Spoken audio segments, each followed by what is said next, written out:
growing rise in norovirus cases across the country and how you can actually keep yourself and your family safe from this so-called perfect pathogen. As we kick off 2025, we've got top tips on how you can start the new year off on the right foot. If you're looking to ease up on the alcohol for dry January, we will set you up for success later in this hour. Good morning, and thank you so much for joining me. Happy New Year. I'm Morgan Radford. I'm in for Joe and Savannah this morning. We're going to get straight into the New Year celebrations in just a moment, but first, we are following breaking news out of New Orleans. Officials are reporting that at least 10 people are believed to have been killed, dozens more injured, after a driver plowed into a crowd on Bourbon and Canal Street there in the French Quarter. Local officials are describing this as a mass casualty incident. Police are on the scene trying to ultimately figure out if this was intentional or possibly a drunk driver. They're calling on the public to stay away from that particular area. And of course, we will bring you more as soon as we have it. Last night, people across the globe, they gathered to commemorate the end of 2024 and to, of course, welcome in the new year. Those celebrations mark the end of a tumultuous year with more than half of the world's populations hitting the polls to cast their ballots that will shape the future of democracy across the world. Paris, for example, closed the book on its Olympic year with a spectacular fireworks display at the Arc de Triomphe, while thousands of people flocked to New York City's infamous Times Square right here in New York for their New Year's Eve celebration right around the corner from where we are right now to ring in 2025. And that confetti, as you can see, it flew on an estimated 1 million well-wishers there in Times Square. Well, all of this was happening while nations across the world found their own ways to celebrate. Thankfully, we have NBC News International correspondent Megan Fitzgerald with us this New Year's Day with more on these celebrations. Megan, good morning. Tell us, what was sort of the most impressive celebration that you were tracking? Morgan Radford, good morning. Happy New Year. So excited to be starting my new year off with you. Look, London put on a show. As you know, we've been experiencing some inclement weather from London all the way up to the north with warnings of winds and rain and snow. But London's show went on, and was it a show? I mean, this thing went on for about 10 minutes. It was incredible, the firework display, people lining along the Thames River and the Big Ben. I mean, this was incredible. And the mayor said that this was going to be the best fireworks show that the city has seen. And you know what? I think he was right. I think that this was the show that rivaled what we saw in Sydney, Australia. That was also very impressive. And again, officials there saying that was the best show that they've ever put on. I believe it as well. That was impressive. You mentioned France with the Arc de Triomphe. That was pretty impressive. I also liked the fireworks over the Parthenon in Greece. And then in Dubai, they did this really cool show with fireworks and a drone display. So it certainly looks like these city officials, these, country officials didn't spare any detail in trying to ring in 2025. I mean, for those of us who had to work bright and early this morning, I was in bed by 8 p.m. So you just gave me the recap that I missed. And, speaking of which, it's like New Year's striking somewhere in the world at every point today. What other celebrations can we expect to see that we haven't seen yet?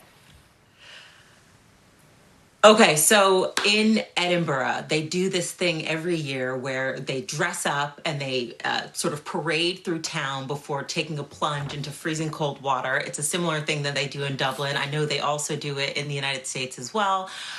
Then you've got people in Italy that are going to be jumping into the Tiber River. In Berlin, folks go on a run. Of course, at the Vatican, we can expect to see Pope Francis deliver his New Year's address. So a lot happening, I know, domestically in the U.S., but certainly around the world as well. Oh, my girl, Megan Fitzgerald, always with the best assignments. It is a pleasure to see you today, and Happy New Year, sweet girl. Thank you. Always. All right, well, with more than a few football games in parades today, let's go ahead and check in on what to expect this New Year's Day with your morning News Now weather. Angie Lassman, so good to see you this morning. Happy New Year. Happy New Year. What should we expect, Miss Angie? Always great to see you, Morgan. We've got a couple of things that we're going to look for trouble spots, but honestly, it looks pretty good for the first day of the year across the country. You can see most of the middle of the country quiet. We've got a couple of snow showers and a bit of rain for parts of the Pacific Northwest, but notice this kind of messy system that we're still dealing with across parts of the Northeast. That is going to get out of the picture here as we go through the day today for the most part. But yes, we are still dealing with some rain and some snow across that region, so we will stay a little soggy and unfortunately a little slick with that lake effect snow. That's what you're going to see across parts of the Great Lakes. Extreme northern portions of New England, you'll still see some of that rain at least through the day today. Middle of the country, it's dry and mostly clear, but you've got some really chilly temperatures, and this isn't even the worst of what we'll see here in the coming days of that Arctic air spilling into the United States. We're going to get a whole lot colder, but in the meantime, 35 is all you'll get for your high today in Omaha, 32 for Rapid City, even Chicago. It'll be mostly cloudy, but 31 degrees is your high. Now, out west, I mentioned those snow showers and a bit of rain. Those are the couple of trouble spots that I would prepare for maybe some delays. We're not looking at widespread delays. I think they'll be few and far between for places like Seattle and Portland, but nonetheless, it could be a little busy, of course, getting to the airports on this day after New Year's Eve. So Buffalo, Cleveland, you are other two locations that I would say could have some impacts when it comes to air travel. And then again, those same spots when it comes to road travel, likely seeing some wet and even slick conditions on the roadways. Places like I-90, I-95, even I-5, those are going to be the spots that you'll want to add a little extra time for yourself if you're hitting the roads. Now, the system, as I mentioned, is going to work its way out of the picture, but unfortunately, we've got some really chilly air and some strong winds that kind of settle in behind it. So that does a couple of things. Not only is it going to give us the potential to see some gusty winds today that leave us with the potential for power outages and such, but it's also going to leave that lake effect snow machine kind of going for the extended period. Today, tomorrow, we'll likely see some improvement with the lake effect tomorrow, but you notice we're still dealing with it downwind of those lakes. One other thing to note for tomorrow, we're going to see a quick moving system. It'll bring some light snow across parts of the Midwest, so heads up for places like Chicago to St. Louis. You could see a bit of snow, maybe a little bit of rain on the southern end of that system, but overall, fairly quiet elsewhere, especially closer to the coast. But downwind of the lakes, expect 4, maybe 5 inches in some of the highest amounts, and we could potentially see that ongoing here over the next couple of days. So we'll be a little iffy with the roadways in this region, at least through the end of the week. And I mentioned those wind alerts and the windy conditions that we'll see. We've got them up, really stretching from Roanoke up into Boston, New York, Philadelphia, Washington, D.C., all included in that, with these wind gusts potentially reaching as high as 55 miles per hour. So that tells me down power lines, maybe some down tree branches you could come across. So just a heads up, New York City looks to see those peak wind gusts around low 40s, mid 30s for Washington, D.C., even Cleveland and Pittsburgh, you'll be into the 30s for those winds. Of course, it could be a little iffy with travel on the roadways as well in some of those spots for high-profile vehicles. Big picture look with temperatures. This is going to be what's really going to change here as we get through the next couple of days. Now, we've been dealing with mild conditions, even midnight last night for the ball drop. Yes, we were dealing with the rain leading up to it, but temperatures were pretty mild by all standards when it comes to a New Year's Eve forecast in New York City. Unfortunately, we're going to start to see things getting back to normal and potentially really chilly down the line. But today, we've got one more day of mild conditions for the Northeast. So Boston, Washington, D.C., 50s it is. These temperatures pretty warm for this time of year, especially considering Boston running about 10 degrees above average. Middle of the country, it's a bit of a mixed bag. We'll see high 30s in St. Louis, mid 40s for Wichita, even Detroit. You're going to come in around 37 degrees. Then we'll start to see things kind of indicating change as we get into tomorrow. So we've got more 30s scattered across parts of the Ohio Valley and the Midwest. Chicago, you top out at 31 degrees. We've got low 40s in Kansas City. So still a couple of spots hanging on to those above normal temperatures. But notice what starts to happen in parts of the northern plains. Pierre ends up into the low 20s. We are going to start to really see temperatures take a tumble on the backside of that. So Friday, Saturday, Sunday, we'll see temperatures really dip down into the single digits in some spots. Notice Duluth, we're 10 degrees. That is all you get for your high on Friday, even chillier by Saturday with a high of just 8 degrees. Farther south, Milwaukee ends up into the low 20s as we get into the weekend on Saturday. Similar story for Indianapolis, kind of hanging out in those mid to upper 20s. And even as far south as Wichita, 40s and then mid 30s by the time you wrap up the weekend. That'll impact folks across the Northeast too. We're not leaving them out with this chilly air spilling in. We've got upper 30s for Friday. So a big difference in Philadelphia from what you've been dealing with over the past couple of days to the 35 degrees that you'll get for your high on Sunday. Morgan, we're going to slowly but surely start to see these conditions kind of settling in. This is pretty typical for this time of year. And we had a little bit of a treat with these temperatures into the 50s over the past couple of days across parts of the Northeast. So it's a bit of a roller coaster ride when it comes to temperatures as we kick off this new year. Yeah, it's a bit of a roller coaster indeed. And you mentioned those power outages, which is exactly where I want to go next. Angie Lastman, as always, thank you and Happy New Year. Speaking of those power outages, New Year's Day in Puerto Rico has been off to a pretty rough start due to those critical power failures that we saw just yesterday. It left nearly the entire island without electricity. In fact, officials there say that it could take days to fully bring the power grid back online. And this morning, parts of that island are still in the dark. A little bit later on this hour, we're going to have George Solis join us with the latest on that as Puerto Rico continues to rebuild. Remember, Puerto Rico was hit by Hurricane Irma, Hurricane Maria years ago, but they have still been in the process of recovery. The island is continuing to figure out how they continue forward as it continues to fight forward. We have a special report on that breaking news coming out of New Orleans. Stay right here. You're watching NBC News. This is an NBC News special report. Here's Hallie Jackson. We are coming on the air with breaking news and a serious situation out of New Orleans where at least 10 people have been killed after somebody plowed into a crowd on Bourbon Street. For the very latest, I want to bring in NBC News correspondent Emily Aketa, who is joining us now. And Emily, you can see the emergency vehicles, the emergency response there in New Orleans as people had been celebrating New Year's Eve.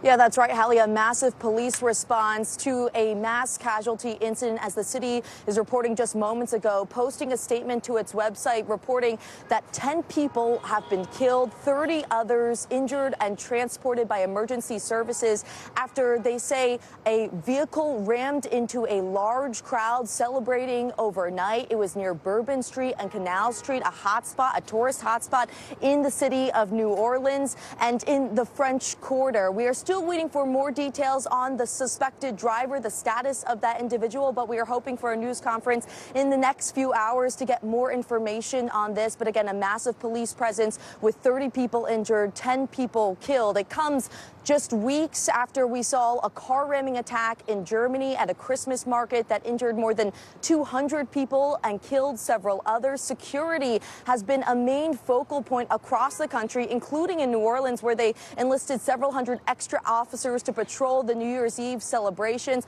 Also here in New York City, where I am, where there were thousands of officers fanned out across the city to protect what was expected to be around 1 million revelers packing into Times Square to watch the ball drop, despite the thunderstorms that had rolled through. You can hear the sirens and activity behind me as police and security remains to be ramped up.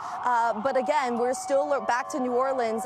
The new year welcomed in, marred by tragedy as we await more details on what happened. But a mass casualty incident, 30 people injured, 10 people killed after a vehicle rammed into the crowd near Bourbon Street in New Orleans. Hallie.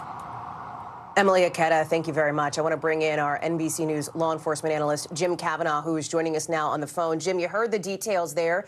Dozens of people in the hospital, at least 10 people killed after this horrific situation in New Orleans, as people had been celebrating, gathering in the French Quarter to celebrate 2025, to celebrate New Year's Eve. We know that police around the country at these kinds of events had boosted security, as Emily laid out there. Talk us through the expectation for what happens from here. Obviously, an investigation. Obviously, the focus now on the victims and their families. Well, it's awful. It's horrible on New Year's Day to have this news right here in America. We just watched it all unfold, Hallie, in Europe, and we all talked about it in the past days. And now we have this. And we have what's shocking is that we have it at one of the most famous intersections, really, in America. And like many Americans have been on that intersection. You know, some days we have gone through New Orleans, and Bourbon Street is a famous walk, and many people have made it. And what's shocking to me is that a car could even get into that district on New Year's Eve or New Year's Day, because if you just look at any major city. You know, I'm here in Nashville, and they had a huge celebration last night. And the city, you know, the police block the streets off, and they don't allow access to cars. I mean, and this is really the epicenter of New Orleans celebrations. So I'm really shocked that a vehicle could even make it to that location. But nevertheless, the investigation will have to determine, you know, how many are involved. what happened? I mean, is it an intentional attack? It sounds like it must be, but we don't know for sure. I mean, it sounds that way because of the 10 dead, the 30 hurt, and, you know, various reports afterwards that you don't know are just right, because now it's the fog of war. So is it a drunk driver? Is it a terrorist attack? But we don't really know. But I think the gross failure is that a vehicle could even get there. Jim, it shouldn't be allowed to even be near there. You know, our local NBC station down in New Orleans is reporting that a bomb squad is on scene at this location. Would that be something that police, that law enforcement would do as a precautionary measure at this point? It's going to be standard operating procedure to bring the bomb squad in, you know, anytime you have a vehicle that's suspected to be in an attack like that, because it can be a multi-pronged attack. In other words, you can have a person who hits with a vehicle, gets out, shoots a gun, or gets out and has a bomb in the car, or gets out and tosses, you know, explosives or hand grenades or anything. And so, yes, they have to treat the car like it might have an explosive device, an improvised, we call IED, in the trunk or somewhere in the car. And then we don't know how we don't know where the assailant is or assailants are in custody. Are they killed? They encounter the police. So there's a lot to unfold this morning to let us know what happens. You've laid out some critical questions here, Jim. Chief among them, obviously, was this accidental or intentional? We expect an update, of course, from the city, from law enforcement later on today. When we get that information, you're also describing some of these other key questions that police will have, including how a car managed to get so close to this celebration. I think people know New Orleans. People know what the French Quarter is, Bourbon Street. It's one of the most famous streets in America here, as people had been gathering to celebrate the new year. Walk us through what the steps would have been immediately after this incident happened. Obviously, we're seeing in these images here a massive police and emergency response. Right. Well, let's start with the failure. I mean, why aren't there barricades? This is one of those famous intersections. Bourbon Street, if it's not Bourbon Street, it needs to be blocked off. It's kind of like Times Square, you know. It has to be blocked off. It's a big area, but NOPD has to, you know, bring in dump trucks full of sand, cement barriers, other vehicles, bulldozers, whatever they got to do to block it off, because you have all these revelers. And so that needs to be the first thing, which I have not seen that in the feed, so I'm not sure that if they did that. Uniformed patrol officers standing around is great, but, you know, they're not going to be able to stop a careening vehicle or even a truck coming at you. Even if you shoot at it, even if you maybe kill the driver, the vehicle can keep coming. They can put a dead man switch on the gas pedal. You know, so you can't stop it. You have to have barriers. So that's the first thing. I don't see any barriers like from the shots I've seen. So that's disturbing. But that's, of course, first thing is treat the injured, address the families of the deceased with a family center. NOPD command will have to set up a family center to do that. Then the crime scene has to be processed. You're going to have, you know, Louisiana State Police, and you're going to have federal agents helping them. They'll have plenty of resources to do the investigation. And then we have to see, could there be any other Confederates if it's an intentional attack? You know, is it a drunk driver? I'm just shocked the street's not blocked. So I'm not sure what this is. You know, it could be a drunk driver. We really don't know. But that many people, of course, the streets are so crowded, and we don't have the exact time yet. I haven't heard the exact time when it plowed into the crowd, so that may give us an indication too. But I'm sure that the street was crowded, you know, late into the morning because it's New Year's. So we're just going to have to see what unfolds and what New Orleans police tell us.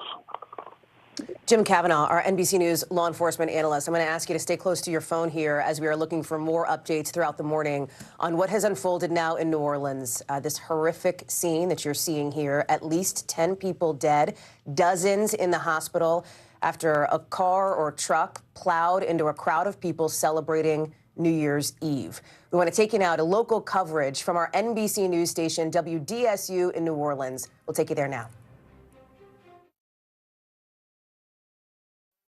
Iberville.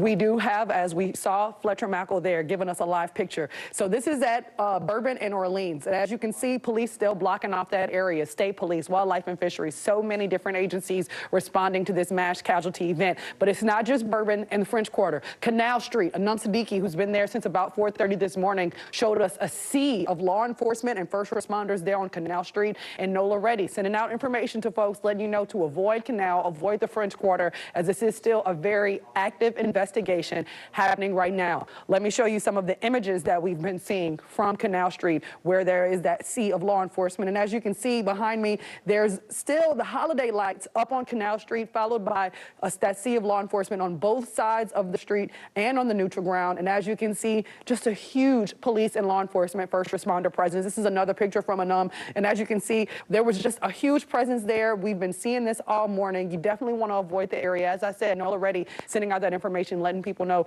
you need to avoid this area. This is likely going to be the scene for most of the day today. And I've been seeing since I was sitting at my computer, this is now becoming national news. And we all want to make sure that we're avoiding this area as law enforcement continues their investigation to give us the very, very latest information. If I could take my maps back a second, I do want to show you that picture from Bourbon Street that Fletcher sent to us, because it's still a very, very active scene. And again, the French Quarter, I'm going to work on making some graphics for y'all to give you an idea of exactly what streets have been blocked off. But pretty much you can just put a square around all of this. North Rampart, we know Canal Street is shut down. Likely going all the way down to Decatur. You will definitely want to avoid this area. A very, very active scene that all started around 4 this morning. I'm going to continue to follow it as far as the traffic goes. What routes do you need to take now? Because it's still going to be thousands of people here in the Crescent City as we anticipate that we're just counting down now to the kickoff of the Sugar Bowl. And those folks obviously going to have a lot of questions about what's going on in a very tourist-heavy area of the city, probably the most tourist-heavy area of the city at a time like this. I will continue to follow it, and I'll have much more. Yeah, no, Brandy, we appreciate it. We do have crews all over the city right now for this mass casualty event on Bourbon Street. And Kirkpatrick, as well as the head of the state police, Robert Hodges, are expected to give a press briefing. We are told that we should be standing by in a second. Let's take a live look at that press briefing and where it's going to happen. It's going to happen at the 8th NOPD district that is right in the heart of the French Quarter. This is a live look. We have been given a standby. We're going to stand here for just 1 second and hold, because our crew at the scene was told to stand by. So it's our understanding that maybe this might be starting. The mayor is there, Latoya Cantrell. NOPD Superintendent Ann Kirkpatrick is there, as well as Robert Hodges. He runs the state police. I just spoke moments ago to a spokesperson with the governor. He has been briefed. He is still getting information in real time from the NOPD and from the state police. But as Brandy just said, we are just about 14 hours away from kickoff for the Sugar Bowl, the eyes of the college football world, with tens of thousands of fans from Georgia and Notre Dame are on the city of New Orleans. And then we host the biggest sporting event on planet Earth in early February, the Super Bowl. We have been talking about security preps and plans. A big question that hopefully NOPD and state police will answer: was this a drunk driver? Was this an accident? Is not believed so. Or was this an act of essentially domestic terrorism? Was it intentional that somebody drove a car down Bourbon Street in the heart of the French Quarter? We're going to get off that live look right now. As soon as they start talking, we will take you back live to the French Quarter and Kirkpatrick. Until that happens, let's go live to Fletcher Mackle. He is a couple of blocks away from the 8th District station. Fletcher, what does it look like there? Because you are also following an additional scene, if you will, a possible threat of a suspicious package. Yeah, Travers, what you're looking at right now is the corner of Bourbon and Orleans, right in front of the Tropical Isle Bar, and you can see that is a law enforcement, some type of bomb unit. They are bringing out the droid right now, their robot unit, to investigate a suspicious package. There's a huge state police presence here right now. One of the troopers that we saw a suspicious package on the corner of Bourbon and Orleans. He immediately called it in, and that triggered what you're seeing right now. now them investigating a suspicious package right now on the corner of Bourbon and Orleans to make sure there isn't some type of second attack or this isn't part of the original plan. Again, we don't have details. We don't want to speculate. We don't want to jump to conclusions, but we are hearing what they are hearing right now. Cassie reported that NOPD is working on a suspicious package. This is it right now, right in front of Tropical Isle Bar, right on the corner of Bourbon and Orleans. We did our initial live shots for you right from the front of Tropical Isle on the corner of Bourbon and Orleans, and then we were moved back here to Dauphine. We're now by the Gold Mine Saloon, basically between Orleans and St. Anne, and photojournalist Stefan Cage is going to stay on the shot right now to show you the work they continue to do about a block away. But again, there's a half dozen more law enforcement officers in this area as this situation continues to unfold. Again, law enforcement very vigilant right now with a massive perimeter in the French Quarter blocked off. Yeah, look, Fletcher, stand by right there. We also have security expert Mike Kahn, former NOPD SWAT team commander. But let's get back to Autumn Siddiqui. She's at the 8th District NOPD station, heart of the French Quarter. Autumn, what we have been reporting from a lot of our sources, more than 10 people tragically killed on Bourbon Street during this mass casualty event, maybe 27 more sent to the hospital as somebody drove a car right down Bourbon Street. We also know that shots were fired.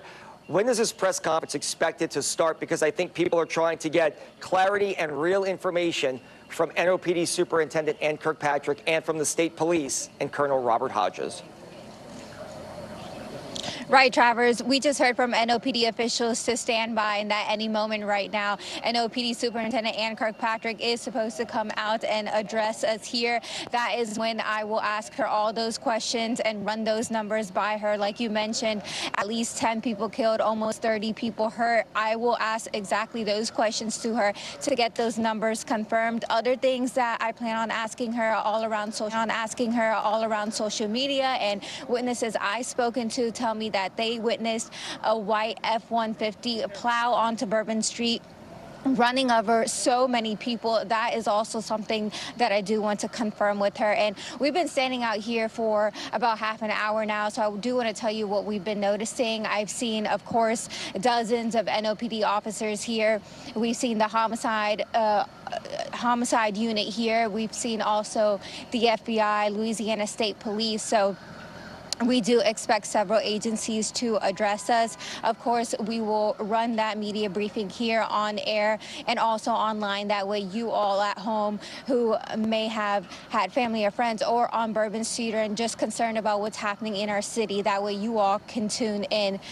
Travers, back to you. Yeah, Adam, keep us posted. Give us an update. We're going to come back live because everybody wants to get the latest information. But here is what we know. We know that at least 10 people, possibly 12, have been killed. Tens of thousands of people are in the city for the Sugar Bowl right now. Notre Dame fans, Georgia fans, on top of the fact this is one of the biggest tourism weekends or tourism times in the city of New Orleans, with tens of thousands of people here to celebrate New Year's.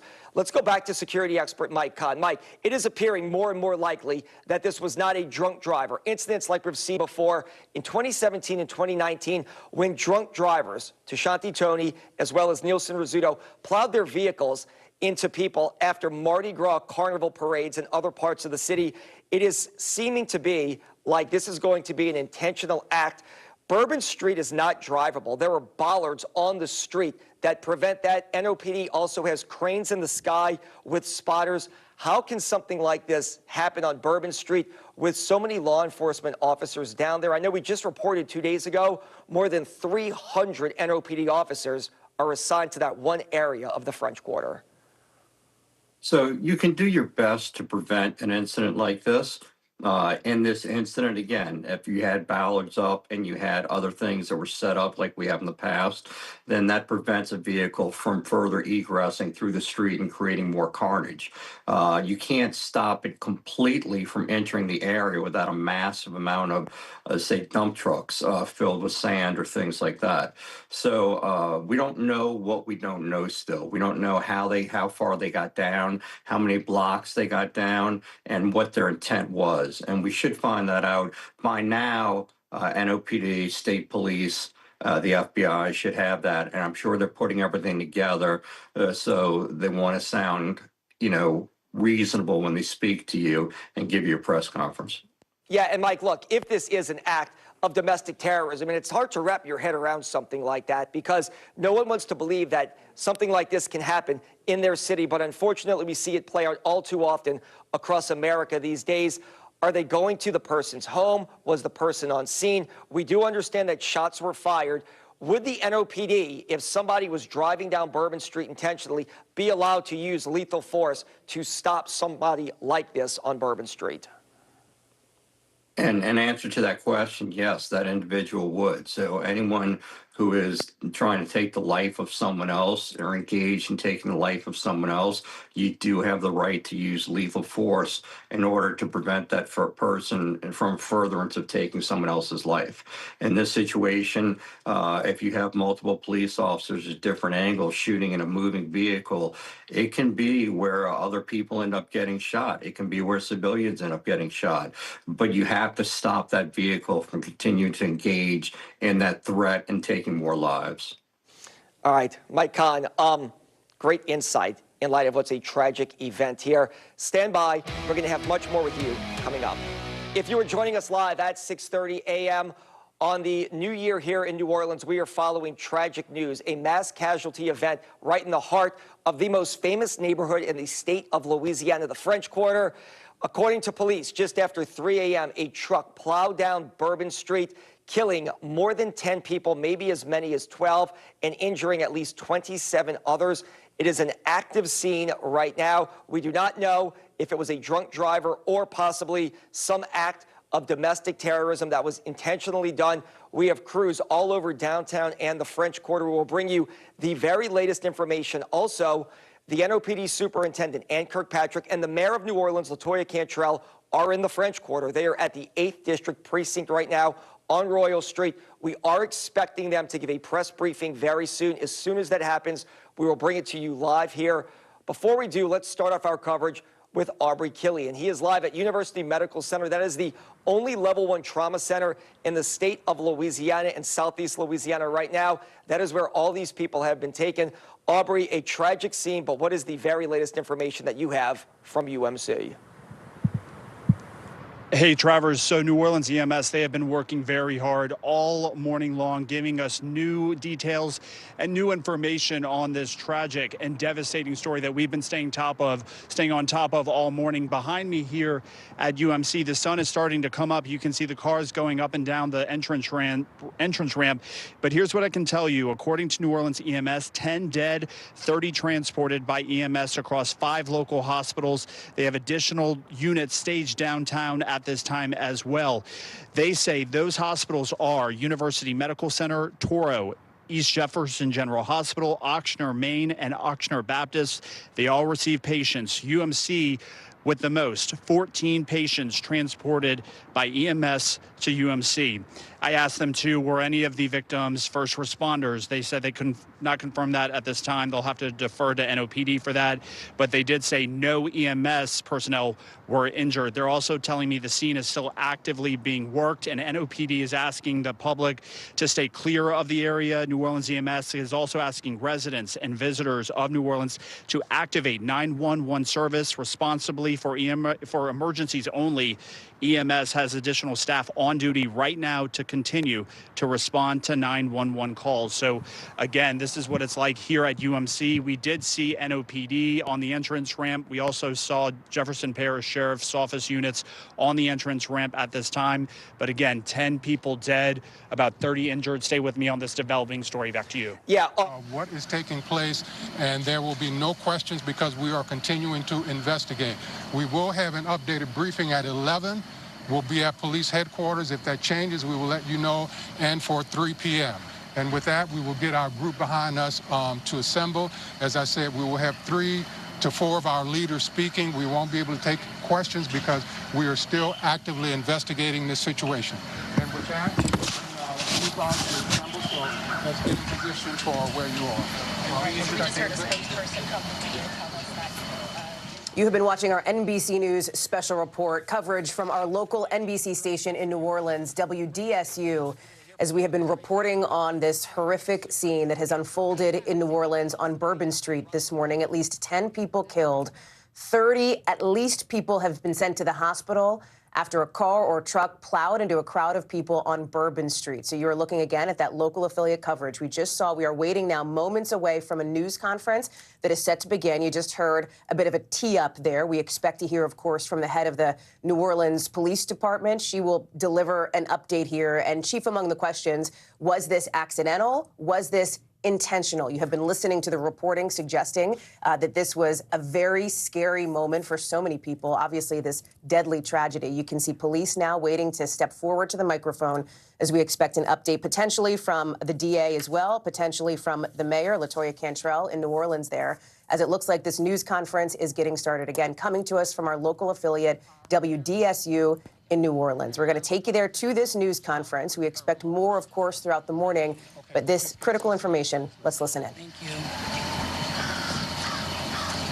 Good morning. First of all, we do know that the city of New Orleans was impacted by a terrorist attack. It's all still under investigation. You'll hear more after me. However, I have been in direct contact with the White House, with Governor Landry, and of course a unified command who is present here. What I'm asking at this time are prayers for those who have lost their lives in the city of New Orleans due to this tragedy. In addition to that, I'm asking the public to stay clear of 8 blocks around Bourbon Street. Stay clear from Bourbon Street, 8 blocks around. Very active, and again, a unified command is in place right now.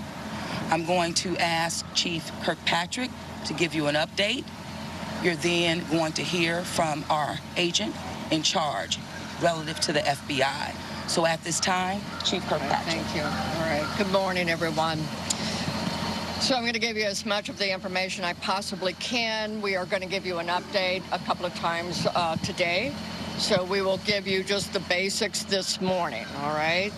We had this event started at about 3:15. It did involve a man driving a pickup truck down Bourbon Street at a very fast pace, and it was very intentional behavior. This man was trying to run over as many people as he possibly could. It was not a DUI situation. This is a more complex and more serious based on the information we have right now. With respect to numbers, we have right now, and as you already know, this could change throughout the day. We do know that there are 26 injured people who are at UMC Hospital.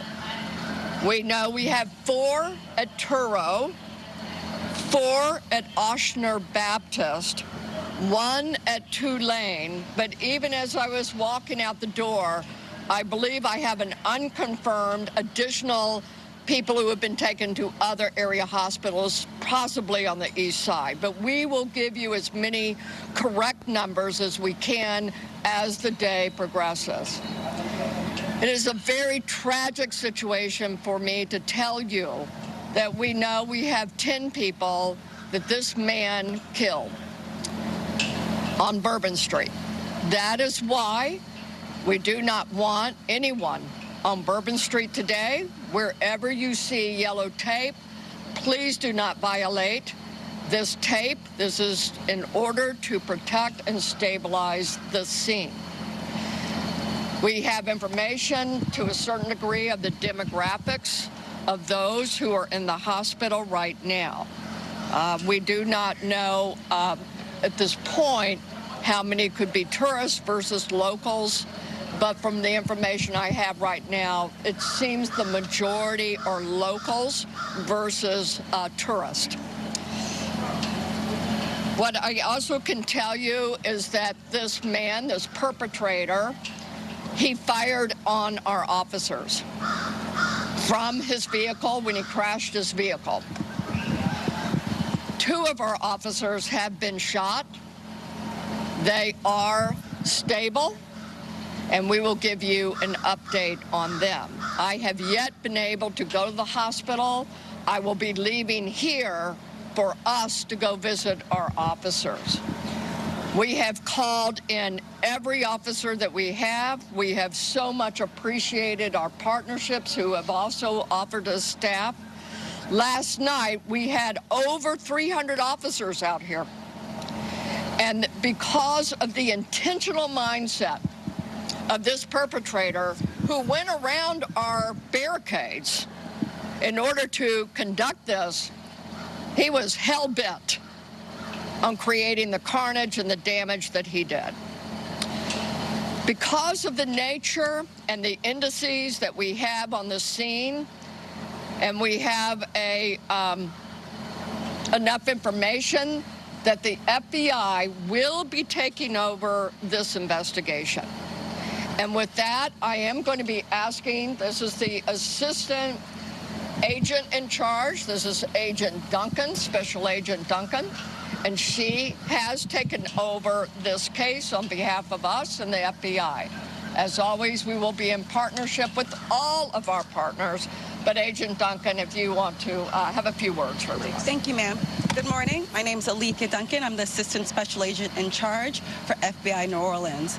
As Chief Kirkpatrick said, we'll be taking over the investigative lead for this event. This is not a terrorist event. What it is right now is their improvised explosive devices that was found, and we are working on confirming if this is a viable device or not. As Chief Kirkpatrick said, we're asking everyone to stay away from Bourbon Street, specifically from Canal Street to St. Anne. That is my ask. Once again, stay away from Bourbon Street, Canal Street, all the way to St. Anne until we can figure out what is going on. Our goal is to provide you additional information at the 11 a.m. press conference. Thank you so much, and we will be in touch. Yes, I will say that we want our community and our visitors to continue enjoying. There's so much to enjoy about New Orleans, and we are going to make sure that our routes in the Superdome are safe today for the game, and yet we had this tragic event. And we're sorry again to everyone in our community. But we do want you to go about the day, as we say, just stay away from Bourbon, okay? Can you elaborate on the device? You did say something about the device. We actually are not going to be taking questions this morning until we have more information. That's why we will give you an 11 o'clock briefing. So until then, please hold your questions. We will give you everything that we possibly can, okay? So 11 o'clock, we will see you at the headquarters, and we will go again from there, okay? No questions, no questions right now. The device is confirmed?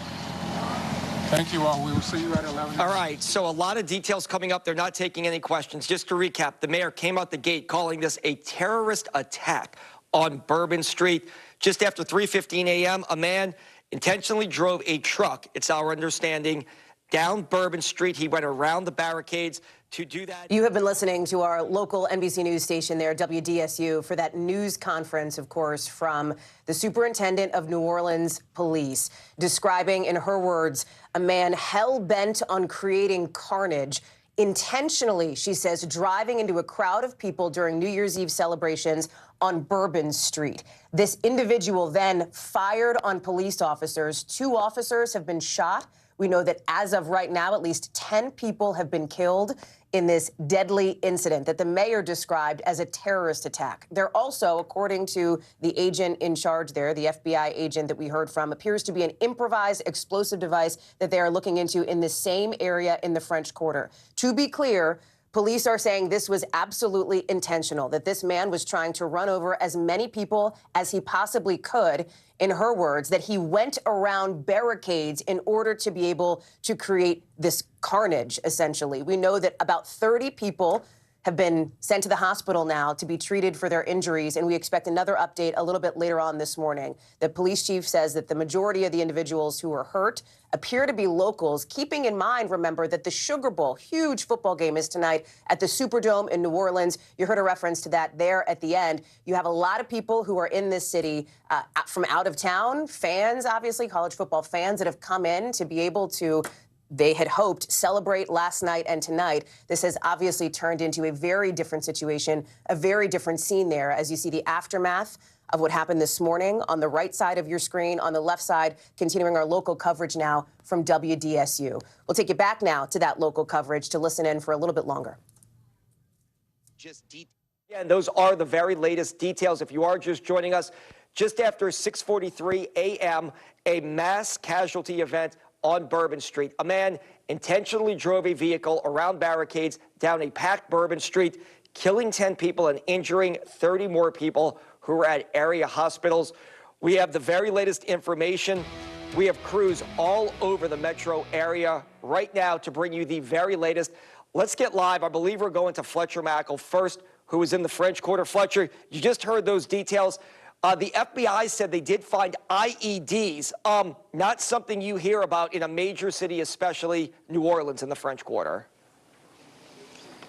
No, and we showed you some images. We were on Bourbon Street on the corner of Bourbon and Orleans, and we were moved to Dauphine about a block away because we were by a state police trooper who noticed what he felt like was a suspicious package. So they moved the perimeter back at least a block because they are being vigilant and hypersensitive because of what was just detailed by the police superintendent and law enforcement officials, and they certainly want to prevent any type of second attack as well. And right now, most of the streets here in the French Quarter are still blocked. There's a lot of people just waking up and finding out what's happening, coming to work this morning and not being able to get into the French Quarter. I'm also going to step out of the way right now because this is one of those really eerie, sad situations. You're looking at maybe the most iconic structure in the city of New Orleans, the St. Louis Cathedral, and as photojournalist Stefan Cage zooms out, you see police cruisers. You know, this is supposed to be a festive time, ringing in the new year, a fresh start, everybody having fun, enjoying the Sugar Bowl between Georgia and Notre Dame tonight, getting ready for the biggest event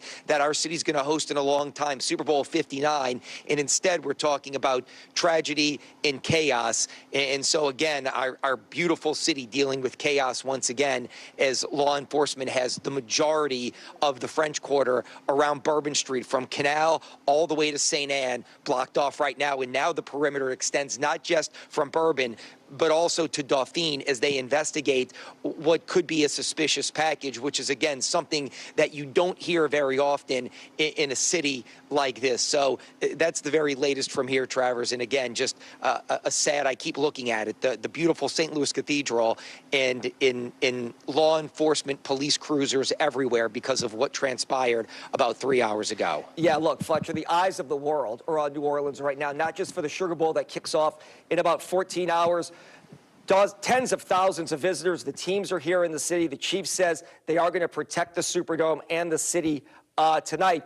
But in just about 5 weeks, New Orleans is hosting its record 11th Super Bowl. It is the biggest sporting event on planet Earth, and this is the last thing that anybody wants to see happen. But if you are just waking up with us, a lot of families are waking up across the country and here in New Orleans, and they're hearing the news and they're trying to reach out to their loved ones. If I got the numbers right here from Ann Kirkpatrick, about 35 people remain at area hospitals all across New Orleans. 10 people tragically have been killed. The mayor calling this a terrorist attack. Someone went around barricades and intentionally drove down Bourbon Street with the intent to harm or kill people. He then opened fire on NOPD officers. 2 officers returned fire. 2 officers were shot. They are in stable condition at this point. Brittany Werner is joining our coverage right now. Brittany, you were also in the French Quarter. What are you seeing where you are? Yeah, Travers, well, terrible situation to be waking up to and a terrible way to be ringing in the new year after a mass casualty event like this. Right now, we're standing right near Canal and Bourbon Street. I'm going to show you what it looks like behind me. Dozens of police officers here right now, detectives investigating. We just learned from Superintendent Ann Kirkpatrick that the FBI is now taking over this investigation because of the severity of this case. We also learned that there were potential explosive devices that were were found, and they're working right now to see if those are active. Now, superintendent and city leaders also said that this was not a drunk driving event, as you just mentioned. This was intentionally performed with that man driving into that crowd. So again, lots of people right now waking up, learning what's happening with the situation. City leaders are asking people to avoid this area if you can, because obviously there are lots of streets blocked off here. Canal is blocked off for about an 8-block radius. We're seeing a lot of people starting to check out of their hotels and leave out this morning. Just such a serious event that happened right now. And so we're supposed to get another update at 11 this morning. That's going to be the next briefing where we learn a little bit more. But right now, they are potentially looking at this as a terror event that happened right here in the French Quarter. Terrible way to start off 2025. Superintendent Ann Kirkpatrick also said that the majority of people right now, it seems that they are local for the ones who were hurt in this incident. As you mentioned, Travers, over 30 people in the hospital right now. And we do know at least 10 people have died due to this event. So extremely serious, which is why detectives are here and city leaders are asking that people avoid this area so that you can stay away while they conduct their investigation. And again, as we mentioned, explosive devices found in the car of that man who performed this attack. So there's just a lot going on right now, a lot to iron out, and a lot of unanswered questions that we have. You saw that they didn't even let the media ask questions as of right now because everything is still fluid. But again, we're supposed to get another update at 11 this morning. Stick with WDSU on air and online as we bring you the latest concerning what's going on. Back to you, Travers. Yeah, look, Brittany, and just to bring people up to speed. You have been watching our NBC News special report with the help from our local NBC station, WDSU, down there in New Orleans, with continuing coverage of what has happened on Bourbon Street in the French Quarter throughout the morning. A truck ramming into a crowd, killing at least 10 people. The driver, according to police, then opening fire, shooting 2 police officers. It's not clear what their conditions are. There is also separately now, or not separately, an improvised explosive device that is also being investigated. For more on that, let me bring in our NBC News correspondent, Tom Winter, who's joining us now on the phone. Tom, is the assumption that this IED they're looking into connected to the car ramming? Well, that's what they're trying to determine, Hallie. Just to update, the 2 police officers you referenced that were shot following this incident when the vehicle came to a stop. Apparently, those 2 officers are in, quote, stable condition. Don't know how serious their injuries were. Back to the explosive, as far as the potential explosive, they're obviously going to look at things in the car. We've seen this on a number of these types of incidents where somebody will try to have something that's either improvised in the car or something they could throw. How effective that might be, whether it is an actual device or whether it's something just to try to slow down police as they investigate, because they have to look into those types of things. All of that is unclear. That's all going to be part of the investigation. The fact that the FBI is taking this over indicates that there is a national security component to it, that there is a federal nexus. As the police and officials in New Orleans made it quite clear, this is not an accident. This was not a driver who was impaired from alcohol or drugs. This is a terrorist attack, they are calling it. And so the investigation at least has uncovered some sense of a motive at this point in order for them to say that. So did this individual make some statements? Are they in custody? What is their current status? All questions we don't have, but clearly there is something that was either found in the car, on the suspect's person, or something that this individual said that leads them to believe that this is, in fact, a terrorist attack. As you heard from our coverage at WDSU and from the reporter at the scene, Fletcher Mackel, he was stating that there was that they are continuing to look for other suspicious packages and pushing the scene back. That's what makes sense. They can slow this down now. The incident is clearly over. But there will obviously, of course, be questions raised as to how any vehicle could get down Bourbon Street, given the fact, Hallie, that just 2 days ago, we highlighted information from law enforcement, from a memo that was put around as far as New Year's Eve celebrations, highlighting this from the Department of Homeland Security and from law enforcement officials and agencies here in New York, just about the heightened possibility of this. And there's been a number of these type of incidents over the past 3 to 5 years. There was a recent incident at a Christmas market in Germany, as you may remember, in the last couple of weeks, an individual conducting a ramming attack there. So this is not a new kind of MO. This is something that has been in terrorist propaganda for pretty much a decade now, consistently, as far as you don't necessarily need a gun, you don't necessarily need to build a bomb, you just get a truck and you can do a lot of damage, as unfortunately we are waking up to in New Orleans today. So obviously a serious situation.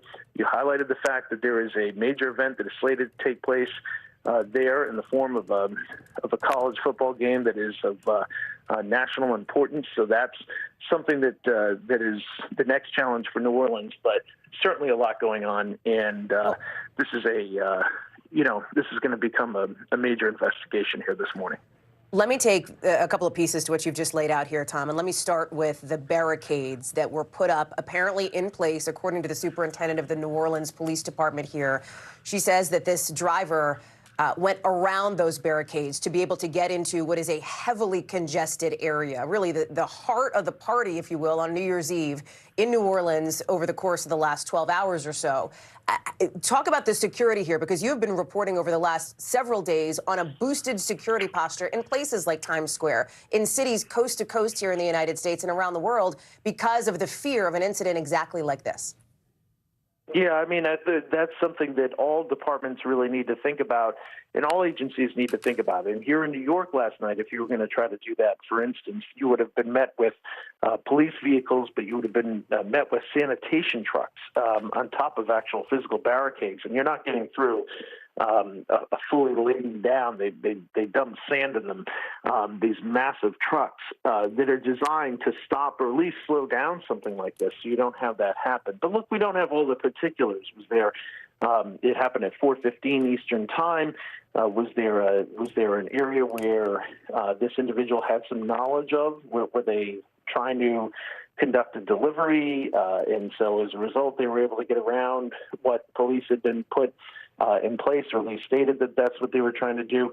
All sorts of information we don't know, but clearly the end result was a truck was able to get on Bourbon Street, according to officials there, at a high rate of speed, and we're looking at a tragic situation. So the idea that somebody could do this, not new, been a focus of police departments for a long time. The idea that this type of thing could happen is not surprising. And so I'm sure that there'll be a lot of questions answered. But the first one is, why do they suspect that this incident is terrorism? Who is this individual? Is there a further ongoing threat in New Orleans? And what else do we know about them or their background or their past? That's all information that we're trying to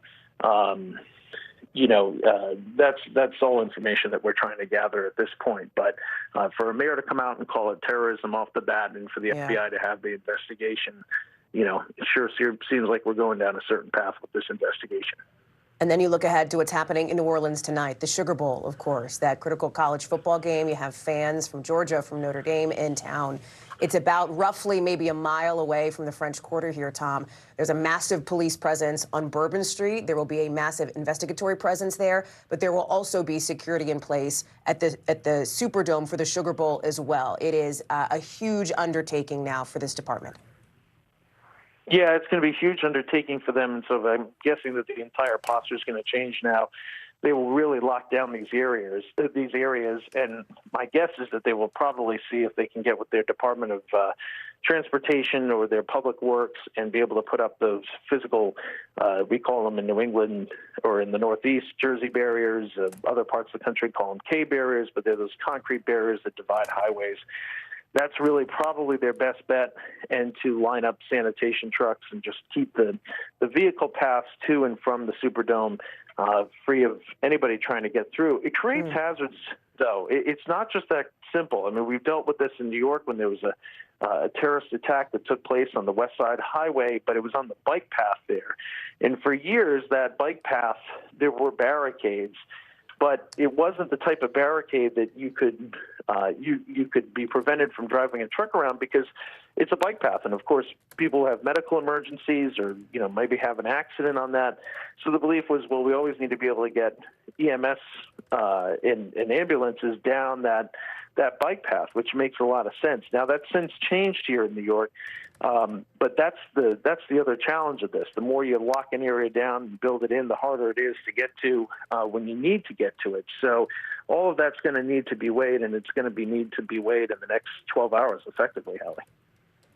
And Tom, you talked about the FBI coming in now. We saw that Assistant Special Agent in Charge deliver her update at that news conference. We expect more updates in the hours to come.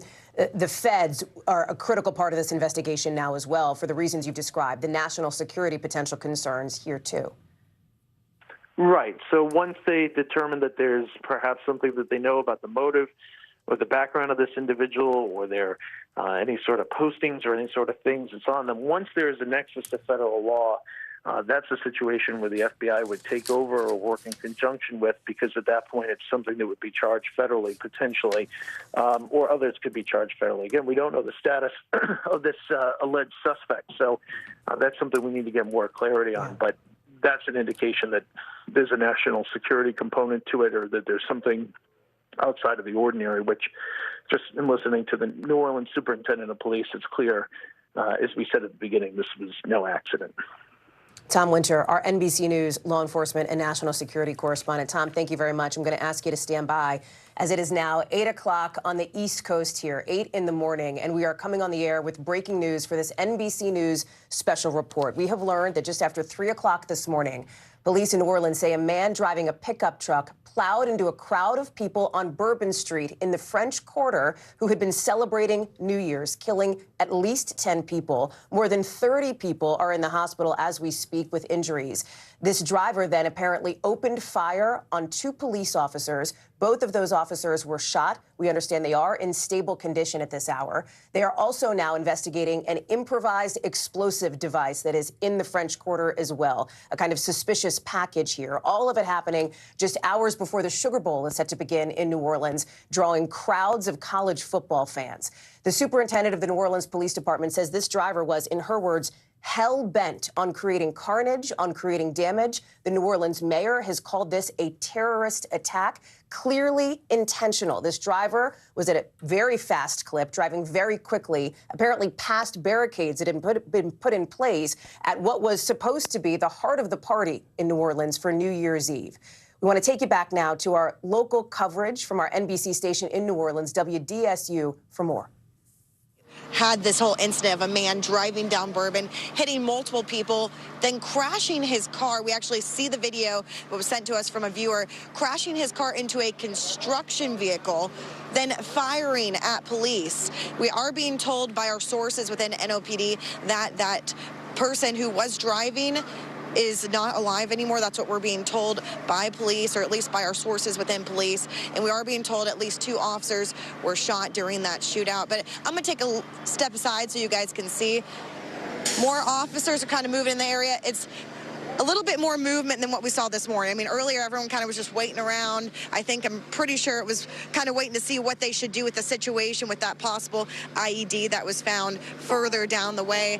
I mean, it's not moving. If you are trying to get in this area, you're being told to avoid it, because this is going to be the scene for most of the day. A lot of law enforcement officers. And, you know, one of the things is, guys, it is 7:02 this morning. People are just getting out and about. I mean, I'm seeing people, Georgia fans, as we speak, walking right by us, trying to figure out what exactly happened last night, because some people are just waking up with us right now. I know we've been up since 4 a.m. talking about this, but some people have no idea that this happened. And so we are just kind of waiting right now. But the reason why, guys, we cannot see, they've blocked, you can see right here, they blocked it with the fire truck. They've been blocking it with the mounted police. They do not want us to see the scene. It is not pretty. And I'm being told by some restaurant owners in the area that it was scary for everyone that was in that area, and you don't want to see this. In fact, oh, now they're going to move the fire truck. Do you mind if we go ahead and let's see? I'm going to actually move you guys for a second. Let me take that, Neil, from you. Here we go. This is going to be the first look that we've had from this area, so you guys can look all the way down. We're going to have my photojournalist get set up for you guys, so this is continuing to change. It looks like they have cleared more than what we saw initially when I first got here, but you can see looking all the way down, police officers, crews going down. The patrolmen are going to be walking right in front of us in a second, I have a feeling. But what we can see is cars. It looks like cars have been wrecked, so maybe those cars were in the area. We're seeing debris looking down over here. Let me see if I can look over here and look into the camera a little bit, Neil, if you don't mind. Okay, yep, the horses are going to be in the way now. This has been the constant thing of us trying to get an idea of what exactly it looks like right now. But guys, we're going to continue to stay here, try to get as much information as possible. My sources with NOPD say the FBI has taken over. Homicide is in there. The coroner's office has been back there as well. We've seen a lot of times with these cars right here, they've been moving down. But yeah, guys, I'm going to keep you guys up to date with the latest as soon as we get there. But for now, reporting here on Bourbon and Canal Street, I'm Cassie Sherm. I'm going to send it back to y'all.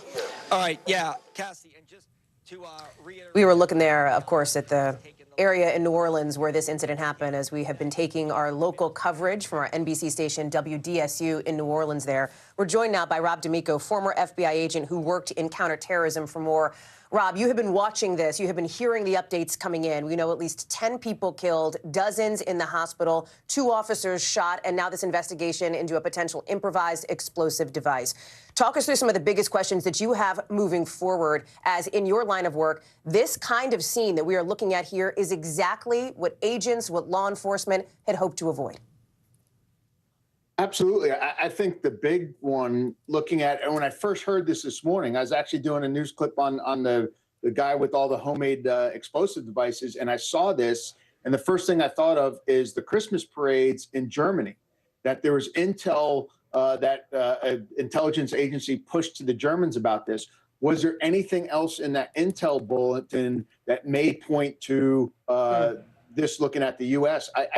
I had said it could be a triggering event. It may not be something that was planned, but it may have been that someone saw that event in Germany and thought about this. So if you're looking at it, a vehicle used in a crowd, and then this plan comes together at an event that's very large, a lot of people out on the street. It's known that a vehicle can kill a whole bunch of people. That, as we've seen, it's one of the more effective. I think one of the surprising, not surprising, but this is up a clip in the fact that he engaged law enforcement with a weapon after, and he might have a IED device in his car. So that's a 3-stage kind of event that they were looking at. So it doesn't surprise me because, again, I don't know if this was something that was talked about online, or if it was an event that this person saw happen in Germany just before Christmas that then gave him ideas to do this.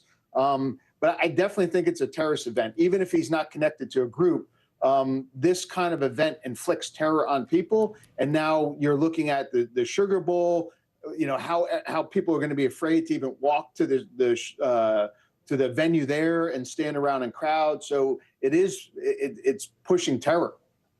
How taxing is it on law enforcement, Rob, to be able to have to do this investigation into what happened this morning while also looking ahead to the massive college football event, the Sugar Bowl, in town tonight?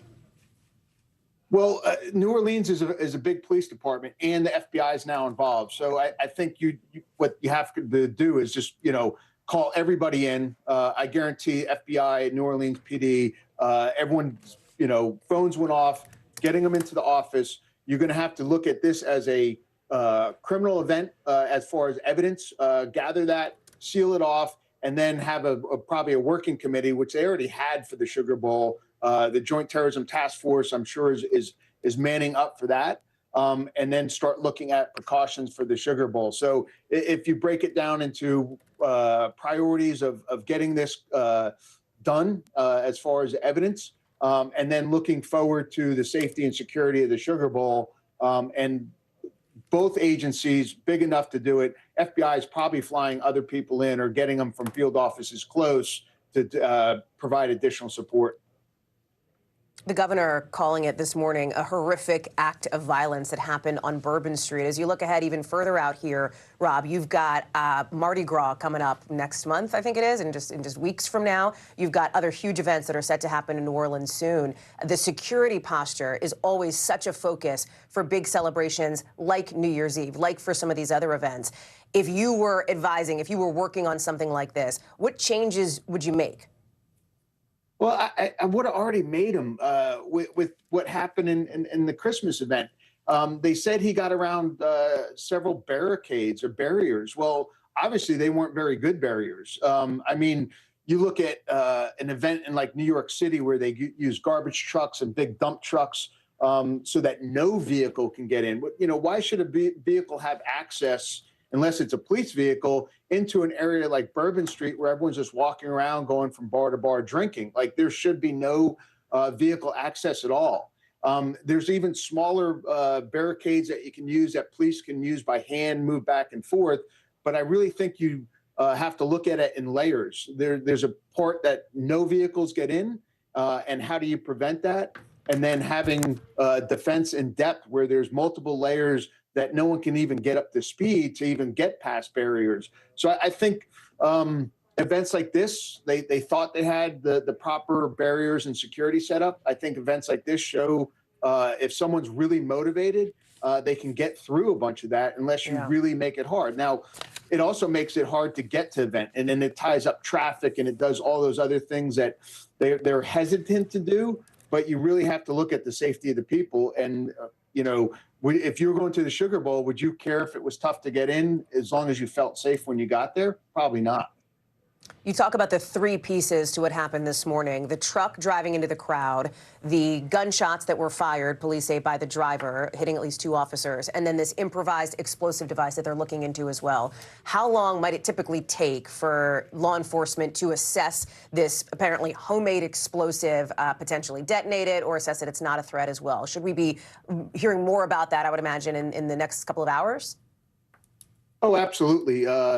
You know, explosive ordnance disposal has, I mean, since Iraq and Afghanistan has really come around far.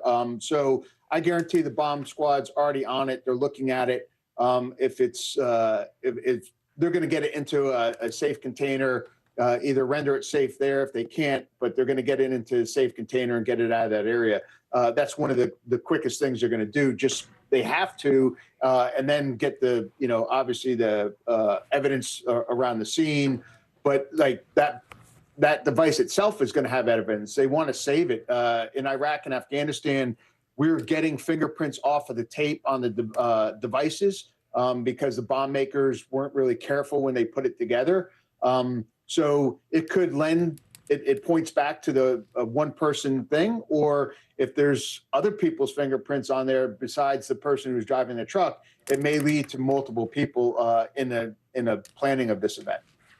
Rob D'Amico, former FBI agent, thank you so much for being with us this morning as we are covering all of this that is happening in New Orleans now. At least 10 people killed, dozens of others hurt after a man driving a pickup truck plowed into a crowd of people at about 3 o'clock this morning, just after 3 a.m. We want to take you back now to our NBC News local station, WDSU, with continuing coverage here in New Orleans. Let's listen in. Head that drives them to the point of conducting one of these attacks. What that is, how this all came about, that's just information we don't know yet. That's information that needs to be developed from the investigation, obviously. Yeah, look, Tom, before we let you go, we appreciate you jumping on with us here. Obviously, people will try to unpack the details on who this person was. We don't know yet. It is our understanding through sources that the person has been killed. But how big of a deep dive do they do? Are they trying to identify the person now, possibly go to his home, identify contacts? Because clearly this was intentional. This was not a drunk driver, as the police chief said. Yeah, that's right. So what they're going to do is they're going to look at the vehicle. They're going to run the plates on that. Is it matched to this particular individual? Was it a rental car? We see the rental car is used often. So was it a rental vehicle that was used? When was it signed out? If so, where did it come from? If it is a private vehicle, does it belong to the suspect? If not, who did it belong to? Those individuals immediately get a look at. So, you know, it's kind of a situation where They can as much information as they can get, and if this person had any sort of ID on them, they'll be able to develop a lot of information right away as far as who their background is. And then various investigative squads at the FBI, the New Orleans Police Department, their detectives, they'll work together to immediately fan out and try to contact as many people as possible. And they'll also look to put together a search warrant, probably filed federally or perhaps locally, whatever is the easiest way to do it, depending upon where this person is from, to be able to immediately lawfully search that. And there's a lot of things they can do in this person's communications. It's exigent circumstance warrant. They'll be able to get a lot of information pretty fast. All right, Tom Winter, NBC investigative reporter. We know you're following this from New York, as is the network, as this has become a worldwide headline, unfortunately, in New Orleans on January 1st. If you are just joining us at 7:15, we are following a breaking news story, what the mayor is calling an act of terrorism on the streets of New Orleans on Bourbon Street. Just after 3:15 a.m., a man intentionally drove around barricades, possibly those bollards on Bourbon Street, driving down Bourbon Street with the intention to harm and kill people. 10 people have died, more than 30 at area hospitals. The man then exchanged gunfire with NOPD officers. It is our understanding through sources this person, who is not identified, has been shot and killed at this time. 2 NOPD officers also shot and injured. The police superintendent says they are both in stable condition at an area hospital. We do have Aubrey Killian at USC. We're going to get to him in just 1 second. We also have numerous crews all over the city of New Orleans. My brother, Fletcher Mackel, as well as Anam Siddiqui and Brittany Verder. We are going to get to you in just 1 second. Let's go back to Cassie Sherm before we get to Aubrey at UMC. Yeah, Travers, we are just seeing for the first time at least what Bourbon Street looks like from here on Canal and Bourbon Street. We're about a 2-minute walk from where that scene happened, and I'm heartbroken. I really am heartbroken what we're seeing right now, because we are still seeing red light tarps covering things that are down Bourbon. That's why the police officers are back now in front of us. It's just awful. A lot of people are just waking up to this.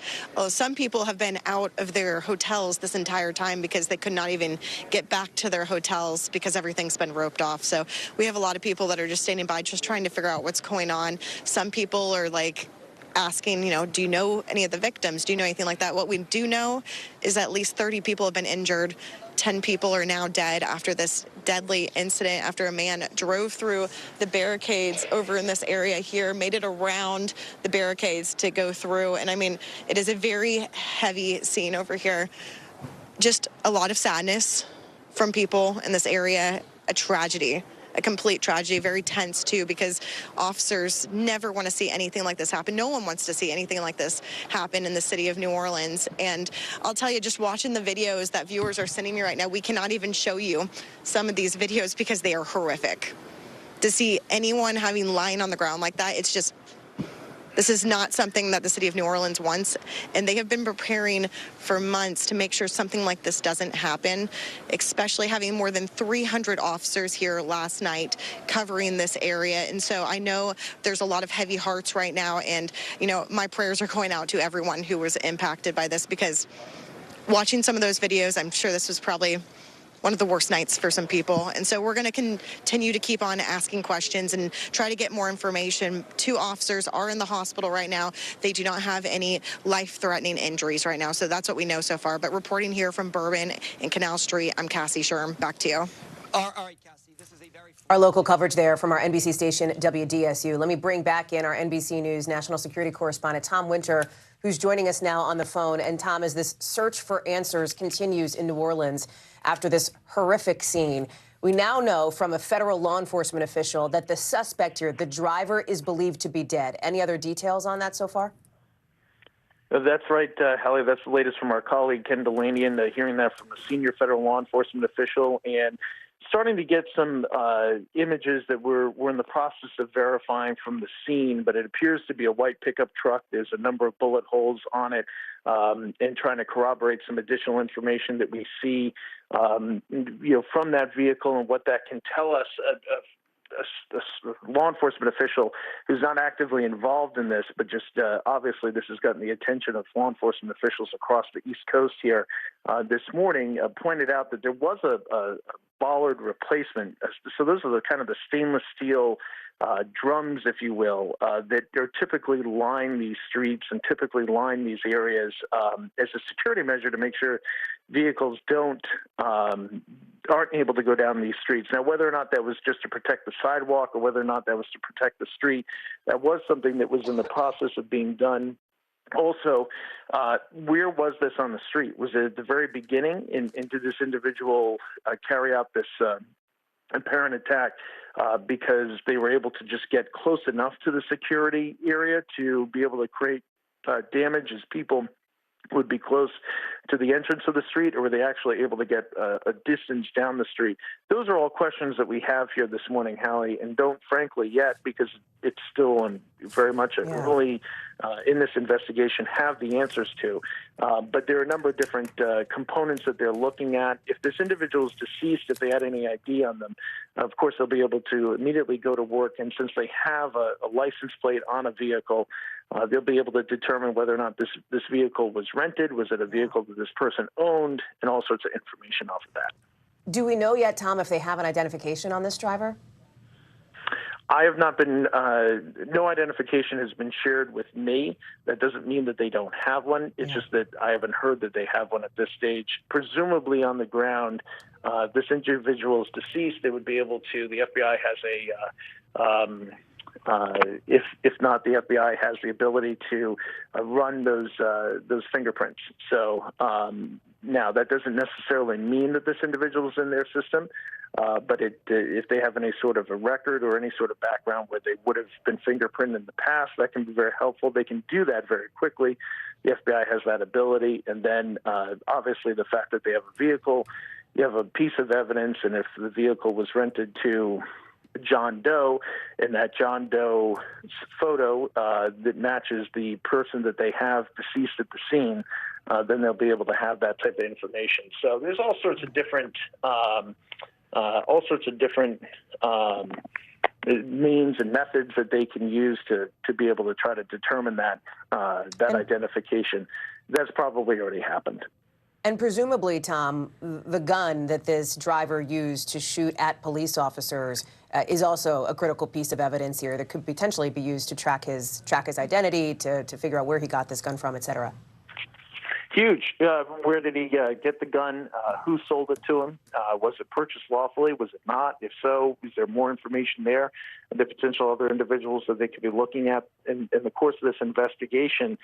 You know, this stuff, at this stage, it's over. The suspect is deceased, unfortunately. So are 10 individuals who are trying to enjoy their New Year's Eve celebrations.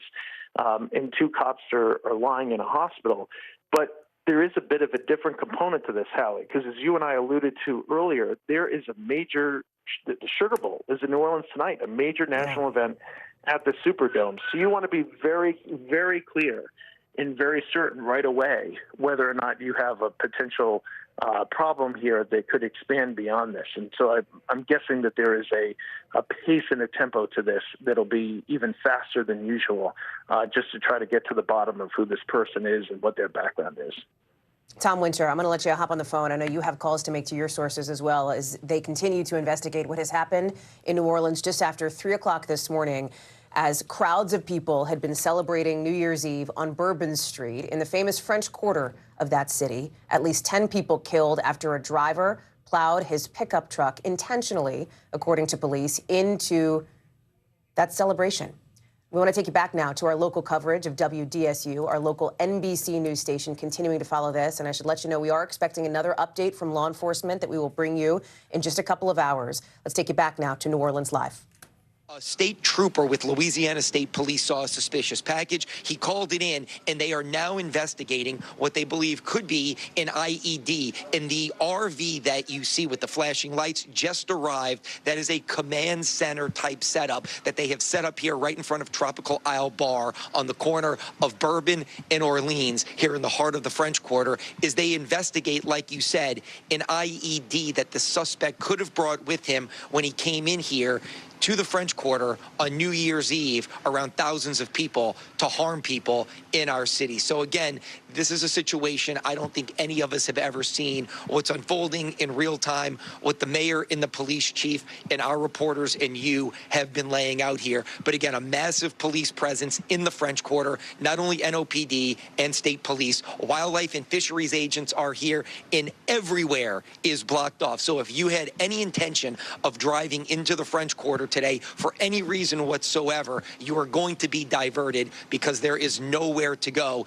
And what you're looking at right now, again, a serious situation. Like the FBI said, they are investigating a suspicious package because they believe that the suspect did have some explosive devices that he brought to the French Quarter in the pickup truck that Superintendent Kirkpatrick said he used to plow down Bourbon Street earlier today. So we'll continue to follow the situation here as they have brought in specialists to investigate what is a suspicious package, and more police presence continues to come to this scene. And look, Fletcher, we're going to get to Brittany in a second, and Mike Kahn. We're looking live right now, just so you know, from being at these scenes, what you're zoomed into right there, that white truck, that is special operations. That would indicate the bomb squad for NOPD. You were just zoomed in. It's that big white truck. It has the crest on the front with the red and blue light. That would indicate that the NOPD's bomb squad is out there, as you have been reporting. Yeah, again, Travers, and that command center did just arrive moments ago. That's why we asked for you all to come out to us. You see the St. Louis Cathedral in the background. And again, just for perspective, that is the corner of Bourbon and Orleans, right by the Tropical Isle Bar, which is a huge destination for New Year's Eve, for Mardi Gras, one of the go-to places, if you will, for people here, tourists and locals, to go in the big events, the heart of the French Quarter. So again, we'll continue to see what unfolds here as the investigation ramps up. Yeah, the big question everybody has right now is, why was New Orleans and the French Quarter a target for this person? Keep us updated. Also, stay safe, because when you're talking about IEDs like this, we are not in a war zone. We are in a major American city right now. So give us the very latest information. We're going to get to Brittany Werner and then to Mike Kahn to react to this. Before we do, we are going to show you some video that's coming into the newsroom. And over the next several days and weeks, you will see a lot of video, as there are so many cameras on Bourbon Street. This is video that is very graphic. We have blurred a lot of it. It is the immediate aftermath that you are about to see after this attack happened, when somebody drove a truck down Bourbon Street. You can see there are people who are suffering on the ground right there, being attended to by first responders, police, probably everyday citizens who witnessed it and are trying to help out. Everything happening just after 3:15 a.m. If you know New Orleans and you know Bourbon Street, it was absolutely packed, more than likely, at 3:15. We are a city that does not close at 2 o'clock like most other cities. The bars here and the partying go on all night, well into the early morning hours. So at 3:15, more than likely, it was probably prime time, and there were probably tens of thousands of people on Bourbon Street.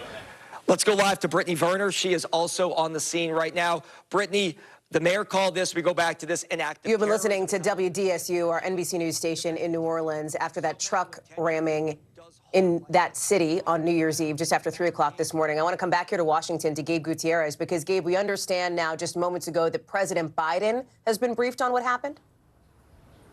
Yeah, that's right, Hallie. President Biden has been briefed just a short time ago. The president waking up this morning in Wilmington, Delaware, after a last night, but we're just hearing from the White House that he was briefed early on this morning. Certainly, it's still very early on in this investigation, but the White House has already been in contact with the mayor's office in New Orleans, and the White House reiterates that the FBI is already on the ground, and President Biden will be continued to be briefed throughout the day. Certainly, there are a lot of outstanding questions at this point, Hallie, a motive as local investigators and also the FBI looking into the motive behind this attack, the president keeping watch on it, as well as the National Security Council. Hallie? Gabe Gutierrez, thank you very much. They're in West Palm Beach, of course, covering the transition with President-elect Trump. We will see if he has anything to say this morning as well. I want to go now to somebody who was there. I believe we have an eyewitness on the phone on Bourbon Street when this happened. Jimmy Cothran. Jimmy, can you hear me okay? Yes, ma'am. How are you doing? Blessed, but I've been better. I bet. Can you walk us through where you were this morning and describe what you saw? We were kind of finishing out the night coming from Bourbon towards Canal, and there was a lot of commotion at the end, so we ducked off into a nightclub for a moment to let all that settle, what we thought was settling, and then within a couple of minutes of walking in, a group of frantic females run inside, push past security, and hide under tables. And so when we seen that, we live here, and unfortunately, our first thoughts were somebody shooting or chasing them. So we knew the club we were at, we ran upstairs. We knew they had a balcony. Whenever we got to the balcony, it is not what we expected. It was the beginning of the mass casualties. Dead right in front of us was someone's mother, twisted, obviously deceased. We counted 8 just from a couple of seconds of standing there, 8 bodies. 2 looked to be at least alive. I wouldn't say survivable, but alive. And the other 4 were clearly, very clearly, graphically deceased. That is and a gut punch to hear. No one was around. Like after they were mowed over, not knowing anything, like no one was helping these people. They wouldn't let us out. I have training personally, and they just immediately locked us in there. And we could see some people did eventually go and start attending to the bodies.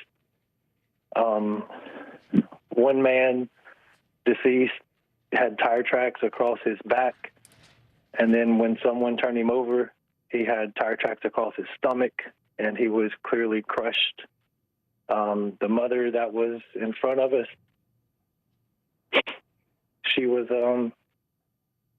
just horribly disfigured. A little girl that we had seen dancing as we were walking up the street was as flat as a pillow. I mean, it just kept going. Like every eye shot, body, body, body, body, body. It's difficult to hear. I'm sure it was far worse to witness and to experience. It was unbelievable. It was only could be referenced to a movie. The way. Did you see the pickup truck, Jimmy? Did you hear the gunshots that were apparently fired after this happened, or had you been in the nightclub at the time that this happened? The gunshots is what we thought was the commotion up the street. I see. But it was so loud where we were kind of like in the thick of it. And then the truck, we heard the truck barrel by as more people piled in. And as soon as we got up to the balcony, he had already advanced 8 to 10 blocks. And that's what I was trying to tell the other people is there were no barricades. Like this barricade stuff they're saying is not true. Were there any barricades at any part of Bourbon Street when you came into the French Quarter? Yes, we have tank barricades, like the metal hydraulic raising, unrammable barricades, because this has happened so many times. When we got there, me and my friend were surprised that they hadn't put these up, because usually you can walk safely in the middle of Bourbon once you hit Bourbon. They weren't up. So you still kind of had to watch your back for cars, but this is at 8 p.m. So now we're at 3:15, 3:10 a.m. They never put the barricades up. This man was able to hit 70 miles an hour for a clean 8 to 10 blocks down Bourbon. And we had barricades. You say 8 to 10 blocks, absolutely. Jimmy, during the time when you were in the club. How long did it take him to go, let's say, those 8 blocks, would you say? How many seconds? A minute, 2 minutes tops. He was out of sight. Police were on foot when we got to the balcony with M16s hustling down the street. They didn't even have time to get in their vehicles yet and chase him. They were on foot chasing him. He was long gone. And the only thing that stopped him is when he wrecked out. and that was clean. Yeah. And y'all will figure out the coverage of where the carnage started and where he wrecked out, and that'll show you exactly how far he got, and that there were no barricades on Bourbon up. When you walked out of that the club, flimsy- Jimmy, go ahead, please. They had the flimsy triangle-style orange and white barricade. That's what they had. I think you're referencing maybe what we're looking at here on screen, some of those barricades, similar to those perhaps. Jimmy, this is a city. Nothing. Yeah, that it has been through agony. It has been through hell this morning. When you walked out of that club, did you go home? Where are you now? What did you see? And how were people doing around you that were witnessing this as well? Well, I mean, I'm at home now, but we were held prisoner with those sights and carnage and memory inside that club for over an hour and a half with no one telling us anything, which I understand you got to cordon off the crime scene. But even when they let us out, they never told us anything while we were in there. Like, a lot of us knew what happened, but some didn't. But even when they came in and told us to leave, they just started grabbing us. The police just started grabbing us by our clothes, throwing us out. And if you've seen my Facebook video, you can hear them in the background just throwing us, literally physically grabbing hold of us and yanking us out the door. Doesn't matter who we were with, because my buddy that went with me, I think he went to the restroom. So when they said get out, they didn't care who you were waiting on. They wanted you out now. And if you didn't, they told you were resisting. They yanked us out. So me and him got separated. They put their hands on him, yanked him out because he's looking for me. And just the way they treated us after that. And the bodies are still there. They're just covered up with pink sheets. And you can see that in the video. So Jimmy they walk Catherine. us out past all these bodies again, treat us like crap, and say, have a nice night. Unimaginable horror in New Orleans this morning. Jimmy Catherine, we are so grateful to you for sharing what you saw, for helping to fill in some of the details, some of the questions that so many people around the country have as they are watching the aftermath of this unfold. A lot of people are thinking about you and your city. Jimmy, thank you very much for being with us this morning. As you heard there, of course. Jimmy Catherine, local of New Orleans. We understand from New Orleans police that a majority of those injured and killed were local residents. You have a lot of people in from out of town, considering the Sugar Bowl, that huge college football playoff game, is tonight in the city. It is at the Superdome, just about a mile away from the French Quarter. All of it is police, as you see in the images here, are continuing the investigation into what happened this morning when a man driving a pickup truck plowed into crowds of people, as you just heard from Jimmy, celebrating New Year's Eve. At least 10 people have been killed. 2 police officers are among the 30-plus people who are in the hospital now. Those officers are in stable condition after being fired on by the driver, according to police. I want to bring in now NBC's Emily Aketa, who's following all of this from a different New Year's Eve celebration in Times Square. Emily, good morning. Hey there, Hallie. Good to be with you. The police superintendent of New Orleans calling this very tragic, as you said, that resulted in 10 people being killed, several dozen others transported to area hospitals. She also called it very intentional. This happened around 3:15 in the morning on the very popular tourist hotspot of Bourbon Street. She said a man in a pickup truck intentionally drove around barricades, so it's not clear what kind of barricades those were, and then went at a very fast pace down Bourbon Street, quote, trying to run over as many people as he possibly could. He eventually crashed, and police say started shooting at officers, striking 2 officers who we've learned are in stable condition. A federal law enforcement official tells NBC News that the suspect is believed to be dead at this time. They also say that the FBI is looking into this, investigating this as a potential terrorist event. The FBI is taking over the investigation and revealed that they found several improvised explosive devices near the area. Our affiliate capturing images of robotics being deployed in that area. The governor of Louisiana posting on social media saying a horrific act of violence took place on Bourbon Street earlier this morning, then urging all near the scene to avoid Bourbon Street and that tourist hotspot.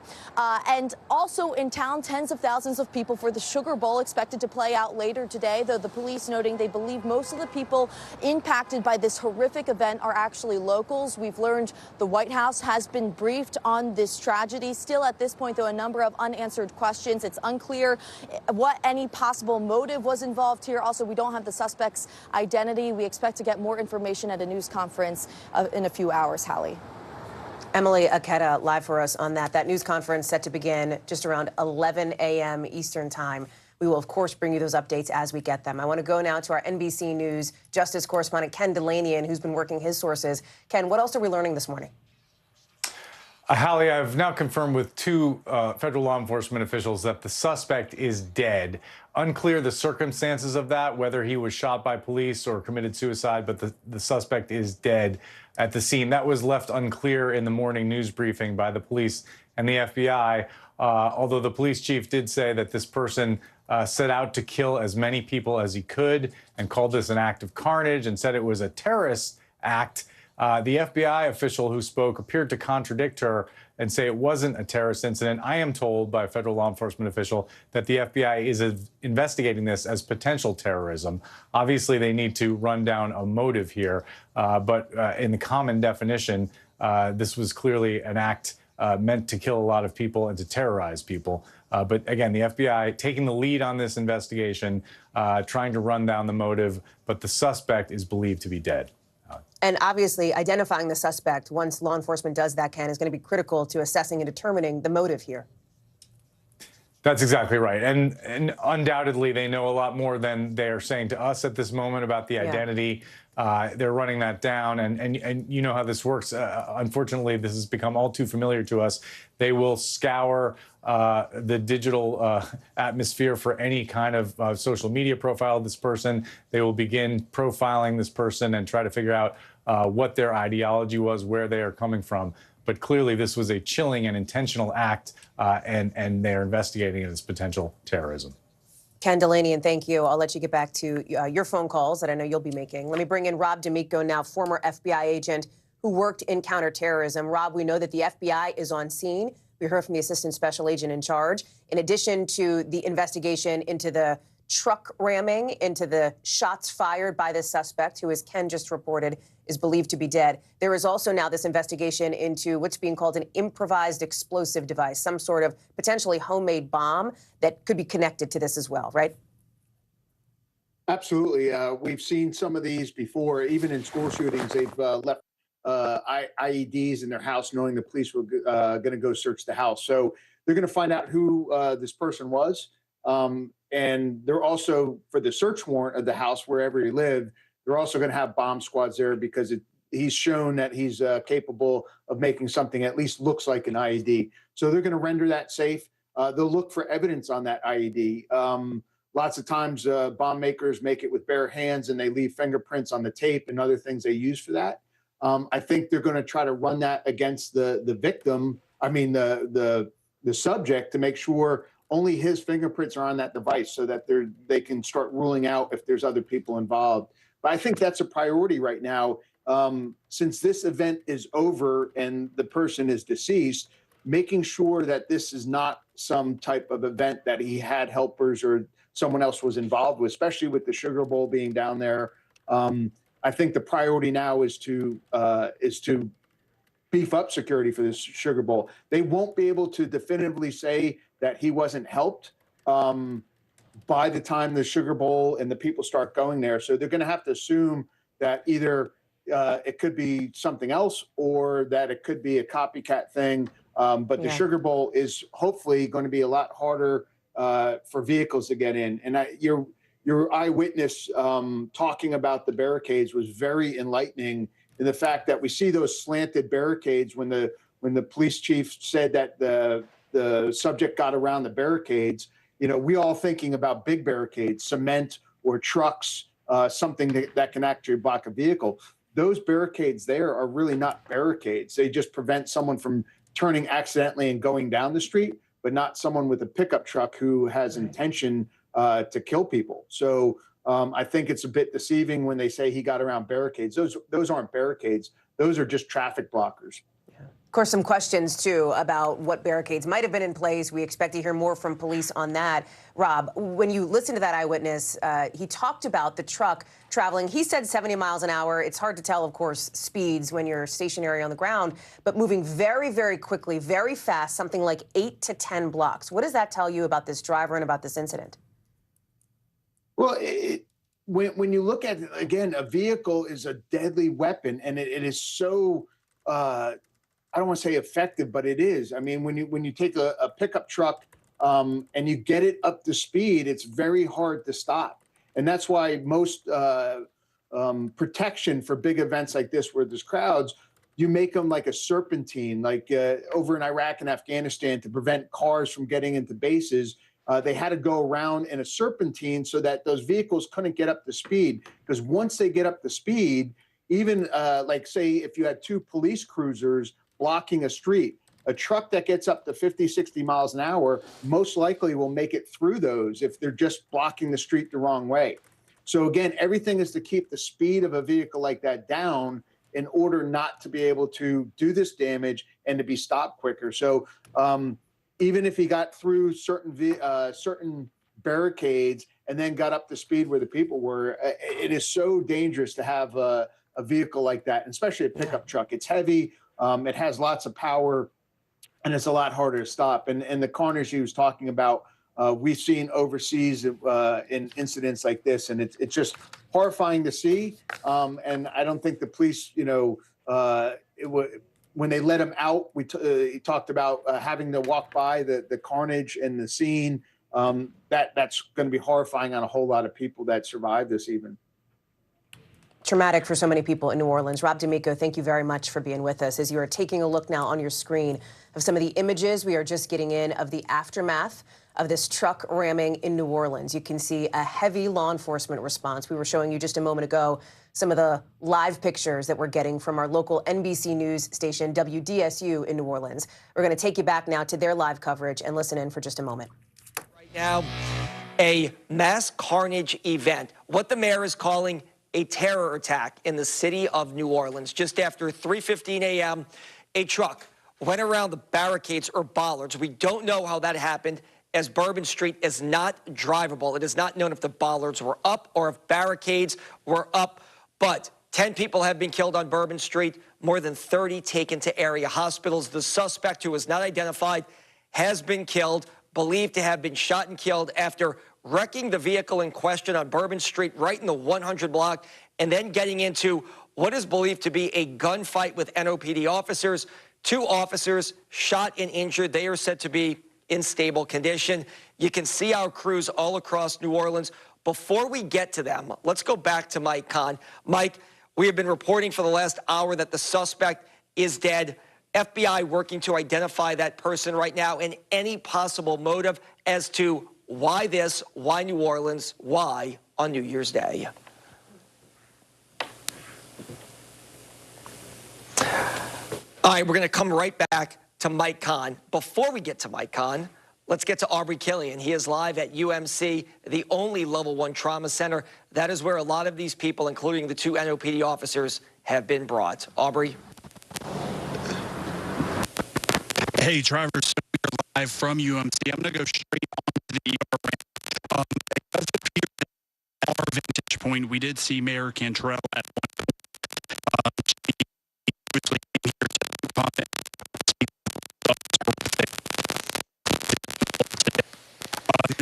All right, Aubrey, we're having an issue with your microphone. As soon as you get that squared away, we are going to come back to you. Let's get to Cassie Sherm. She's on Canal Street. There's talk about multiple IEDs. Fletcher saw one. It's a big police presence in the French Quarter right now. You saw NOPD officers kind of sweeping the area, cars, garbage cans, trash bins, looking for anything suspicious. Cassie, are you seeing the same thing where you are on Canal Street? Yeah, I'm actually seeing that exact same thing going down Bourbon. So obviously we're on Canal and Bourbon right now to give you guys a little bit idea. Right across the way here, you guys can see right back there, that is where it all started. and you're seeing officers going through, looking underneath things. We saw people going through trash cans as well.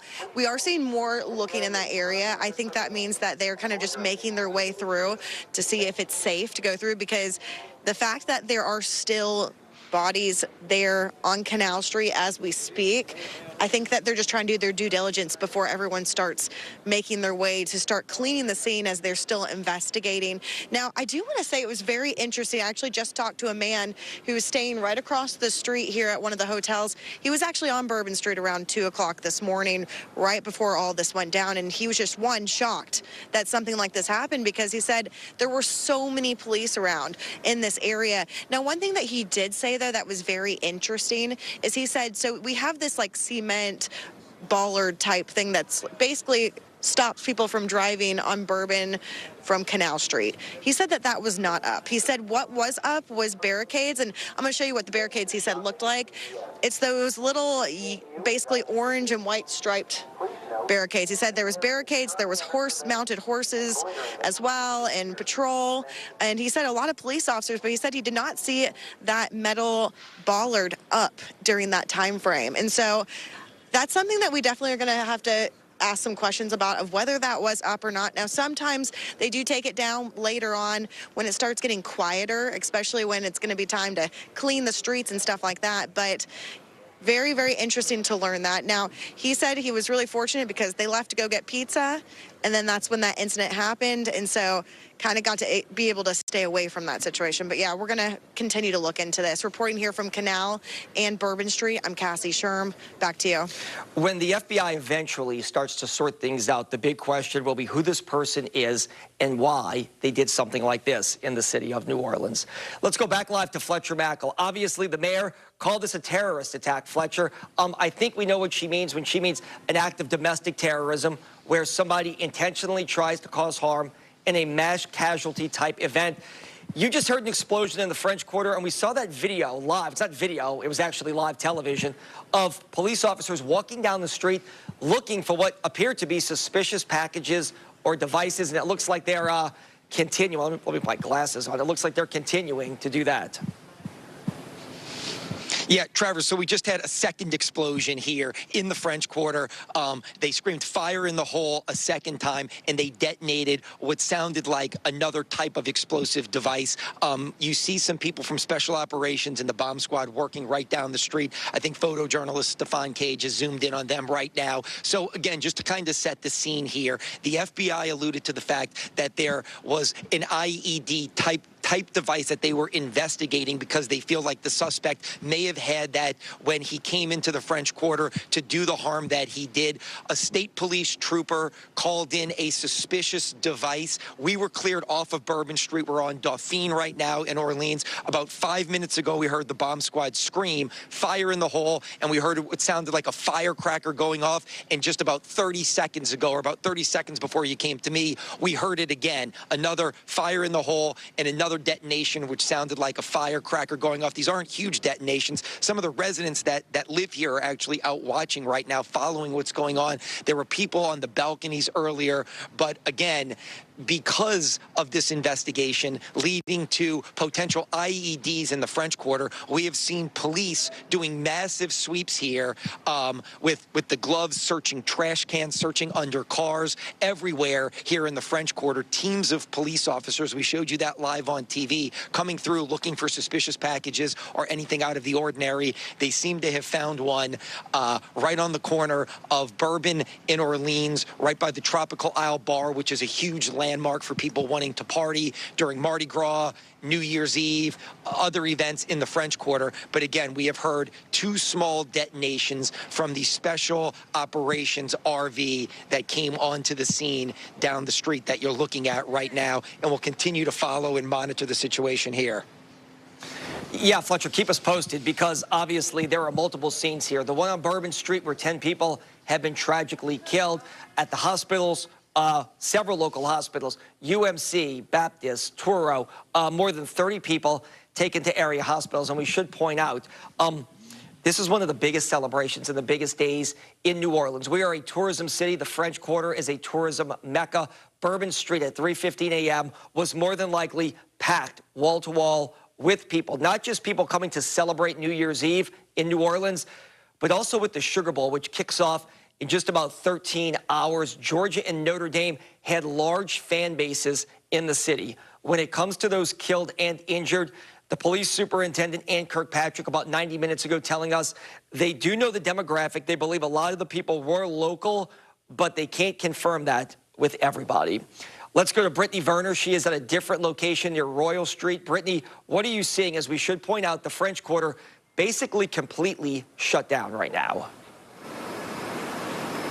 Yeah, Travers, we moved our location to Royal and Bienville Street, and right now we're seeing much of what we saw in Canal. Lots of police officers and detectives over here investigating because that 8-block circumference is blocked off while this investigation continues. I'm going to step out of the way so you can see. I'm going to have our photojournalist Matt zoom in a little bit more so you can kind of see detectives are on Bourbon Street. Now, this was a crazy situation. Many people not expecting to start their new year off with this type of tragic situation. We know that, again, the FBI is now taking over this investigation as the lead concerning what happened here.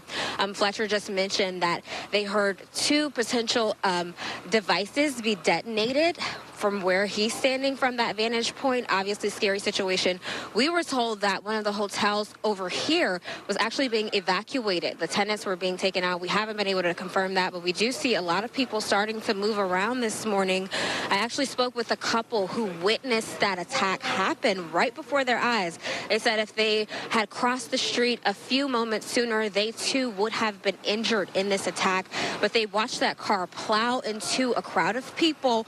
They heard the screams and they saw the aftermath and saw the actual event happen. So scary situation for everyone involved, everyone who witnessed this, all of the people who were impacted by losing loved ones or having loved ones be injured in this attack. We know that city leaders this morning during their event said that there were about 300 officers working at the time this happened in the French Quarter. So obviously a large presence that was out in the French Quarter on this busy night. We expected to have a lot of people. There was a lot of traffic on Canal and Bourbon because obviously it's always traffic at that time of night, but it was New Year's Eve and going into New Year's Day.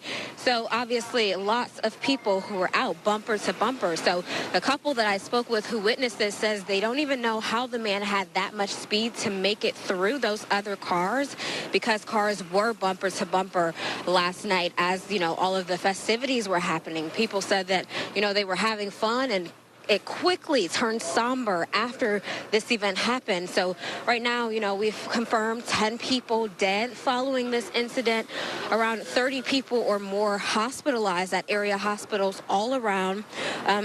Again, the FBI now investigating, and there were explosive devices that were found. So they were working to see if those were active. And Fletcher mentioned that, you know, they heard a small explosion when possible 2 of those explosive devices were detonated. So, you know, this is unfolding, getting a lot deeper as we learn more about what's happening here. But we're supposed to get an update from city leaders once again at 11 this morning to kind of iron out more of those questions that we have. You know, we're told that the suspect in this situation is dead now. We have that confirmed. So still a lot of unanswered questions here. A lot of people worried and concerned considering what happened. But for now, we're going to send it back to you in the studio. Travers. All right, Brittany, thank you very much. We're going to get to Anam Siddiqui in just a moment. She's now at the Jack's Brewery, which is becoming another site right now. Obviously, so much going on in the French Quarter after what the mayor is calling a terrorist attack.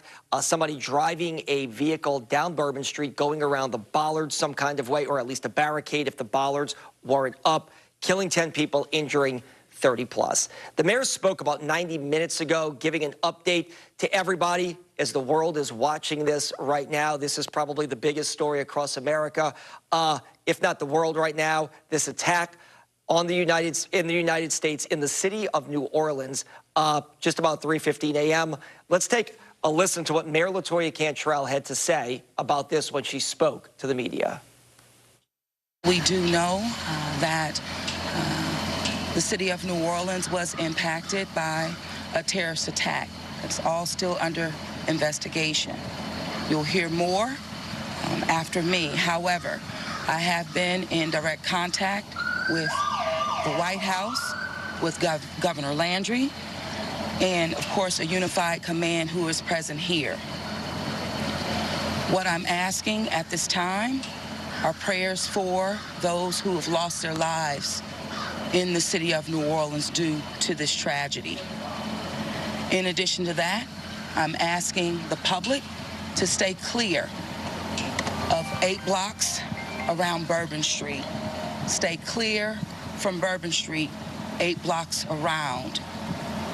Very active, and again, a unified command is in place right now.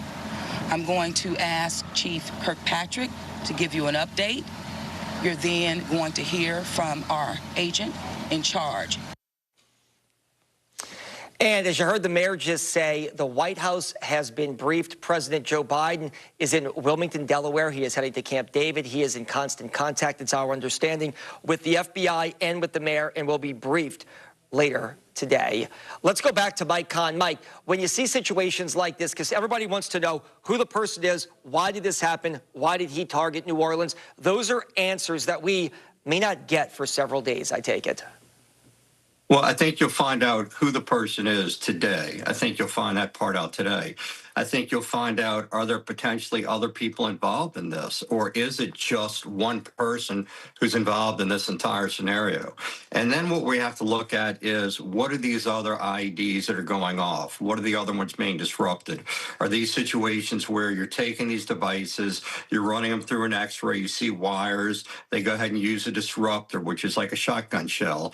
They disrupt the device, and then they're finding more in different places. With the game going on, how do you protect against that with all these people going to the game from all different locations? What do you do about people who are pre-gaming with ice chests, with other bags that look like that? Or is there anyone else involved in this? So there's still a lot to be considered. I think that's why your press conferences are so far off, that one, we're dealing with the immediate casualty and the people who are still, unfortunately, in the crime scene, and then going further and putting a plan together for acceptance of this game and how to get people in and out of the game safely. Yeah, look, and when you talk about things like this, there are so many hotels in the French Quarter. We have about 30,000 hotel rooms in this city. If I read correctly on a story that we did, and I believe it is correct, obviously, they are about 85% occupancy right now. There are so many people who are at hotels. I'm going to use a hotel, for example, the Royal Sonesta. It's in the 300 block of Bourbon Street. They have the Bourbon Orleans right there. They have so many boutique hotels. Is there a shelter in place? Are they telling people to, hey, stick around your hotel lobby right now, because so many people are downtown in the Quarter, waking up right now at 8 a.m. and learning about this attack?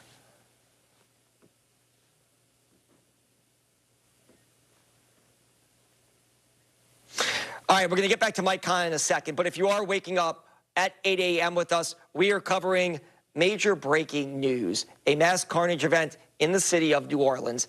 What the mayor is describing as a terror attack. Someone just after 3:15 a.m.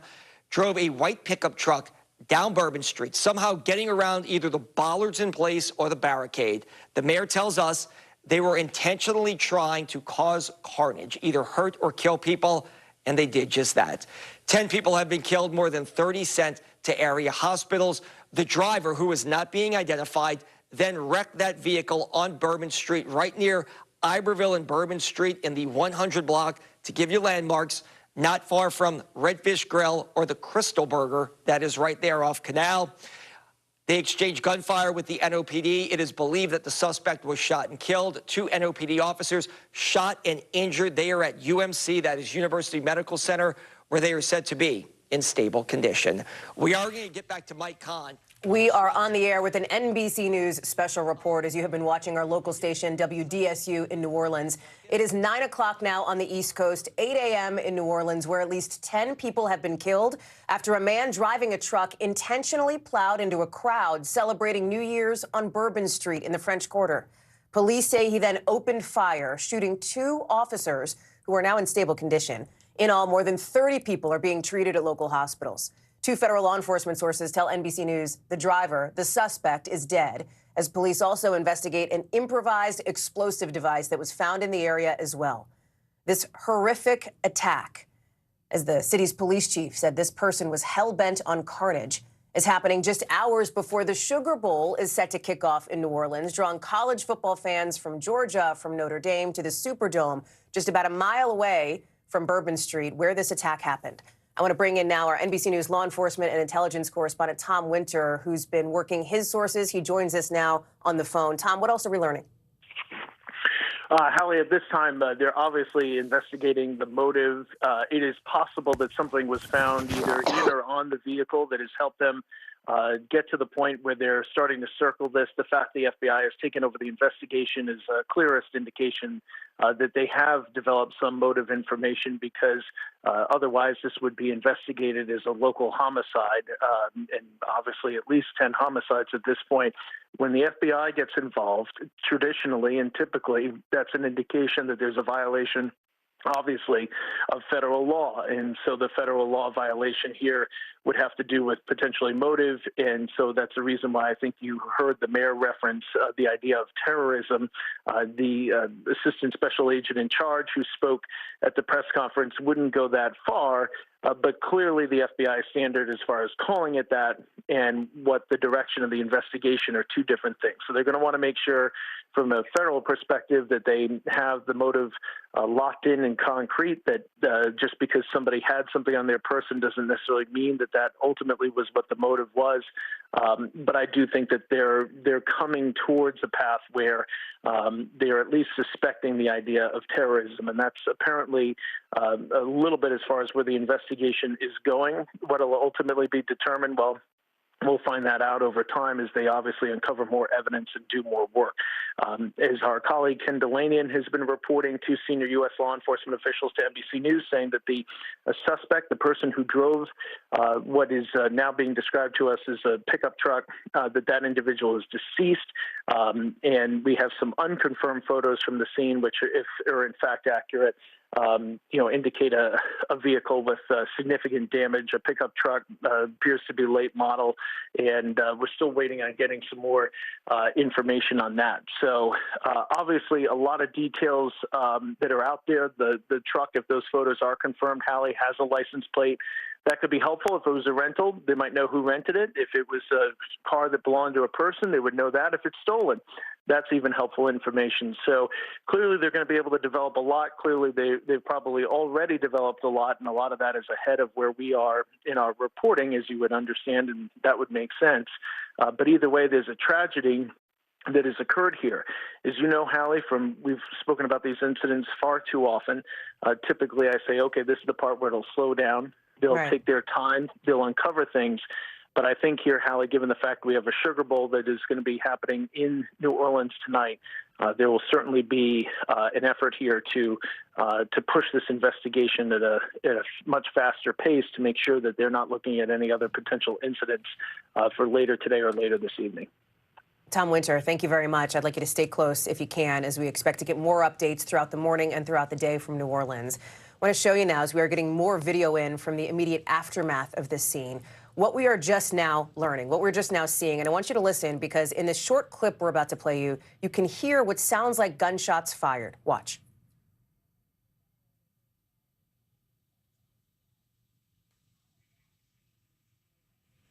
So no audio on that clip, but you can see the images here. Just a gut punch to look at this in the French Quarter.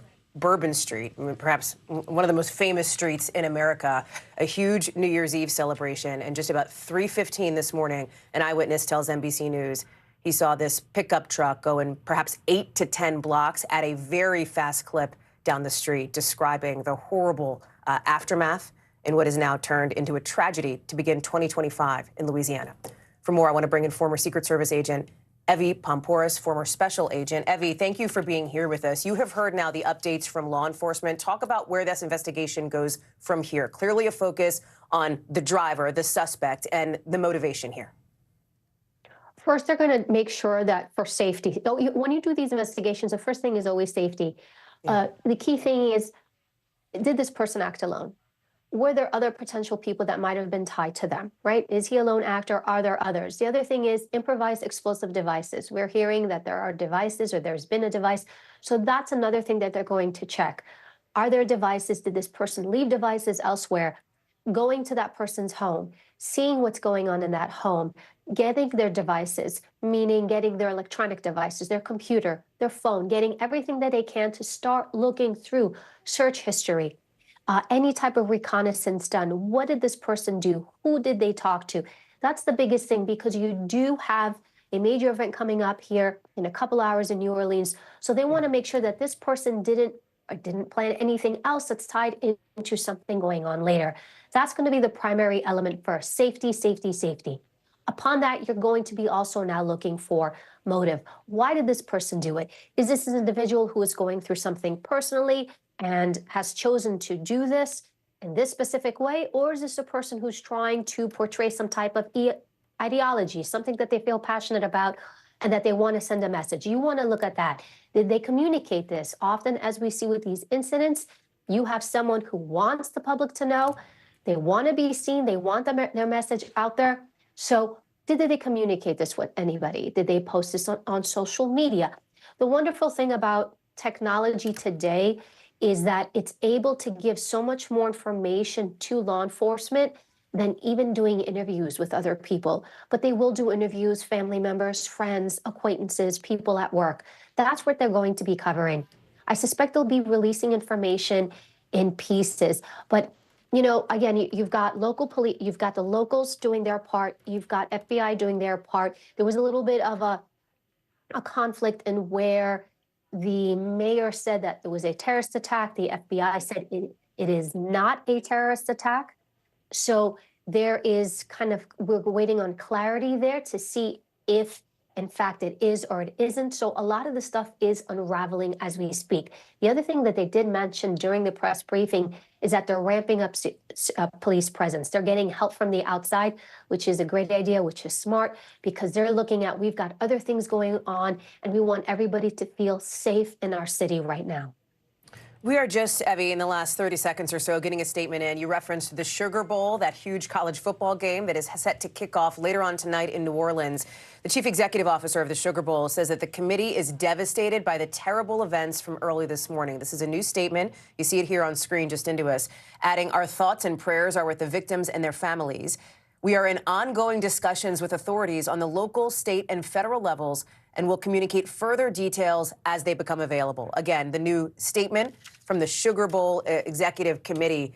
Evie, the security posture here would already be intense for any kind of huge game like this, where you have thousands of people coming in from out of town, in addition to the thousands of locals who are celebrating New Year's Eve in New Orleans. Talk us through changes that we may see to the security posture. You see it from that Sugar Bowl statement. We don't know the specifics yet, but this is an all-hands-on-deck effort. I will tell you this, right? It's actually easier to secure a site like the Sugar Bowl than it is to secure a site like this. So I don't want to say I'm not as concerned. They're going to do their due diligence. They'll add more personnel if they need to, maybe close an entrance or two to funnel people through a specific entryway, maybe, you know, be really alert in doing searches on people, putting them through magnetometers. So I think that they're going to do a good job, but it's easier to secure a site like that because it's enclosed, right? I have a perimeter around it. I've got a structure. I have my people. They go through security. I make sure they're clean. We use the term clean. Nothing's on them. They enter the facility. They've been checked, and I know everybody within my facility, within my structure, is safe and clean. And I secure that perimeter. A site like this event, like where we saw this individual put their vehicle through, similar to what we saw, actually, this is coming off the heels of the event we saw in Germany. Christmas market in Germany, a driver takes his car and does the exact same thing, just drives through a crowd of people. Anytime you have an open venue like this, these are much harder to secure. You're looking at so many more variables. You don't have a structure around to help do the security on that.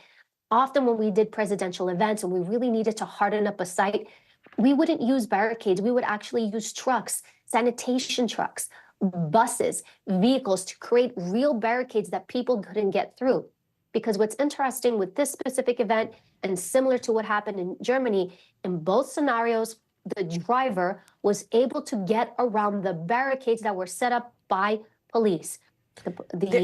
During the press conference, it was also said here, that we just heard, that they had barricades, but the person was very intent to cause harm. They were able to move around the barricades. I want to say this about barricades and police structures. Some are set up that are super hard, you can't get through. Some are set up to deter people. It means you deter people from doing bad acts. You deter people from trespassing or going through. It's a deterrent. The thing that we're seeing is when you have a true bad actor, someone like this who is keen on causing harm, they will get through it. So I think after this event, seeing that we've seen two back-to-back, one in Germany, one here, that there may be a little bit of shift in psyche and how we secure these events, making sure people now are truly safe. Because I have to tell you, one of the biggest concerns, and I said this after the Germany Christmas market attack, is copycats. And I really would want to know, I think it'll come out during the investigation, if that person was in any way, shape, or form inspired by what happened in Germany as well. Evie Poumpouras, thank you very much. Former Secret Service Special Agent. Evie, I'm going to ask you to stay close to your camera as well as we continue to get developments and as we expect updates on this throughout the morning. I want to bring in now NBC News Justice correspondent Ken Delanian, who's joining us live. Ken, we talk about these car and truck attacks. We saw the one in Germany that Evie referenced not too long ago, but there is a long history of these kinds of incidents. Yeah, that's right, Hallie. So just so people understand the context, that incident in Germany, December 20th, killed at least 5 people. They are still investigating the motive of this Saudi Arabian national who carried out that attack. There's some signs that he may have been mentally ill. They're not calling that specifically a terrorist-inspired attack, but there were a lot of repercussions from that because it harkened back to an attack in 2016 in Berlin that killed 12 people, where a person drove a truck into a Christmas market. And of course, in 2017 in Times Square, there was an ISIS-inspired attack by a man who drove a truck into a group of people, killing 7. So long history of that. But this is the first time that I'm aware of that combined a vehicle attack of this nature with gunfire. Police said the man fired shots and struck 2 New Orleans police officers, and potential bombs, potential improvised explosive devices that the FBI says they are investigating. It's not clear whether those were real bombs, but what is clear is, as the police said, that this person was bent on killing as many people as possible. And the FBI said during that news conference that they are taking the lead on this investigation, and my sources tell me they are investigating it as a potential terrorist attack. Obviously, the biggest question now is the identity of this suspect and any potential motive. Terrorism could have a lot of forms. It could be ISIS-inspired, obviously, or it could be domestic ideology inspired, or it could be none of the above, and there could be a specific grievance involved here. But what's clear is that this was an intentional act. This person set out to create carnage, as the police chief put it. Hallie. Yeah, carnage through a variety of means, not just from ramming his pickup truck through this crowd, but then opening fire, Ken, on those police officers. We know at least 2 of them have been shot. They're in the hospital in stable condition, among the 30-plus people who have been injured. And then there's this improvised explosive device. Some questions about where it was found, about whether or not it has been detonated. One of our local affiliate reporters from our station in New Orleans, WDSU, saying that he heard something like perhaps a noise, something like fire in the hole, for example, from down the street where police have been investigating. This is all part and parcel of where this inquiry goes from here. That's right, Hallie. And when I heard that local report, he said it sounded like a firecracker. That sounded to me like police being very cautious, seeing a backpack or something they believed is suspicious and conducting a controlled detonation. Had that been a bomb, it would have been a much bigger explosion than just the sound of a firecracker. Again, unclear what's going on there, but clearly the police are scouring the area and being very careful because the FBI said that there was evidence of an improvised explosive device. And clearly, as you said, this person not only drove a truck into human beings gathered for a celebration, but then opened fire and shot 2 New Orleans police officers. So this person was bent on destruction. And you know, there's some really big open questions. For example, did this person act alone, or did he have any Confederates or co-conspirators? That's something the FBI is investigating right now. And until they can rule that out, they and the New Orleans police and every law enforcement agency in that vicinity has to be super careful, super vigilant, and investigate every possibility, including, you know, suspicious packages lying around the French Court, Hallie. Ken Delanian, thank you very much. I want to go back to Evie Poumpouras, that former Secret Service special agent. One of the things that has come up is this issue, and you referenced it, and Ken referenced it there, Evie, of these barricades. We spoke to an eyewitness not too long ago. We'll play back some of that interview in case people missed it as they're just waking up this morning, who described seeing this pickup truck go something like 8 to 10 blocks very quickly down the street and saying that he did not see those bollards or barricades up. He saw what looked like smaller versions, perhaps more like traffic stops. It is not clear at this point. We do know that the superintendent of the New Orleans Police Department said that this driver went around whatever barricades were in place. But this is something that police, that law enforcement have learned to put in place now for years. This is a typical part of the security posture and the security apparatus for any big event like a New Year's Eve celebration. I think it depends. You know, as we're looking at the image there, a barricade honestly can be anything. It depends how they're using the term. But even as we're looking at that image right now, we see, you know, the white triangle with the half, bar. Like, they could even consider that a barricade. There's bike rack, which is the metal bars that can be barricade. You can have some bollards. That could be considered barricade. When you do security planning, you're very deliberate in what kind of barricade you want to use and how much do you have access to. Is it bike rack? I'm suspecting again, because I don't know for sure, perhaps they use bike rack. You can easily dismantle that. The sure thing is cement barricades. Those can't be moved, but it's costly to put them in place and you need a lot of them. You can use vehicles. Vehicles are also great. It's something that we use. I do suspect moving forward, law enforcement is going to have to really rethink how they secure these events. I know we don't want to scare people. We want people to go enjoy themselves, but we also want to make sure that people feel safe. And I really think rethinking about how to want a secure event. Also, you know, I'm not trying to be morbid here, but these are things that I would think about in the security plan. This is a driver who drove through. It takes seconds to cause the carnage that they caused. Second, and in this scenario, he actually crashed his car, then exited. So imagine if he didn't crash his car, how much more carnage he could have caused before he exited. The other thing is, we don't know if he had or didn't have any explosive devices in the vehicle and they failed to go off. Or what if he did and they did go off? These are the things, you know, you want to think about, because it's not just, you know, the world is changing, sadly. People are adding more and more elements to this. You know, and as Ken Delanian was reporting before, using a vehicle is not a new thing. But what's changing is the intent, the nefariousness, the bad actors that they're looking at. I'm not just going to drive my vehicle and try to hit something or someone. I'm actually going to bring a weapon.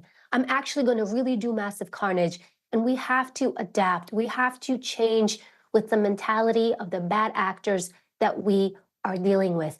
And I do think that really shutting down the road. In fact, there was an earlier clip that was played of an individual saying, who was at the event that we were just playing here at NBC, where he was saying there were vehicles going throughout the night. I was surprised to see vehicles passing through with all these people around.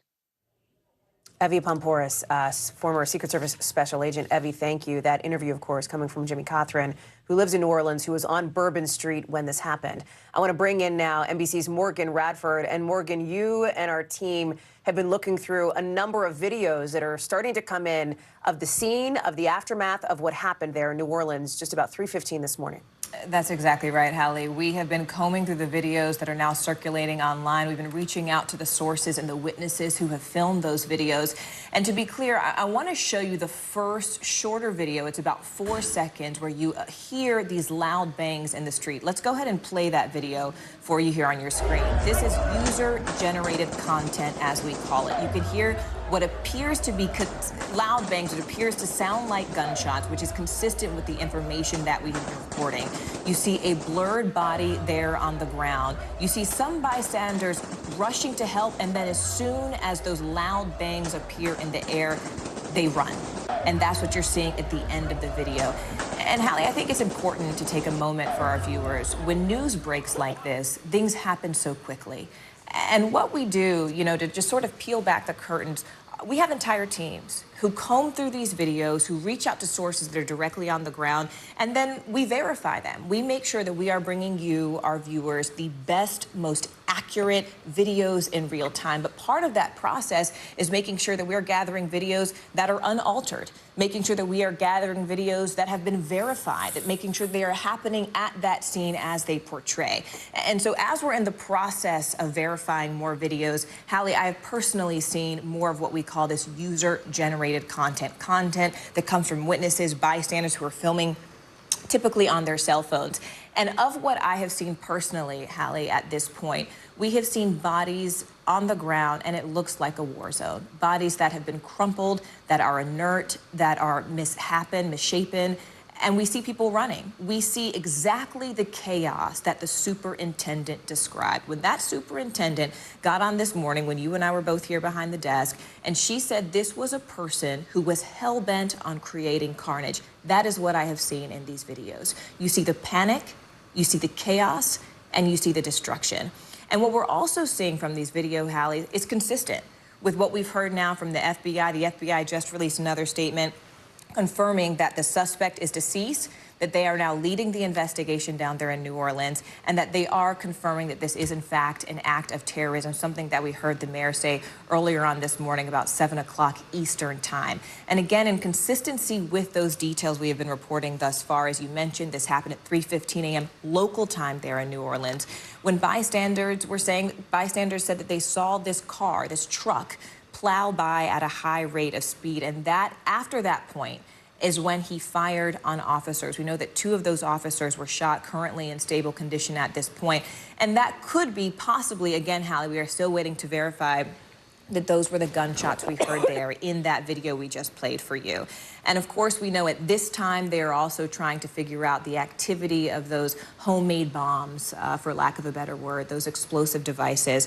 The FBI is taking over. We know the Governor Landry has been briefed. We know the White House, of course, President Biden has been briefed. And now this is where this begins, right? Just for context, again, for our viewers, we're talking about New Orleans, the Big Easy, Crescent City. This is one of the hottest spots where you could be on New Year's, right? This is a place that was preparing for joy this New Year, especially as they have in about 11 hours from now their Sugar Bowl happening at Kickoff. They had the Sugar Bowl parade they have been preparing for. And then, of course, remember, they have the Super Bowl coming up in a month. So this is a city, this is the most famous city in the entire state of Louisiana, Bourbon Street, where revelers go. And that's what I've been seeing in those videos, Hallie. People who were reveling, people who still had Mardi Gras beads on their necks. Now they were laying trampled in the street. We have more of those videos we are clearing in real time that we will bring to you and our viewers as soon as we do, Hallie.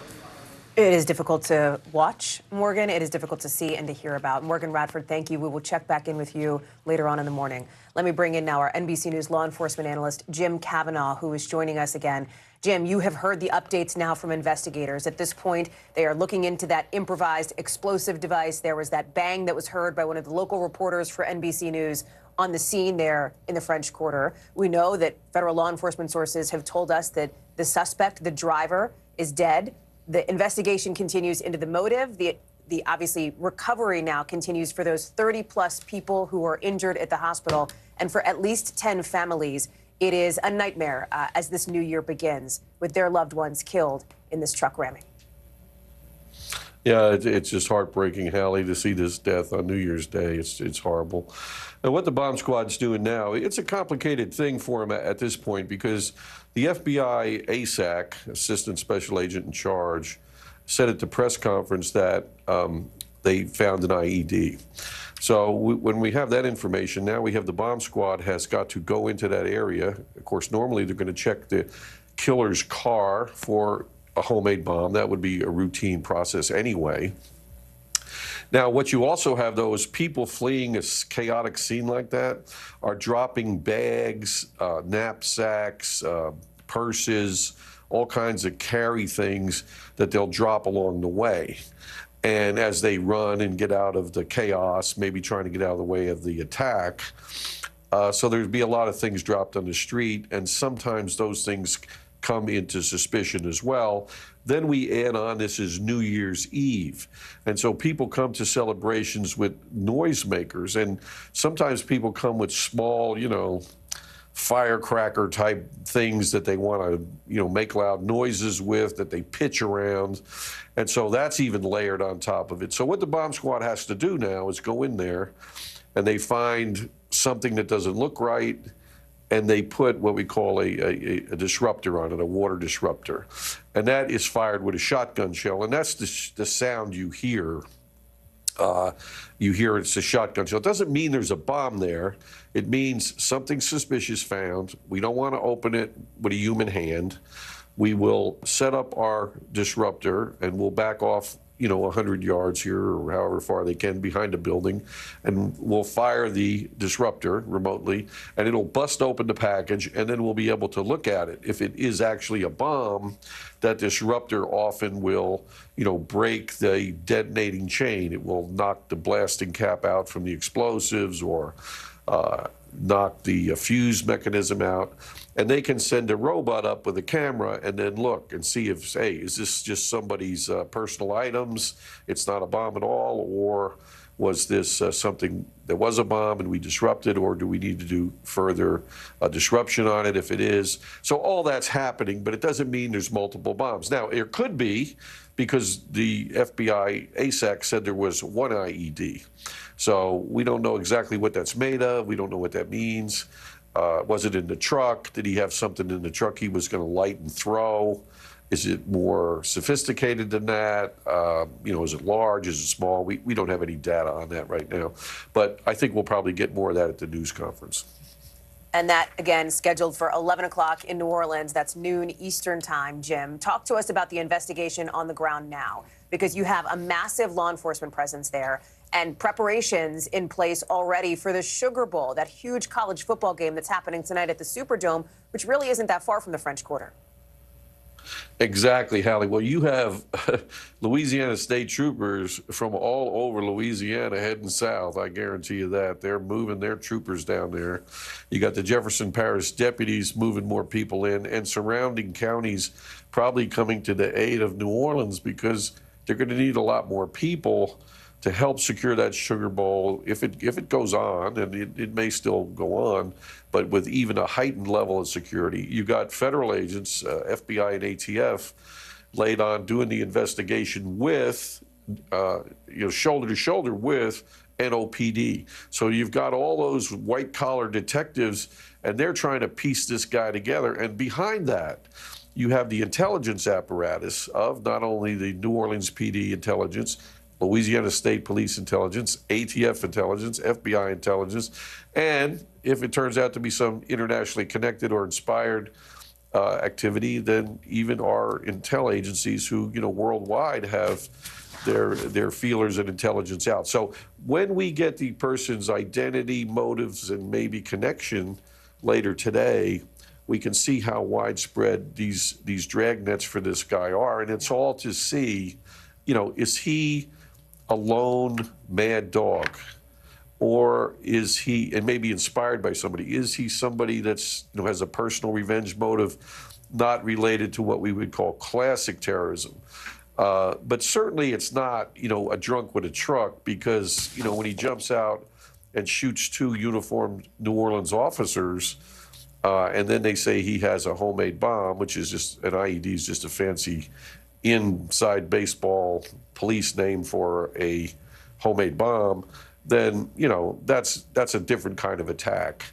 It's just amazing that someone could drive all these blocks down Bourbon Street in a vehicle. I mean, Bourbon Street is just an iconic street, and I can't believe that somebody could get a vehicle in there. I mean, if those police barricades were those wooden barricades with orange and white stripes, I mean, you could push those over with your hands. So that's not going to stop any kind of a vehicle. So I don't know what kind of security they were doing there.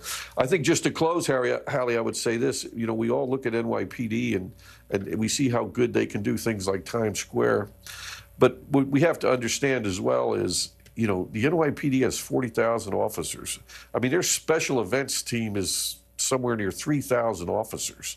I mean, when they go in there, I mean, they're not leaving any stone unturned, and they've got the biggest city in the world, and they're going in there and securing that thing. The New Orleans chief said she had 300 officers there. Now, New Orleans is not the size of New York, granted, but the resources are different. But nevertheless, you've got to plan for weeks because, you know, no one should be able to drive a truck through there, not in any condition. It should be dump trucks and garbage trucks, you know, snowplow trucks, whatever you got that this Public Works Department has. The city controls all that. That should be all blocking those streets. And it should block the streets and to a point where, you know, the crowds would thin on Canal. I've walked those streets, and I know many people and many Americans have. And, you know, Bourbon is very dense. Bourbon Street's very dense. But when you get down to Canal, it's larger, it's wider. You can see it there on the feed. And, you know, the crowds string out, going to various hotels, going in the crosswalk. And the killers want a target. They want a crowd. And in 1974, it was a terrorism analyst, Brian Jenkins, who said, terrorism is theater, and that has held true every day since Brian Jenkins said it. Terrorism theater, and they want to go where the crowd is, where the cameras are, to get the most impact for their act. They don't want to run over 3 people. They want to run over 40 people, and that's what happened today. Jim Kavanaugh. Thank you very much, our NBC News law enforcement analyst. It is a grim New Year's morning here to begin 2025 in New Orleans as people are focused on the tragedy that has happened. As Jim mentioned, some 40 people plowed over by a driver in a truck at a New Year's Eve celebration just after 3 o'clock this morning. At least 10 people have been killed. Dozens of others are in the hospital, including 2 police officers who were shot when this suspect, believed to be dead, opened fire on police. There is also now an investigation into a homemade bomb in the area.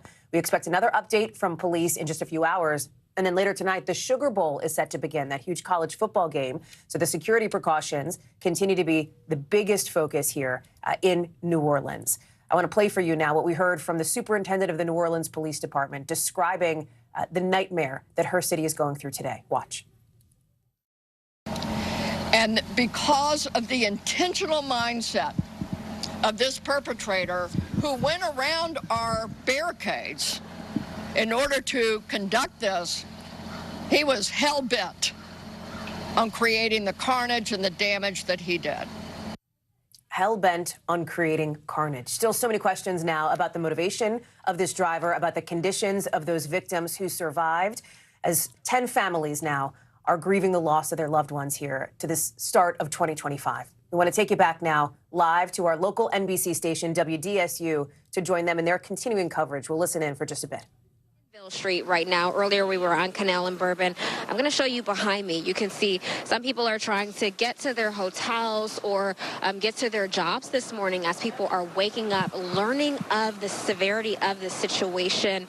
Obviously, lots of people in a somber mood after they were just here celebrating last night, only to find out about those people who were injured, those multiple people who were died. Right now, we confirmed 10 people dead following this event and over 30 people in the hospital right now suffering injuries following what happened. Again, city leaders are asking that people stay clear of this area in the French Quarter while they conduct their investigation. Right now, they're combing through everything. They're looking through security footage, rolling back cameras to see exactly what happened and how this unfolded. We're expecting to get another update from city leaders at 11 this morning. We're about a few hours out from that, but right now, we're going to continue to bring you what we're seeing as this investigation is unfolding. Back to you, Travers. Brittany, let's get to UMC. Aubrey Killian is standing by with Councilman Freddie King. As we all know, his district includes the French Quarter. Aubrey. Hey, Travers, that's right. Yeah, we have a live exclusive interview with Councilman Freddie King. He's met us here at UMC. We can't thank you enough for your time. Walk me through what is the most new information you can share. The most new information that I'm aware of is that the FBI is investigating this. This seems to be an act of terror, and the individual who committed this most likely was not acting alone. They're still trying to find their accomplices and a motive, and just more information. As much as FBI and NBC is trying to locate as much information as possible. So So one question we're getting is how drivers can get around right now. What are their options? Excuse me. Right now, I know it's open investigative scene, so I'm kind of going to defer to NOPD and FBI and state police as far as traffic in the quarter. Yeah. And you mentioned that they're looking at additional potential people that may have aided the suspect. Well, just was involved. From my understanding, this act like this. This person did not do it alone, or may have had an accomplice or two. So they're, when I say they're, law enforcement are looking for additional suspects. When you first woke up, I called you, and what was your reaction? This happening the first day of the year in a city that we all love. Right. This is something that you don't hear about happening in New Orleans. You read about it in novels. You see it on TV and movies. You don't think this happens in our city. We have our own issues with violence, but you just don't see this. Something of this magnitude happening in this city. It was a shock. When I first heard it, my wife woke me up and said something happened in the French Quarter. You kind of go through your mind of what could it be, but then you realize this is possible, a terrorist attack and over 10 people killed and dozens hurt. Like, wow, not in this city. So it's still a bit shocking. The bollards that are set up in the quarter, do we know how many does the city have? Were they put out? How many were put out? Do we know how that all went down last night? Right now, that information is still a bit hazy. I know there's construction happening in the 700 and 800 block of Bourbon. Of course, this happened closer to the 100 and 200 block of Bourbon. So as far as the bollards there, I'm not quite sure. I'm still getting information in from NOPD. Our information that we're getting, the driver was able to drive around the bollard. Is that something we need to revisit and change, implement new and tighter security so this never happens again? I would think so. Excuse me. I would think so. I think everything is on the table. Public safety for our visitors, for our residents, for our businesses is number one. So whatever it takes to make the city, French Quarter safer, I'm all for it. Definitely have this conversation with DPW, state police, NOPD, whoever. Do you think what we have right now is enough? Clearly not. But I want to say this. When someone has their mind on doing harm and committing acts of violence, sometimes it's hard to stop. You can always prepare, but there's people who are always going to try to figure out how to beat the system and do harm. So we're just going to do the best we can as city leaders to figure out how to keep the city safe. How will this impact the rest of the Sugar Bowl people in town? How will this impact the rest of the holiday season? As far as the French Quarter and Bourbon, I know again it's a crime scene and there's a lot happening. I don't know which streets are open, which streets are closed for investigation purposes. I want to let people know that NOPD did a great job. They're doing a great job keeping us safe. Again, FBI is on the scene, state police is on the scene, so we have police officers here keeping us safe. I want to tell everybody to stay vigilant. Be aware of your surroundings and try, I know it's hard to say, but try to enjoy yourself as much as possible. But before I go on, to just give my condolences to those who lost loved ones and who are mourning this first day of the new year. Have you had the chance to speak with any of the officers? I know it's kind of fluid, or any of the families that have been impacted by this horrible violence that happened today? Well, I did speak to Captain Roberts of the 8th District, and those officers that were shot, I believe, were of the 8th District, and he kind of let me know that they're doing fine, and they were the ones who took out the driver or the actor, but I have not spoken to the officers themselves or families of those lost or injured. So the two officers are the ones that were shot. Those are the ones that got the driver out of the car. That's my understanding. So the driver was killed, and I believe it was an exchange of fire between those officers and the driver, and they did kill the driver. Yeah. Where were the two officers shot? I'm not sure, but I do not believe it was life-threatening. And what do you remember most from your conversation?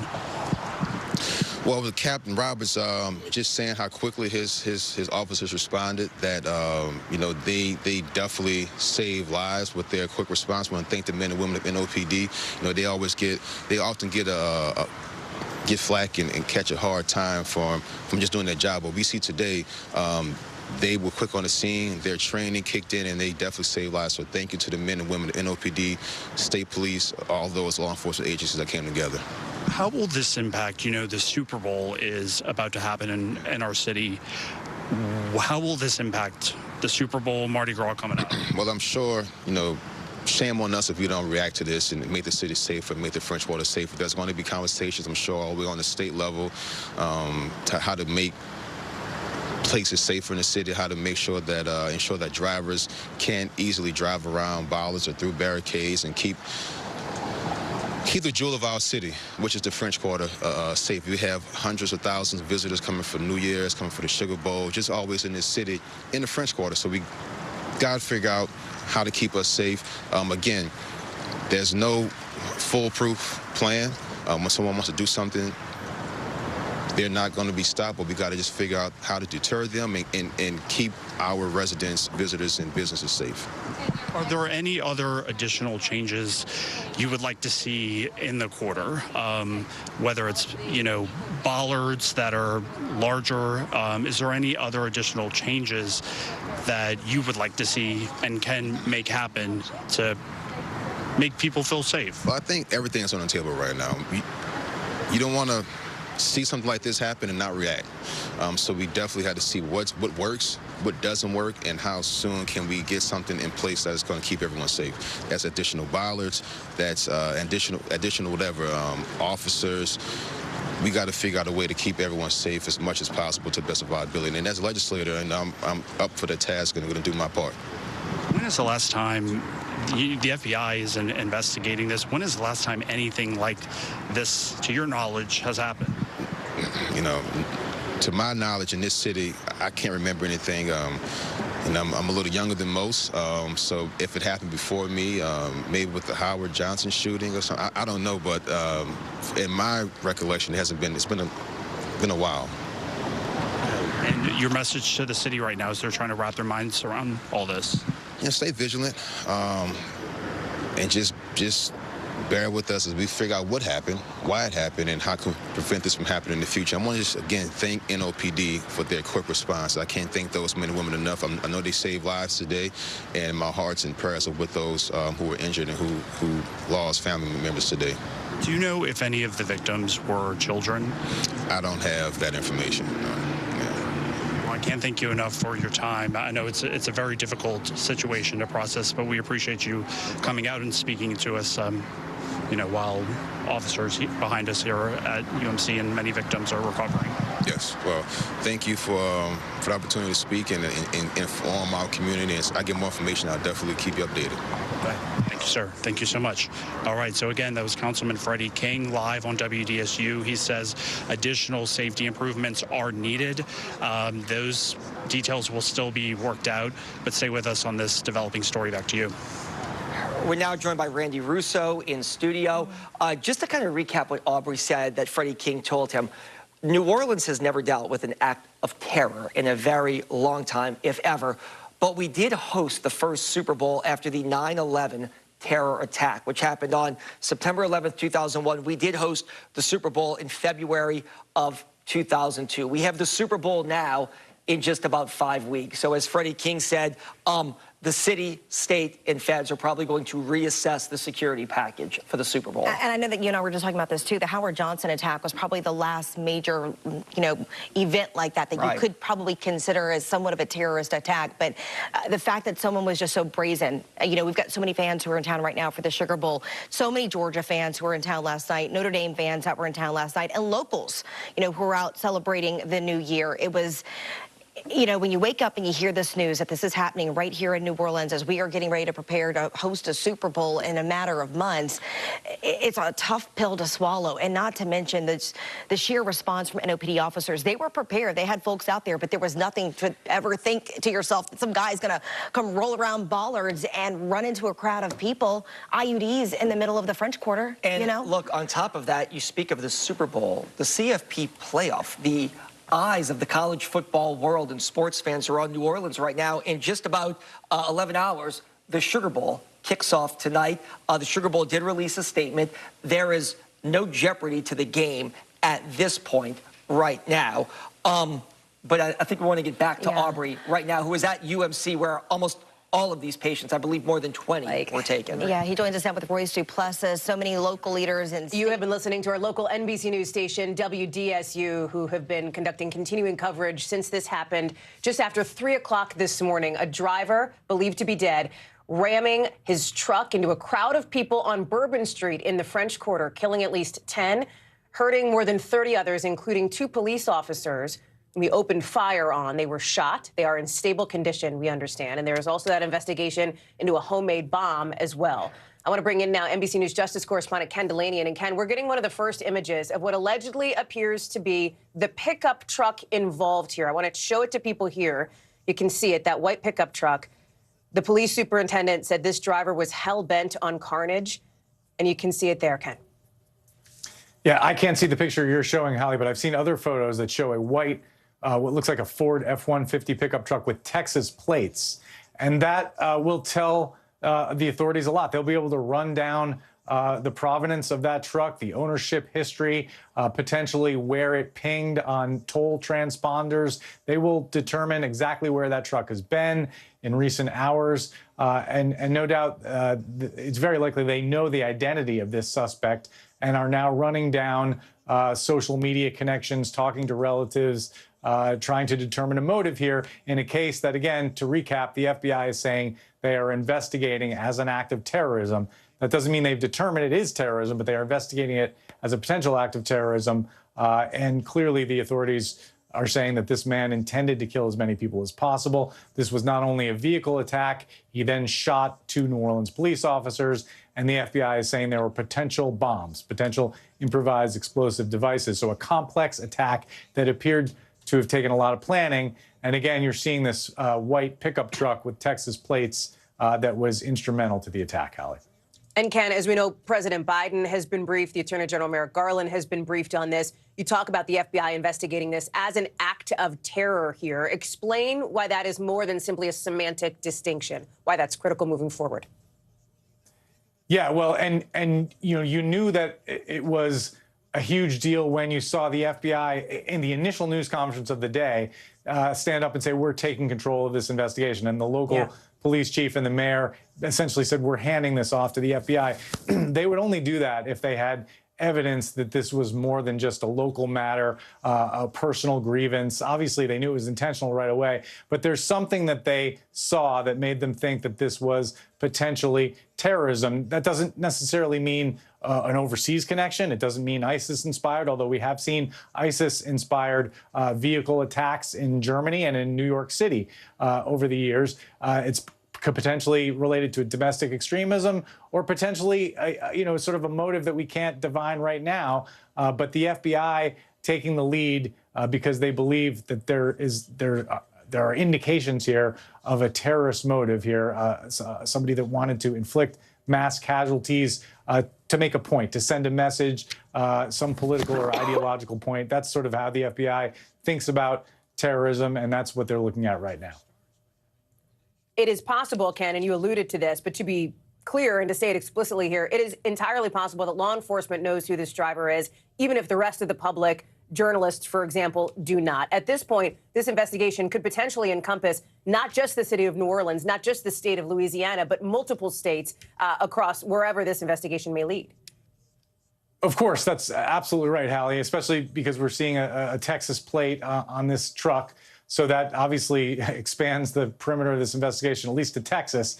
But yes, I mean, we've seen this before, sadly, too many times. The FBI and partner federal agencies are now running down every speck of digital dust that this person has left online. And we all have online fingerprints and footprints that we leave. Whether he had an active social media profile or not, they will determine a lot of information about this subject. And because he was deceased at the scene, it's very likely that they do have an identity through fingerprints or potentially a wallet in his pocket or potentially the plate that they're able to run on the truck. And so, yes, there's no doubt that they know a lot of information. Hopefully they'll reveal at least some of it at their 11 a.m. briefing, and we'll get more clarity on exactly what was motivating this event, Alan. Yeah, that briefing's set to begin just about 2 hours and change from now, where we expect to see more updates. Ken, one of the things that we're looking at now, and some of these images coming in, we've seen the pickup truck now. We've seen that very short clip. It's just about 4 seconds long of people running. It appears to be the immediate aftermath of this truck ramming. You can hear in the background what sound like gunshots going off. That would place that moment, and you're seeing it here, maybe 3:14, 3:15 in the morning. Obviously, people on the street wrapping up after the ball dropped at midnight in New Orleans there in the early morning hours. It is very scary to watch. And as we heard from an eyewitness who was on this street, he ducked into a nightclub when he heard some of this commotion happening up the street. He says when that car raced down the road, he said, plowing over people, something like 8 to 10 blocks at a very, very fast clip. Part of this investigation is going to involve how that car could have been on that road, how it managed to get through several of those blocks, considering how packed the French Quarter was at that point. Yeah, that's a huge question. And obviously, you know, when this happened in 2017 in New York City, the NYPD completely reevaluated how it secured crowded scenes downtown and began deploying heavy trucks, sand trucks and dump trucks at particular events to try to prevent this kind of thing from happening. It's difficult to second guess the security posture in a place like New Orleans, Bourbon Street, where people have been gathering in large crowds for more than a century, and nothing like this has ever happened before. So clearly, you know, they weren't thinking about this kind of possibility. They didn't have the kind of barriers that would have prevented this kind of thing from happening. But you can't fully prevent something like this. That's why it's so horrific. It's just really the most chilling sort of attack, because it's people when they least expect it are celebrating, and they're gathered in a city where they expect to be safe. And, you know, there are vehicles all around. And this person had ill intent and was able to overcome whatever barriers they had. That's certainly going to be a question going forward, though. And you can imagine next year when when people are gathering in Bourbon Street, there will be a much different security posture. Unfortunately, this was a hard lesson that this city had to learn, and hopefully other cities will be looking very closely at how this happened. Ken Delanian, thank you very much. I want to go now to Gabe Gutierrez, one of our NBC News senior White House correspondents. And Gabe, we're learning in just the last few moments that it sounds like President Biden has spoken with the mayor of New Orleans at least once today already, right? Yeah, that's right, Hallie. Now, President Biden has been briefed on the situation here, according to the White House, and as you said, has spoken with the mayor of New Orleans. Now, the president being briefed by not just FBI officials, but also senior officials from the Department of Homeland Security, and the White House says that he will continue to be briefed throughout the day. Now, the president right now in Wilmington, Delaware, after ringing in the new year there. He attended a private wedding ceremony last night, and he is scheduled to depart for Camp David a little later on today. Now, we are here in South Florida near Mar-a-Lago, where President-elect Trump celebrated the new year here with a party at his estate. We have not yet heard from the Trump transition yet, but we have reached out. But again, that news that President Biden has spoken at least once so far with the mayor of New Orleans and plans to continue receiving briefings here throughout the day. Hallie, as you know, one of the roles for the president, not just commander-in-chief, but consoler-in-chief.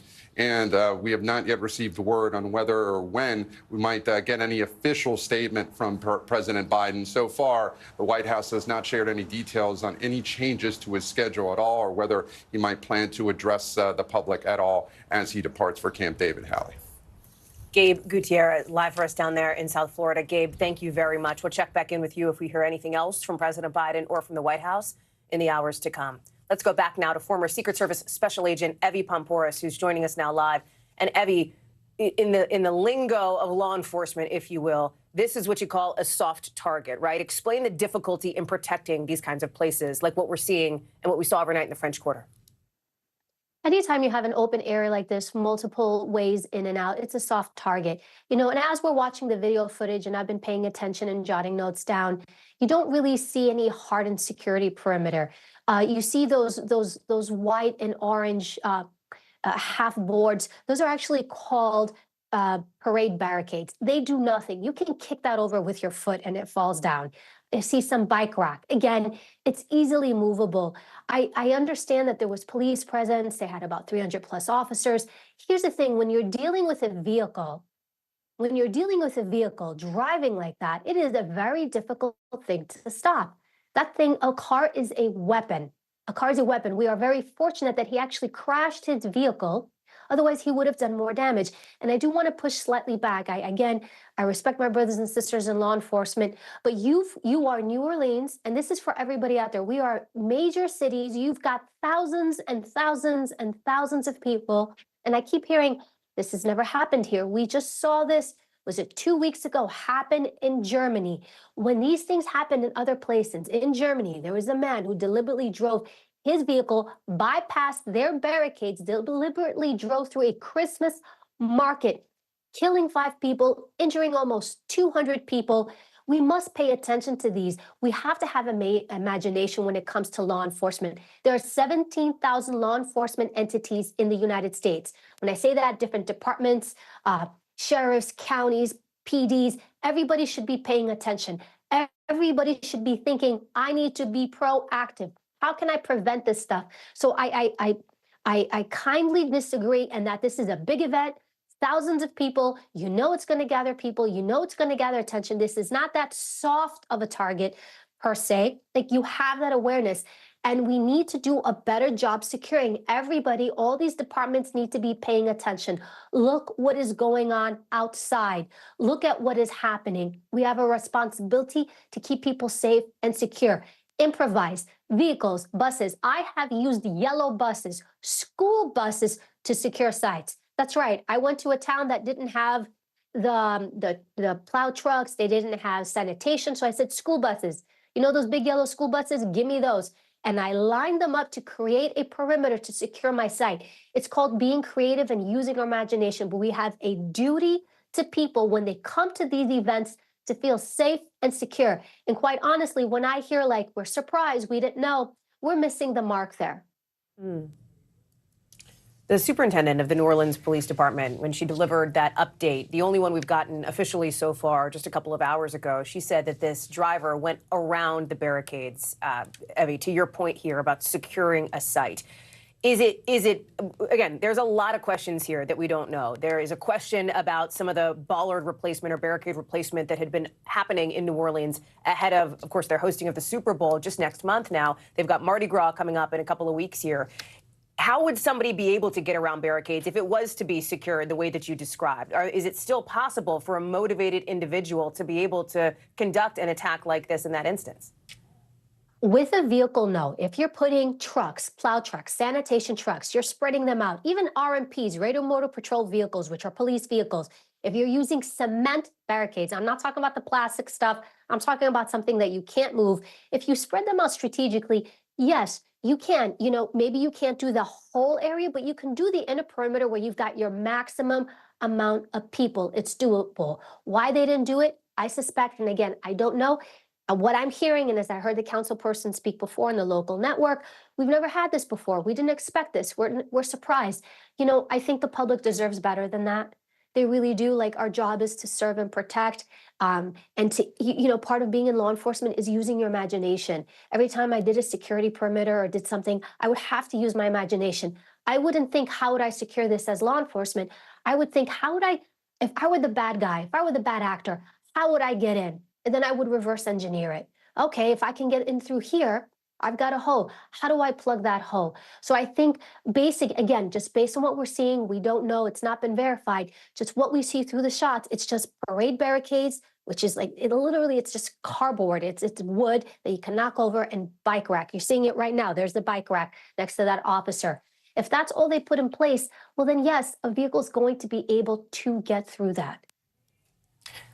I want to point out here that the city in 2017, according to NOLA.com, had installed some mechanical barriers, basically some steel barriers in the French Quarter after an attack in France, a major ramming attack in France the year before. We also understand that there was this project, as I referenced earlier, to replace some of those older steel bollards in the areas like the French Quarter ahead of some of those events that are coming up, Evie. All of which is to say there are a number of questions still remaining about the security in place. There's also a number of questions about the events coming up. Obviously, tonight you've got the Sugar Bowl that is set to kick off later in the evening from the Superdome. That's not too far away from where this happened, just about a mile away from Bourbon Street, Evie. You've talked before about how sometimes those kinds of sites are a bit easier to secure, but obviously there will be an intense focus on the security posture heading into tonight's big college football game with thousands of people in from out of town for that event. Look, they're definitely, it's all hands on deck. Everything I'm hearing is everybody's coming in from everywhere to help out. All the law enforcement entities, they're going to be working today. They're going to be going to the Sugar Bowl. So when you look at the Sugar Bowl, we're looking at two things you're trying to secure: the inner perimeter, the outer perimeter. Inner perimeter is the stadium itself. That's not a hard thing to secure. I mean, don't get me wrong, there's parts and components to it, but I've got a structure. It keeps people out. I designate where people are coming in. Where I decide people come in, I set up my magnetometers, my presence. I make sure all my other doors and entryways are locked. Nobody can get in. They are posted with police. And I mag and check people. And as people are coming in, I am making sure that they are clean. Also, prior to letting people in, they've checked the stadium itself. They've gone through it with dogs. They're looking for explosive devices. They're making sure that the stadium itself is clean, that nobody came in the day before, the night before, the week before, and left something, a device, a weapon. So you're going to check the event itself, the site structure itself, make sure it's clean. I've got a clean site. Good. Now I've got my police presence structured outside. Then I'm going to open the doors and I'm going to make sure the people coming in are clean and everybody inside my event is clean. That's phase one. The other phase, which is a little bit more loose and probably a little more difficult, throws you to deal with here, is the parking lot area. Let's not forget that outer perimeter. There are people there too. They're parking their vehicles. There are families. People sit sometimes and they hang out in their trucks and they will barbecue. They will do things. So you've also had a massive amount of people outside of the stadium. That's a little bit more trickier to secure because it's a bit more open. But again, fencing, structure, making sure there's police presence, that there's vehicle, that there are cars roaming up and down and patrolling. So that's the other part of the venue that you're going to have to secure as well. So you've got the site itself and then the outer perimeter of the site. We definitely don't want to forget that one. And you also want to think about, again, maybe the way my mind thinks just from security, not just weapons, not just cars, but, you want to think chemical, biological. Is somebody going to bring something in? Radiation. These are things you really want to think about. Often when I would secure sites, big stadiums, I would have elements outside of that stadium detecting for radiation, detecting for chemical, biological. You really have to think above and beyond. The traditional way of securing things is gone. It's done. We are done. We are in a new place, in a new phase, and we all have to catch up and make sure we are thinking ahead. The bad guy, the bad actors, they think ahead. They sit down and they put plans in place. They do their homework. They do their research. They are doing what they can. And, we really need to be ahead of the curve as much as possible. Do we have good aerial footage? Do they have drones up looking at what's going around in the area? Proactive. That's really the key. Catching this stuff before it happens. Once we're reactive, it's really, really hard. We see it here. Once in just something simple, using a vehicle as a weapon, how do you stop that vehicle? Do you know how hard that is to stop, even with police on the ground? Even if you engage and start shooting at that vehicle, like how difficult it is to actually get the person to stop. And then if, let's say, you strike the driver, they crash and who knows who else they're going to hurt. So you really want to think beyond and above. And I had hoped that with what happened at the German market, the Christmas market, that we would have been a little bit more on guard and on point. And, I think that now that this happened with New Orleans, everybody in our cities, in the United States, all these police chiefs and commissioners, they should be paying attention and thinking, I need to change the way I do things. I need to think beyond the traditional way of doing law enforcement. And I cannot wait for something to happen in my city and be surprised by it before I make those changes.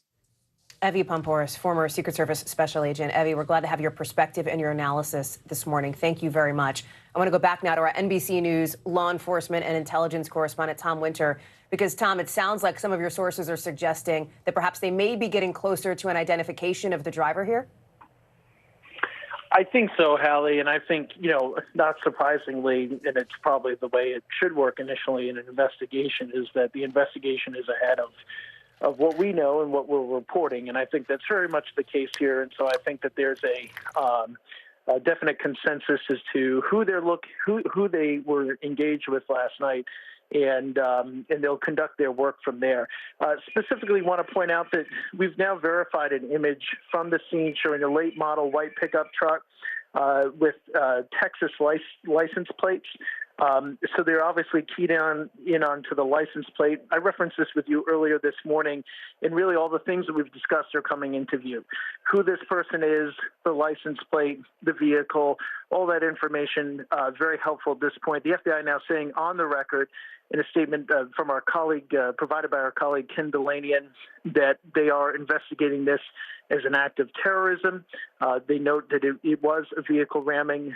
The number of individuals who've been killed, obviously we know from New Orleans officials that number stands at 10. It's possible those numbers could change. We also know that the person who conducted this attack conducted it and was deceased after firing at 2 New Orleans police officers, or perhaps more police officers, but at least 2 were struck and are currently at the hospital in stable condition. And so this investigation is very much ongoing. There's active work that's being done, and we'll have to see where it goes with respect to the actual motive. Remember, as you well know, Hallie, terrorism covers a number of different things. It can be inspired or directed by a foreign terrorist organization, ISIS, Al-Qaeda, et cetera. It could also be something motivated by an individual who has an ideology closer to home, whether it be a hate against a specific community or group of individuals, a political cause. We've seen it all in the last year or two, and we've certainly seen, to Evie's point, these type of attacks, the vehicle ramming attacks, executed throughout the world. So everything we've been discussing this morning now all coming into focus. Obviously, they're moving forward with this investigation, and so I'm hopeful that the next update we get from law enforcement, we'll have some more information and hopefully can get a little bit closer to the motive. There's at least one possible IED, so an improvised explosive device.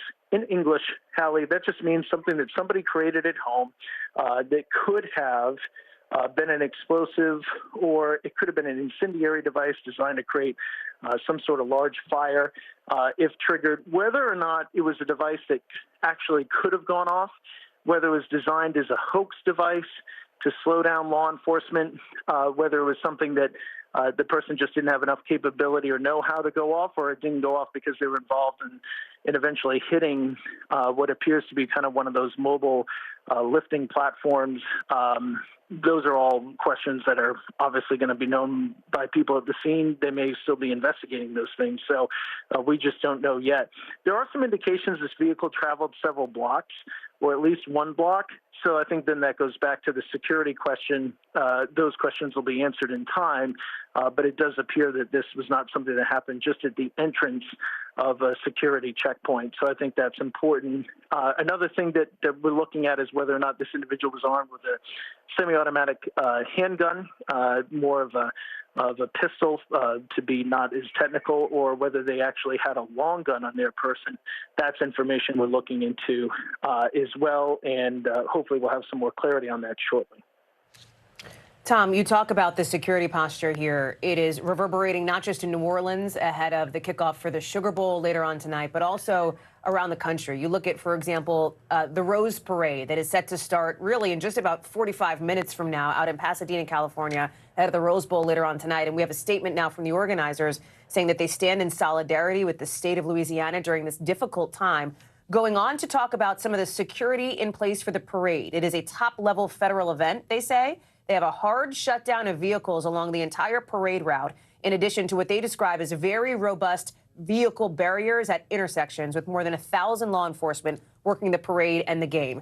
And any other day, Tom, this would be fairly typical to have a security plan in place for an event like the Rose Bowl or the Rose Parade, but it becomes newly relevant today after what we saw this morning in New Orleans. Yeah, I mean, I remember we published a story, I believe it was Monday evening on NBCNews.com, talking, and it was in a note that we sent around. It came from a Department of Homeland Security compiled assessment for New Year's Eve. It was specific to New York and involved all the law enforcement agencies here, but they noted vehicle ramming attacks and the idea that this is something that's been out there. It's been talked about. There was the Christmas market attack in Germany. I referenced that earlier this morning when you and I were speaking. And so we've seen these type of incidents before. It's repeatedly referenced in terrorism propaganda, including some of more recent terrorism propaganda. But beyond that, even if you're not somebody who's a believer in ISIS as an example. It's well known for people that want to conduct attacks, no matter what your ideology is, that's something that you can do. So I'm not surprised that they're talking about that in California, and I think it's something that will be looked at closely here. Tom, thank you. I want to dip back into our local NBC station, WDSU, doing a live interview now with the district attorney for the area, Jason Williams. Let's listen in. Because that tells a story. That provides information. If there are other items found in other places that are connected to this individual, that tells a story. So I don't want to comment on the specifics of that investigation and what we know and what we're still trying to find out. It's still too fluid. What about the other explosive devices that they are trying to track around the quarter? I know that the NOPD, certain agencies, they went through, they did a sweep before all of this. They had a plan in place, but really we were talking like this whenever Aubrey was giving his live report a moment ago. It's really hard to prevent something like this. You know, you can't constantly sweep the French Quarter, or can you? Or are there things that you can do to constantly change that and, you know, increase the security there? There is a human instinct to try to figure out how this could have been prevented. And unfortunately, there are certain things that are beyond our human control. When an individual chooses to drive a vehicle into a crowd of people, the officers can respond, and they can respond quickly. And that's exactly what they did, and they should be commended for their quick, fast work because it saved more lives. I think we have to look at it from that standpoint. We can't get inside of someone's head. We can't reverse engineer. This is not Minority Report, no matter how many experts you have. But what you can do is have a plan, and you can have officers in place, first responders in place, and they were there. And they did respond, and they did save some lives, and when we all owe them greatly.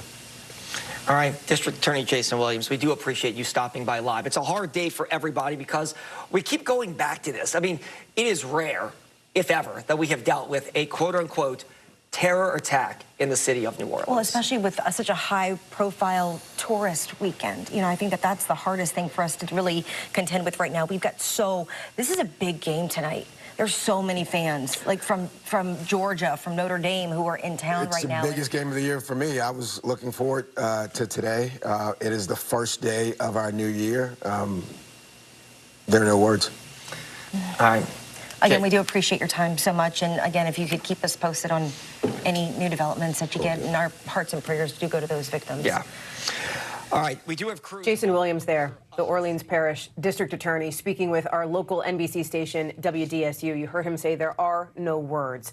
I want to go now to NBC's Morgan Radford, who, along with our team, has been following some of the images that are coming in now of the scene, of the aftermath, and what has played out. These are clues that investigators are and will be looking at, Morgan, and they also give us a sense of just how horrific this, in the words of the police chief, carnage has been. Yeah, Hallie, they're clues, they are data, they're indications of what we have thus far. So if you can, I want to walk you through what we have, how we found it, and what is pending. What we have, let's start with these videos sequentially. Number one, I want to show you this video with what appears to be gunshots. You see people rushing to aid a victim there on the ground. We have that body blurred. And then as soon as you hear these loud shots, what appear to be gunshots, ring out, you see bystanders run. Secondly, I want to take you to a video. I want to warn every single viewer here that the video I'm about to show you is far more graphic. You see the camera panning to the right. Again, this is user-generated content, meaning this was filmed on cell phone video from bystanders. Those three circles you see on the left right here as we go over the banister, those are bodies. Those are bodies that are laying misshapen on the ground. The first body appears to be a white human there on the ground. The stomach is exposed. And then what you see there is a bystander in shorts, purse over her shoulder, looking around right there where your camera's frozen. And I have to say, Hallie, of all the videos I have combed through, that is actually the most heartbreaking image to me. Because if you watch this video, and I've watched it countless times, that bystander is sort of pulled away, tugged by, it appears to be a police officer, emergency responder, and she can't move. She cannot take her eyes off of what she's seeing. Presumably a friend, perhaps someone she knows there on the ground. She is literally in traction, stuck in place. And then if you look further down, you can see these green authorities running past her. But then further to her right, there is another body on the ground, this body face down. And you see someone there also coming to their aid. But I think what this shows us, Hallie, is not only what has happened, but the chilling effect of the psychology of a community when something like this happens. So that's a bystander who will be unable to forget that image for the rest of her life. And then those of us who are combing through these videos are seeing more and more of reactions like that. And if you heard earlier when you and I were both here on the desk sort of listening to that initial press conference from the mayor and from the superintendent, the intendant was saying, look, you know, I want you all to know the city's going to be safe later on today. We have this sugar bowl. We want you to go about your day. But this is what they're dealing with, right? They're trying to encourage the community to continue to enjoy the city, known as the Crescent City, the Big Izzy, one of the most popular cities in, you know, the American memory for fun and revelry. But it's hard to convince people to be safe when there is still more to come in terms of safety measures now for this Sugar Bowl, and then subsequently for the Super Bowl that's going to be in New Orleans in just a month, because the psychology and the after effects of this is chilling. People are prepared for gunshots and their worst case. People have been hearing about this in school shootings, countless of school shootings we've covered, but now they're having to worry about a car barricading through people, killing 10 people, injuring dozens more, and sending them to a hospital in a city that is known for fun and renewal. But I also want to tell you how we found these videos, because I think, you know, in this age of media where there is so much mistrust, the good thing about user-generated content, again, content we get from viewers, is that it allows us this peek, right, to peel back the camera for people who are there in real time. The hard part is that we have to do so much work to verify these videos. So it's important to our viewers know that's why these teams are important. That's why the hardworking people who were here on New Year's Day at NBC News are important, because we do what social media cannot do. We make sure that we are verifying these videos, we are bringing you accurate videos, we are bringing them to you in real time, and that they are, in fact, depicting the images that they say they are depicting. So we have teams who are working around the clock, talking to sources on the ground, but also making sure that we aren't in violation of copyright risk, that we do what's something called fair use in an issue like this, in breaking news real time and matters of the public interest, where we can show you videos like this. I want to show you a third video when we're talking about that, of this white truck. This is allegedly, possibly, the truck that right here on your screen that the suspect used. And if you look very closely, my producer here beside me, Carolina Gonzalez, was showing me, if you look on the back, there appears to be a pole, almost like there's a flag or some sort of cloth that is tethered, that is black to the end of that pole. But if you look even closer, you can see 4 holes in the back of that windshield. They appear to be gunshot holes, right? I mean, we do not have that verified. There are 4 holes in the glass that appear to be gunshot holes that are consistent with the reporting that we have. But Hallie, you know, we still have images that are pending. As I mentioned, we have a series of checks and balances process at an organization this large to make sure that all the videos that we're coming through, I'm coming through, our producers are combing through, are checked and accurate. And one of the videos I've seen, I've been looking at a lot of videos that we can't yet share because they haven't finished going through that completion process. There's another one that I looked at recently that shows, it looks like emergency responders rendering aid. And they're rendering aid to a body on the ground beside that white truck. We also see other people who were bystanders who were rendering aid to other victims along the way. And again, that is before, oftentimes it was consistent with when you heard those apparent gunshot wounds or loud rounds, loud bangs that we heard in the air. So that is how we're finding these videos. That is how we are bringing these videos. And that's how we're able to report on the details that, again, are consistent with what authorities have reported thus far, that this happened at 3:15 local time there in New Orleans, that in the sequence of event, that alleged driver plowed through a crowd of people and then began a shootout with police. And in that shootout, injured 2 police officers who are currently in stable conditions. Of the things that we're waiting to hear are the current conditions of the victims, those 26 who are currently in the hospital, the identities of the victims, the identities of the alleged gunman, shooter, the person who was plowing through this mass casualty event, creating hellbent on the chaos, as we heard the superintendent say, that was created in the Crescent City today, Hallie. Morgan Radford, thank you so much for walking us through that. Let's take you back to our local NBC News station, WDSU, on the phone now with the Lieutenant Governor of the state of Louisiana. Let's listen in. I had a national press person, as he was getting on a plane to head to New Orleans, asked me if I could confirm that there was an ISIS flag on the back of the truck. And that's what he heard. I do not know that for a fact, but that was told by a reporter that was boarding a plane from New York to come to New Orleans to cover this story just about 45 minutes ago. But I don't want to start a rumor. That's just what he had heard, and he had asked me to confirm that, which I could not do. We do want to say that is not confirmed at this time, Lieutenant Governor. It's still a fluid situation. We don't know anything about the suspect, but that is not confirmed at this time. We just know that the person drove the truck down Bourbon Street, killing 10. We do appreciate your time and you taking the time to join us from California, where you are right now. Let's continue to pray for everyone. Thank y'all. All right, we also want to get to what we do know, the timeline of events, how this unfolded, because so many of you are waking up this morning. Maybe you had New Year's Eve celebrations, and now you're waking up to this news. Daryl Forges is joining us now live with what we're learning about the situation and a timeline of exactly what unfolded in the early morning hours along Canal and Bourbon. Yeah, Randy and Travers, we just got some new information just into the newsroom just a few moments ago. A picture from what sources say is the pickup truck that crashed.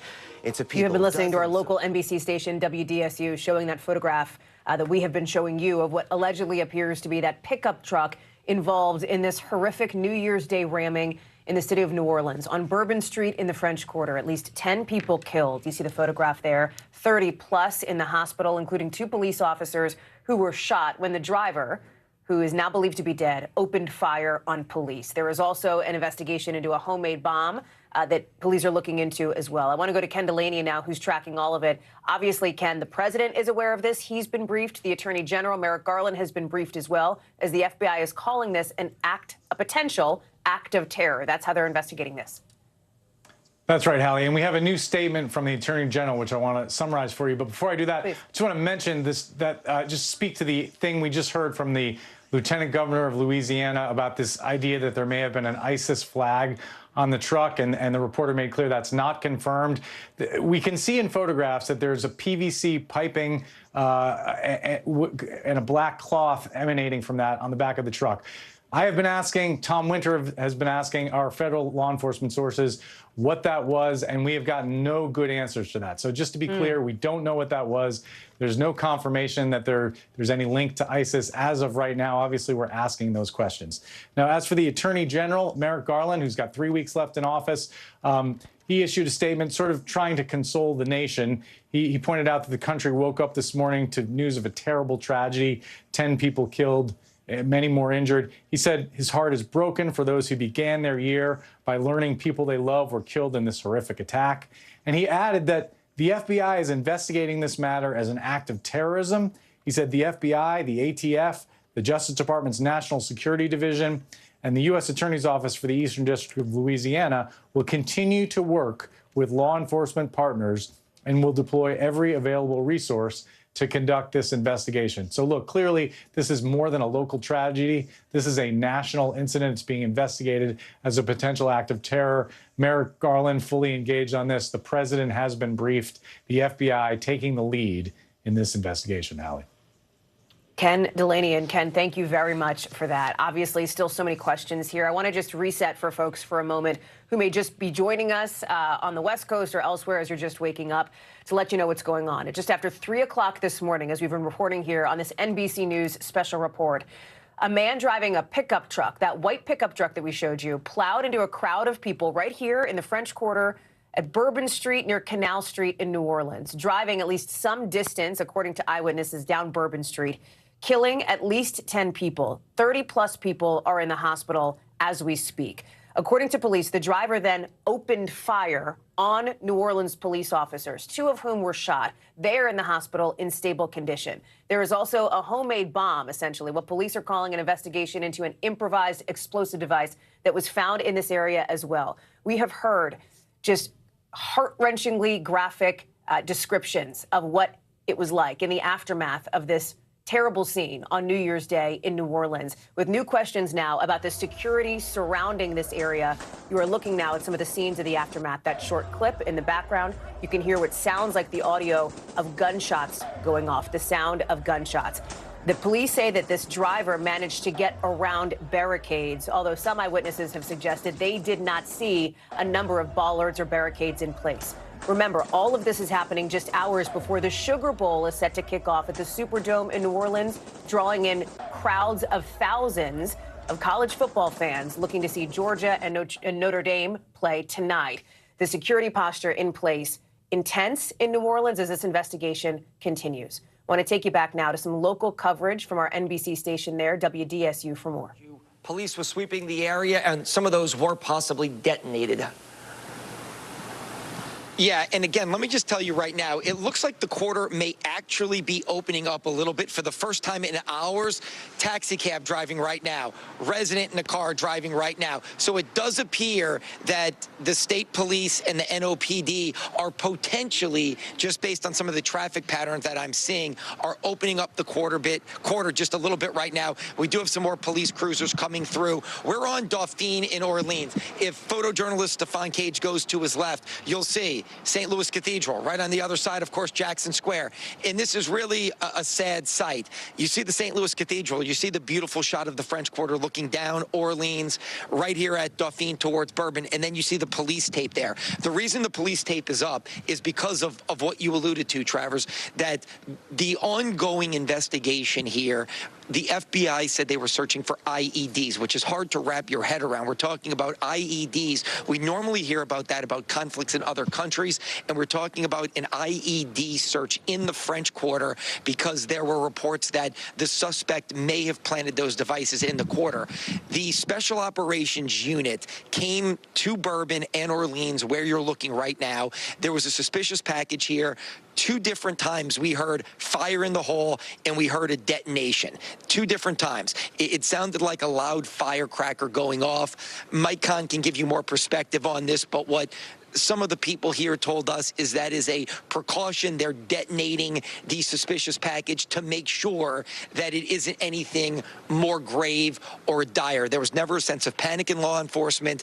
There was never a sense of clear the entire area. We had to move 1 block back. But as of right now, large portions of the French Quarter completely closed off to driving traffic. People can walk through this area and people can walk around, but there is no driving in this area of the French Quarter right now. We also saw police officers doing sweep searching each and every trash can, gloves, flashlights, looking for more suspicious packages as well here in the French Quarter. I will say the police presence has dissipated a little bit over the last 20 or 30 minutes, and it does appear potentially, I don't want to put anything out there that we don't know for sure, but it does appear that the quarter is loosening up a little bit. There's more media here now. Some cars are being able to drive through, and as people wake up and get out, they are definitely walking through this area on Dauphine Street right now.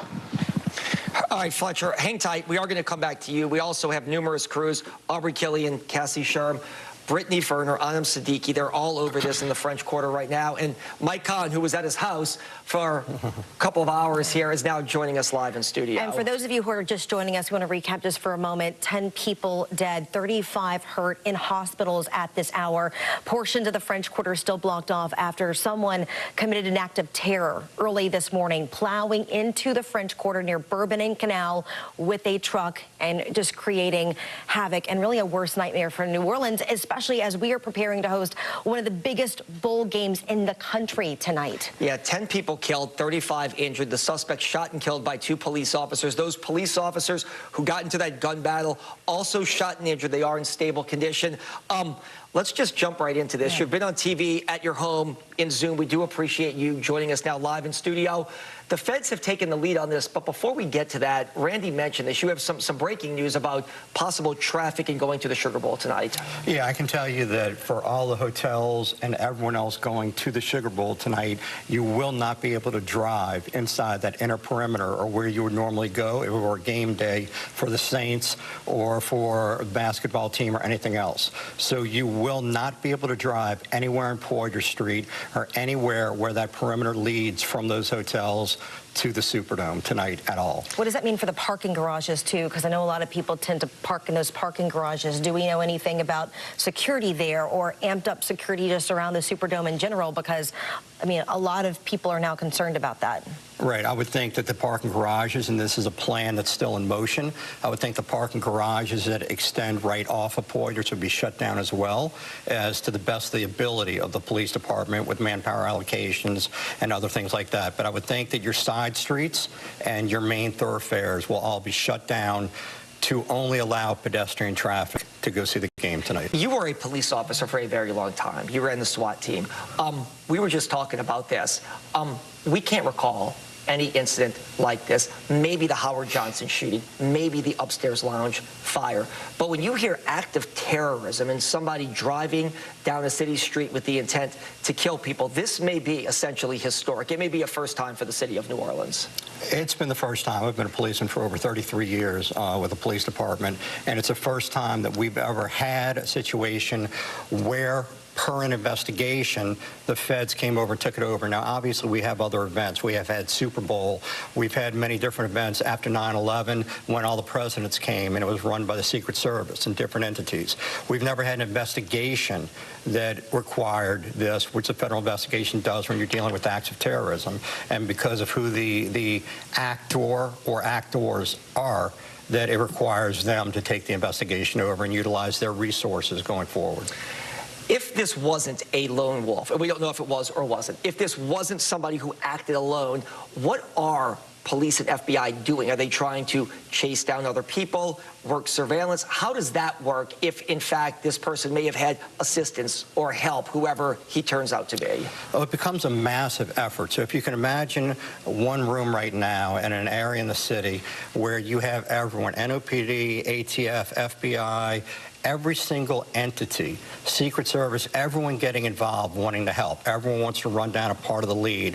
What's this individual's social media? What social media accounts did they have? What names did they use? And what names and emails led to different accounts? So they're tracking all of that. What did this individual Google, if ever, at a certain point? Do they have any local addresses? Where did the truck come from? What's the license plate on the truck? Is it a good plate? Did this come from a house in Texas? Do a search warrant on the house in Texas? Were they staying in New Orleans for a period of time also? Search warrant on the house in New Orleans. Where else did they go where the crime cameras saw they're going inside the city? You have cameras on almost every single street, aside from just crime cameras. Go back and interview those people now. Then taking the routes that these people or individual drove last night and going back through those routes. Where are these IEDs being found? If the IEDs are being imploded or exploded and they're being done in a cautious manner, ATF goes back and then redevelops those to figure out if they're the same ones who made them. So there's an enormous amount of things happening all at once, and everyone's doing their fair share. Now, could this have ever been prevented? I know that's been the big question, is about the security that's been out there. In your opinion, do you think something like this could have been prevented in the French Quarter with our security plan that was in place for the Sugar Bowl and New Year's Eve festivities? In past years, we've had certain plans where certain things have happened where I think you remember they've even brought dump trucks in, and those dump trucks cordoned off streets so you couldn't get to that inner perimeter of Bourbon Street. You couldn't get to that inner perimeter of the French Quarter. Those years, yes, that would have absolutely prevented a vehicle from doing this. Sometimes during Mardi Gras, you'll have certain hard barricades that'll prevent people from getting through. In this, is it possible to do it? Yes, absolutely. Did something potentially fail in this? It may have, but they're going to have to go back and evaluate it and look at it. Mike, stay right here because we're going to leave you on set. We want your expertise in real time when information comes in. We can tell you that from the White House press pool, the president is in constant contact with high-level FBI and DHS to be apprised of the situation. But we want to talk about another federal official right now. A federal delegation is getting wind of this, but we're going to keep you here while we, I believe, go to Congressman Troy Carter. And Congressman Carter, we want to just hear from you. I know that your thoughts and prayers are really with the victims right now.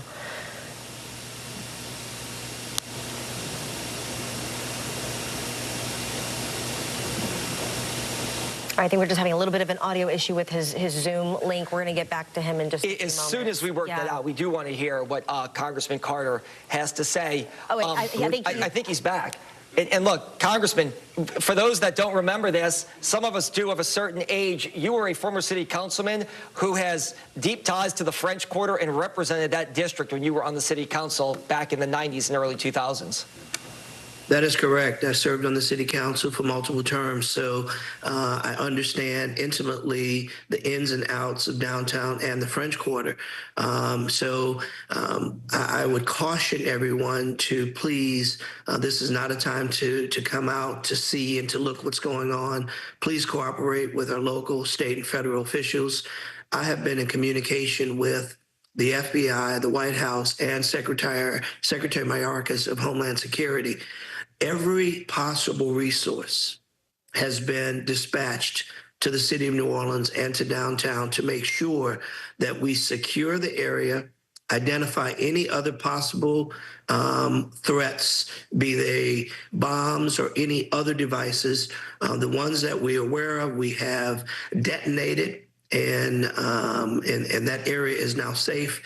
We continue to gather information. We know that it appears to have been a lone suspect who was taken down by law enforcement. We know that he was driving a vehicle that appears to have had Texas license plates. This appears to be someone that is from the local metropolitan area. We can't say much more about any of the other information other than every possible resource with federal, local, and state agencies are being employed. We're in constant communication with the White House, with the FBI, to make sure that we are securing the area for visitors and residents alike. This is an horrific situation. New Orleans, of course, is no stranger to being able to manage large groups and activities. So be assured that you have the absolute best trained people to address these issues at this time. All right, Congressman Troy Carter, thank you so much for joining us, giving us your insight. If you continue to get any new developments, just please pass them on to us. You have been listening to our local NBC News station, WDSU, but I want to come back now to our NBC News intelligence correspondent, Tom Winter, who's been on the phone with his sources. And Tom, you have some new information for us of what you're learning about this investigation into that deadly truck ramming in New Orleans. Walk us through it. Yeah, Holly, what I can tell you is this is a significant counterterrorism investigation being conducted by the FBI. And at this hour, what they're looking into is whether or not the individual responsible for this attack was firing a long gun into the crowd while they were driving down Bourbon Street, apparently engaged with police, possibly using a long gun. We talked about that just a few moments ago, possibly using a long gun, so semi-automatic rifle or a rifle, in order to basically, when the car comes to a stop, firing at police officers. We know several were hit. No life-threatening injuries are expected there for the officers. However, we do hear that the injuries to the people that were either run over or possibly shot in the course of this attack are very serious, Hallie, truly horrific injuries. And so a number of people are really trying to get the best life-saving care that they can provide in New Orleans. But it would not surprise officials if this death toll rose at this point, just given the severity and the nature of this attack. It is an attack the FBI is investigating as an apparent act of terrorism. To that end, Hallie, if you look at a photo of this truck, and I understand we have one now that we've been able to confirm, and you look at the back of the truck, affixed to the hitch where you might put a trailer on, this late model white pickup truck, there is a pipe, a stick, it's white in color, and then on top of that, there's a black cloth that's wrapped around it. And we're told that investigators are looking at what is either printed on that, written on that, any sort of logos or insignias. They're acutely focused on that when it comes to motive. That's what they're looking at right now, and I think that's provided them some clarity and the reason why they're going to call this a terrorism attack, because what is written on that is indicative of an ideology or a motive. We're not quite ready to report that yet. We're just looking for some more information, Hallie, but this is definitely a significant terrorism investigation, and there's a number of different components that are moving on it, and we're going to continue to track it and obviously update you. But I think the key updates here are, number one, looking into whether or not this person was firing into the crowd while conducting this vehicle ramming attack, that they may have used a long gun, and indications are that the death toll is unfortunately expected to rise given the severity and nature of the injuries and what this individual did here. So we will continue to update everybody, but that vehicle is of intense focus, and as we've been reporting, contains a Texas plate. Now, just because it contains a Texas plate, for example, I've rented cars in the Northeast that have had Texas plates. So we can't say definitively that is the clue that points investigators to a specific location, but obviously it's a big clue, Hallie. Tom, a couple of quick follow-up questions for you here, because if people have been listening to this NBC News special report over the course of the last 90 minutes or so, they may have heard the state's lieutenant governor in an interview with our local station, WDSU, reference a question about whether or not that may have been an ISIS flag. To be clear, we're talking about the cloth on the back of the pickup truck that's affixed to the hitch. To be clear, that is not confirmed, right, Tom? We don't know what that is. That is speculation at this point. I want to address it because it was on our air, but I just want to be crystal clear on that. I would personally be looking for a little bit more information before I would be comfortable reporting the specific nature of what's on the cloth. We just, it's anytime we're talking about a specific motive or a specific incident, we want to be make sure to the best of our human ability we have the information locked in. I have nothing that disputes what the lieutenant governor said, and as I just reported, I think that cloth is going to be a big clue for investigators. Another question that has come up is whether this individual was acting alone. Are you getting any guidance or indication from your sources on that piece of it? Officials have not stated anything publicly about that at this point, one way or the other. Got it. Tom Winter, thank you so much for your reporting. A lot of avenues here that I know you will continue to investigate with your sources. Tom, thank you very much, our NBC News intelligence and law enforcement correspondent. I want to go now to Ken Delanian, another NBC News correspondent who covers similar territory. Ken, talk us through some of these questions around security, specifically around the barricades that police say were in place. They say this driver went around the barricades when heading down Bourbon Street. Eyewitnesses have described it as traveling for at least a couple of blocks as it relates to this pickup truck. But questions around a potential bollard replacement plan that had been in the works ahead of the Super Bowl in New Orleans next month, and whether these barricades were enough or placed in the right locations. What do we know? Yeah, well, obviously, they're still trying to determine that question, Hallie. But what I can tell you is, look, the Super Bowl is considered a special security event. And so federal and local law enforcement pull out all the stops for the Super Bowl. The FBI, the Department of Homeland Security, they come in with everything they've got. And so they create a maximalist security perimeter. Other events do not get that level of treatment. And it's very possible here that the barricades that were erected, well, it's obvious that the barricades were not sufficient to stop a vehicle attack like this. And look, we saw this back in 2017 in New York City when this happened in Lower Manhattan. After that event, the NYPD reevaluated their approach to crowd events and mass gatherings in New York City, and they began using sand trucks and dump trucks to try to head off avenues of vehicle attack. It's the kind of thing that, occurs to people once it's happened. There may have been a lack of imagination here, but that's not to fault anyone. Look, crowds have been gathering on Bourbon Street for more than a century. Nothing like this has ever happened. So New Orleans authorities can be forgiven for not anticipating the idea of a vehicle attack. And look, even if they erected more additional barricades, you cannot possibly stop every avenue of approach in a city where people are gathering block after block. So that's it's a tough question. It's no doubt going to be the subject of a lot of introspection and examination in the days and weeks ahead, whether the barricades should have been better, whether there should have been more security in place. And also just go back to this the other question that you were talking to Tom about, the question of the black flag. Again, you were right to point out we don't know exactly what that was. We do know that law enforcement is looking closely at this question of whether it was a terrorist flag, whether there was a terrorist or ISIS message on it. What we do know, though, is the majority of these kinds of vehicle attacks in the past have been were ISIS inspired. There was one in Munich back in 2016 and the one in New York City in 2017, both determined to have been ISIS inspired. There was one recently in Germany on December 20th. The motive for that one is as yet undetermined, so not clear what happened there. But this is a hallmark, these kinds of vehicle attacks, of an ISIS-inspired attack, Hallie. Ken Delaney, and thank you very much. I know you'll continue to work the phones as well. Let me go now to Gabe Gutierrez, our NBC News senior White House correspondent, because, Gabe, we understand not only has the president been briefed on what happened this morning in New Orleans, but he has been in touch with the mayor and with local leaders there as well, right?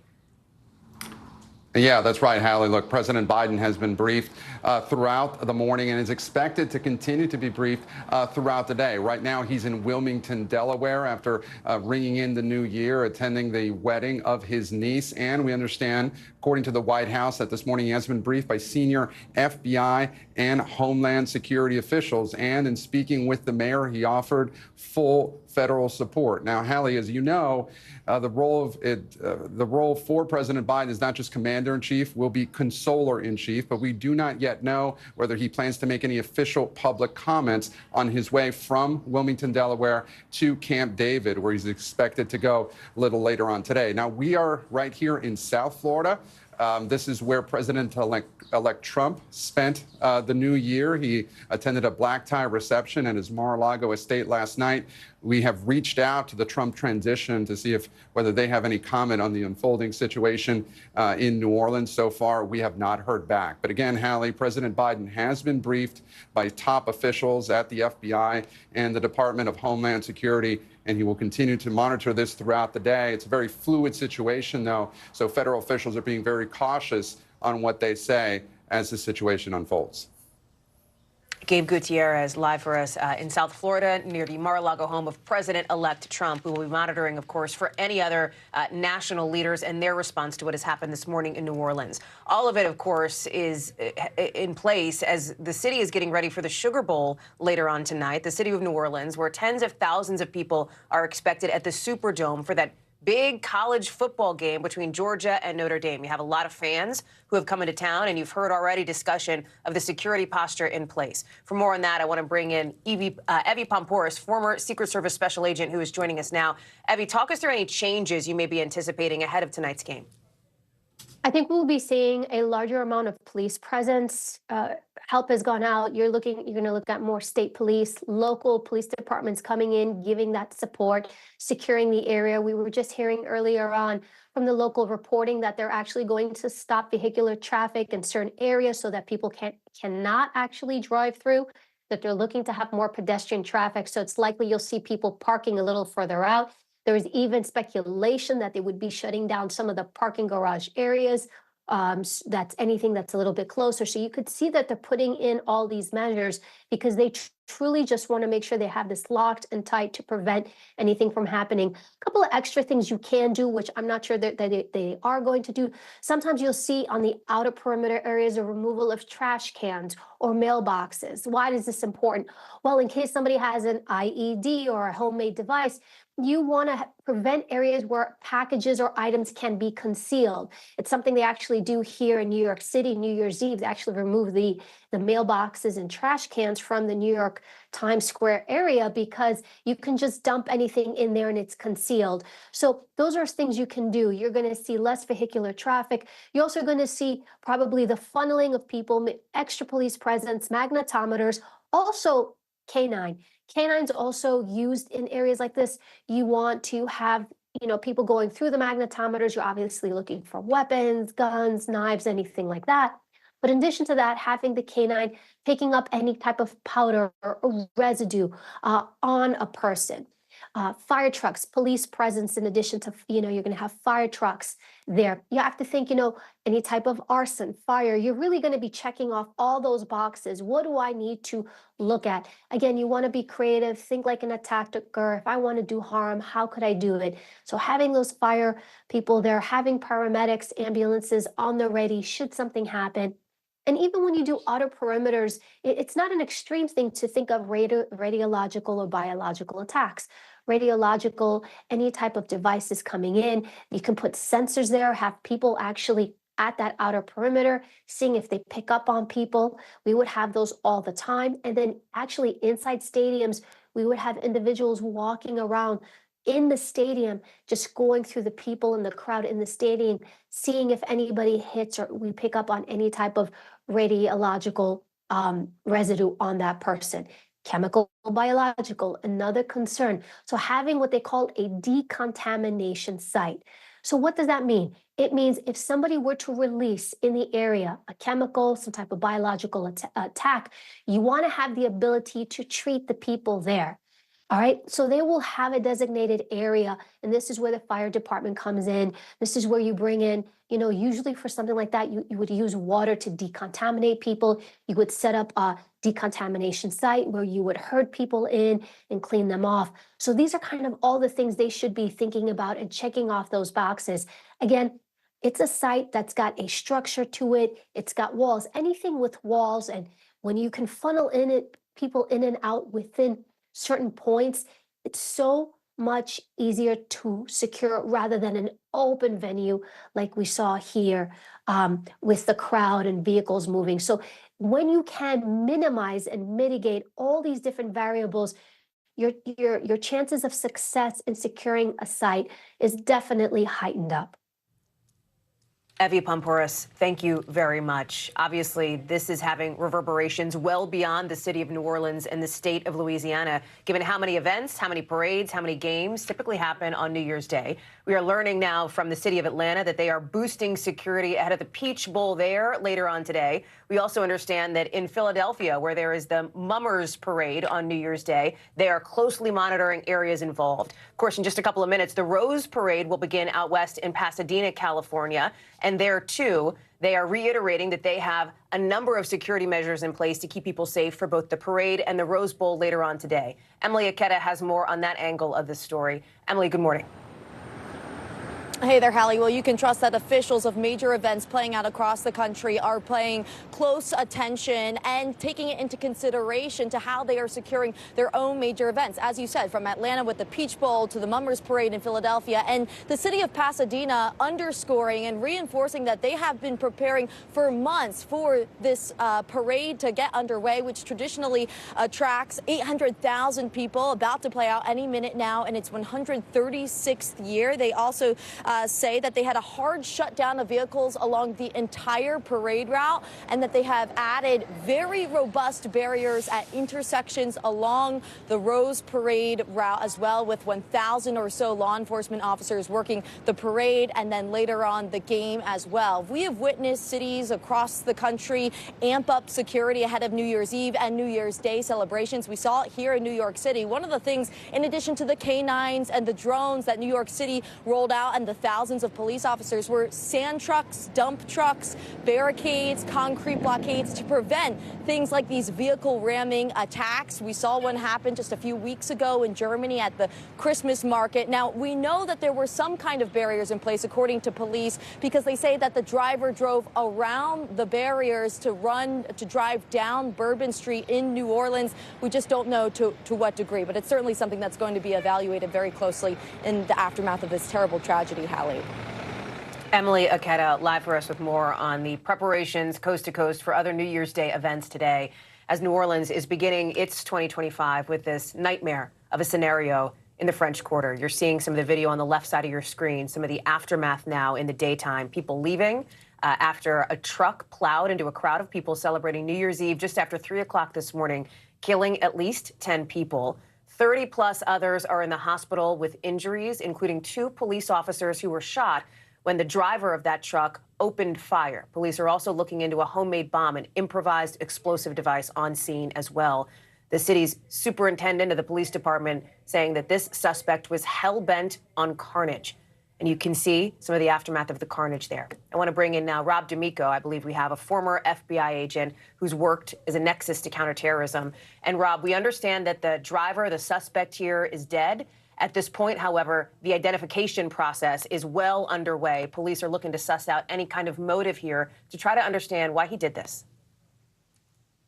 Yeah, I think they probably have the ID already, and they're just not ready to release it. There's too much information with the vehicle and all the other things going on that they don't have a good idea who he is. But I think right now they're, again, looking at, we talked about that flag on the back of the truck, and that could be a reason the FBI quickly took this over if it indicates something beyond what they initially thought. But I think what everyone's talking about now is all these other events the security's being enhanced. Now, some of it has already been done. These were big games to begin with. So inside the target that they talked about with all the security, the problem is what they're going to do is they're going to start pushing these crowds further and further out to walk. And these groups do not look at going after hard targets. And I mean, a hard target is inside the event or inside the perimeters. But what they start doing is they're saying, okay, we're going to restrict traffic around it. Now you're going to have a bunch of Uber drop-offs further out. People are going to have to start walking in. They look for the easy target. So if you have someone else, even if they're not part of a conspiracy or a terrorist plotting group, even if they're just inspired or triggered by this event to do something, they're going to look for these groups that are forming to walk in. And they're going to go to where they can get without getting through a blockade. So I think as much as security has to take, you now have to be careful of any large group gathering outside of that event to start walking in, and be, again, head on your swivel, looking out for things, hearing about a car roaring, speeding up or something, where you're going to go, because you can't secure everything. And it's now just pushing these groups further out that they're going to be accessible to a vehicle. Highlights the difficulty in protecting and hardening these so-called soft targets, Rob.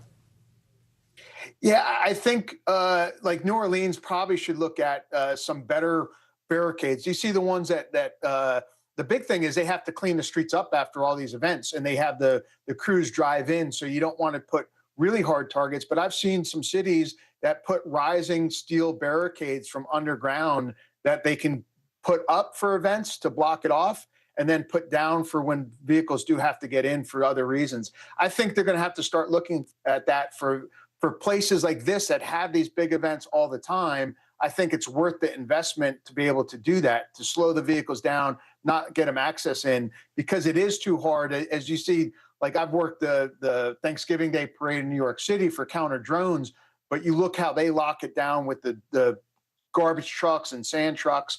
But it's very difficult to put in place all the time for a big event. But again, it starts pushing the crowd out. They're looking for the easy target. So they know if they're walking a further distance, if they're just going to drive where those crowds do form. Rob D'Amico. Rob, thank you very much. As mentioned, President Biden has been briefed on what happened this morning in New Orleans. We've heard from the White House already. We are now hearing from the incoming president, President-elect Donald Trump. Gabe Gutierrez has more on that new statement. Gabe, what you got?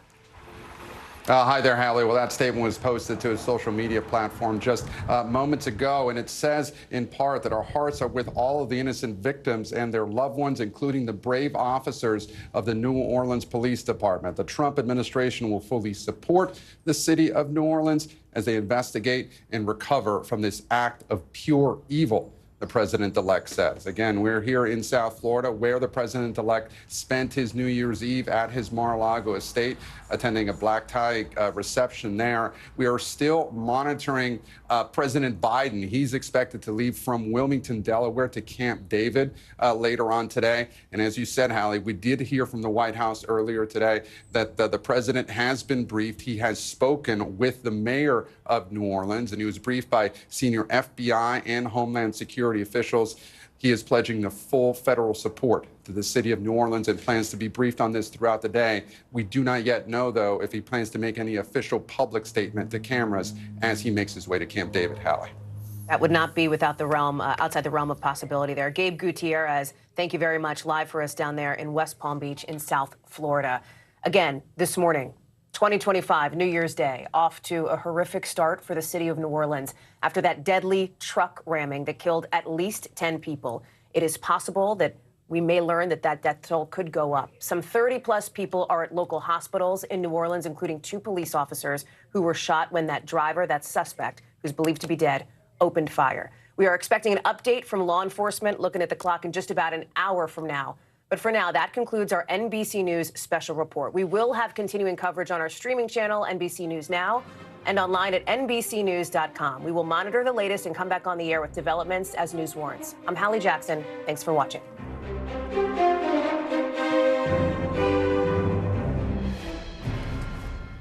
I'm Hallie Jackson, and we are continuing our breaking news coverage out of New Orleans right here on NBC News, where at least 10 people are dead after a truck intentionally plowed through a crowd overnight.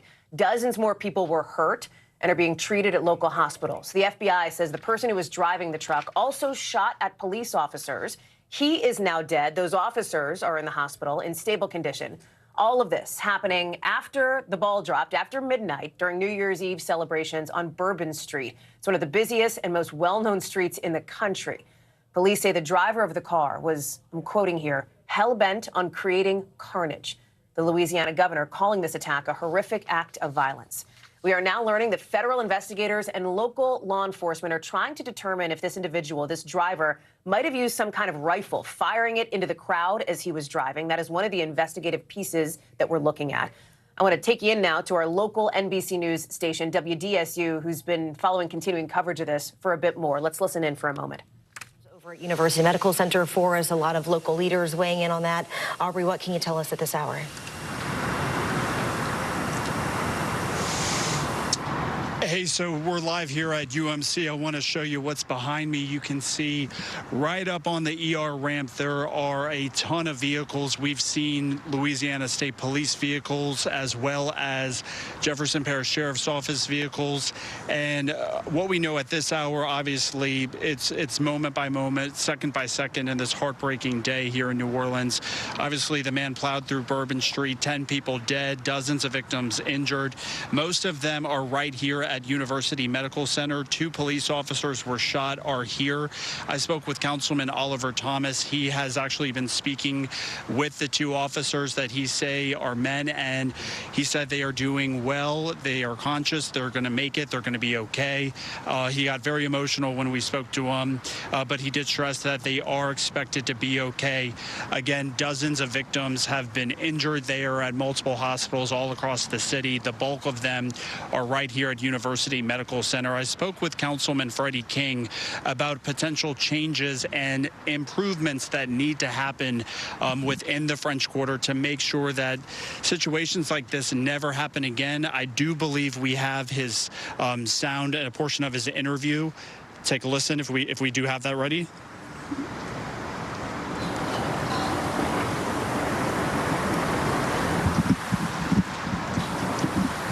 Aubrey Killian there for us. Gina Swanson joining us now live here in studio as, again, we are lost for words. You know, for many of us who are waking up and finding out that there was just this terrorist event that happened on Bourbon and Canal, one of the most popular corners, not just in the city of New Orleans, not just in our country, but, you know, really in the world. And I apologize for looking at my phone. We were all trying to get lots of information. Real-time information. If we can, I know Mike Kahn's right here. Could you just step back in, Mike? I know we're going to widen the shot out a little bit to have all 4 of us. Gina has a really important question to ask you here. It was just something I was considering. I was watching all of our coverage and everything that was said, and I was trying to listen for things that may not have specifically been said, but in the verbiage, does it mean something that the FBI is referring to this as a terrorist incident as opposed to a domestic terrorist incident?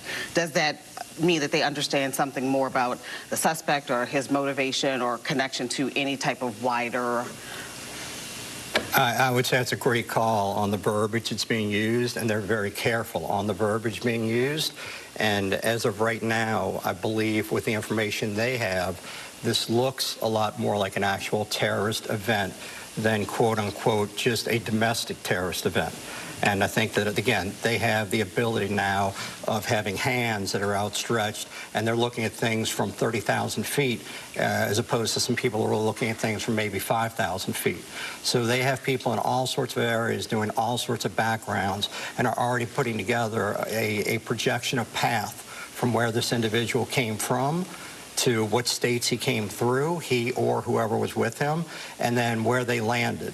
And then once they were here, how they went in different directions. So I think that's very important to notice that. And something else, you know, whoever he may have been with, if anyone. So is that, you know, possibly more people in connection to this are being sought, or do you know what I'm saying? I'm just trying to figure out more process, like how they are going about this.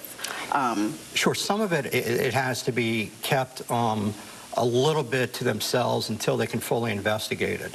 So some things where if there were another person out there with something like this, unless that person was an imminent threat or absolute immediate to everyone else, then yeah, I think you would see, or if they had a picture of that individual, then that would go out pretty quick. If they're working that lead with a potential person, then that would not necessarily be put out just yet until they exhausted that lead. Listen, I know that there's a lot that cannot be said, but this is just me trying to work through this in my mind as I try and process like why or how something like this could happen.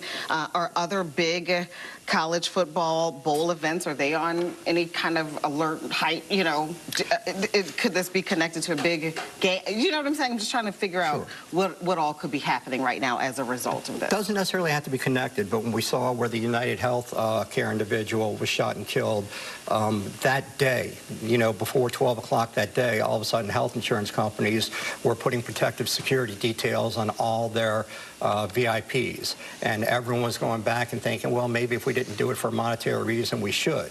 So absolutely, anytime you have an issue like this, it reaches far stretch to every single thing going on.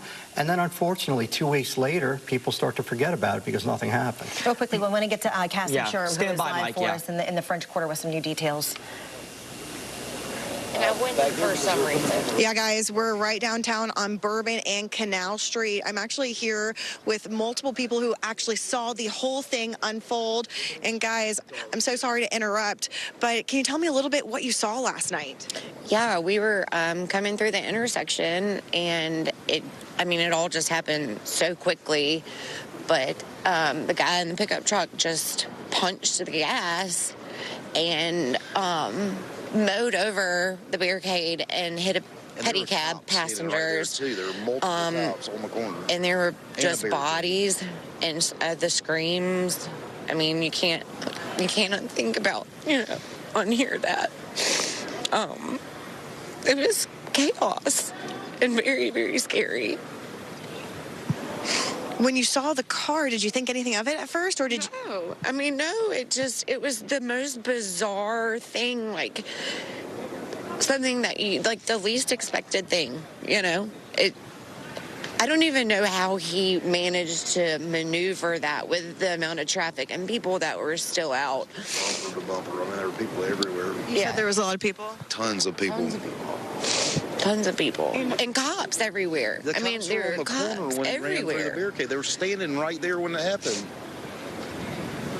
And when you're talking about barricade, are you talking about like those, like the metal poles right there? Was that better? Yep. Chilling, black man. So did you see at all any of the ballards or anything like that pop up? It was just like debris and everything, and then people.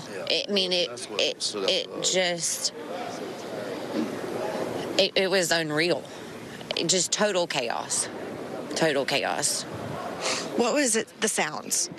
A huge impact. It almost sounded like a gunshot. I actually looked, and maybe we did hear that too, knowing now that the guy had ended up shooting those two police officers. But I remember the screeching and him gunning the car and the impact and the screams. Like I said, the screams of those girls.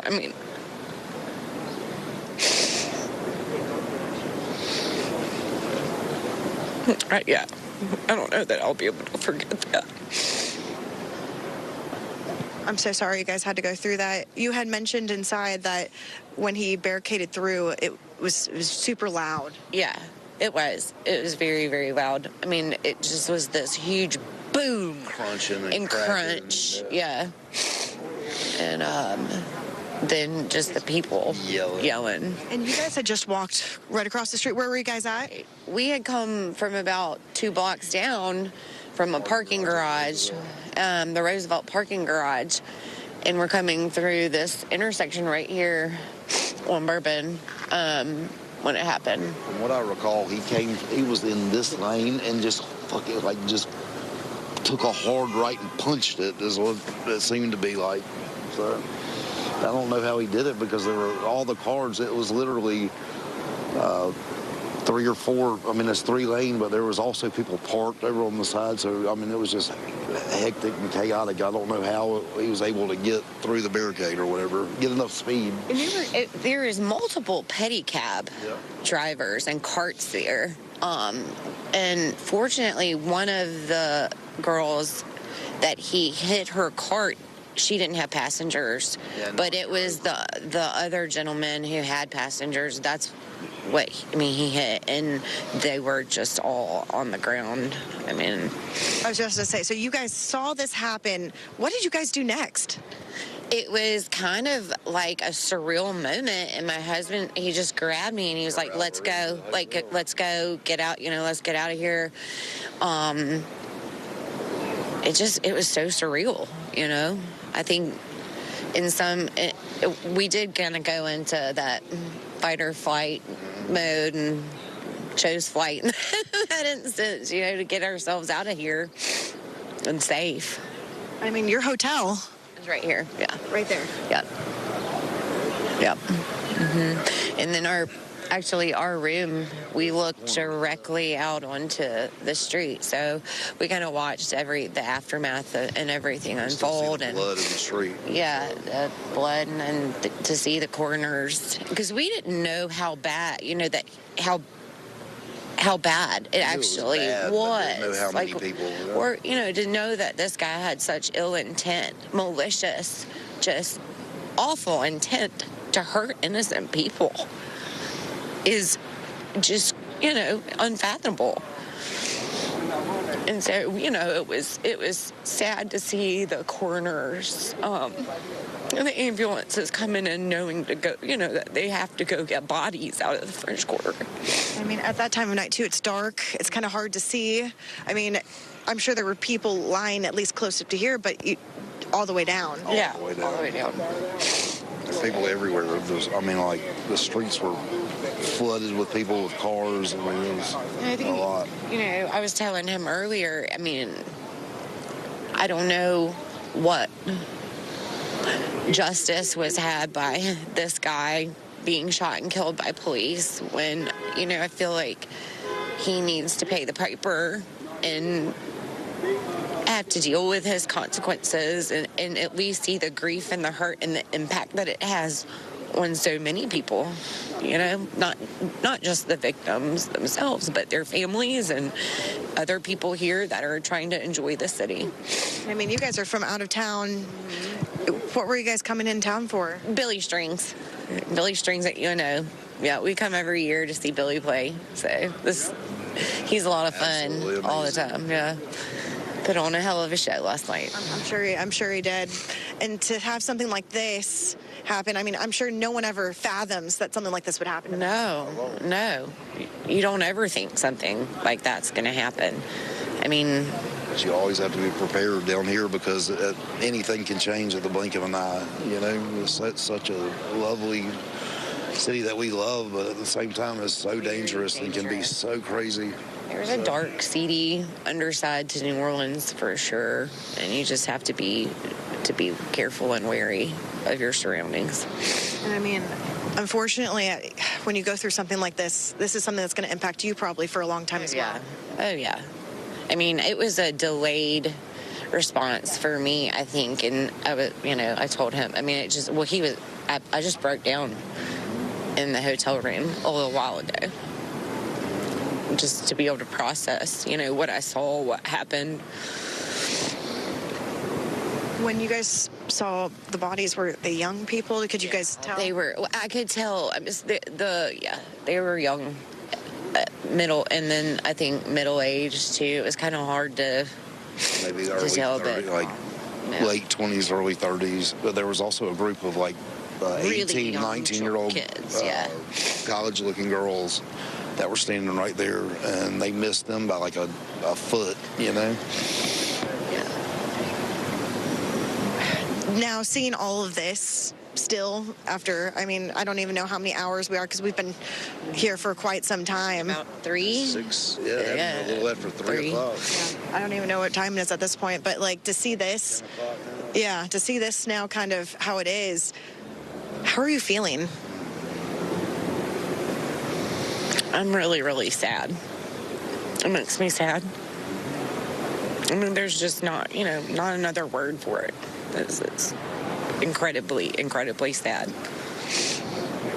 I mean, these were people's loved ones. Innocent people, yeah, who have families, children, friends, lives. And for somebody to be just so selfish and have no respect or care for innocent life, it's sad. I'm so sorry you guys had to deal with that, and I'm so sorry. I really am. Thank you guys so much for talking with us. I appreciate it so much. Thank you guys so much. And I'm so sorry you guys had to go through this. Please keep safe, and you guys are going to be in my prayers, okay? No problem. And so, yeah, this has just been a devastating experience for a lot of people who came here to celebrate and just start the new year off on the right foot. And right now, a lot of the people here, I'm telling you, that are leaving the hotel. Some are leaving early. They do not want to be here right now, especially after what happened at their doorstep. So I'm going to continue to keep on talking to people and try to get to know, some more of these stories. As soon as these start to open up, I'm sure there's a lot more people who saw firsthand as well, especially since being so close to the Royal Sonesta. You have Oceana's over there. You have a lot of major restaurants and balconies, an area people are hanging out in. And so we're going to continue to keep on telling their stories and try to get you guys answers, because I think the one thing that a lot of people are questioning right now is those bollards. The fact is, every single person who I spoke with last night who was here in this area, whether it was during that time or before, they are saying that those bollards were not there. In fact, what was there was those gates right back behind me here. So you can see those nice iron gates right there. They had officers and stuff like that, but the bollard was not up. And so we're going to continue to keep on asking those questions and get to know more. So reporting here in the French Quarter, I'm Cassie Sherm. Back to you. And there's lots of pieces to this puzzle that we're trying to put together right now. We're learning that inside that truck that they're, again, processing at this hour near Bourbon Street and Canal, that there were explosive materials found inside that truck. We also do know that they had other explosive materials scattered around the French Quarter as well, but inside that actual truck were additional explosive devices and materials. When you think about all those moving parts, in my mind, it makes it hard. That's a lot for one person to do. I'm just interested in how this investigation plays out. And let me ask you this while we have you here, Mike, and for people who are getting up to speed with your background as a former SWAT team commander, I don't want to compare this to anything, but the Boston bombing with the Tsarnaev brothers, it was something that happened. One of them was killed. The other one was on the run. The FBI had to piece this together. Is this similar to that, where they're trying to piece this together? And if they have to start casting a wider net looking for people, it's going to happen here in the next couple of hours? I would say it's probably already started. I would say that it's very similar from the investigative side. In that situation, you had so many volunteers who were actually helping with medical that had we had such a mass casualty event, it would have been horrific, because we just wouldn't have had that many volunteers and other people to help out. They had, I think, 8 hospitals within a couple of miles of area to get those people to. We luckily didn't have, again, that amount of casualties. But yes, it would be exactly like that. They would start going back. They would start immediately looking at video. They would start trying to find where's the cause of the device. These devices did not explode, so it's much easier to go back and track exactly where the device was put. And then we all know there are tons of cameras in the French Quarter. People have other cameras. They may have been filming something and not even known about this. And the police, the FBI may have gotten people to put together all their cameras, all their films, so they can go through it. They might have 40 people going through things like that to get pictures of other people who may have been involved in this. And to Gina's point, this is not just one particular crime scene itself. With these other devices that were placed around other portions of the French Quarter, it is remiss to say that, could this person have had help? Because it's a lot of work for one person to do and not be seen doing it. Because, we're talking yesterday, if you were down in the French Quarter at all yesterday, there were people everywhere. We had that Sugar Bowl parade going on. There were so many crowds of individuals. So for someone to just be able to slyly place devices and IEDs in different places around the quarter by themselves and not get seen initially or not sound the alarm, it is very suspicious in that note. And how the investigation plays out. This was my thought, though. I'll say this. You know, I'm old, so I'm home at 8 o'clock now. But when I used to go out for New Year's Eve, I would have this personal checklist, like don't do this, don't do that, like don't drink too much, don't whatever, use an Uber, this and that. So you take all the precautions for your personal safety to prevent yourself from becoming a victim. But I listened to that lady in that interview talk about these young teenage girls who were narrowly missed. And the fact that, you know, no matter what you have done personally to not be a victim, you still could have been a victim. And I know that there are FBI and police definitions of terrorism, but that strikes terror in the hearts, you know, in the hearts of people. And so I just can't let go of the fact that I guess Bourbon Street, the French Quarter, essentially is a soft target. Oh, you're correct, and that's what, and you know, we also have a massive port here that people don't look at a lot, that's a target, and you know, we're like most major cities, and that's the same act of that terrorism relates to so many different things. It's just a flux of putting something into the middle of what the norm would be and changing that around and making everyone's lives a little bit different is an act of terrorism. You know, again, we're lucky these devices didn't blow up and didn't go off, and we're not positive when they were put out, whether they were put out just before the incident, after the incident, or during the incident. So those are things that to consider also as well when they break down the devices and see how they were supposed to have been detonated and what was related to that.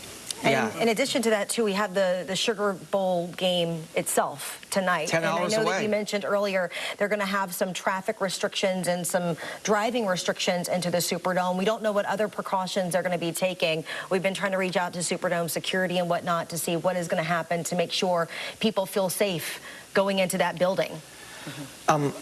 Stand by, Mike, because we do have some statements we're going to get to after we have some more commentary with you. I believe we have a statement from President Joe Biden and then President-elect Donald Trump. If we want to show those right here, I apologize. I have to put my glasses on to read the statement. But President Biden here saying, I am grateful for the brave and swift response of local law enforcement, preventing even greater death and injury. I have directed my team to ensure every resource is available as federal, state, and local law enforcement work to get to the bottom of what happened as quickly as possible and to ensure that there is no remaining threat of any kind. And President-elect Donald Trump also weighing in on this tragedy, saying that, you know, when I said that criminals are coming in are far worse than the criminals that we have in our country, that statement was constantly refuted by Democrats and the fake news media, but it turned out to be true.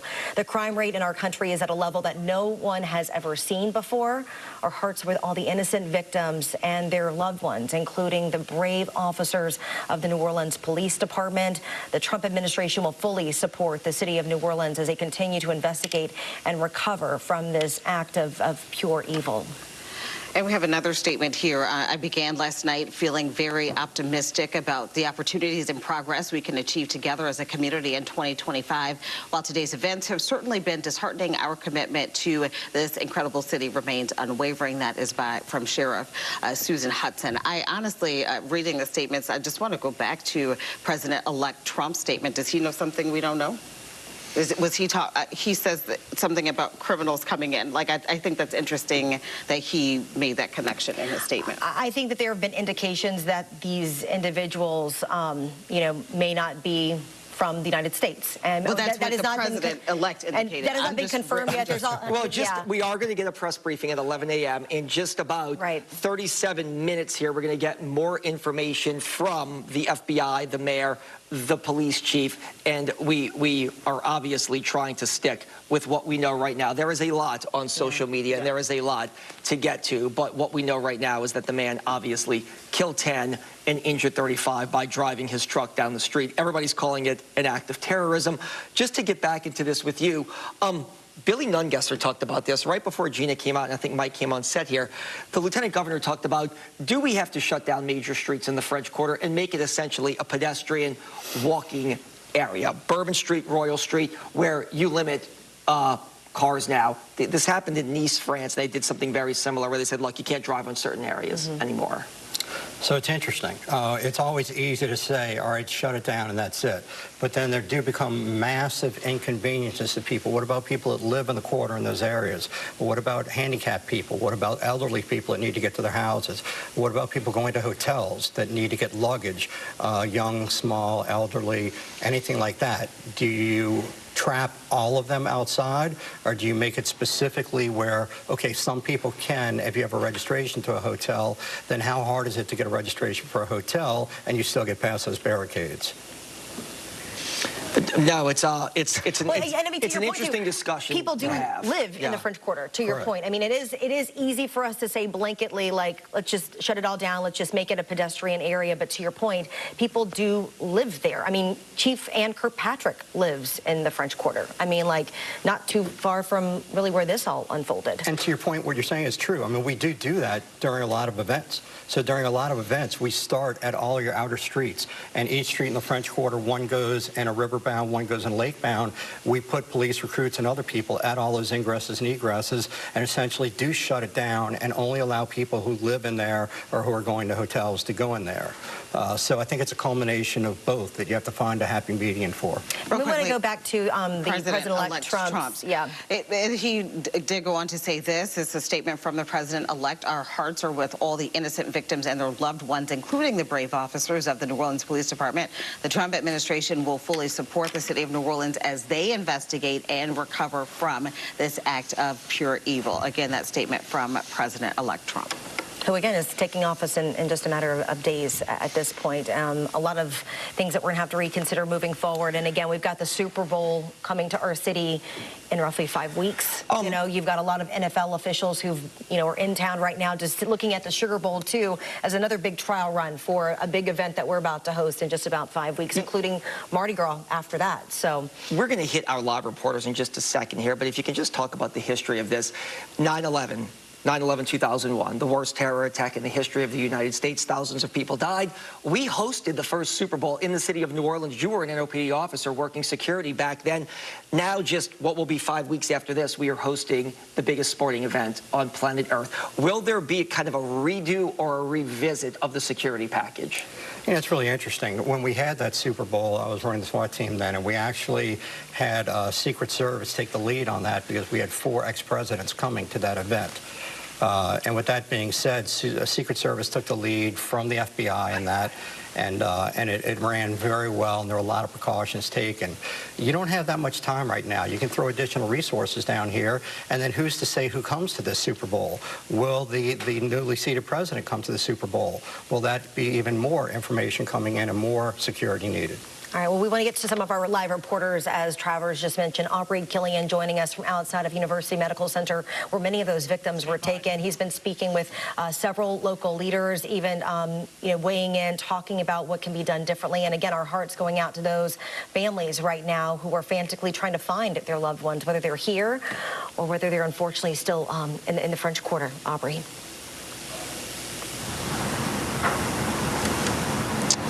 Hey, that's right. So, yeah, we've been at UMC all day and speaking to a lot of officials. I'm going to just show you a live look. What we're seeing right now, you can see up on the emergency ramp, lots of police vehicles. They've been out here all day. And we are, again, literally getting new details moments by moments. Of course, 10 people have lost their lives today in the city. Dozens of victims have been injured. The bulk of them are right here at University Medical Center. 2 police officers were shot. I am told that they are here at UMC being taken care of. Of course, this is a state-of-the-art trauma center, and they are saving lives every single day here. But the 2 police officers that were shot, they are expected to be okay. I spoke with several local leaders right here outside of UMC. Many of them have been meeting with victims, and I asked them today what needs to happen to make sure that this never happens again here in New Orleans. You don't want to see something like this happen and not react. So we definitely had to see what works, what doesn't work, and how soon can we get something in place that's going to keep everyone safe. That's additional bollards, that's additional whatever, officers. We got to figure out a way to keep everyone safe as much as possible to the best of our ability. And as a legislator, and I'm up for the task and I'm going to do my part.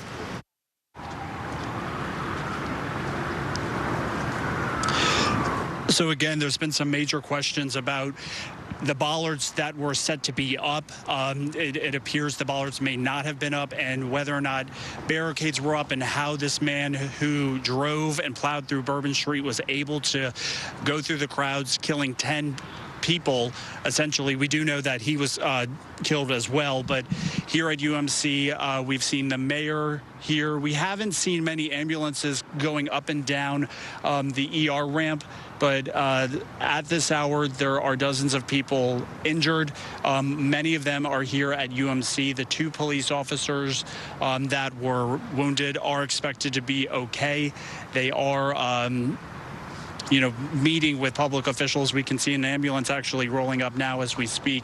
But as soon as we know more details, we will keep you posted on the latest developments. Again, we're out here at UMC where the bulk of these survivors are at this hour. Reporting live, I'm Aubrey Killian, WDSU News. All right, Aubrey Killian there for us live over at University Medical Center, one of the hospitals that took in some of those victims. And again, we know that roughly 35 people were hurt. That number very fluid at this hour. We're still trying to get in more information. And again, 10 people confirmed dead there in the French Quarter from that early morning attack.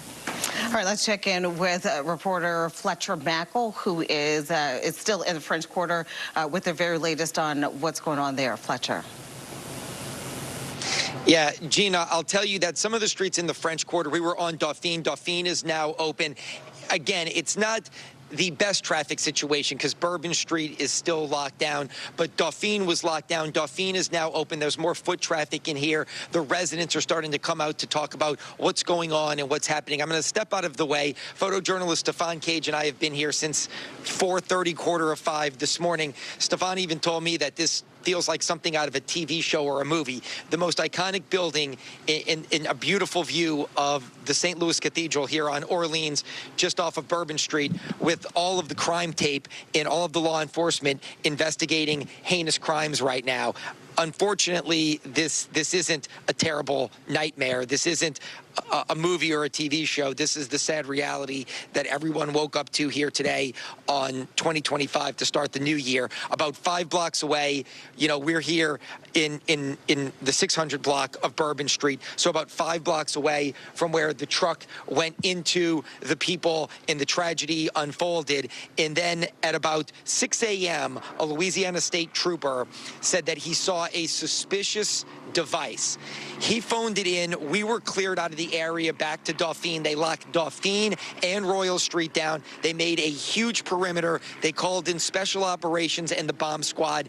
And then about an hour later, at 2 different times, we heard once fire in the hole and an explosion. It sounded like a loud firework. Then about 10 minutes later, we heard fire in the hole in the same loud firework sound. And now the police tape is up, and they have a heavy law enforcement presence in this area right now on the corner of Bourbon and Orleans, literally right in front of the Tropical Isle bar. So many people from our area know Tropical Isle because it's a famous party destination.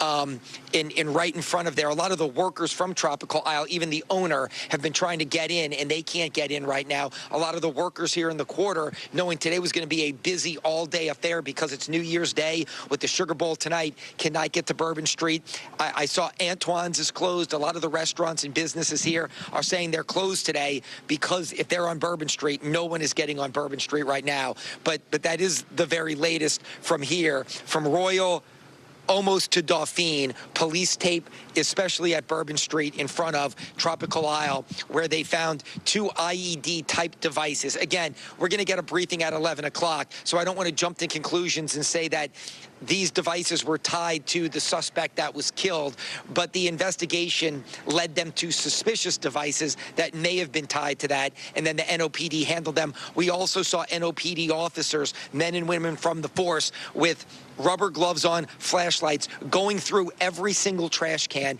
and going under cars looking for suspicious devices once the FBI alerted law enforcement to the fact that there may have been IEDs placed in and around the French Quarter, which is just unfathomable. We hear those terms and we think this happens in faraway countries in war zones, and we're talking about New Year's Eve, New Year's Day, Sugar Bowl in New Orleans, in the iconic fun-loving French Quarter, and they're detonating IEDs potentially. So it's just still a surreal morning here, and a tragic morning, in a tragic way to start 2025. Yeah, now speaking of those explosive, Fletcher Mackel there for us in the French Quarter, we do know that explosive materials were also in that truck, which plowed down Bourbon Street, hitting so many of those individuals. It makes you wonder what exactly was the intent, had, you know, the truck not crashed, or what exactly was the end intent of all of this, and how it was going to unfold, and how fortunate we are that it didn't, those things that apparently may be connected to this didn't unfold in the way that it could have been coordinated. Well, the fact that they did a gun battle between the suspect, at least one suspect that we know of, who was shot and killed, and two officers who took fire and were struck and injured, who were at UMC right now, I think that we kind of get a clear picture of what this person was capable of doing, not just driving that truck down Bourbon Street, but then also, as it has been reported from the FBI, engaged in a gunfight with NOPD officers after he wrecked. This person and whoever whoever this person was, and whoever possibly helped this person, because again, I truly think that there's more to this story. They wanted to hurt as many people as possible. You know, I think we're fortunate to say that more of these explosive devices, to your point, Gina, that they didn't go off, that they didn't hurt more people, but it's a fact that at least 10 people lost their lives in this. As they were celebrating a new year, celebrating a new start, this person took 10 lives, at least 10 lives. We're hearing more new details coming into our newsroom about those people who were hurt. And look, just to point this out, we are all from here, and we have been here a very long time. I know people locally are watching this, tourists in town, and I know a lot of this is getting sent out to national affiliates.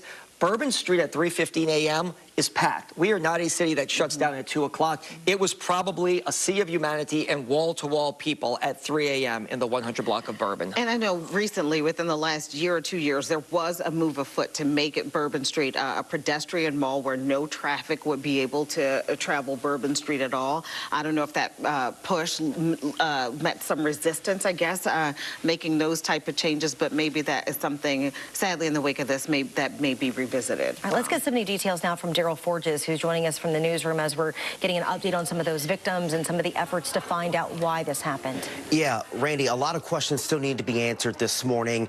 This, as you can imagine, is a very fluid situation, but we want to go back to that truck that is the centerpiece of this investigation right now. I want to show you an image we got a couple of hours ago of this white Ford F-150 there you see on Bourbon Street. This is a big part of the investigation by the FBI.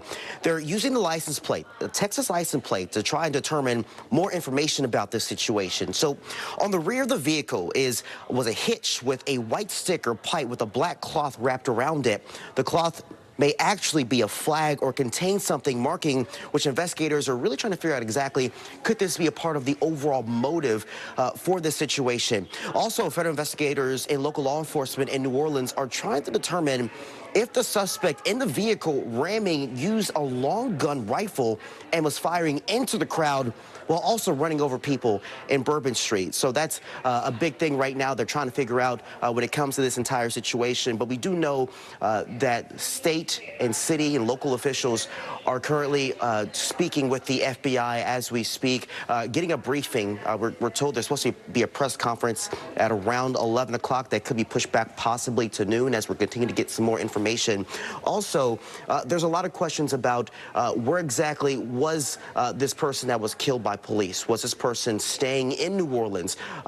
We're trying to figure out exactly if whether or not excuse me, sorry, I had a producer speaking in my ear. I'm sorry about that.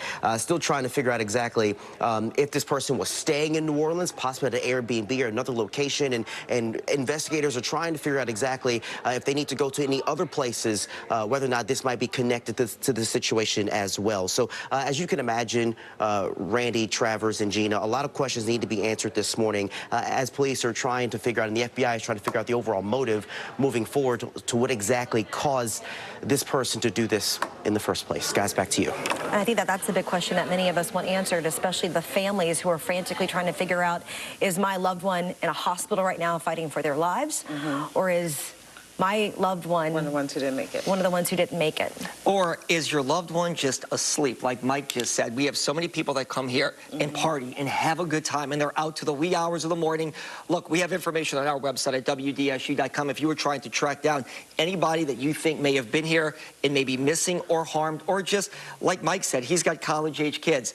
There are a lot of kids that sleep right now to 11:30 who are partying in New Orleans, and maybe they are just sleeping. Hopefully that is the case, but unfortunately 10 families are waking up to tragedy this morning. And there's so much fluidity when it comes to this particular case. We know that city leaders are about to get together, meet up, listen to what the FBI has to say, hear from a lot of the local law enforcement agencies that are participating in this investigation.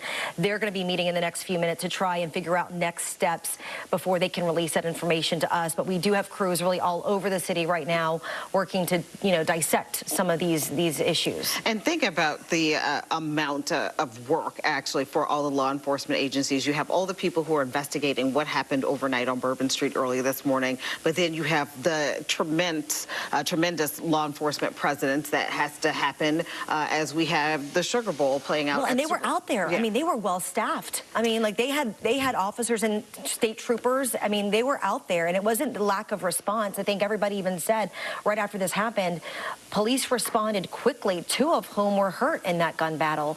It's just, how do you prevent something like this from happening again? And I think to your point, you said this earlier, Gina, that's where it hits to your soul. That's where the terror. And as parents, I mean, I'm telling you, my kids are in Ponchatoula right now. I'm kind of glad they're in Ponchatoula right now. Because, I mean, you don't know if somebody really wants to do something so evil, so malicious, what's going to stop them from doing that? And how do we stop them from doing that? All the questions. Right. Let's get live to Brittany Werner. She is in the French Quarter. She has been there all morning talking to people and getting reaction to this terror attack in the city of New Orleans.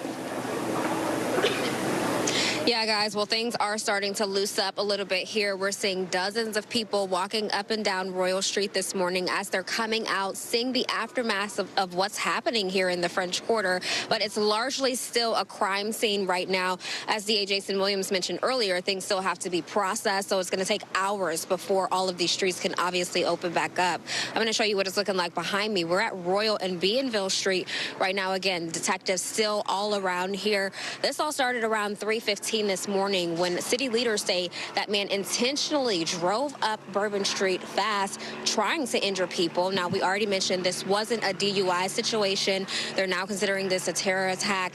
Again, so many people who are just devastated by what happened. People were literally outside last night celebrating, bringing in the new year. The French Quarter is a popular destination where people from all over the world come to do just that, celebrate. And then this turned into chaos. So a lot of people witnessed the aftermath. A lot of people saw and heard what was happening here. Obviously devastating for the people who lost their lives. 10 people now confirmed dead. Dozens still in the hospital right now suffering from those injuries.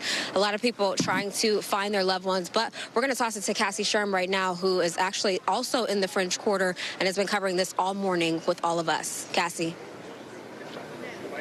That's right, Brittany. I actually was just speaking to family members of some of those victims who were actually here on the scene trying to get their loved ones' belongings. Now, one of the group of people I spoke with, they did not want to be on camera. Obviously very emotional. We ended up praying together, but they're telling me that it was the worst nightmare they could have ever experienced. Coming in here, having a good time, listening to live music, and then all of a sudden, that car plowing through people screaming. And in fact, I'm being told that one of the family members of that group had been hit by one of the stray bullets during that shootout. And so a lot of family members are just don't even know what to do. They don't even know who to call to be able to get their loved ones' belongings. And so we're just trying to get and talk to these people. And I mean, they're having to come to police here.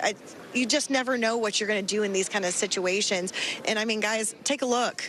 The crowds of people are now starting to just like sit out here and just, I think everyone's kind of taking it in. I mean, people don't even know what to think about this. And for some people who did witness this or just coming up and waking up this morning, they're just like, I think it's really hitting a lot of people right now. And unfortunately, it's not been a good look. But we are trying to contact some more people who have family members who were victims in this. Obviously, we don't have the names of those people right now. but you can see investigators are over there on the corner. And we do have the coroner's van. This one looks like it's starting to move, and we're seeing some movement here. But we have seen the coroner's van on the other side go in. Some of the tarps have been moved, so we can't see those tarps from this area right here, but it's definitely been a very tense situation here, and hope you can see more people. There's a little bit more movement than what we've seen in quite some time. So just very, very sad situation, guys, and we're going to continue to follow this. But I mean, to talk with those family members of these victims, I don't even know how to even explain or even reiterate just the pain that was in their voices talking about this. So I'm praying for those families and praying for those people who are in the hospital right now. But more than 30 people impacted, 10 people dead. A very tragic situation here in the French Quarter. But for now, guys, reporting here on Canal Street, I'm Cassie Sherm. Back to you.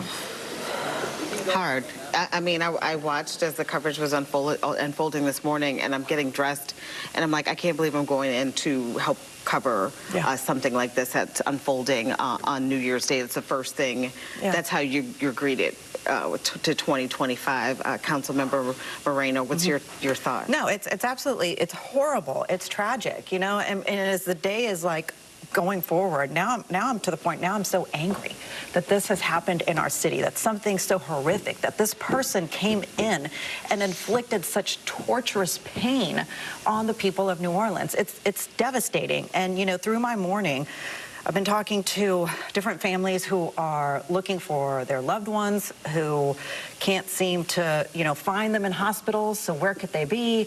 There's one young man who, you know, they can't seem to find, and he's already, you know, supposed to be going back home, and he's not making his flight. And where is this young man? And it's just, it's horrific. It's horrible. And I just, you know, look. Whoever is responsible, if there's other people responsible for this, let me be clear that I am very glad that the FBI is involved and that all resources from the federal, state, and local level are going to be put out there to make sure that these people are brought to justice and that they are found. And it seemed very organized too, Helena, because we were seeing those IED devices in different corners of the French Quarter. I know that there's been speculation that there could be more than one person involved with this. Is that what you're hearing all as well? Because I know that you've been deeply involved in so many of these briefings. Right. So as council president, obviously, I've been briefed at all different levels, talked to Chief Kirkpatrick and obviously Captain Roberts in the 8th District, State Police. And what we know is that, and I know you all know this as well, that the FBI is leading the investigation. This is a terrorist attack. It does appear that Bourbon Street will be shut down for, you know, I would say at least the next 48 hours or so. Folks from Quantico are on their way down to process this scene. So expect, obviously, Bourbon Street to be shut down. We do know that apparently the suspect is not local. Potentially there are other suspects, which is why I said that anyone else who is involved, that the full extent of the law will be utilized to find these individuals and to bring them to justice. And so all hands on deck on finding these potential additional individuals. Yes, you are correct that there have been sweeps happening throughout the quarter and potential IEDs. And so that is happening, you know, from my last briefing that I received about an hour ago or so. And there are also precautionary sweeps happening in other parts of the city as well. These are precautionary sweeps happening, not because there is any specific information that something has been found, but these are just precautionary, happening around downtown, happening within the Superdome. Chief Kirkpatrick also called in additional bomb dogs to come in so that there could be those additional sweeps within the Superdome and throughout other parts of the city.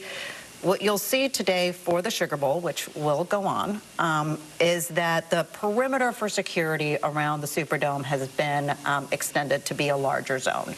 And so, you know, expect obviously extra security. There are more police officers who are coming in. Rodney Hyatt, who leads Troop NOLA, Captain Hyatt, he is the one who is also right now looking at moving forward, what immediately can be done for increased security measures in the French Quarter. What does that look like? Whether you bring in additional sand trucks, whether you bring in concrete barriers to prevent any type of entry into Bourbon Street, things like that. So those are the things that are occurring at this moment. I will say this, that even though the investigation on this terrorist attack is being led by the FBI, that state police and NOPD will be the ones responsible for securing the French Quarter. So that security piece remains under the jurisdiction of NOPD and state police, but this investigation is fully an FBI investigation. And a couple of questions too about those, safety barriers. I know a lot of questions have been about the bollards. What do we know about that? Were they in place? Were they not in place? Were they supposed to be there? Not supposed to be there? So as you know, and the City Council has brought this, up many times, that we did not think that this construction in the French Quarter should have been happening right now, so close to the Super Bowl, that this should have happened a long time ago. But it was happening now. Now, because of this construction, from what we understand, is that the bollards were also being repaired. Now, I don't know if this means all of the bollards all up and down of Bourbon Street, or if just some particular bollards were being replaced. But from what I understand, some of those bollards were in the repair phase. So they were not working. They were not up. That's my understanding, but I don't know if not all of them were up. But or just maybe that first, because there's several. For those of you who maybe aren't familiar with Bourbon Street, they have several of them all along the street and the intersections. And the bollards are bollards where they can rise up and then they're lowered during the day, because I think it's also important to note that this person, from what we have learned about this individual, he was hell-bent and determined to kill people, to cause harm on many people here in the city of New Orleans. He was prepared, armed, ready. And so even if, let's say, the bollards may have been up, this individual may have chosen a time when the bollards were down to potentially drive in. This person was hell-bent on doing this type of harm in our city. And that is why I say anyone else who was at all involved with this, full extent of the law, on all levels, coming after you.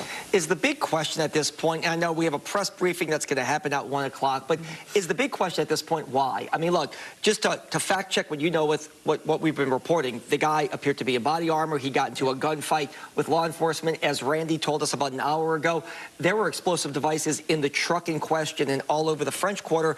Is the big question that so many people want answered, why New Orleans? Why did you pick this city? Yeah, I mean, probably because, of the Sugar Bowl, potentially, probably because of understanding the level of crowds that we have on Bourbon Street.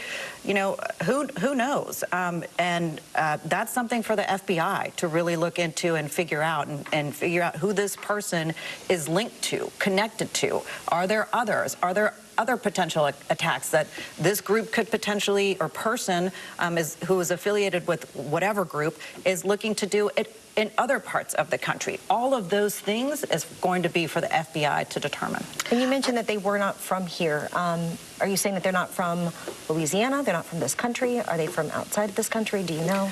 All I can tell you for right now, I'll let Chief Kirkpatrick provide those additional details, is that they are not local. I do have one question. Sure. Just, I know the victims and the families and all those things are a priority, and figuring out how this happened and all these things. But the fact of the matter is, we do have to host big events. Right. We do have a Super Bowl to host. We do have Mardi Gras to host. There are people watching the news right now who may be considering changing their plans. Like, oh, you know what? I was going to go down for Fat Tuesday, but I'm good. Yeah. What do you say as we are working through this?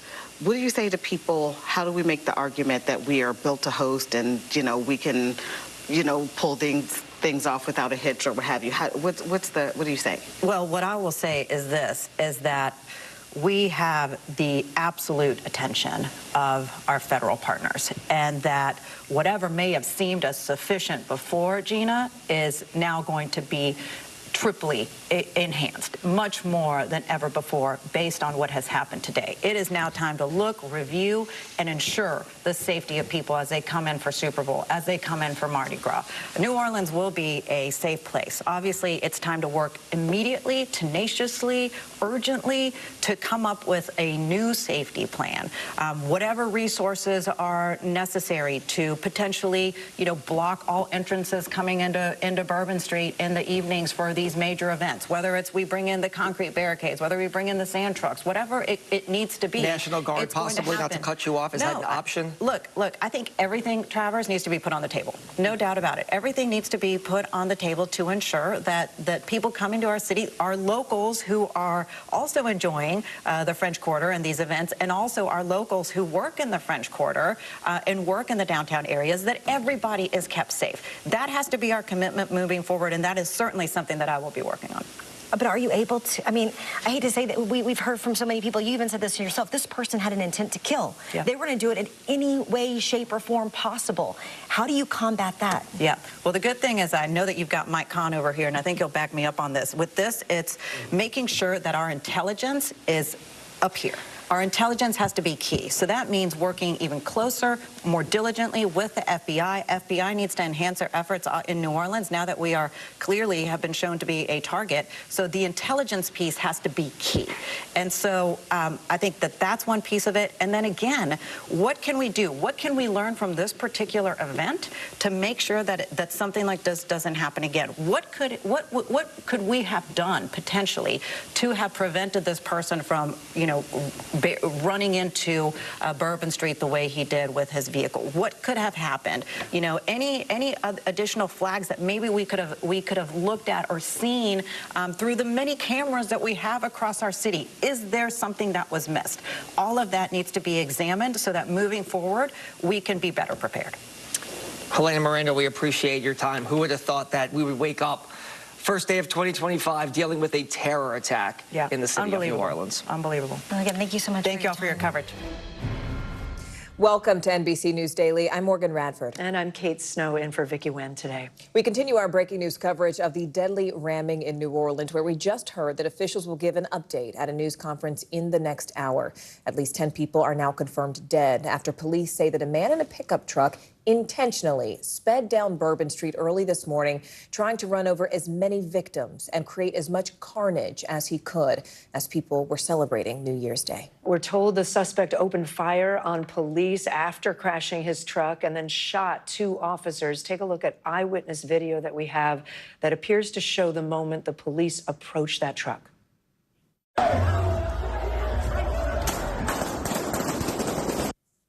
The FBI says the suspect is now dead and that explosive devices, plural, have been found.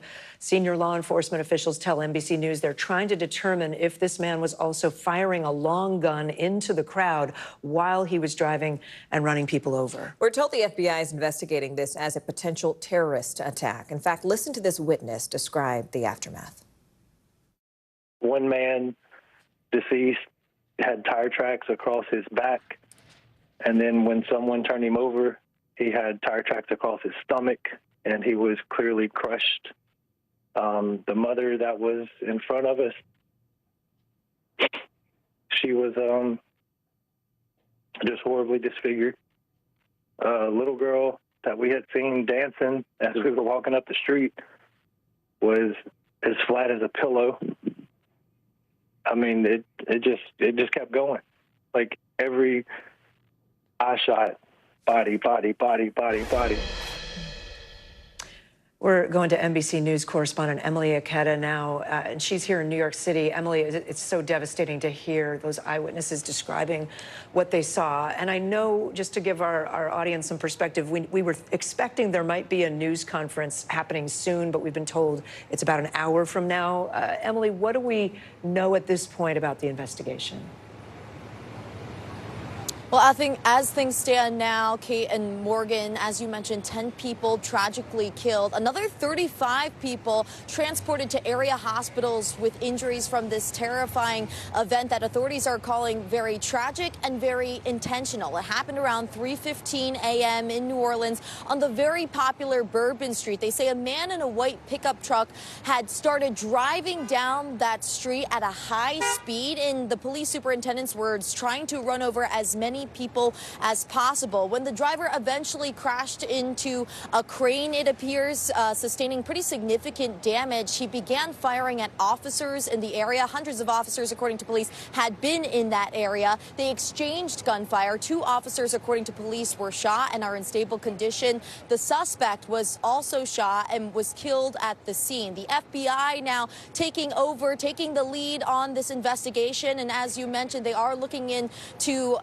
improvised explosive devices, basically homemade bombs that have been found. It's not clear if they're viable or not, but there have been robotics teams and bomb squads looking at those devices. So there's the potential for here that they are looking at a vehicle being used as a weapon, a gun, and then these potential IEDs that they have been talking about. A couple of the outstanding questions at this hour include the suspect's identity, also any kind of potential motive here. We know that authorities, according to our sources, are looking into a piece of cloth on the back of the truck. It was tied to a pole on the truck. It appears to be perhaps a flag. They're looking at that as perhaps any clues or insight for a motive here, guys. But we're hoping to get more information as we continue to stay tuned for a news conference later today.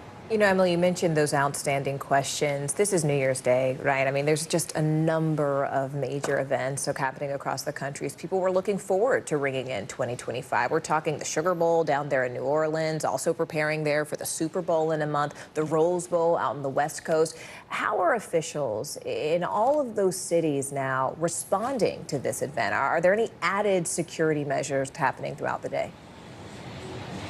Morgan, it's a very good point. It's New Year's Day. There are other high-profile events playing out across the country, as you mentioned, from the Peach Bowl in Atlanta, where we know police are ramping up patrols even more to a more significant degree in light of this terrible tragedy. There's the Mummers Parade that Philadelphia police are closely monitoring. Here in New York City, the NYPD say they are closely monitoring activity in the city, that they say there are no specific threats at this time. And what is currently underway right now out in Pasadena, the Rose Parade, which is in its 136th year and traditionally attracts some 800,000 spectators. Well, the officials in Pasadena underscoring the fact that this is something that they have been preparing for months, working in tandem with law enforcement at all levels. They say that vehicles are completely blocked off along the parade route, and they added that they have very robust barricades and barriers at intersections. That's something we've heard a lot about today, considering this is a vehicle ramming attack that played out in New Orleans.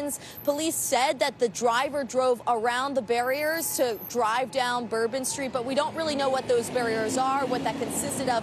But we know that it is something that they will closely evaluate moving forward in the aftermath of, again, just this terrible tragedy, guys. Yeah, and there's so many unanswered questions that we just don't have enough information about yet. You touched on it, Emily. We don't know exactly the motive for this kind of destruction. We don't know we don't even know where the suspect is from at this point, correct? Yeah, correct. We don't have any information on the suspect's identity. We are hoping to get some more information around that in this upcoming news conference. We know from our law enforcement sources that they are considering various aspects about the truck, including that piece of cloth that looked like it could be a flag, to try to establish some kind of motive. But the thing that we hear time and time again from the highest levels of our government is that this was an intentional act, and the FBI is investigating this as a potential act of terrorism.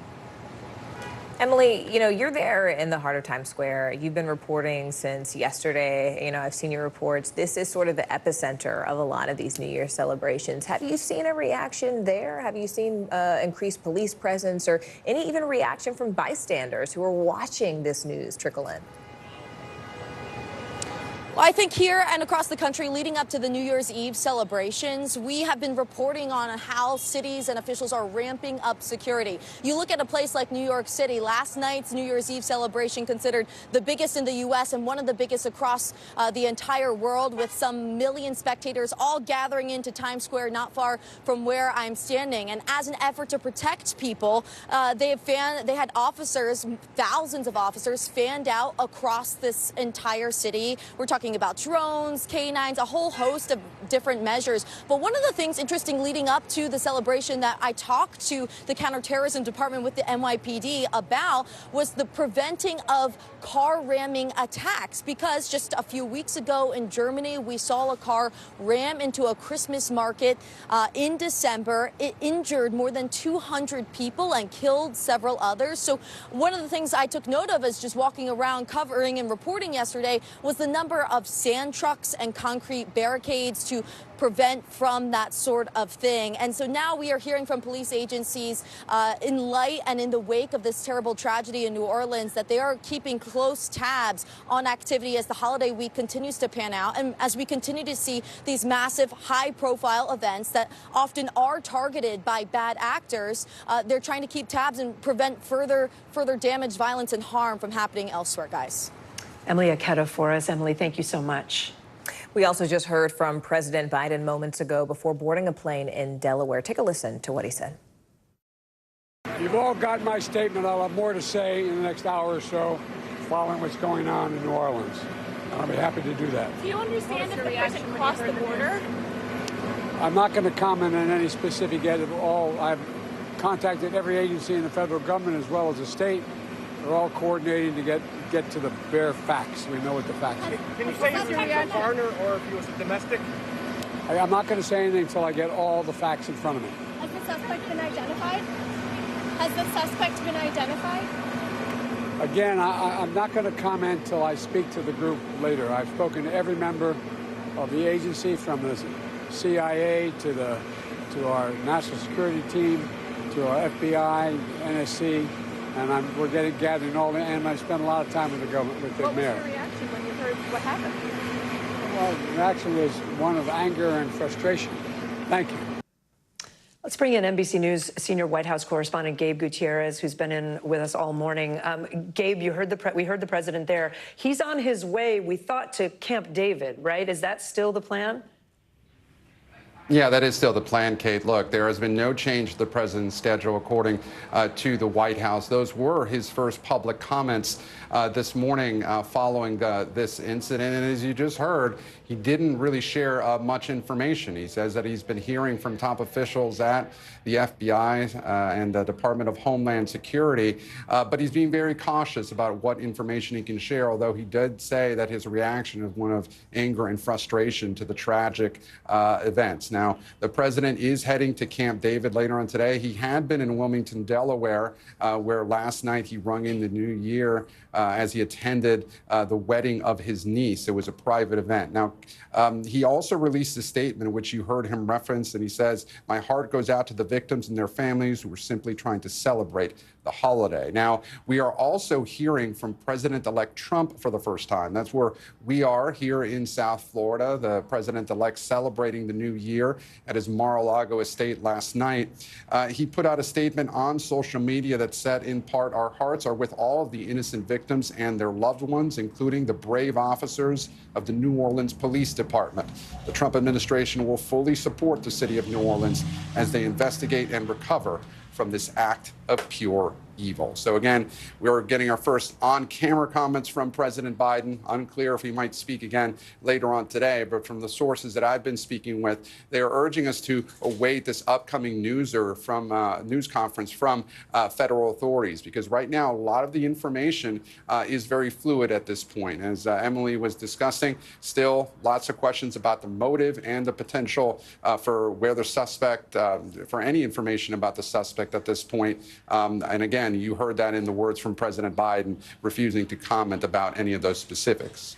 Gabe, I do want to pick up on what you just said there, because, I mean, that's really been the source of a lot of curiosity at this point. We heard several reporters there while he was still on the ground before boarding the plane saying, do you have any information about the suspect? Several of those reporter questions surrounded on whether or not that suspect was a domestic individual or someone who had crossed the border, as we heard one reporter say. Do you have any new reporting on any details that we are able to release or are known to us about that suspect? Look, at this point, any questions about whether he might have come from abroad, that is all speculation at this point, according to the sources that I've been speaking with. So we do not know for sure whether that suspect was domestic or whether he might have come from abroad. We just don't know at this point, Morgan. And then events like this, you know, we often hear conflicting information at the beginning of any investigation. So I know authorities are going through that. There is reporting that, and the federal authorities have said that the suspect was driving a truck with Texas license plates, and certainly that will be a key part, or is a key part of the investigation right now. But federal authorities, again, are expected to give more information just shortly. So we're awaiting that news conference. President Biden also saying that he should have more to say later on today, certainly as he lets this fluid situation develop. But right now, nothing formal, no changes to his schedule as the National Security Council and the White House continues to monitor these unfolding events. And we will, of course, be following those remarks as soon as he brings them. Gabe Gutierrez for it, reporting for us. Gabe, thank you. Let's bring in former FBI special agent in charge and chief security officer at Nardello. That's Tim Gallagher joining us now. Tim, thanks for being with us on this New Year's Day. I wish this weren't the story that we were covering, but here we are. The FBI got involved very early on. We mentioned this is being investigated as a terror attack. They've made that clear. As Gabe just said, we don't know a lot about the suspect. We don't have an ID of the suspect. But what do we have right now in terms of key pieces of evidence that maybe we should be focusing on? Sure. Yeah, and thanks for having me. And my heart goes out to the victims who are in New Orleans as we speak. So the FBI has a lot to go on at this point, right? We have a license plate. We have an attack that bears the hallmarks of several other terrorist attacks, unfortunately, that we've had on U.S. soil here, that being the IED, the bombs, and the vehicle-borne attack. That those bombs that they have, each of if it's more than one, you know, they have a signature to them. So the FBI is taking a look at that device and looking to see if they can trace it back to any other individual or any other potential attack in the past. You know, it's interesting, Tim, because I was listening earlier to our reporting coming from our local affiliate, WDSU, and they were talking about how they were not only searching for these potential IEDs, but they were also, as a precautionary measure, now sweeping in the Superdome and downtown areas and bringing in extra dogs to sniff out potential bombs. What needs to happen right now from a security perspective, knowing that the Sugar Bowl is going to start just hours from now?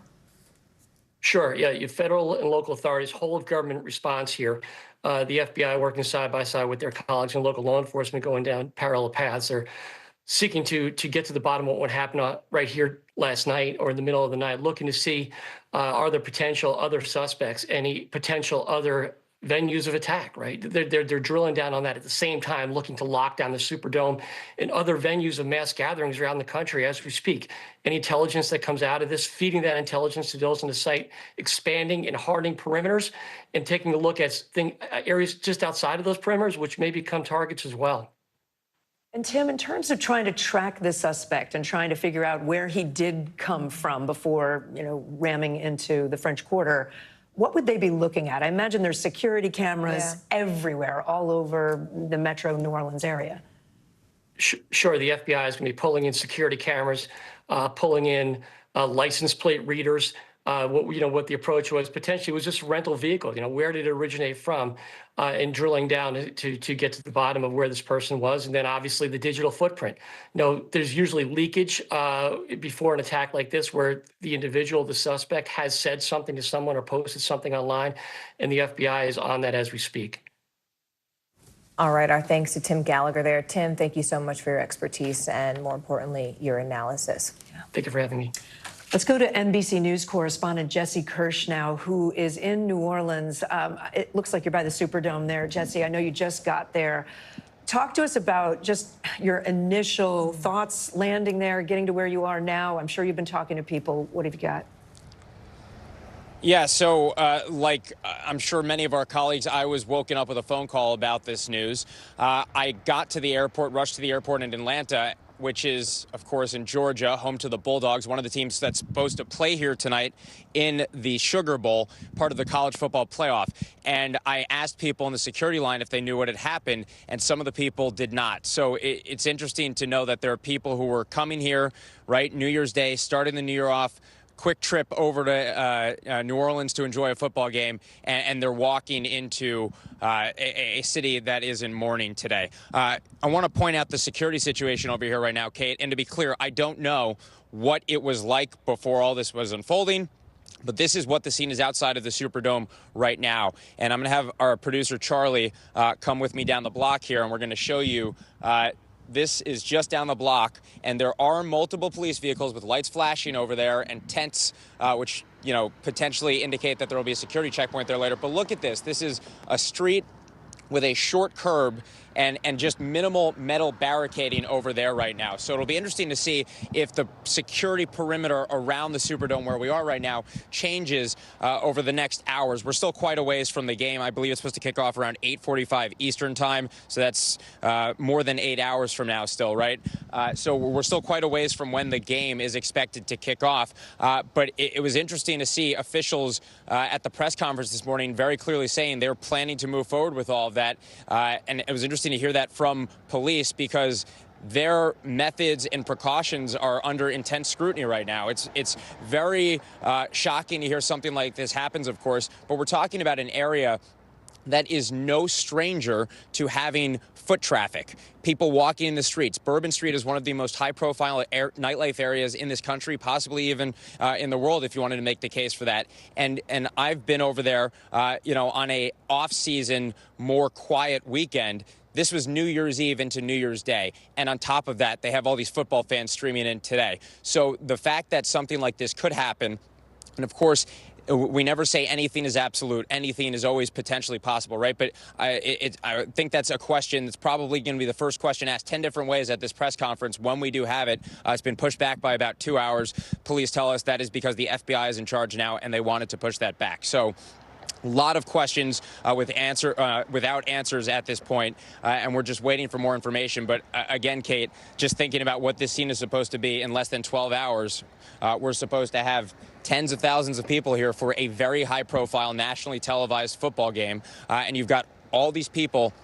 My plane was full of them streaming in for this game. So you've got a lot of people, a lot of tourists who are going to be coming into this area, and they're walking into a city that is having its security situation seriously stressed right now. And on top of all of this, Kate, in less than 2 months, this city is supposed to host the Super Bowl as well. And I think a lot of questions around what is always a high-profile security event that we wouldn't have been thinking about just yesterday. Back to you. Hey there, Jesse Morgan Radford here. You know, it's interesting that you talk about the tourists. Of course, Bourbon Street is the most popular street in the state of Louisiana, known for its revelry and its nightlife. But I want to talk about the locals, because when we heard from the superintendent, when we heard from the mayor, the majority of those injured, they believed were local. And I want to talk about not just the infrastructure of the security you're seeing behind you, but the effect, the pall that has fallen over New Orleans and the people who have been now psychologically affected. Because we heard the superintendent say, hey, fear not, you know, as you mentioned, Jesse, we've got this Sugar Bowl coming up. We're ready, we're prepared, enjoy the day. But meanwhile, we have videos that are circulating on social media, videos we've shown here. In fact, I'm going to ask our director, Renee, to pull up some of those UGC, we call them user-generated content, right here. You can see the white truck that the alleged suspect may have been driving here in the heart of the screen. And in further UGC videos we're going to play for you in just a moment, you can see blurs where the bodies were right here. If you look over, we see the second balcony, which is very common of the infrastructure there on Bourbon Street. And you see people running to help, some rendering aid, others running. In this particular video, what you can't hear is what appears to be gunshots that were fired. And in a third video, you can see bystanders who were being pulled away from emergency responders, but they are quite literally stuck in place, just processing right here in this video, just processing what it is they're seeing. You'll see a woman there standing. You can see the emergency responder trying to pull her away. And as soon as the camera pans back down, you see her standing, stuck in place, looking down at a body, just one of several there on the street. So, Jesse, if you can, in the aftermath, you know, I've been here combing through these videos, reporting on this for the past 6 hours. In the aftermath, in the 6 hours since we've been, you know, reporting on this more nationally, what has been the effect on the people there in New Orleans, Jesse? I got to tell you, Morgan, I haven't been able to see those videos or really even talk to anyone locally here yet because we've literally raced from the airport directly to get here. So I haven't had a chance to talk with people. But I can tell you the gentleman who drove me over here from the airport did talk about when we had to redirect because there was a police block off. And he said that there's a football game here tonight, and he also said that a horrible thing had happened overnight. So, you know, I think from my very limited interaction with people in the area, I can tell you that man was aware of what had happened, and you know, there's certainly just this somberness about that statement. But one other thing I just want to say again, and we talked about this before, there are a lot of questions about security here in the city, and they've got a big event here tonight, and there are already people streaming into town. So lot of questions to be answered, and I'll be curious to know how the situation develops over the next 8 hours or so, and we'll obviously report back when we've been able to talk with some folks. But again, I just want to leave you with this picture one more time, guys. This is a city where we're told at least 10 people were killed overnight, and tens of thousands of people are expected to be streaming into this area tonight for a football game that the whole nation, or many across the nation, I should say, will be watching. So another high-profile event, and you got to imagine that they are rethinking their security posture, or at least reviewing it right now. And that's another thing that's going to get a lot of attention, is how this is changing for tonight, and we've already been asking about that, guys. Jesse, thank you so much. We appreciate that you rushed there and you're just getting your bearings, and we'll come back to you a bit later.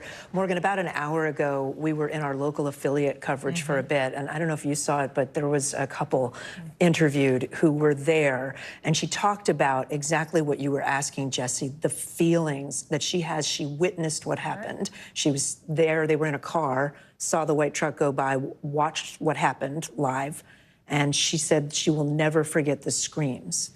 And you could just, I mean, I'm chilled just saying it, but you could feel her emotion coming through the television. It has changed that city. And this is something that we've seen with school shootings, unfortunately, right? This is something that it's not only the reality of what happened, it's the terror of the aftermath and the psychological ripple effects that come for an entire community. And it's probably exactly what, unfortunately, that person was intending to do, was to wreak havoc and terror. Our NBC News senior Washington correspondent, Hallie Jackson, has been with us earlier this morning for hours. She spoke to an eyewitness who described the aftermath on Bourbon Street as well. Take a listen. I want to go now to somebody who was there. I believe we have an eyewitness on the phone on Bourbon Street when this happened. Jimmy Cothran. Jimmy, can you hear me okay? Yes, ma'am. How are you doing? Blessed, but I've been better. I bet. Can you walk us through where you were this morning and describe what you saw? We were kind of finishing out the night, coming from Bourbon towards Canal, and there was a lot of commotion at the end. So we ducked off into a nightclub for a moment to let all that settle, what we thought was settling. And then within a couple of minutes of walking in, a group of frantic females run inside, push past security, and hide under tables. And so when we seen that, we live here, and unfortunately, our first thoughts were somebody shooting or chasing them. So we knew the club we were at, we ran upstairs. We knew they had a balcony. Whenever we got to the balcony, it is not what we expected. It was the beginning of the mass casualties. Dead right in front of us was someone's mother, twisted, obviously deceased. We counted 8 just from a couple of seconds of standing there, 8 bodies. 2 looked to be at least alive. I wouldn't say survivable, but alive. And the other 4 were clearly, very clearly, graphically deceased. That is And a gut punch to hear. No one was around. Like after they were mowed over, not knowing anything, like no one was helping these people. They wouldn't let us out. I have training personally, and they just immediately locked us in there. And we could see some people did eventually go and start attending to the bodies. One man, deceased, had tire tracks across his back. And then when someone turned him over, he had tire tracks across his stomach, and he was clearly crushed. The mother that was in front of us, she was just horribly disfigured. A little girl that we had seen dancing as we were walking up the street was as flat as a pillow. I mean, it just kept going. Like every eye shot, body. It's difficult to hear. I'm sure it was far worse to witness and to experience. It was unbelievable. It was only could be referenced to a movie. The way. Did you see the pickup truck, Jimmy? Did you hear the gunshots that were apparently fired after this happened, or had you been in the nightclub at the time that this happened? The gunshots is what we thought was the commotion up the street. I see. But it was so loud where we were kind of like in the thick of it. And then the truck, we heard the truck barrel by as more people piled in. And as soon as we got up to the balcony, he had already advanced 8 to 10 blocks. And that's what I was trying to tell the other people is there were no barricades. Like this barricade stuff they're saying is not true. Were there any barricades at any part of Bourbon Street when you came into the French Quarter? Yes, we have tank barricades, like the metal hydraulic raising, unrammable barricades, because this has happened so many times. When we got there, me and my friend were surprised that they hadn't put these up, because usually you can walk safely in the middle of Bourbon once you hit Bourbon. They weren't up. So you still kind of had to watch your back for cars, but this is at 8 p.m. So now we're at 3:15, 3:10 a.m. They never put the barricades up. This man was able to hit 70 miles an hour for a clean 8 to 10 blocks down Bourbon. And we had barricades. You say 8 to 10 blocks, absolutely. Jimmy, during the time when you were in the club. How long did it take him to go, let's say, those 8 blocks, would you say? How many seconds? A minute, 2 minutes tops. He was out of sight. Police were on foot when we got to the balcony with M16s hustling down the street. They didn't even have time to get in their vehicles yet and chase him. They were on foot chasing him. He was long gone. And the only thing that stopped him is when he wrecked out. And that was clean. Yeah. And y'all will figure out the coverage of where the carnage started and where he wrecked out, and that'll show you exactly how far he got and that there were no barricades on Bourbon up. When you walked out of that club, Jimmy, go ahead, please. They had the flimsy triangle-style orange and white barricade. That's what they had. I think you're referencing maybe what we're looking at here on screen, some of those barricades, similar to those perhaps. Jimmy, this is a city. Nothing. Yeah, that it has been through agony. It has been through hell this morning. When you walked out of that club, did you go home? Where are you now? What did you see? And how were people doing around you that were witnessing this as well?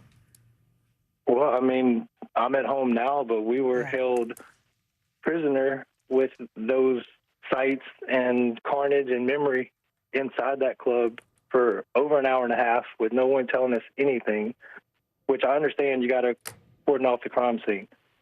But even when they let us out, they never told us anything while we were in there. Like, a lot of us knew what happened, but some didn't. But even when they came in and told us to leave, they just started grabbing us. The police just started grabbing us by our clothes, throwing us out.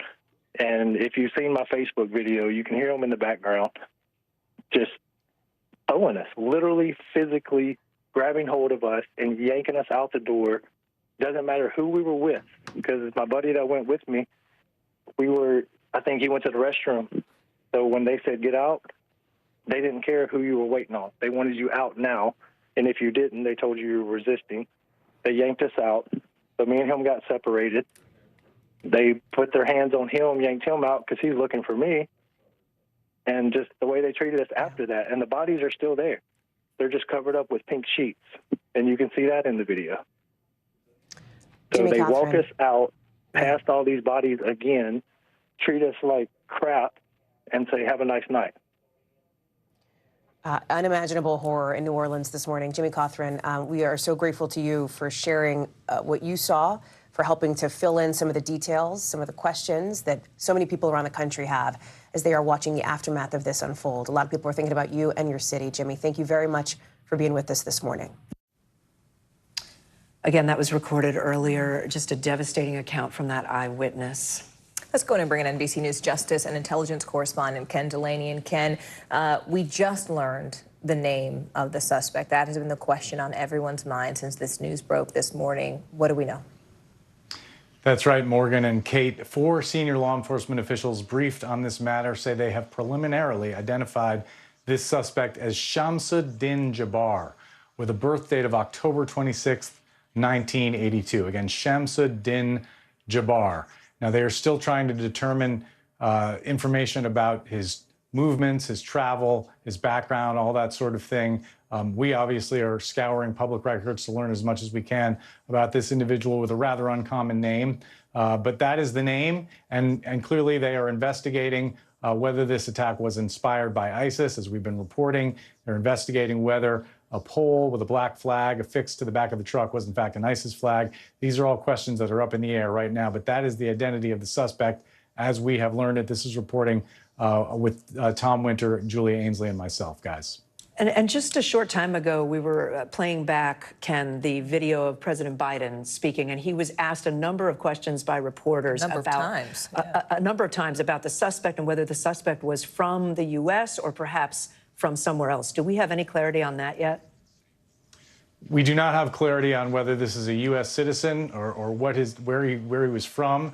They're investigating whether he was not the owner of the truck. In fact, whether he got the truck from somewhere else. The truck had Texas plates.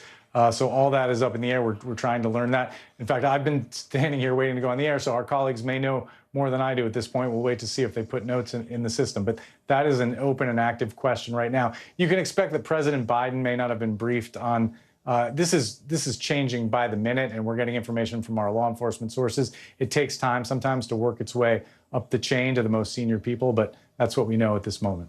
You know, I want to go back to the beginning, if we can, Ken, because, you know, Homeland Security Secretary Alejandro Mayorkas, he said that his department was working with local law enforcement very early on to investigate this as a terrorist attack. What details did they have at the time? What clues did we see in the footage, in the UGC, the content that people sent in from eyewitnesses? What clues indicated that this was intentional and not a DUI, as some were wondering from the very beginning?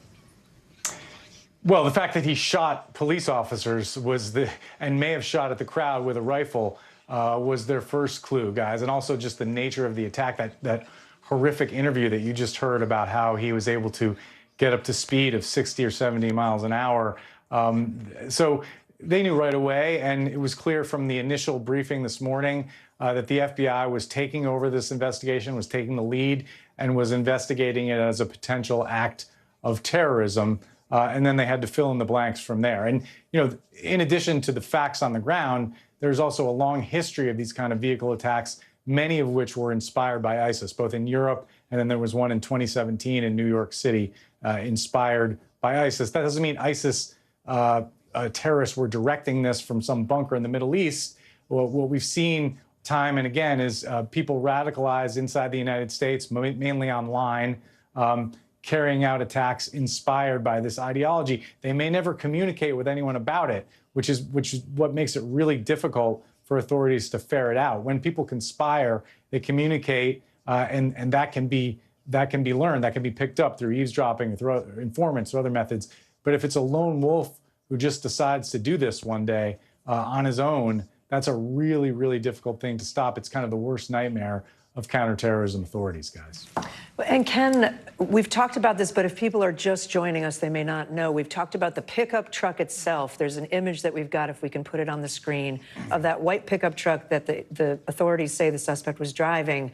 And on the back, in the lower left corner, you see a white pole on the back of the pickup truck and what looks like a flag or a piece of fabric of some kind. Ken, I know you've talked about it with your sources. Do you have any guidance on what that might be? What they're telling us is they are actively investigating whether that is an ISIS flag. And that's what we've heard for the last few hours. They may know more. They likely do know more at this point about exactly what message, if any, was on that flag.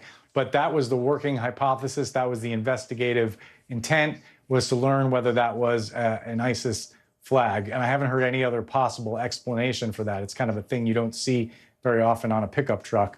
And it certainly would track with what we've seen in other events. But if true, that's just another troubling indicator here pointing in a direction, guys. But we're not ready to say, obviously, no one is telling us specifically this was an ISIS-inspired attack, but we're getting signs that are pointing in that direction. Do we have any more updated information on those potential homemade bombs? We know that we were listening to our local affiliate, WDSU, there on the ground, and they were saying that, you know, they were, as a precaution now, canvassing, for example, the Superdome, canvassing downtown, bringing in extra dogs. Do we know if they had located more devices or exactly where that stands? We don't know the answer to that question. That's a great question, Morgan. As you said, we saw the local affiliate reporting on what appeared to be controlled detonations of suspicious packages found in the French Quarter. And the reporter said that the explosions sounded like firecrackers. That suggests to me those were not bombs, because if they were bombs, there would have been a much larger explosion and a much louder sound. But it suggests that the police are being extremely cautious and treating every stray backpack with suspicion, because they're not sure exactly what they have here. We heard the assistant FBI agent in charge of the New Orleans division say this morning that there were potential IEDs, potential bombs at the scene, but authorities have not said any more about whether they were real, how many, where they were found. Those are all questions we're trying to answer. Ken, sorry, we were listening to our producers for a moment, and I didn't hear you stop talking. I want to ask you about the gentleman who was on with Hallie Jackson, which we played a few moments ago, eyewitness to everything, said that he didn't see barriers. And he described those orange and white barricades that we've seen in some of the pictures and the video as the only thing that was up to stop traffic. It's not in that particular shot, but there were orange and white, I don't know what to call them, sort of barriers that were broken. Barriers that were broken. You see them in that picture there. Do we have any clarity, Ken? Because the New York Times is reporting that the city may have been upgrading they're called bollards or stanchions, the metal posts that emerge from the ground. You've seen them maybe if you've ever been to Washington, D.C., they have them around the Capitol building. They're designed to stop vehicles. Do we know if that's the case, that they were working on upgrading those, and that's why they didn't have those up at the time? I have not seen that NBC News has that reporting, guys, but I heard that interview and it really struck me. That guy is a New Orleans resident, and he said, we have those hydraulic barriers that come up from the street. I've heard other experts on our air today say, well, you know, that's the solution in these cases. It prevents cars or vehicles from picking up speed to prevent this very kind of attack. If in fact those were under maintenance, they existed but they weren't deployed, that's going to be a significant concern and a source of introspection and discussion going forward, because it really is unimaginable that the authorities allowed a mass gathering knowing that this basic precaution that they had available to them was not deployed, if that's in fact what happened. And that's what this man told Hallie Jackson. You heard him there. He said, you know, I've seen those barriers come up. They come up from the ground. They're hydraulic balustrades, and they were not deployed at 8 p.m. when he was there on the ground, and they were not deployed at 3 a.m. when he was looking out the window. So, yeah, that's something we need to do some more work on and learn whether that is in fact the case. But whether they were under maintenance or just not deployed, that's a significant question about how this was allowed to happen, guys. Yeah. Well, Ken, I can tell you that the New York Times links, it's not our reporting, but they do link to a city website, City of New Orleans website that shows a notice that they are replacing and repairing that system until February, it says on their website. So we'll get more reporting on that. Ken Delanian, thank you so much. Appreciate you. And to all our viewers, if you are just joining us, we are following breaking news right now out of New Orleans, where at least 10 people have been declared dead, dozens more hurt, injured after a pickup truck intentionally plowed through a Bourbon Street crowd celebrating New Year's Eve. You can see those videos there on your screen. Officials have now identified the suspect, who is dead, as Shamsud Dean Jabbar. We are expecting them to hold a press conference later on this afternoon. Meanwhile, the FBI and Department of Homeland Security are investigating this incident as an act of terrorism.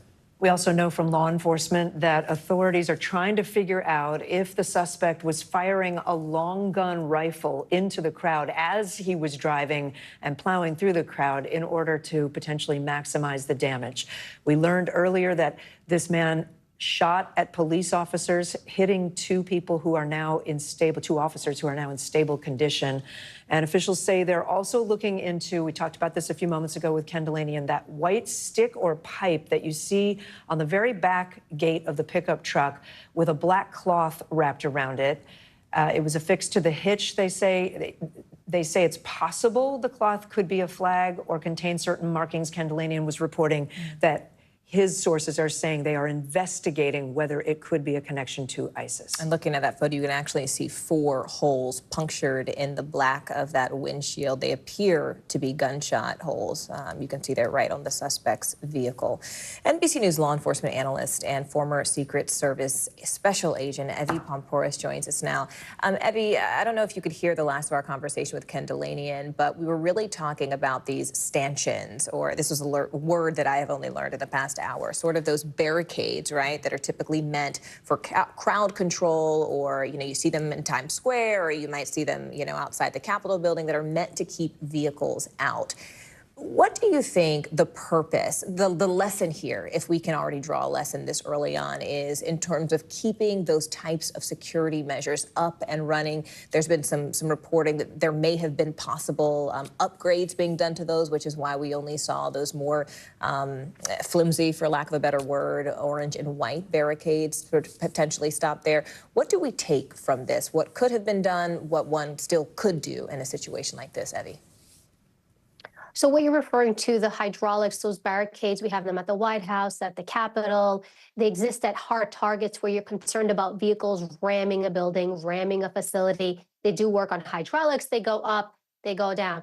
So now what we're hearing, like what we heard from the witness, he's saying those exist, but they were not up. And there's a possibility, as you had the information from the website, that maybe they were not working. I will say this, whether they're working or not, it really is irrelevant. You have New Year's Eve, you're going to have thousands of people in this area. That is an area that collects a lot of people. It's an area that's had incidents in the past. It's not just some random neighborhood. I mean, it's the French Quarter. It's an area that's going to be busy. It is from my professional opinion, it is a hard target. New Year's Eve, lots of people, a very well-known area. An area that's had incidents in the past. It should have been, and I try not to be this person that second guesses or Monday morning quarterbacks people, but really it should have been secured. You can put vehicles, and when I say vehicles, you can even put police cars. Put police cars moving back and forth. It's something we would do all the time. You can put sand trucks, sanitation trucks. I've even used yellow buses from school. When I want to secure a site, I remember I went to an area, they didn't have resources. I said, do you have yellow buses? The buses that you put children in. Yes, we do. Bring me all your yellow buses. And I stack those up to secure the area. So given what we're seeing, it really isn't, considering that's New Year's Eve, considering we're high alert. And you know what? This happened 2 weeks ago in Germany, where there was a vehicle being rammed at a Christmas market. We reported it here on NBC. It went nationwide. It went worldwide. These are things that we have to listen to and pay attention to, because the other thing is copycats. And when we reported initially on the vehicle that rammed a Christmas market in Germany, that's the first thing I said, copycats. Copycats are concerned. Once one person does something, Then another person says, I think I can do it. I think I can do it. And here's the thing, a vehicle, everybody has a vehicle. How easy is it to do this in a sense? Everybody has a vehicle, so you really want to mitigate that risk. This individual, though, we also know that they had a weapon, a long weapon from what is being reported, who was either, again, it's still unclear, either he was firing as he was driving or he started firing after he got out of the truck, you know? And so the understanding is when you have this kind of intent, you're going in and your mindset is, I'm going to die when I do this, you know, and that's the type of mindset that you're dealing with, these nefarious actors. I understand the morbidity and I understand that we don't like to think this way, but considering that it's New Year's, like we really have to think ahead of it. When I would do security plans, I didn't think like an agent or a law enforcement officer. I would think if I was the bad guy, how would I get in? If I was the bad guy, how would I penetrate? And I would find those holes. That's how we have to think. So I do think that I think we're dealing with two things now. First is, who is he, getting his identity? And the big question on everybody's mind is going to be, is he a U.S. citizen? Is he not a U.S. citizen? I think that's going to be the next big discussion and figuring out what that is and where that conversation goes from there. How did he get in? Was it his vehicle? How long did he plan it? Right? Did he communicate this to other people? Did he not? Social media posts, his search history, how long was he doing this? How long did he do recon? Is he a local at the area who got somebody else's car? Eddie, is he from somewhere else? Yeah, you know, so we're going to look at all those things. That's and so I think interesting. Afterward, yeah, yes. Kate, I think you actually had an interesting question about that his identity at that point, right? You were talking about the reportable information we have now. Well, the reportable information we have now is that three senior law enforcement officials briefed on the matter say they've identified the suspect. So if you're just joining us, the name of the suspect is Shamsuddin Jabbar, 42 years old. Officials are still working on his background, his potential travel history, et cetera. Evie, I wanted to ask you if I can switch gears a little bit. Given your expertise, your background in Secret Service and securing sites, right? You know how to do that. Yeah. What would you be doing right now in preparation for a game at the Superdome that happens in I don't know how many hours. Tonight, hours from now? That has got to be what people are scrambling on right now in New Orleans. And yet, when we went to our reporter Jesse Kerr, she was standing outside the Superdome. There wasn't a lot of police presence. It was pretty quiet. What would you be thinking about right now? So I think they had their plan to begin with that they put into place, but they've reached out to ask for more assets. So when you're reaching out to ask for more assets, I think what they're trying to figure out is, where do we put these new assets? Do we want to close roads? When I was looking at the local reporting, there was talk and speculation that they would actually close the roads around the area of the Superdome. So are they going to do that? If they do that, that mitigates any type of, vehicle issue, ramming and all that. There was speculation that they were going to close, maybe not allow people to park closely or at any nearby parking garages and push them out. So that's something they would do closer to the event. You're not going to do that so early on. But I think it's also figuring out, where do we let people in? And how do we secure that? I have to tell you, I'm not as concerned about securing the Superdome. That, to me, I don't want to say it's easy, but it's easier than securing the outer perimeter, because I've got a structure. I go into that structure, and the way it works is I clean that structure. What does that mean? It means I run my K9 through. They're looking for explosives. They're looking for IADs. I run my technicians through. They say the building is clear. The structure is clear. Everything is good. Then they post it up. That's when you put your manpower, your officers, and everybody. You've got a secure building. It's locked down. Now we're ready to open the doors. And when you open the doors, that's when you funnel people through specific points that are manned by personnel. You have them go through metal detectors. You're looking through their person. You're looking through their belongings. That'll be another interesting thing. What belongings are they allowed to bring in? Are they allowed to bring in anything at this point? They might even change that. And then in addition to that, having K9 at those checkpoints. You want to, have that element there to see, did anybody touch any explosives, any residue that they could pick up, and then allowing those people in. So now when people pass through that checkpoint, they are clean. They are clean. So that's a pretty, I don't want to say simple, but it eliminates so many variables as opposed to securing something on the outside. My other concern and bigger concern really would be the outer perimeter. What are they going to do there? So as we saw you reporting before, the roads are open, people are moving. Didn't seem like there were a lot of police presence at that time. How far are they going to push people out? Again, anything that gathers large crowds, that offers an opportunity, easy access, that's where you're vulnerable. And again, you know, if I don't secure something, I can get in. The stadium, getting into the Superdome, that's going to be hard. But getting access to the outer perimeter, for me, if I'm a nefarious actor, not as hard.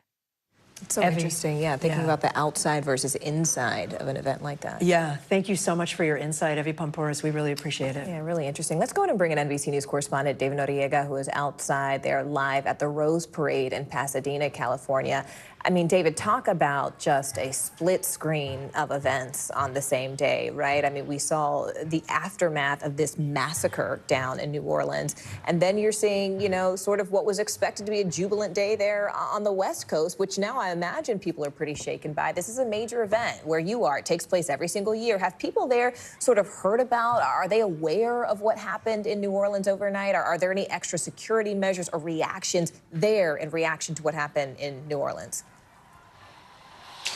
So, look, so far there is no indication that the relevant authorities here are changing anything in terms of additional security, additional plans in response to what happened in New Orleans. But the reason for that is that this is already a very large-scale special event with a huge law enforcement presence and extensive security measures that they've been preparing for, they say, for months, right? So this is an event where the Department of Homeland Security has a sort of ranking system for special events. It's called the Special Event Assessment Rating, SEER. The Rose Parade is a SEER 2 event. The Rose Bowl game is a SEER 1 event. Those are the two highest levels of federal involvement in assisting state and local officials in preparing for and preventing any kind of incident at an event like this. So, you know, just walking the grounds here, there's a very, very heavy presence of specifically Los Angeles County Sheriff's personnel, Los Angeles County Sheriff's vehicles blocking all the intersections around the parade route. You know, we've been told that there are 1,000 law enforcement personnel on the ground here specifically for the parade. Now, that is a lot. It's also an event that draws about 800,000 people every year. So when you think about that, that's one law enforcement officer for roughly 800 people at the parade. It's happening in the middle of a dense urban environment. This is at, you know, Colorado Boulevard and Sierra Madre Boulevard. You see behind me, the parade route are major streets in Pasadena. This is sort of inherently a difficult area to secure. You can't put up hard physical vehicle barriers. They are blocking the intersections with police vehicles. And like I said, there are a lot of personnel present. The authorities involved here are expressing confidence that they have this event properly secured, that they have it properly secured every year, and that at this point there's no specific threat to this event that would indicate a need for any kind of change to the plan as it exists. Now, of course, I don't want to speculate about, you know, comparing the level of security at the Rose Parade as it happens every year versus at New Year's Eve on Bourbon Street in the French Quarter in New Orleans as it happens every year, or if there were any kind of failures in New Orleans that might not be present here. But again, what we are hearing from both law enforcement and elected officials here is that they are confident that this parade and that the game coming up this afternoon are both very well secured. All right, our thanks to David Noriega there on the ground reporting from that parade. We appreciate it, David. Morgan, our NBC affiliate in New Orleans, WDSU, we've been dipping in and out of their coverage all morning. They spoke to a man who was visiting from California in New Orleans, staying at a nearby hotel. Take a listen to what he said. Beforehand, it was just people having fun. I mean, there was a lot of people, a lot of police presence, but I never thought anything like this. But I didn't feel in danger at all when I was here yesterday. Of course, I'm surprised, but I don't know why they're still letting cars go through Bourbon Street. Even last night, which I was there was still like at midnight, 1 in the morning, there's still cars driving by, even though there's people walking all over the street. You got to dodge cars. So I don't think they should let any vehicles at all. It should always be blocked off at nighttime because something like this could happen. I couldn't believe that it's happening here, literally a block away from my hotel. As soon as I stepped out the hotel, the police, you cannot come out here. This is an active crime scene. I couldn't go anywhere. I had to come back this way, come back down. So I just came to really see what was going on. It's incredible. That sound there from our affiliate WDSU in New Orleans, and we're actually going to right now go back to their live feed. This is our WDSU coverage on the ground, their coverage of the breaking news event. Place for getting information on any victims of this tragic incident. Yeah, we're getting lots of new video. We're processing here in the studio as well, and getting lots of reaction from many leaders. I know a lot of them are at UMC right now because that's where a lot of the victims are. At this point, we still have only had there's 10 confirmed dead, at least 35 at the hospital, but both of those numbers could unfortunately rise with this. And look, we talked about UMC, the work that doctors, nurses, and their support staff deal with. They are the highly trained people. This is a level 1 trauma center. We spoke about this earlier in our newscast, as we have been on now for several hours, that those doctors hope and pray that they don't have to deal with a mass casualty situation like this. Unfortunately, that day came today where a lot of these victims were taken to UMC. Like Randy said, we are hearing that the death toll could rise. We hope that it does not. But it is a very, very fluid situation. For people trying to make contact with their loved ones, we did talk to Councilmember Joe Giarrusso. He tells us that they may be able to find more information at City Hall, and that there at one point was like a triage place set up for people who are looking for information. I can't imagine if you had friends or family out there and you haven't heard from them at this point today, watching all the headlines. I know you're trying to find the latest information. Yeah. We were even hearing about a British national that people are trying to find at this point that was, in town. And again, we've got the phone number if you are looking for a loved one. Unfortunately, with all of this, there is a phone number that you can call as well with the names of people who have been identified. But again, really hard to say because much of the French Quarter still a crime scene at this hour, and will likely be a crime scene for the next couple of days. We heard Council President Helena Moreno telling us that Bourbon Street will likely be closed for the next 2 days as they work to process all of that. Let's get back to this topic here. We have Mike Kahn here, who's a former NOPD officer, SWAT team commander. The bollards that were in place, excuse me, Mike, we are going to talk about the bollards in just 1 second. Before we do, let's go live to Cassie Sherm, who is standing by. But Mike, you also stand by because we want to get more into the bollards and how this truck could get around those. Yeah, that was actually a topic I was talking with a few other people because, yes, there was barricades, but these are the barricades that are those plastic, the orange striped barricades, not those bollards that come straight from the ground. But they have been working on construction.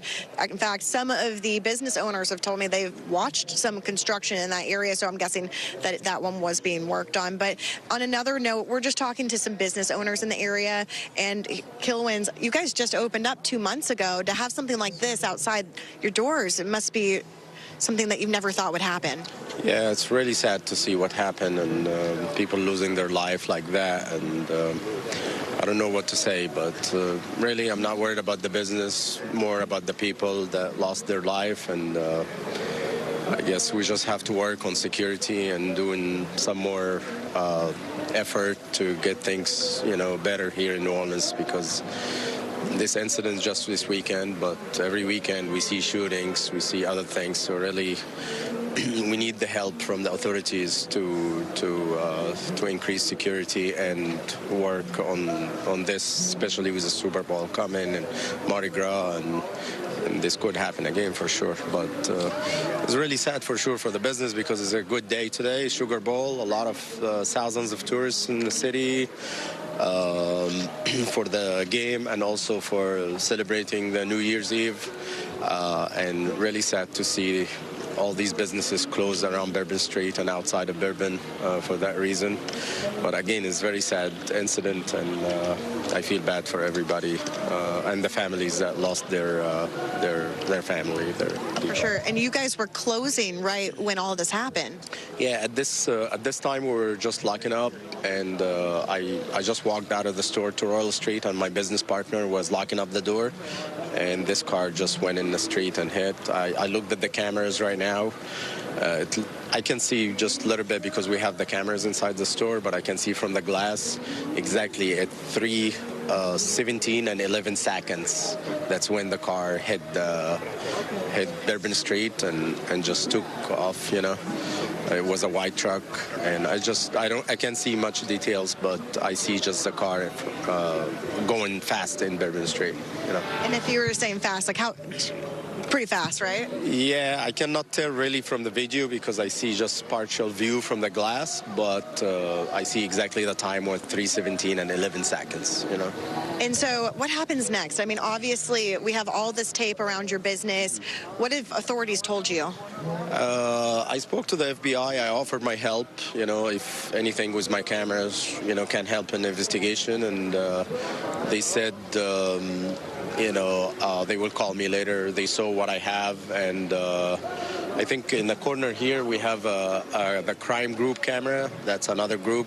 So maybe this camera will help as well. But they told me they don't think like I can open for another 2 days, maybe 1 to 2 days. But I don't think we can catch the Sugar Bowl or maybe, you know, I don't know this weekend too, but we'll see. As a business owner, are you frustrated that something like this could happen right there? Yes, but again, I see things happen almost every week or every 2 weeks. And again, I ask the authorities to work with us, to help us to secure the city. The city brings a lot of money to the state of Louisiana, and also tourists love it. And it's so different than many other cities in the U.S., and it's one of the top, I think, 10 cities in the U.S. top attractions. So really we need to do something here, you know. Again, I'm not sad to lose 2 business days, you know, money comes and go, but I'm sad to see people die like that, easy, you know. Does it make you emotional seeing this right in front of your store that you just opened up? Yes, it makes me emotional on the personal side because it could happen to me. I walk out of my store, locking up my store, and I could be in that situation right now, got killed, you know. And also, you know, looking at the other people's situation too, yeah. But, you know, really, I'm really sad since last night. I went home like 4-something in the morning. And again, I was walking down to Royal Street and I start seeing everybody running. In my mind, I'm thinking it's a shooting, like we see that every weekend almost. But I heard after that there is a truck hit the people in Bourbon Street. So. Well, I'm so sorry that you had to be a part of this and this happened in front of your store, and I'm sorry that it has to be closed. Just a really unfortunate situation for everyone. Yes, very unfortunate, and I'm really sad for all these families that lost their family members, and you know, I hope we all can get together to help each other to get the situation better. Especially, we expecting thousands of people coming in the next months and two, you know, here. And I don't know. I hope I can help in any way I can, you know. So. Yeah. Well, thank you so much. You have a good rest of your day. Stay safe, okay? Thank you. Yeah. No, I mean, this is the thing.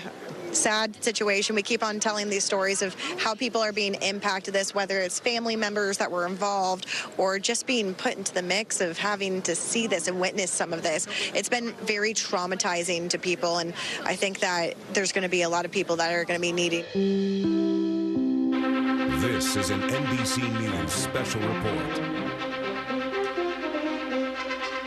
Good New Year's Day, everyone. I'm Kate Snow. We're coming on the air as we learn more about that deadly ramming attack in New Orleans that killed 10 people, left more than 30 injured. I'm Morgan Radford. Just 1 hour from now, officials are set to give a news conference update, and police say that a man in a pickup truck intentionally sped down Bourbon Street in New Orleans early this morning at 3:15 a.m. local time, trying to run over as many victims, and was hell-bent, they said, on creating as much carnage as he could right as people were celebrating New Year's Day.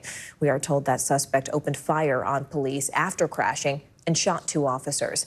In fact, take a look at this eyewitness video, which appears to show the exact moment that police approached the truck.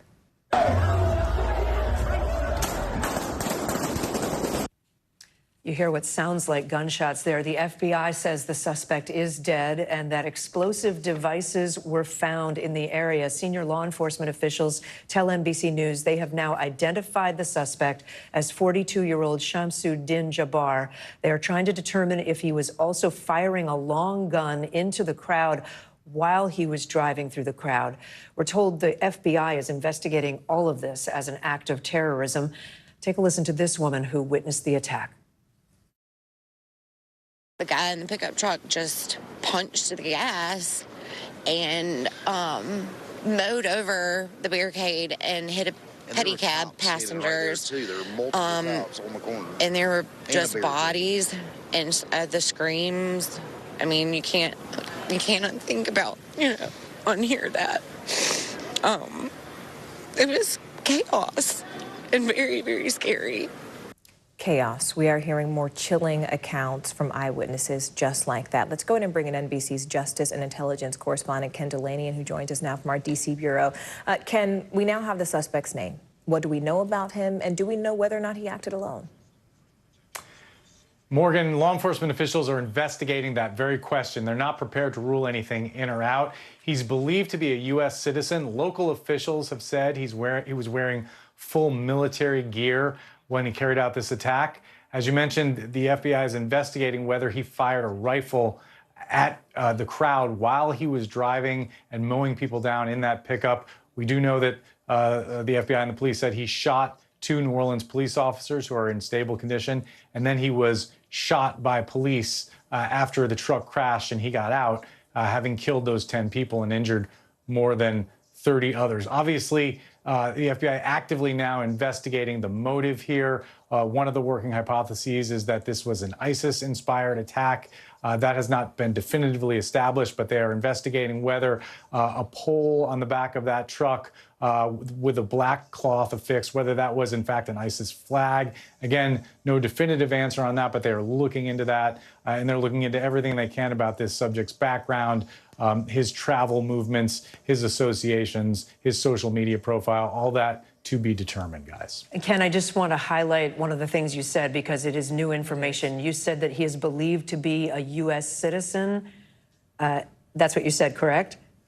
That's our information. I'm hedging it a little bit, but that we have been told that by U.S. officials. That's our information. We don't know from where. We don't know if he's local or from another state. That's correct. I did see that local officials in New Orleans have said that he was not a local resident. Obviously, the vehicle had Texas plates, but it's not clear that he was the owner of the vehicle. FBI is still trying to sort all that out. And again, for our viewers, we are talking about 42-year-old Shamsud Din Jabbar. That is the identification we have currently from 3 officials with the FBI familiar with this matter.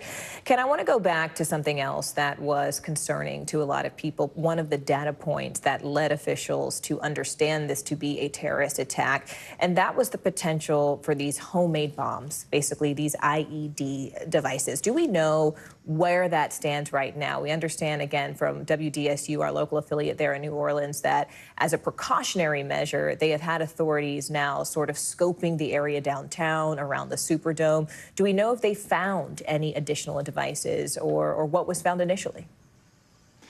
We do not, Morgan, and this is where the continued delays of these official briefings that we were promised really comes into play here, because you had the FBI Assistant Special Agent in charge this morning at the initial briefing on this matter tell the public that there were bombs, that there were IEDs potentially in and around that truck.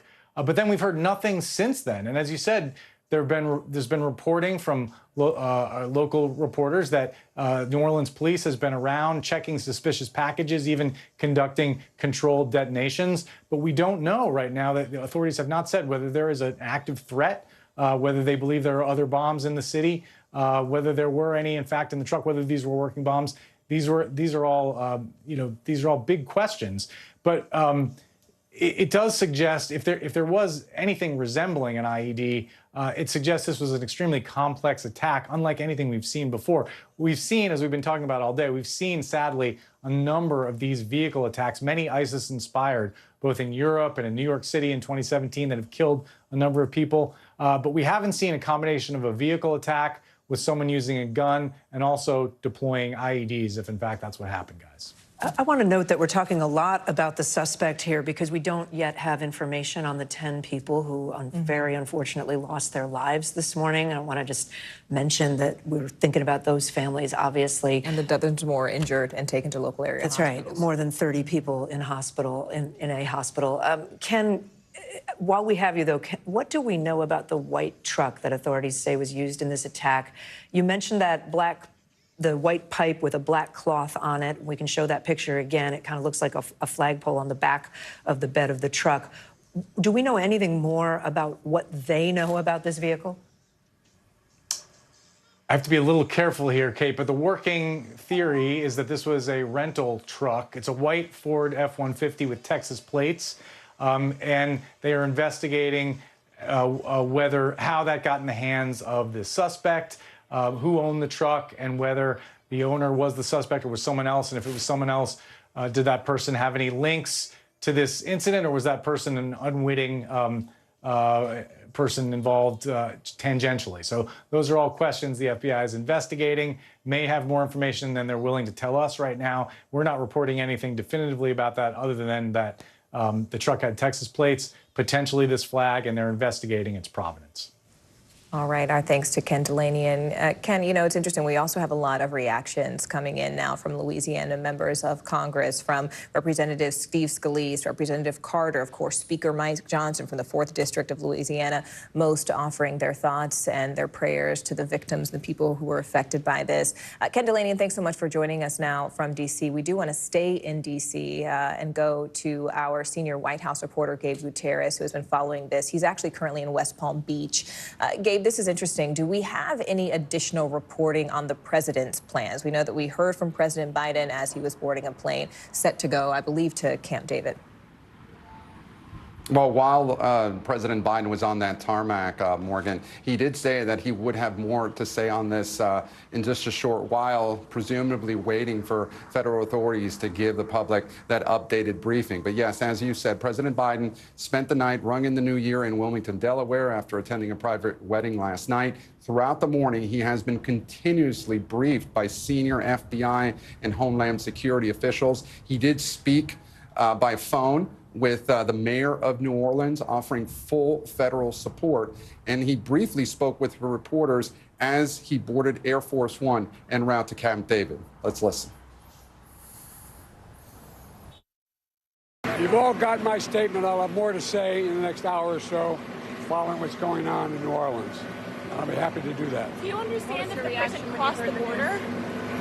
I'm not going to comment on any specific yet. I've contacted every agency in the federal government as well as the state. They're all coordinating to get to the bare facts. We know what the facts are. Can you say if you're a foreigner or if you was domestic? I'm not going to say anything until I get all the facts in front of me. Has the suspect been identified? Has the suspect been identified? Again, I'm not going to comment till I speak to the group later. I've spoken to every member of the agency, from the CIA to our national security team, to our FBI, NSC, and we're gathering all the, and I spent a lot of time with the government, with the mayor. What was your reaction when you heard what happened? Well, the reaction was one of anger and frustration. Thank you. President Biden saying that his reaction was one of anger and frustration. And Morgan and Kate, you heard President Biden there declining to answer many questions from reporters about the origins of this suspect. Of course, the president waiting for this investigation to play out. And again, we do expect to potentially hear more from him. As he said in that brief interaction with reporters, he will be at Camp David later today. Now, also, we're here in Palm Beach County, Florida. This is where the president-elect spent the night. He rung in the new year at his Mar-a-Lago estate. We heard from for the first time from President-elect Trump also this morning on a posting on social media. He said, in part, our hearts are with all the innocent victims and their loved ones, including the brave officers of the New Orleans Police Department. The Trump administration will fully support the city of New Orleans as they investigate and recover from this act of pure evil. So again, those are the first comments from President-elect Trump, and we are waiting to see if President Biden might speak once again. So far, though, the White House says there have been no changes to his schedule, although he is continuously being briefed on the investigation after speaking with the mayor of New Orleans this morning. Kate, Well, should he continue to make more remarks, we will certainly bring them to you live. Gabe Gutierrez reporting live there from West Palm Beach, Florida. Thank you, Gabe. And we should probably mention that we are awaiting a press conference. It's been delayed several times. The latest we have is that it may begin about 50 minutes from now. And certainly we will bring that to you as soon as it happens. Let's get to NBC's Jesse Kirsch, who is in New Orleans for us.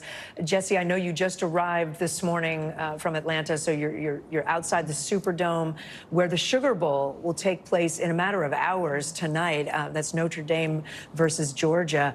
A lot of people in town for that game. What is security like there? Yeah, and I want to put that game into context for people who aren't big sports fans, Kate.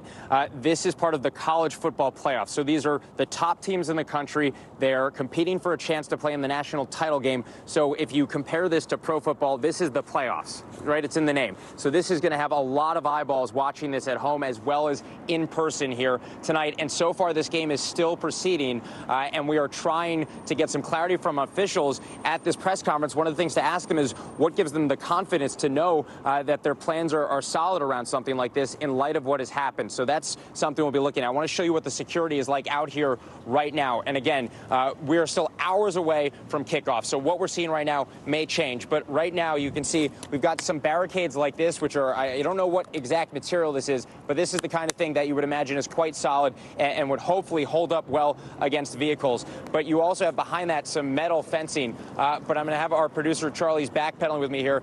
You've got metal fencing here. Those kinds of barricades don't extend all the way down the block. And if he just comes over here with me, you can see behind me here, this is an open curb. And there are certainly plenty of law enforcement personnel out here. I don't know if this street's going to be blocked off. I don't know how those plans are changing in light of what has happened at this point, just pointing out what we're looking at now, and we'll be keeping an eye on how that evolves over the hours ahead. This is a game, as you mentioned, Notre Dame and Georgia. I was on a plane full of Bulldog fans coming from Atlanta this morning. So you have a lot of people who are coming in to this city tonight. So, you know, you're expanding the volume potentially of people in New Orleans right after a security incident that you would imagine is being reviewed right now and is certainly under a lot of scrutiny. And, you know, if you've been to any major event in recent years, this is going to look familiar to you. You've got the security check over here. Appears to be the metal detectors that you would go through at an arena. And they've got the barricading around that. But again, this kind of harder barricading that we're seeing over here does not extend all the way down the block. And that's something that we'll be looking to see how that changes in the hours ahead. And we should also note we are less than 2 months away from the Super Bowl, of course, a global event, and that is also being hosted here in New Orleans. And so that security incident, or that security event, I should say, is something that you can imagine is also going to be getting a lot of renewed scrutiny in the run-up to that. We always look at the security around a Super Bowl, especially in terms of in light of events around the globe. But you got to imagine that that's going to get more attention now because of what has unfolded in this city in the last 12 hours or so.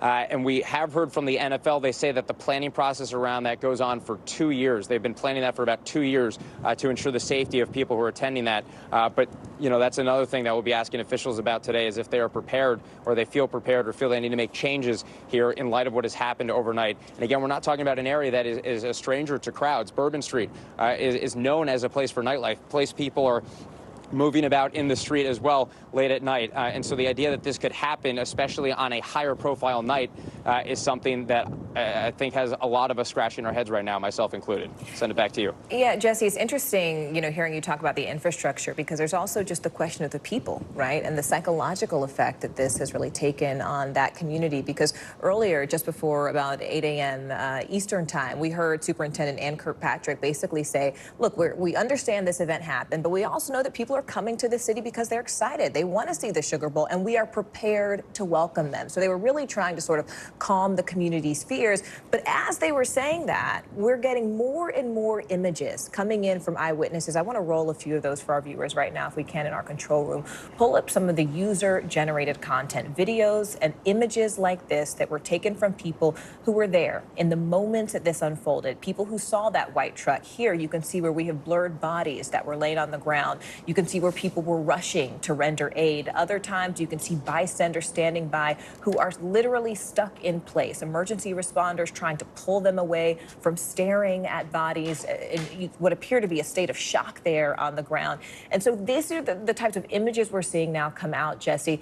In the time that you have had, you know, to be on the plane and talk to people who were headed there for the Sugar Bowl, you mentioned the conversations you were having in the car headed to your reporting site. What are people telling you about the pall that has sort of fallen over the city, about the reaction now in these hours leading up to the Sugar Bowl? What I can tell you, Morgan, is when I got to the airport this morning, it was filled with people wearing their Bulldog red gear for the game tonight in Atlanta. And not everyone knew what had happened here. I actually had asked someone right through security. I said, "Oh, did you see what had happened in New Orleans?" And she had not heard the news, so I broke the news to her. And you know, it changes, right? Your perspective when you're coming to a place that's supposed to be filled with revelry, and now you've got this somberness hanging over this community as well right now. So I think it's going to be really interesting as we hear from people, as more people come to the area for the game. And actually, you can see right behind me, that's one of the Georgia team trucks. So, you know, if you've ever been to a major football game, I know college football fans are absolutely, you know, passionate about their teams and often come over to the stadiums earlier. So as we start to see people, we'll ask them what they make of this, how they feel about coming to this. And of course, there have been other, you know, incidents in the past that probably stick in people's minds when they come to major events, right? Developments over the years, like the addition of metal detector checks and barricades on what are referred to as soft targets. We talk about arenas, right, and events with people in terms of what kind of target they are now. So you know, our society has changed over the years, but it's hard to imagine when you're coming for something on the same day as all this is unfolded. And again, going back to what you said about that press conference earlier, officials were pretty adamant about the fact that things are moving forward here at that press conference. And I think one of the outstanding questions, because they did not take questions at that press conference, that we'll hopefully be able to ask of them soon, is what gives them that confidence in light of what happened overnight. Jesse Kirsch for us. Jesse, really appreciate you being there, and we'll let you go do some more reporting. We'll check back with you. Thank you. Let's go ahead and bring in former ATF Special Agent in Charge, Jim Kavanaugh, who joins us now. Jim, you have just been really strategic in helping us understand these types of events for years. What do we think at this hour, at this moment, is going on behind the scenes as we await this, you know, further update from officials? What is the most time-sensitive data that they're looking at right now? The connections of the killer. That's the most sensitive, because you want to stop if there's any other attacks afoot, whether in New Orleans or even in another city. So that's the crucial facts for the commanders. You know, they've got to see if there's anything else in the planning and try to make sure they can interrupt or stop it. The crime scene will go on. That's going to be a slow process, and there's no hurry. I mean, the killer is dead, so there's not going to be a prosecution against him anyway. Well, there's no hurry there. They've got the resources to take care of that. Once they render any suspected IEDs safe, you know, that's a static scene. But the commanders are faced with, you know, the connections of this guy. If he is a person who's connected to foreign terrorism, we're not sure of that. They haven't said that explicitly, but there's certainly implications of that. As Ken was reporting. So we're not sure, but it seems like the implications of that from all the facts we've seen. If he's a member of a foreign terrorist group or connected or inspired by one, then our intelligence agencies and the FBI, they want to get ahead of that. You know, who is he? Who works with him? Who was his confederates or co-conspirators, or who is he in touch with on the internet? Who could be launching a like-minded attack in another city or right behind him, or were any bodies left in his wake that we don't know about just yet. So that's a biggest thing on their plate for the commanders of law enforcement, but also is the security at the Sugar Bowl. And that's on their plate as well. So they are faced with making sure that that's as tight as they can be, and they're going to have on their hands a skeptical public and a skeptical traveling public that can look at the events this morning and say, you know, geez, I hope I'm going to be safe there because I've seen how this unfolded. So I think the fans will still come, and I'm sure they'll have a memorial service at the halftime or whatever and be very respectful. But fans are not, the public is not stupid. They're going to watch this closely. So the law enforcement has to be on their game here and communicate directly and responsibly with the public who's going to the game and the citizens of New Orleans and America writ large about what happened today. Jim, you mentioned online presence of the suspect. How does that digital footprint get looked at in these early hours? How quickly can they, in this day and age, how quickly can they track someone's connections? Well, really quickly. I mean, the FBI has a great cyber unit, and if it goes into foreign connections, we have, CIA and NSA and DIA, and even our military intelligence capabilities. We have lots of capabilities to track digital footprints. Now, these guys can use encrypted apps and encrypted websites that can somewhat slow that down. And that's been a problem. But, sometimes they're just not that slick. And, we might be able to glean some real close information from them. And if they're an actual member of a foreign terrorist group, whatever that level that means, a made guy, so to speak, or are they an inspired actor? The results are the same, agony, misery, and death. And they're trying to impress their community, which is the community of terrorists and hate mongers. They don't care about America or the public or what the world thinks of them. They only care about what their group thinks of them. And their group makes them a hero for, going in and dying in an attack like this. So we just have to see. Is it really connected to a group? We just have to see. I'd say that post with the possible flag is something that's could be a real tell here. Somebody waving their motive in our face as they attack America. That's certainly possible.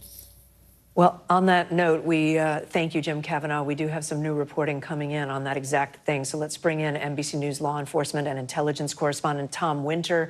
He's been reporting all morning on this. Tom, I see your new note, but I'll let you tell us what you know about.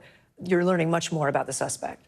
We sure are, and I'm going to fold in the reporting of my colleagues Julia Ainsley and Ken Delaney in here. First off, from an investigation standpoint, there is an active effort right now to investigate a potential improvised explosive device, so a homemade explosive device in plain English, found inside that individual's vehicle. There are at least 2 other potential, again, not confirmed, potential improvised explosive devices that were planted in the area. They're trying to determine, are those actual explosives? Could they have gone off? And are they tied to this particular individual? So they're looking at that as well. It's our understanding that this person had on his person a long gun as well as potentially another weapon. And the FBI now says on the record that this 42-year-old identified as Shamsuddin Jabbar, and the FBI has now identified him publicly, says that he's a U.S. citizen from Texas, that an ISIS flag was located, and I'm quoting now, and the FBI is working to determine the subject's potential associations and affiliations with terrorist organizations. Now, that ISIS flag that they say was located in the vehicle is believed to be affixed to the hitch on the tailgate. So if you look at this photo and you look at where the license plate is, it's a Texas license plate on the back of it, there's a white pole that kind of comes up there, and there's a black material, some sort of potentially a flag, a garment, whatever it is, that might be, in fact, the flag that was there. So that's something that they're looking at, Kate. In addition, we're told that they're looking into this vehicle and where they got it from, but there's no indication at this point that the person who rented this vehicle, which may have been through an application, so there's kind of like an Airbnb for cars, that this individual rented out the car, but may not have known this person's intentions. That's something that law enforcement will continue to look into. But again, the headlines here, the FBI now formally confirming the information that we broke several hours ago, that Shamsuddin Jabbar is in fact the person they believe is responsible for this deadly truck attack. We are told that shortly we will be, from multiple senior senior law enforcement officials will hear that the death toll has risen, that this individual is a citizen from Texas. He was driving a Ford pickup truck, and that that truck had an ISIS flag that was found in it. And that's what the FBI is investigating at this standpoint, from this at this hour, I should say, that multiple special agent bomb technicians from the FBI and other local law enforcement agencies. In this particular case, it would be the Louisiana State Police, the New Orleans Police Department, but typically the Louisiana State Police has a pretty robust presence on this.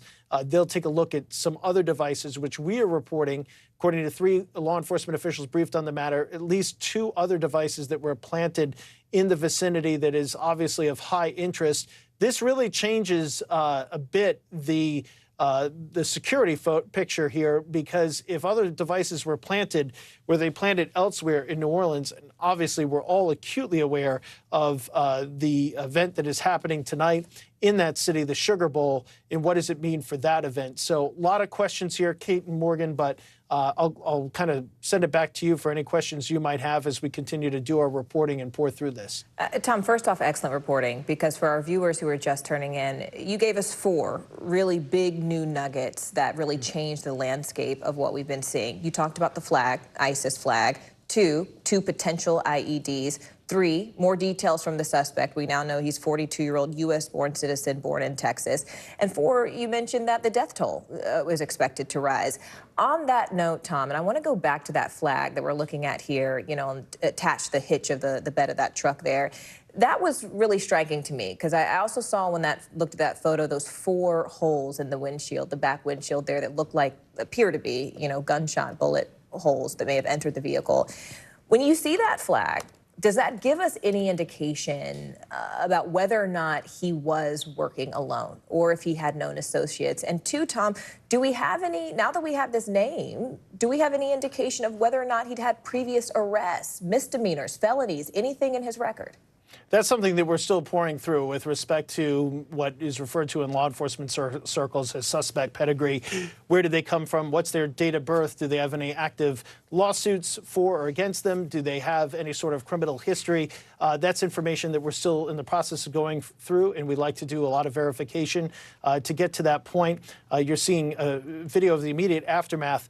There were, according to a video I think that we're hopefully going to be able to show folks shortly, that's just been forwarded to me from our affiliate in New Orleans.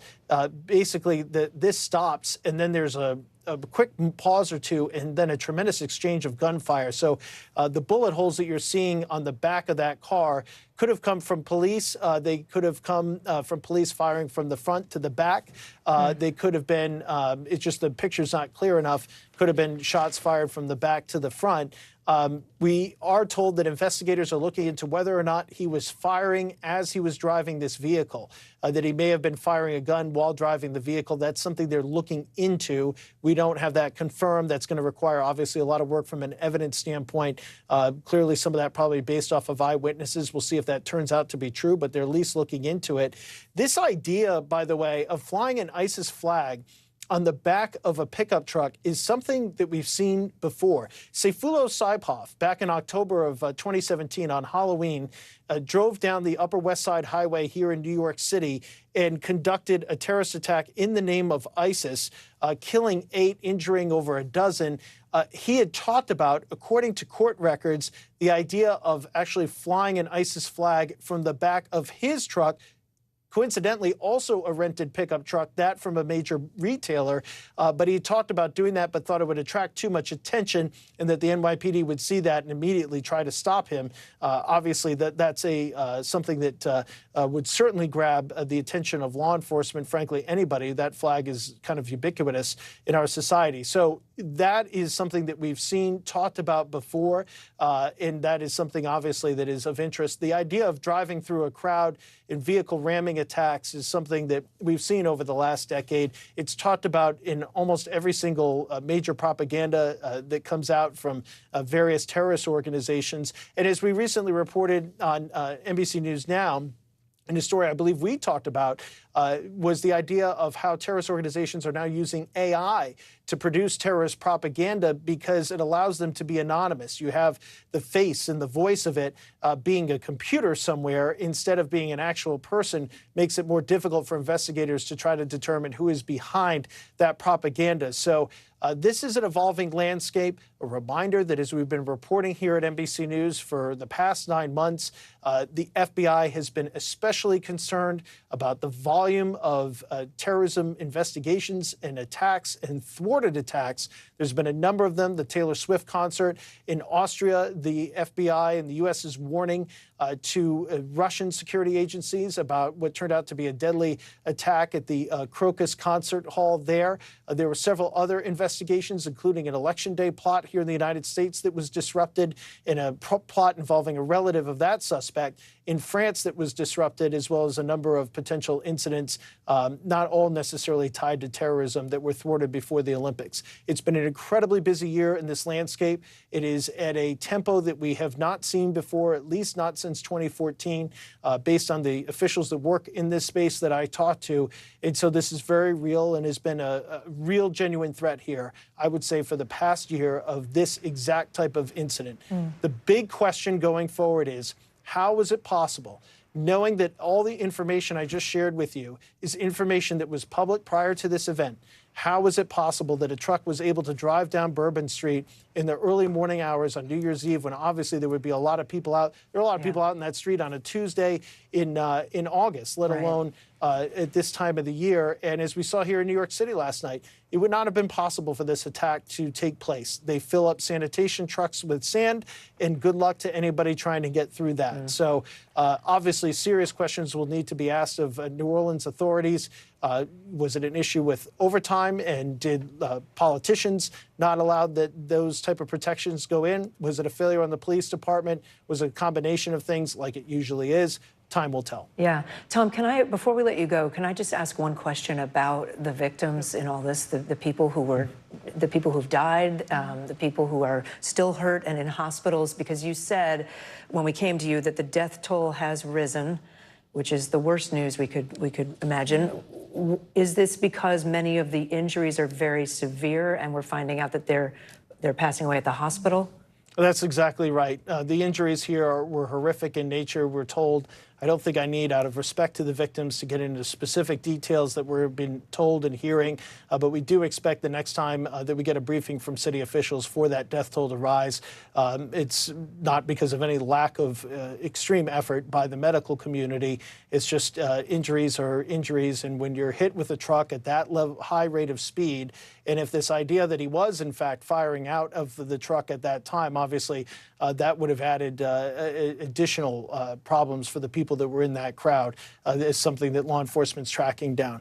It's horrific, it's horrible, and obviously is going to be continued sad news, not only for the New Orleans community, but given the fact this attracts people from all over the country, we'll have to wait and see if other communities are impacted as well. Yeah, keeping all those families in our thoughts here, too. Tom Winter for us. Tom, thank you for all the reporting. It is just after 1:30 p.m. on the East Coast, and this is what we know thus far about that deadly truck ramming attack in New Orleans that killed at least 10 people and left more than 30 others injured. We are learning more also right now about that suspect. Yeah, if you're just joining us now, senior law enforcement officials tell NBC News that the suspect has been identified. He is 42-year-old Shamsud Din-Jabbar, who is now deceased. The FBI just confirming moments ago that he is a U.S. citizen from Texas. He was driving a Ford pickup truck that appears to have been rented, and that an ISIS flag was found on that vehicle that rammed into the Bourbon Street crowd. You see it there in the picture on the back of the tailgate. The FBI says they are working to understand whether the suspect had any associations with terrorist organizations. Now, in half an hour, officials are set to update us on the investigation at a news press conference. Police have previously said that the suspect intentionally carried out this attack and tried to run over as many victims as he could. Police saying he was hell-bent on creating carnage. We are told that he allegedly opened fire on police and shot 2 officers after he crashed into that crowd. Police are also trying to determine if he was firing a long gun into the crowd while he was running people over. We're told the FBI is investigating this. and we've said this again and again, as an act of terrorism. Our NBC affiliate WDSU spoke to 2 eyewitnesses who said that they saw the moment the pickup truck plowed into a crowd of pedestrians. Take a listen to what they said. We were coming through the intersection, and it all just happened so quickly. But the guy in the pickup truck just punched the gas and mowed over the barricade and hit a pedicab passengers. There were multiple cops on the corner. And there were just bodies and the screams. I mean, you can't think about, unhear that. It was chaos and very, very scary. When you saw the car, did you think anything of it at first, or did you? No, no. It was the most bizarre thing, like something that you, like the least expected thing, I don't even know how he managed to maneuver that with the amount of traffic and people that were still out. Bumper to bumper. There were people everywhere. You said there was a lot of people? Tons of people. Tons of people. And cops everywhere. The cops there were were on the corner cops when it ran through the everywhere. barricade. They were standing right there when it happened. And when you're talking about barricade, are you talking about like those, like the metal poles right there? Yep. So did you see at all any of the ballards or anything like that pop up? It was just like debris and everything, and then people.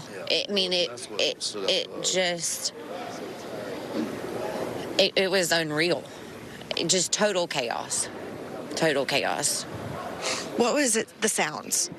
A huge impact. It almost sounded like a gunshot. I actually looked, and maybe we did hear that too, knowing now that the guy had ended up shooting those 2 police officers. But I remember the screeching and him gunning the car and the impact and the screams. Like I said, the screams of those girls.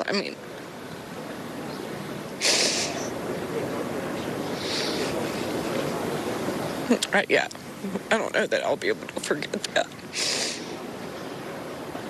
I'm so sorry you guys had to go through that. You had mentioned inside that when he barricaded through, it was super loud. Yeah, it was. It was very, very loud. It just was this huge boom. Crunching and crunch. Yeah. And then just the people yelling. And you guys had just walked right across the street. Where were you guys at? We had come from about 2 blocks down from a parking garage, the Roosevelt parking garage, and we're coming through this intersection right here on Bourbon when it happened. From what I recall, he was in this lane and just took a hard right and punched it, is what it seemed to be like. So I don't know how he did it, because there were all the cars. It was literally 3 or 4. It's 3 lane, but there was also people parked over on the side. So it was just hectic and chaotic. I don't know how he was able to get through the barricade or whatever, get enough speed. And there is multiple pedicab drivers and carts there. And fortunately, one of the girls that he hit her cart, she didn't have passengers, but it was the other gentleman who had passengers. That's what he hit, and they were just all on the ground. I was just going to say, so you guys saw this happen. What did you guys do next? It was kind of like a surreal moment, and my husband, he just grabbed me and he was like, let's go, let's go, get out, let's get out of here. It was so surreal, I think we did kind of go into that fight or flight mode and chose flight in that instance, to get ourselves out of here and safe. Oh, just devastating to hear these accounts that we're getting. Let's bring in Tim Gallagher, former FBI special agent in charge of the Newark, New Jersey office, is with us now. Tim, the FBI got involved very early on. We heard about this, in the early mornings this morning. It's being investigated as a terror attack. What key pieces of evidence are you focused on? We've got some new reporting that I don't know if you heard from Tom Winter just a short time ago. Were you able to hear that? And can you talk about what, if you were in charge at this moment, what you'd be focused on? Yes, thanks for having me. Yeah, I heard what Tom had to say before, those key pieces of evidence. Obviously, you know, the indicator of ISIS involvement from the flag. You're going to be drilling down on, you know, who has he been associated with, but, you know, the name itself, you know, that's the key piece of evidence here. We're looking to see, build out his network. Who is he in contact with domestically? Who is he in contact with internationally? You know, potentially, are there other plots afoot out there that he may have been a part of? That's job one, looking to nail down, is there anything else out there plot-wise that needs to be disrupted and disrupted immediately? Getting legal process for all of his devices, for all of his accounts, looking to see who he was communicating with, who was funding him. These are all things that the FBI is doing with their partners as we speak. You know, it's interesting, Tim, I'm listening to the things you're describing, and it's what, you know, we heard Tom's describe earlier as criminal pedigree, right? Sort of, we were talking about, were there any past criminal activities or misdemeanors, felonies, arrests, perhaps, in this person's profile? When you talk about the things that you collect, what is unique about what you collect from the digital footprint that is different from the physical evidence that investigators will be collecting on the scene? Sure, yeah, from the digital footprint of his, you're looking to see what sites has he been going to, what was he looking to purchase, was he doing surveillance online as to Bourbon Street, you know, or was he going in person down there? Maybe his devices would tell you that his cell phone was pinging in that area a couple of weeks ago. That's one of the things that you'd be looking for, but you're drilling down to see, like, obviously there's surveillance done. He just didn't wake up and decide, I'm going to go launch this attack on Bourbon Street. There was research done in advance. And how was he doing that? And how did he know that this particular spot, you know, could be vulnerable in the situation from what we're hearing about the bollards? Should we be paying close attention? I assume law enforcement will be paying close attention to what Tom reported about IEDs, improvised explosive devices. I think Tom said there may have been one inside the truck, and then he mentioned potentially a couple more. How would you be handling that? Right. Yeah. It's not. It's one thing that you have IEDs. It's another thing where they were. Right. So what's in his vehicle? Obviously, that ties directly to him. But if they found other suspicious packages, which may in fact be IEDs, are you looking to pull every piece of camera footage that you can to see, you know, where was that? When was that item left? Who left it there? Can we identify who left it there? You know, was it a bag, you know, or was it an actual potential device? Because that's key piece of evidence here. Like, was it isolated to the vehicle, to the small arm fire, into that IED, or was there placement in advance? Or would there be other people? And is there a continuing danger to public safety in New Orleans as we speak? Speaking of that public safety, Tim, I mean, the Sugar Bowl is still expected to take place tonight. We heard the superintendent basically assure people that the city was prepared for this event, still welcoming people to her city. But, you know, from all the experience you have, if this were your family sitting there in New Orleans, preparing to go to a game like this, what would you advise? What can people take from this, and what can they do in sort of preparation for the hours that are coming, the hours ahead? Right. You know, don't panic. If you see something, say something. You know, you constantly hear that, but, you know, this is going to be one of the safest places in the planet tonight. That facility itself, the Sugar Bowl. But like we talk about the perimeter, the outer perimeter, there could be some potential soft targets out there that if there is a continuing threat to public safety, you know, that could be targets. So that's where, if you're out there, if you see something that doesn't look right, obviously report it to law enforcement and do so immediately. All right. Our thanks to Tim. We appreciate your analysis and you spending your time with us on this very busy day. Thank you for having me on. Yeah. Let's bring in NBC News law enforcement analyst and former chief of police of the Seattle Police Department, Carmen Best, is with us. Carmen, we speak often, unfortunately, when there's a disaster, right? When something horrific like this happens. We were just talking with our previous guest about tonight. Given your experience as a chief of police, what is that police department in New Orleans doing right now? Well, I have to say, Kate, that I agree with Tim wholeheartedly that it's probably going to be one of the safest venues in the city of New Orleans this evening, considering what happened over the course of the last day. There will be increased officer presence, increased vigilance at all of the stations, as many cars will be out, many police cars. They'll be working with the federal partners as well to have increased personnel on the street, reviewing all of their plans, making sure they reinforce any potentially softer targets, and making sure that it is absolutely as safe as possible. I know their chief and the superintendent, that is, Ann Kirkpatrick. She's a well-experienced police chief, has been through other types of significant events, and she will make sure that everyone, all hands on deck. And what about other cities, Chief Best? I mean, what should people who are watching this, who aren't in New Orleans, who aren't from New Orleans, but who are watching this, anticipating all the other New Year's Day celebrations that are happening across the country, what should they take from this? What should they do in preparation? What should they be aware of?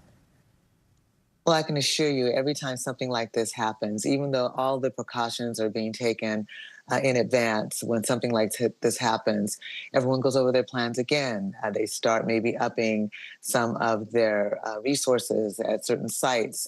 They're worried about copycats and people who may try to simulate or redo an event like this. So all of that affects everyone in law enforcement. And they're asking the public, they use crowdsourcing, they ask the public to stay alert. As was said earlier, if you see something, say something. Nothing is too small or insignificant to report when we're trying to keep everyone safe. All right, Carmen Best, really great to have your expertise with us. Thank you so much. Appreciate you. Thank you. Let's go now to NBC News law enforcement and intelligence correspondent Tom Winter, who has been following all of these developments for us from the moment that they broke. Tom, you've been working your sources. You had several updates for us just in the past hour, but specifically, I wanted to ask about those potential IEDs. You mentioned there was 2. Did you say there was a possible 3rd, perhaps located in or near that white truck allegedly belonging to the suspect? Yeah, so our reporting on this is, one, the FBI is out with a statement saying, look, we found weapons in a possible IED in the vehicle. So what does that actually mean? So we've seen this a couple of times at incidents this year and in many other incidents in the past. Somebody might have something in their truck of fuel mixed with something else and wires coming out of it. And ultimately, when the FBI reviews it, they're like, there's no way this could have gone off, but maybe this person believed that it could have been an explosive device. On the other hand, as we saw with the Boston Marathon bombing attack, that those 2 individuals, the Tsarnaev brothers, Tamerlan and Zohar Tsarnaev, they actually did have active and usable pipe bombs and other explosive devices with them that they actually used, particularly in their shootout with police officers initially from the Watertown Police Departments and then Watertown Police Department in Massachusetts, and then other law enforcement agencies. So they want to make sure there's 3 concerns. 1, first off, you don't want anybody else to get hurt. 2, you've got to find a way to render that device safe if you think it could explode. And 3, you need to find a way to actually secure the evidence. So, for instance, here in New York City, we had a couple of bombing attacks that go back several years. One was in Chelsea. There was a bombing in New Jersey at a road race, and then there was a bombing in Chelsea. There was a 3rd device that was found. And what the NYPD did is they put that inside a pressurized containment vessel. That's something that they can actually tow to the scene, and a lot of law enforcement agencies, major ones, have these. They can put whatever suspected device they think exists into that, seal it, and then take it to a facility where they can do a controlled detonation. And if it goes off along the way, it's all contained within that vehicle. But most importantly, Morgan, it's contained in the vehicle from an evidence standpoint. So it's contained within that vessel. And they have all of the parts. And so maybe there's a fingerprint, maybe there's a piece of DNA or a component, a particular component that would lead investigators along the right path. Now, in this particular instance, they're not looking for anybody because the person that they might be looking for is dead on the street in New Orleans. We've seen photographs of that. So that's not what they're looking for. But did this individual have any help? And they haven't said one way or the other whether they're looking for anybody, at least publicly at this point. So they want to see, did somebody else help make these devices? Should we be looking for another person? And then particularly in light of the security situation that you were just talking to Tim about, that's something that they would want to find out. So that's a little bit of what is going on here. You're looking at some of the video, unfortunately, of the aftermath of this incident.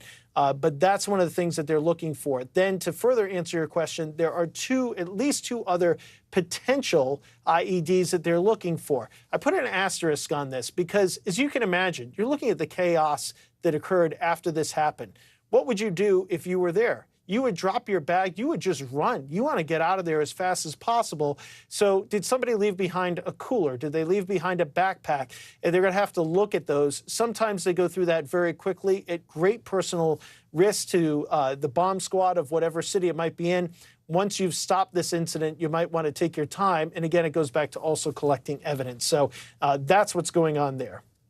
And Tom, just to go back to what you reported a short time ago, you reported that this is a U.S. citizen. The suspect is a U.S. citizen born in Texas.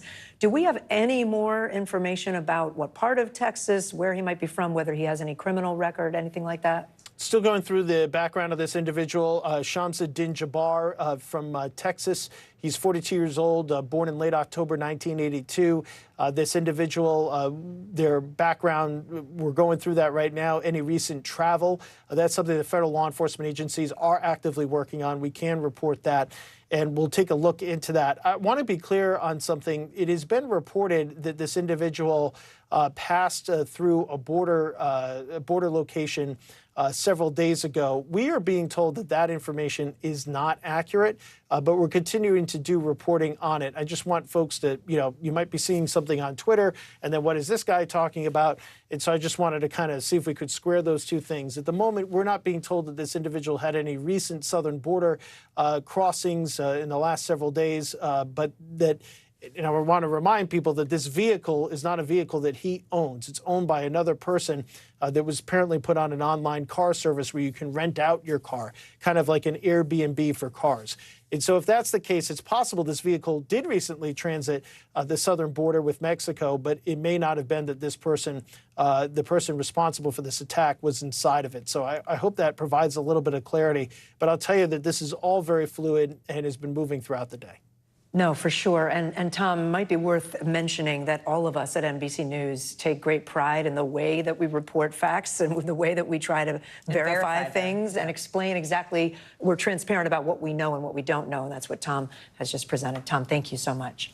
Meanwhile, as federal law enforcement investigates that New Orleans attack, President Biden is offering his condolences to the victims as well as their families. In fact, he told reporters just earlier today that he is being continually briefed. However, he is not offering any new details about the investigation at this point. NBC News White House correspondent Gabe Gutierrez is following everything for us from West Palm Beach, Florida, right there near Mar-a-Lago. Gabe, this is interesting because we heard from the president when, of course, reporters were sort of initially getting inklings of what was happening before we officially were reporting the suspect's name. There was lots of questions about who he was, where he was from, was in fact he a domestic? We know that now he was born in Texas. What has the president said in terms of his plans in reacting to this incident for the rest of the day? Well, Morgan, he said that his reaction was one of anger and frustration. But what you described is something that happens in many instances like this, where that information is so fluid, as Tom was describing. The White House and the president are very cautious about what information they release early on in the investigation. They don't want to get in the way of local, state, and federal authorities. So the president declined to comment on details of the suspect's origin. He was asked repeatedly about that. But one thing that the president did say is that he would have more to say, and that he wanted to say more, but he was waiting on authorities to give out more information. So at that point, we presumably do expect to hear from him at some point later today. He started the day in Wilmington, Delaware. That's where he rung in the new year. And then he did travel to Camp David. And as we heard from the White House, he has been briefed continually throughout the day by senior FBI and Department of Homeland Security officials. Also this morning, we understand that the president did speak directly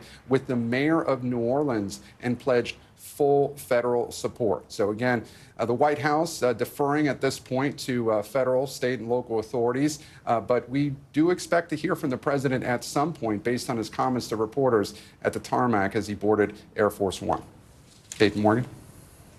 All right, Gabe Gutierrez for us. Gabe, thank you so much. Appreciate you.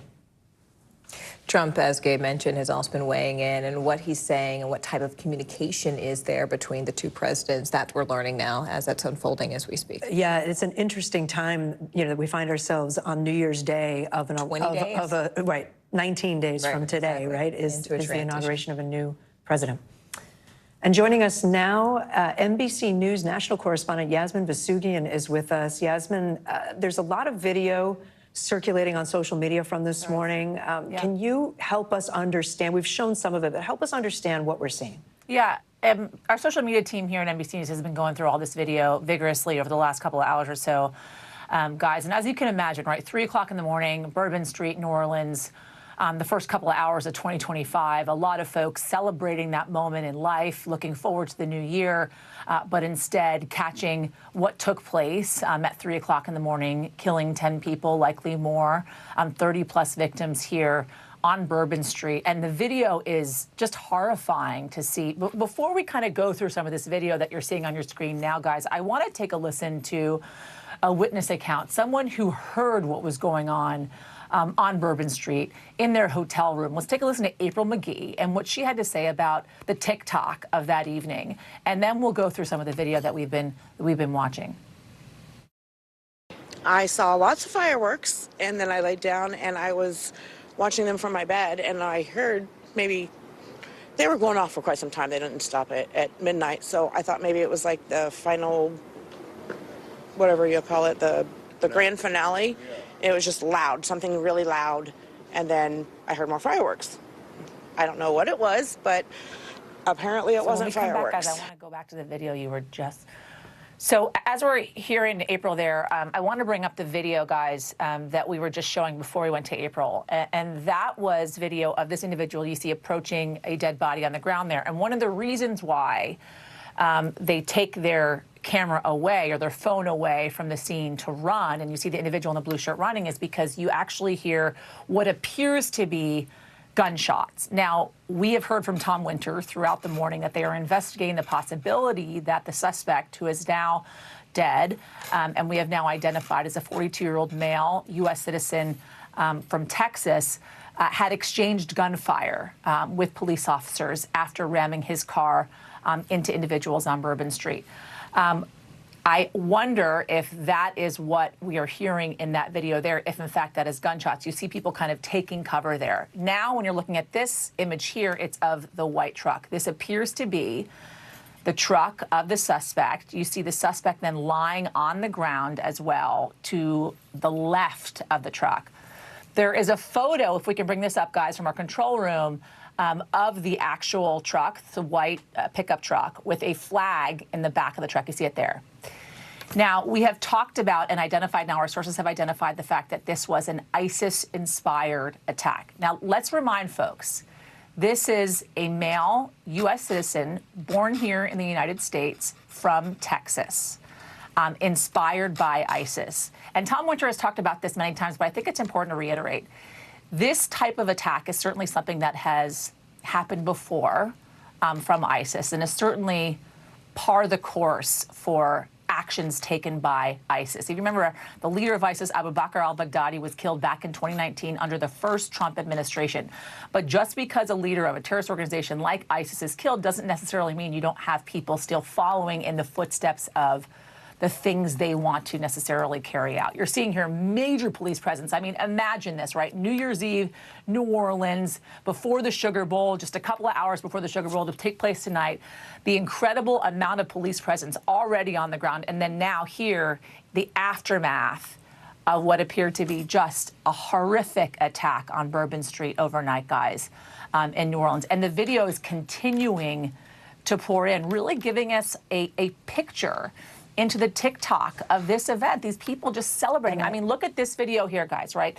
An individual standing on their balcony, wanting to celebrate the first couple of hours of 2025, and instead, you see the blurred images there. Those are dead bodies on the ground. Those are individuals with families, with mothers, with fathers, with sisters, with brothers, possibly with children, that will no longer see the rest of this year, the rest of their life, because their life was taken last night in the first couple of hours of 2025. Just a horrific, horrific moment in this nation's history, and certainly for the city of New Orleans, when everybody should be celebrating, and in fact, instead, they are mourning. Yeah. And again, to our viewers, we just need to describe the pall that has fallen over New Orleans as people are reacting to this incident. We are still awaiting an update on those victims, dozens who were taken to local area hospitals. We do not yet know what condition those victims are in. We do know that there were 2 police officers who were shot, and they are currently in stable condition. And we are going to continue monitoring those user-generated content, those videos that are coming in from eyewitness accounts all up and down Bourbon Street and Canal, which happened at 3:15 this morning, local time. Our thanks to Yasmin Masukian. It is 2 p.m. right now on the East Coast. It's 11 a.m. on the West Coast. I'm Kate Snow. I'm Morgan Radford. We are continuing our coverage of the breaking news in New Orleans, a horrific, deadly truck attack now being investigated as an act of terrorism. We are expecting an update from police and local officials in New Orleans any moment now. As soon as that happens, we will bring it to you live. Here is what we know in the meantime right now. The attack happened early this morning, just after 3 a.m., around 3 a.m., on the city's iconic Bourbon Street in the French Quarter. Police say a driver intentionally rammed his pickup truck into crowds celebrating the new year. At least 10 people are dead. We've been told to expect that there may be more fatalities, and more than 30 others are hurt. The FBI has identified the suspect as 42-year-old Shamsuddin Jabbar. He is a U.S. citizen born in Texas. The FBI says he was killed in a shootout with police. The Bureau also says an ISIS flag and other weapons were found inside that truck. The New Orleans police superintendent says the driver was hell-bent on creating carnage. A warning to our viewers, the images we are about to show you, they are disturbing. Videos posted to social media since this morning show bodies there, blurred, laying in the street. We have blurred parts of that clip as to not further disturb our viewers. But what you are seeing are bodies laying inert, prostrate there on Bourbon Street. You can see people rushing to render aid. Others are running shortly after. There was what sounded to be gunfire, which are consistent to the reports and reporting since 3:15 this morning. And Morgan, we just got an update, a sad update, that they now say 15 people have died in this attack. Not 10, but 15 people have lost their lives. We think of those families. Many of whom were running into nightclubs for safety and who have described the chaos when they went back outside. Let's take a listen. And there were just bodies and the screams. I mean, you can't think about, unhear that. It was chaos. It just kept going. Like every eye shot, body. It was unbelievable. It was only could be referenced to a movie. It was just loud, something really loud, and then I heard more fireworks. I don't know what it was, but apparently it wasn't fireworks. This is my first time hearing it. It'll probably be my last.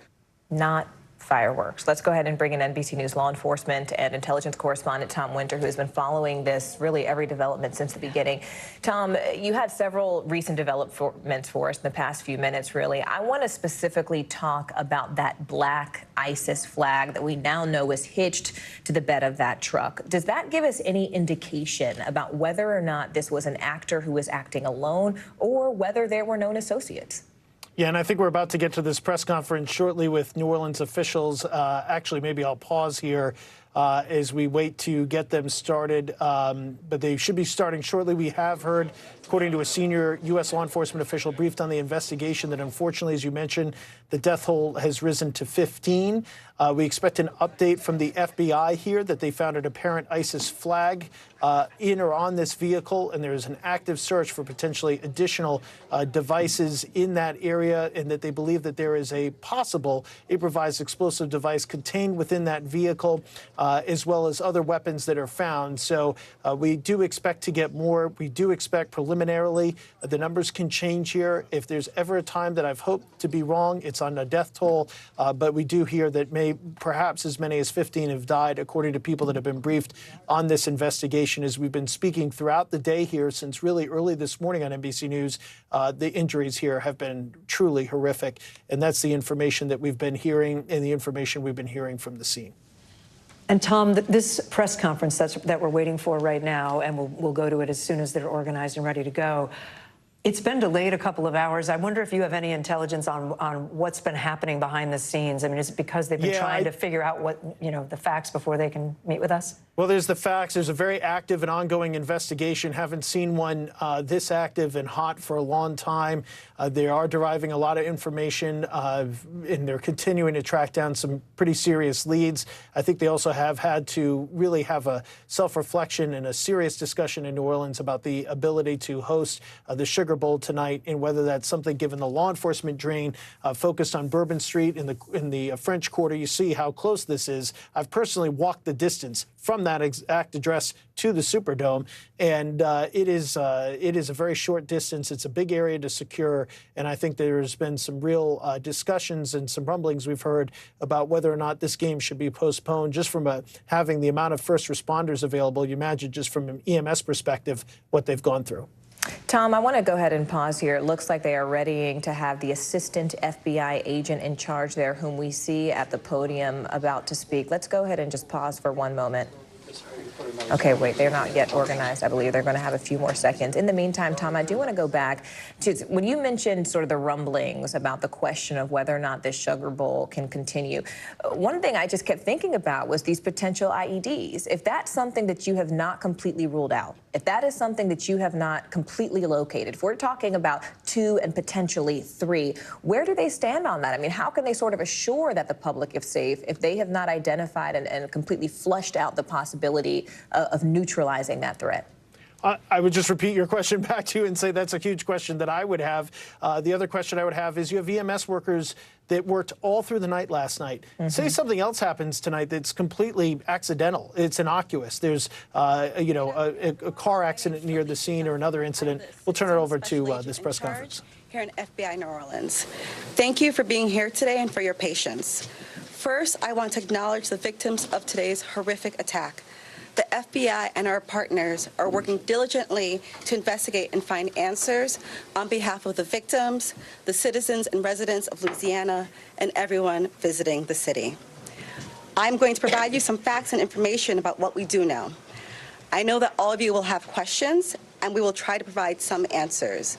But this is an ongoing investigation that's rapidly evolving. So there are some questions I will be unable to answer at this time. The FBI is the lead investigative agency, and we're investigating this as an attack of terrorism along with our partners. Today at approximately 3:15 a.m. Central Standard Time, an individual drove a pickup truck into a crowd on Bourbon Street in New Orleans, killing at least 10 individuals and injuring dozens more. After hitting the crowd, he exited the vehicle and fired upon local law enforcement. Law enforcement returned fire, and the subject was pronounced deceased at the scene. 2 law enforcement officers were injured and transported to local hospitals. The subject has been identified as 42-year-old Samsud Dim Jabbar, a U.S.-born citizen from Texas. He was driving a Ford pickup truck, which appears to be rented, and we are working to confirm how the subject came in possession of this vehicle. An ISIS flag was located on the trailer hitch of the vehicle, and the FBI is working to determine the subject's potential associations and affiliations with terrorist organizations. Weapons and potential improvised explosive devices, IEDs, were located in the subject's vehicle. Other potential IEDs were also located in the French Quarter. As of now, 2 IEDs have been found and rendered safe. The FBI Special Agent bomb technicians, as well as our local law enforcement partners, have been working to determine if any of these devices are viable, and they will work to render those devices safe. The FBI, we are working with our partners to investigate this as an act of terrorism. We're aggressively running down all of the leads to identify the possible subject's associates. We're working to ensure that there is no further threat. We do not believe that Jabbar was solely responsible. We are aggressively running down every lead, including those of his known associates. That's why we need the public's help. We are asking if anybody has any interactions with Samsud Dimjabar in the last 72 hours that you contact us. The FBI is asking the public's help. We're asking anyone who has information, video, or pictures to provide it to the FBI. We have set up a digital tip line as well as our 1-800 number, 1-800-CALL-FBI. Please provide us with any information that can assist us in this investigation. Once again, thank you for your patience and assistance. For an updated statements or information, please check the FBI's website and our social media accounts. I will now turn over to Mayor Cantrell. Thank you. Thank you. Thank you very much.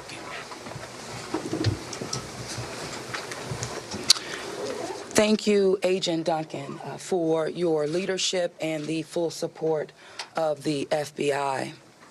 First and foremost, I want to express my deepest condolences to the families and loved ones that were impacted by this tragedy on Bourbon Street and in the heart of the city of New Orleans. And I know that the entire New Orleans City Council grieves along right with me, no doubt about that, and our people and our families. My priority will continue to be to ensure that victims that remain on Bourbon Street now will be serviced and removed as soon as possible. But as stated, the FBI is in charge of this investigation and are doing everything necessary to make this happen. I also want to acknowledge hearing from President Biden, all of our federal partners, but most importantly, calling Governor Landry this morning, responded with haste, and we do say thank you. And of course, a demonstration of a unified support is right here in this room. That's how we collectively responded to this tragedy in the city of New Orleans. The mission now is to facilitate, support, and coordinate safety procedures to keep our residents and our visitors safe. I've gone to the hospital along with Chief Kirkpatrick to visit our police officers, and considering their injuries, they're doing well. As I mentioned, this investigation is ongoing, and the FBI remains the lead in the investigation. It is an active crime scene as well.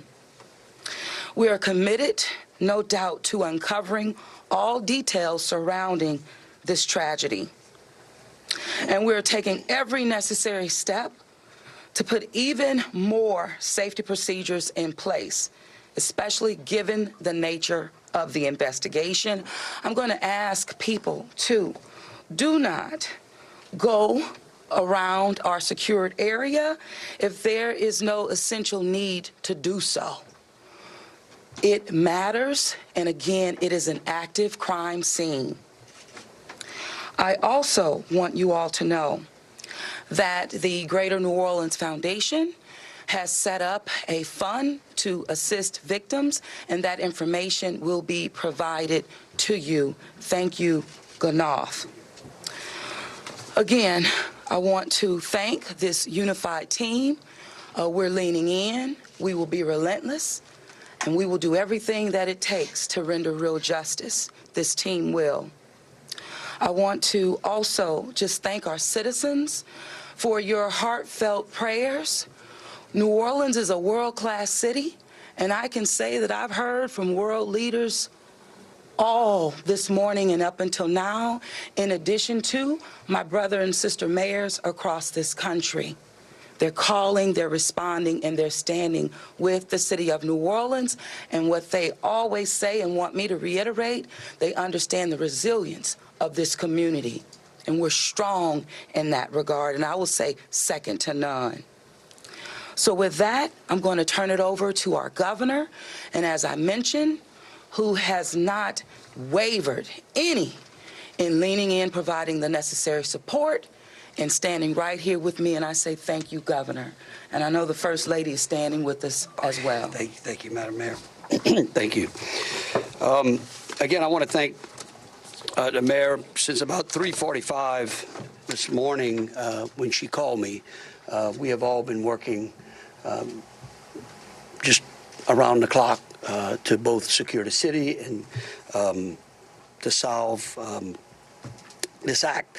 You know, again, I want to reiterate that our prayers go out with all of those who have been affected by this tragedy. I want to thank our law enforcement officers. I want to thank our medical personnel. I want to thank our first responders. And most importantly, I want to thank the two New Orleans police officers who not only laid their life on the line, but were able to eliminate the threat this morning.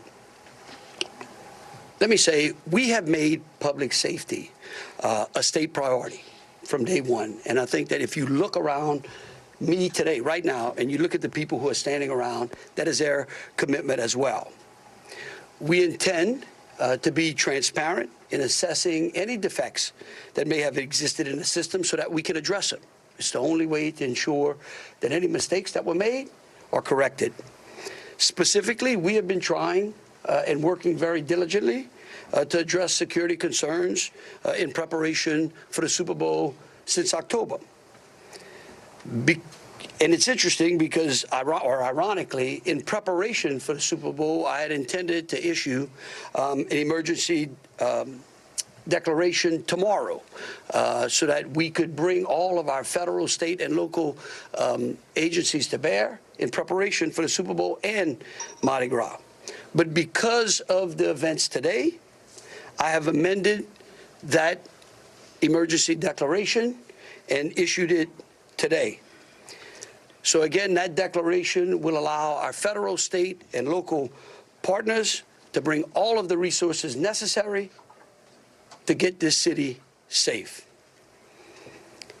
In light of that executive order, I have also ordered the mobilization of a military police company.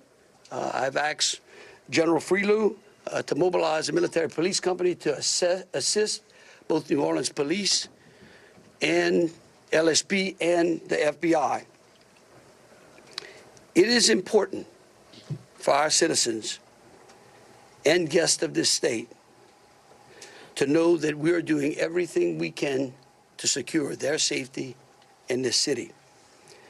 We want to make it clear, the Superdome and the surrounding area is safe. But I've always said that the safety of this entire city is something that is always paramount to me.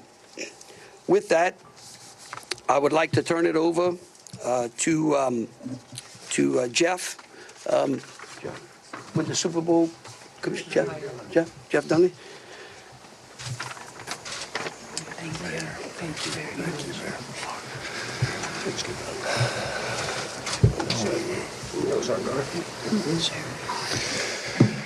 Good afternoon. Obviously, we wish we weren't here for this reason today.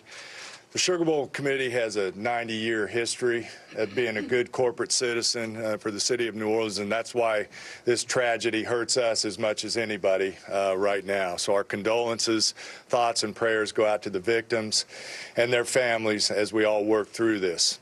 Of course, anytime we have a major event in the city of New Orleans, public safety is paramount, and we have full faith and confidence in the governor and the mayor and all the assets, the federal, state, and local resources that they've applied to this event so that we can ultimately bring those responsible to justice and carry on with the major events that we have in front of us.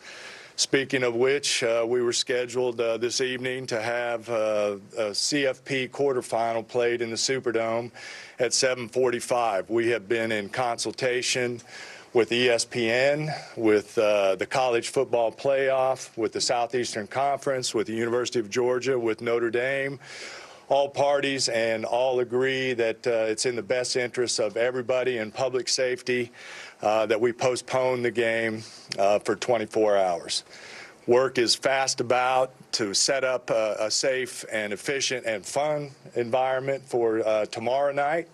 there'll be more details on that in the coming hours, but for now, that's the plan, that we're going to move forward and play the game. And again, we reiterate our thanks to everyone up here for the important work they're doing. We live in the fun and games world with what we do, but we certainly recognize the importance of this, and we're going to support it 100%. So thank you. I'd like to bring up Senator Kennedy.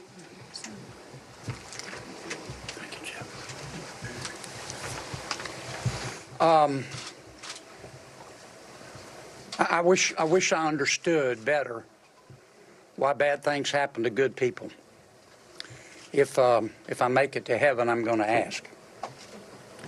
For those people who don't believe in objective evil, all you have to do is look at what happened in our city early this morning.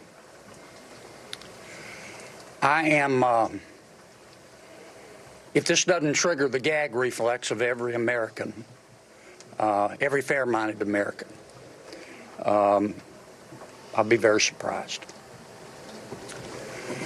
I'm here because these are my people. I'm here because these are my people's friends. I'm here because there are a lot of Louisianians that are scared tonight. I don't want them to be. There's a lot of information going around. Some of it is actually true. Some of it isn't. The federal government is now in charge of this investigation. By that, I mean the White House, the FBI, the Department of Homeland Security, and the Department of Justice.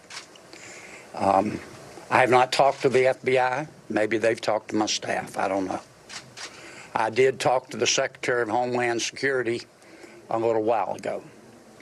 And I told him that with all the respect I could muster, that we expect to put the full force and resources of the federal government behind this investigation.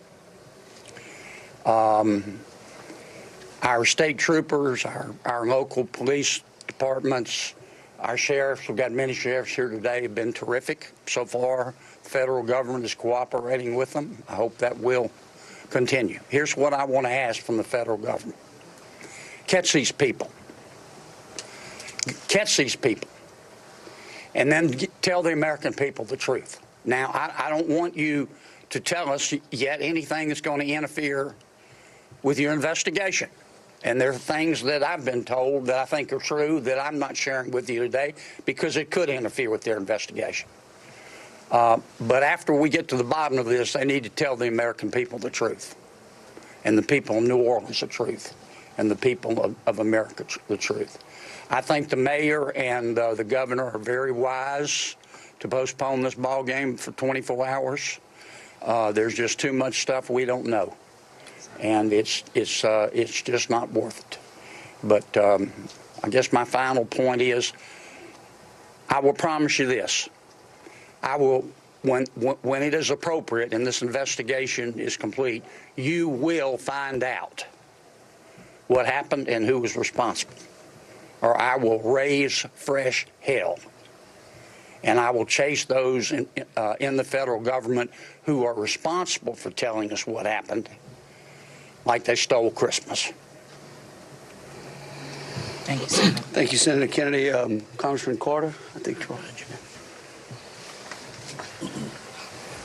Thank you, Governor. Thank you, Mayor. Thank you, Senator Kennedy. Thank you to all of our law enforcement agents for doing a yeoman's job, for stepping up at a time when we needed you most, for employing the resources of all of our partners.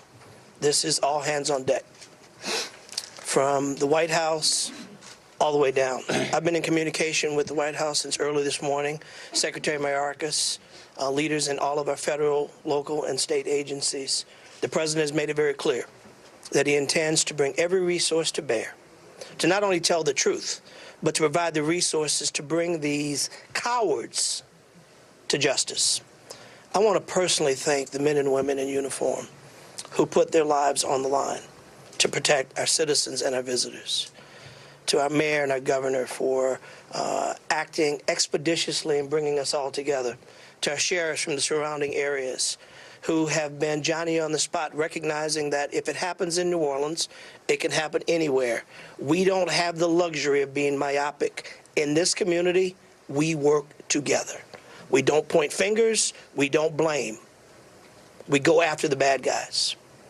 Let it be clear that the full faith and credit of the United States and every agency therein is on the ground, working. And for those who may have played a role in this horrific act of cowardice, we will find you. We will bring you to justice. New Orleans is a place that heralds its ability to protect its citizens, that heralds its ability to manage major events, Super Bowls, Sugar Bowls, Mardi Gras, Jazz Fest, Essence Festival, you name it. No one does it better than law enforcement in New Orleans and in the surrounding area. Kudos to those 2 officers who've been wounded. Our hearts go out to those who lost loved ones. Our hearts go out to those who are wounded and on the mend in the hospital. Citizens, now is the time to stay calm, to be vigilant. This is not a time to come out to sightsee. Listen to your federal, local, state officials. Be vigilant. If you saw something, say something. If you know something, tell someone. There are tip lines, there's information available. Please, all hands on deck. Rest assured that the decision that was made to postpone the game was not done lightly. It was done with one single thing in mind: public safety. Making sure that the citizens and visitors of this great city, not only for this event, but for every event you come to in Louisiana, that you will be safe. And we will use every resource possible, as the governor has said, as the mayor has said, and every law enforcement agent here has said. Our energy, our commitment will be to make sure that you are safe now and for every event in the future. God bless you, and let's stay strong. Thank you, Congress. Attorney General.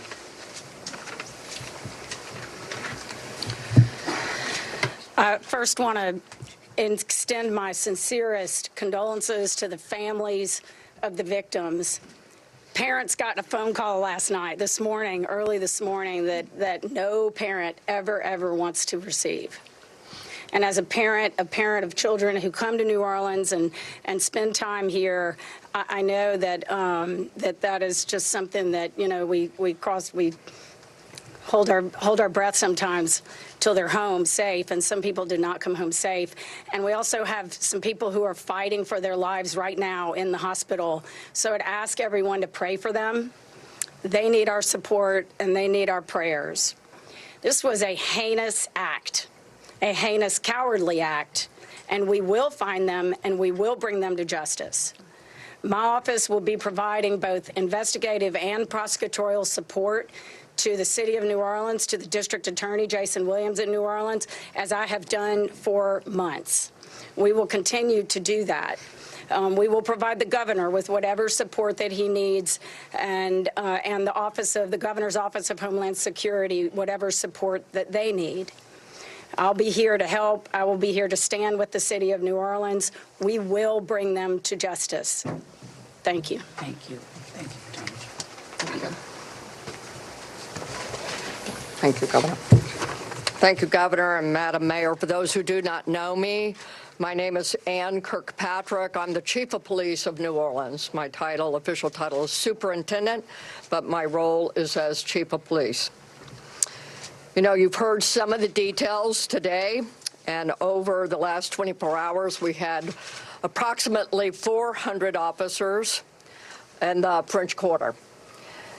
And as we know, this is not just an act of terrorism. This is evil.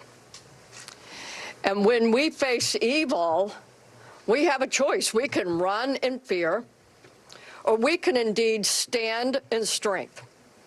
In a time of crisis, people are looking for leadership. You are looking at the leadership. And I promise you, as the chief of police of this city has been tried by fire before. But fire purifies. Fire makes things stronger. We have a plan. We know what to do. We are going to get these people. There is a path forward. Very pleased that we will be back to having a wonderful game tomorrow night. New Orleans police have proven their ability to make the city safer. Just 2 years ago, we were the murder capital of America. Today, from that time 2 years ago, we have driven our murder rate more than 50% down. So we have a track record. But this is different because it's terrorism. Now, I want to thank all of our law enforcement partners. You're fabulous, and we appreciate the partnership. But last night, 3 of our officers engaged this terrorist who shot at them. 3 of the officers returned fire. Those officers did not run in fear. I liked what the mayor said this morning. New Orleans police and all law enforcement is built.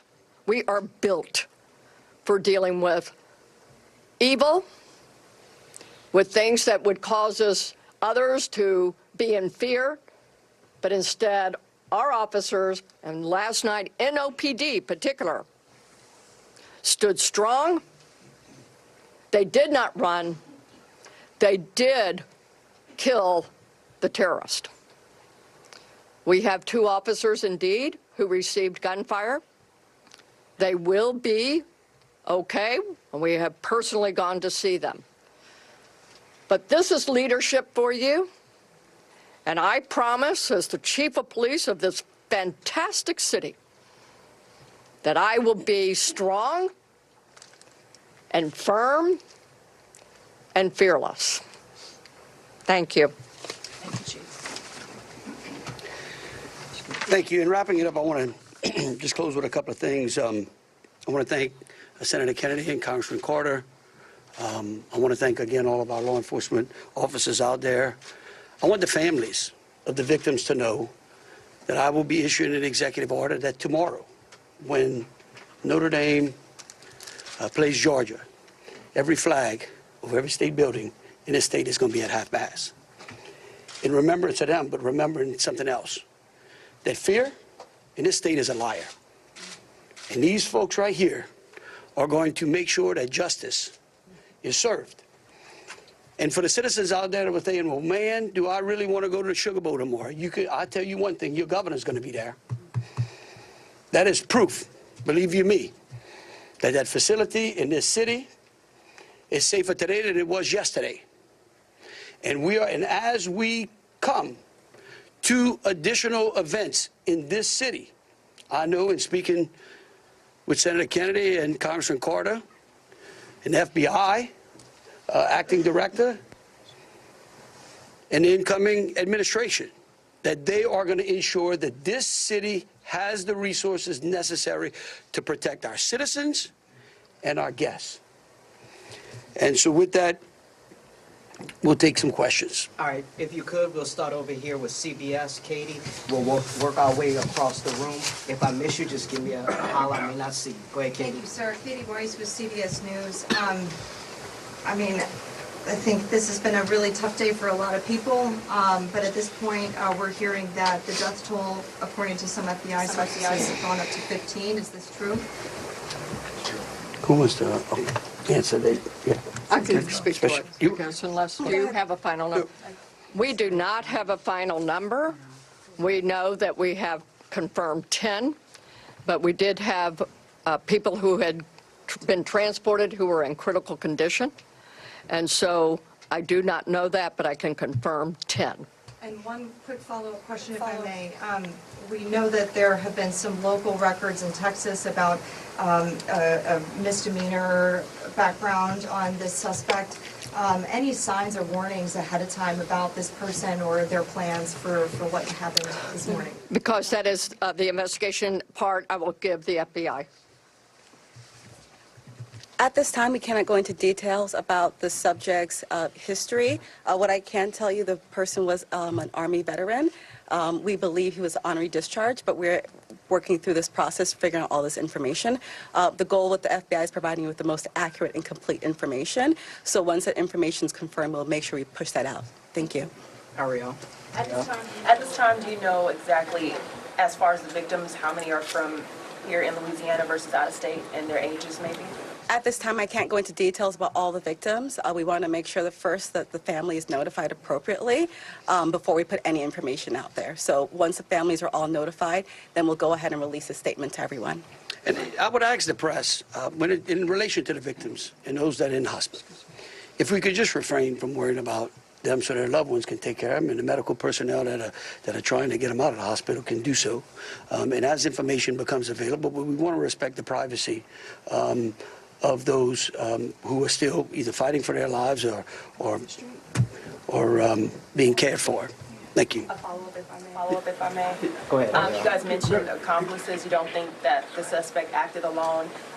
About how many more suspects are you guys looking into at this point? It's a range of suspects, and right now with the FBI, we do not want to rule anything out, so that's why we're asking if anyone has had any interaction with the deceased subject Jabbar in the last 72 hours, provide us with this information. You can provide us that information through 1-800-CALL-FBI or our digital tips line, which is available on our social media website, as well as the big FBI website. Can I say something, Frank? Tell me who you're with. WDSU. WDSU. Okay, and CBS. NBC's over here on the right. Oh, that's an unusual position. I don't get it. You wouldn't. Look, the FBI is not going to be able to answer those questions, okay? They will eventually, I promise you, okay? Once the FBI has a chance to investigate all this, along working with state police, working with Homeland Security, working with the city of New Orleans, they're going to tell you what happened. I can promise you that, or I'm going to raise fresh hell. But right now, they're in the process of trying to catch the other bad guys. And I want to give them the benefit of the doubt for a while. 26. Yeah, I have a question about the victims. I know that there was obviously gunfire exchange, so I guess how many victims were shot and then how many were injured? Look, again, let me reiterate both Special Agent Duncan and Senator Kennedy. There's a lot of, I get that y'all want to know minute details. What we don't want to do is impede this investigation or spend any time talking about things that don't get us closer to hunting these folks down and securing the city. And so at a particular point in time, we will release as much information as we can. But at this time, in relation to the investigation, I would ask y'all to refrain from those. So, ladies and gentlemen, if we're going to just have more of the same, as the governor just said, we're going to provide that information, but we're going to wrap the press conference now. Hold on. Let me finish. You weren't listening. If all of the questions are more of the same, what the governor just said in position, we won't be doing that to provide that information. And if you have a quick different question, then let's do that quickly and move on, okay? Hold on. Ma'am, hold on. Think who was next? We had over here. Hi, Rachel Wolf from the Wall Street Journal. You said you were confident there are multiple suspects involved. What makes you confident? Well, why would we tell you that? Again, look, we want to answer pertinent questions. But anything that would lead to impeding or endangering this investigation is not going to be said, okay? And we will, as information unfolds, this is a very fluid process. And remember something, too. We're doing two things. We're hunting some bad people down, and we're securing the city, too. We're getting ready for a Sugar Bowl tomorrow. So if y'all would, again, if you have questions regarding Sugar Bowl, the safety of the city, or something to that effect, we're happy to answer. Over here. Okay, go ahead. Go ahead, Alyssa. Usually in parts of the French Quarter, specifically in parts of Bourbon Street, there are bollards.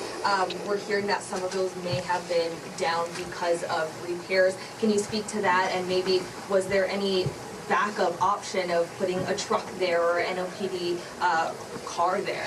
Well, let me tell you, yeah, one, I'm going to let the mayor answer. I want you to know that's one of the first things I thought of this morning when the mayor called me, okay? And I will tell you that whatever the problem was is going to be solved. Thank you, Governor. Thank you, Governor, and thank you for the question. I do understand that it's been on your radar since this morning.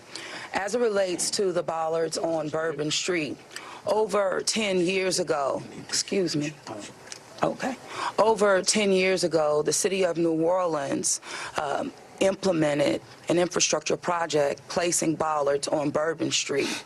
Shortly thereafter, the malfunctions of those bollards ensued from Mardi Gras beads on down. But the New Orleans Police Department, of course, deemed them inefficient because they did not operate the way that they were intended to do. Because the city of New Orleans is hosting Super Bowl this year, it gave the city of New Orleans an opportunity to go further and deeper with infrastructure improvements, as we've been talking about. So as a result of that, we were able to build in bollard replacement into our Super Bowl infrastructure package. And because of that, the city of New Orleans has moved forward with that infrastructure that is nearing completion. Bollards were not up because they are near completion, with the expectation of being completed, of course, by Super Bowl, and way before Super Bowl. But that is the reason. Now, the New Orleans Police Department and Chief, you can speak to the deployment to respond to our needs and existing conditions. All right, so we have been aware of the bollard situation for a long time, and we did indeed harden those target areas where the bollards are. We have patrol cars out there as a hard target, as well as with barriers. Now, I want to share with y'all, if you did not know, that this particular terrorist drove around onto the sidewalk and got around the hard target, where he did have a car there, we had barriers there, we had officers there, and they still got around. Now, the wedges that you see out there as well, we knew that that had malfunction problems. And I want you to understand, let's say we put the wedge up and it got stuck. There is no way that ambulance could get in or out, people couldn't get in and out, so we knew that these were malfunction. So we did indeed have a plan, but the terrorist defeated it. Yeah, let me just say this. We recognize we got a problem right here, right? We're going to fix it. It is going to be a top priority as we go into the Super Bowl and Mardi Gras. And the solution that we're going to come up with is going to be a permanent one. It's going to be placed into the standard operating procedure of having major events and securing that quarter. A follow-up, if I may. Obviously, Super Bowl postponed until tomorrow, but I'm sure after that game, a lot of people are going to want to celebrate. Are there plans to keep Bourbon Street closed? What does that look like? So right now, Bourbon Street is an active crime scene, and the FBI is in charge of it. When they clear it, and it does not become an active crime scene anymore, we're going to open it up.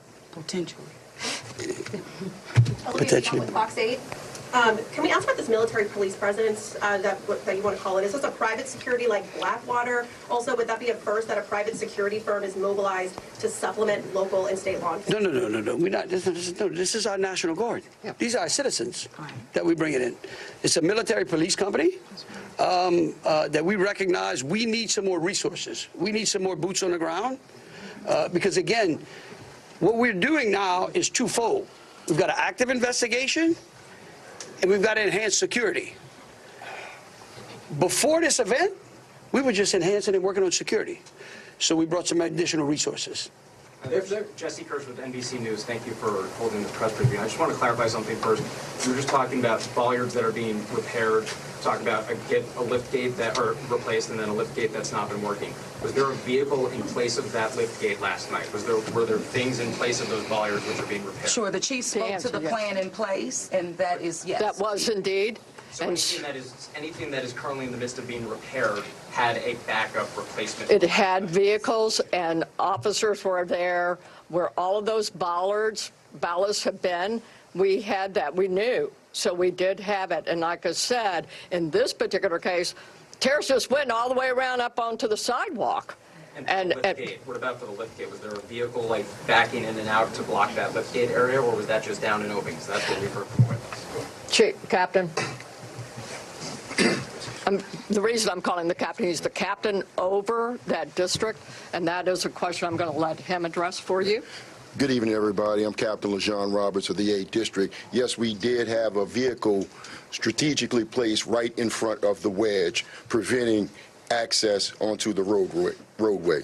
And in terms of the framework of security that was already in place on Bourbon Street, I know this is an ongoing project of improvement, but with how that was all aligned, was someone getting up on a sidewalk considered impossible or nearly impossible, or was this not something you expected you would have to account for? Of course, it wasn't something we expected to account for. The bollards they're actually wedges. They're strategically placed 5 locations throughout the French Quarter on the roadway.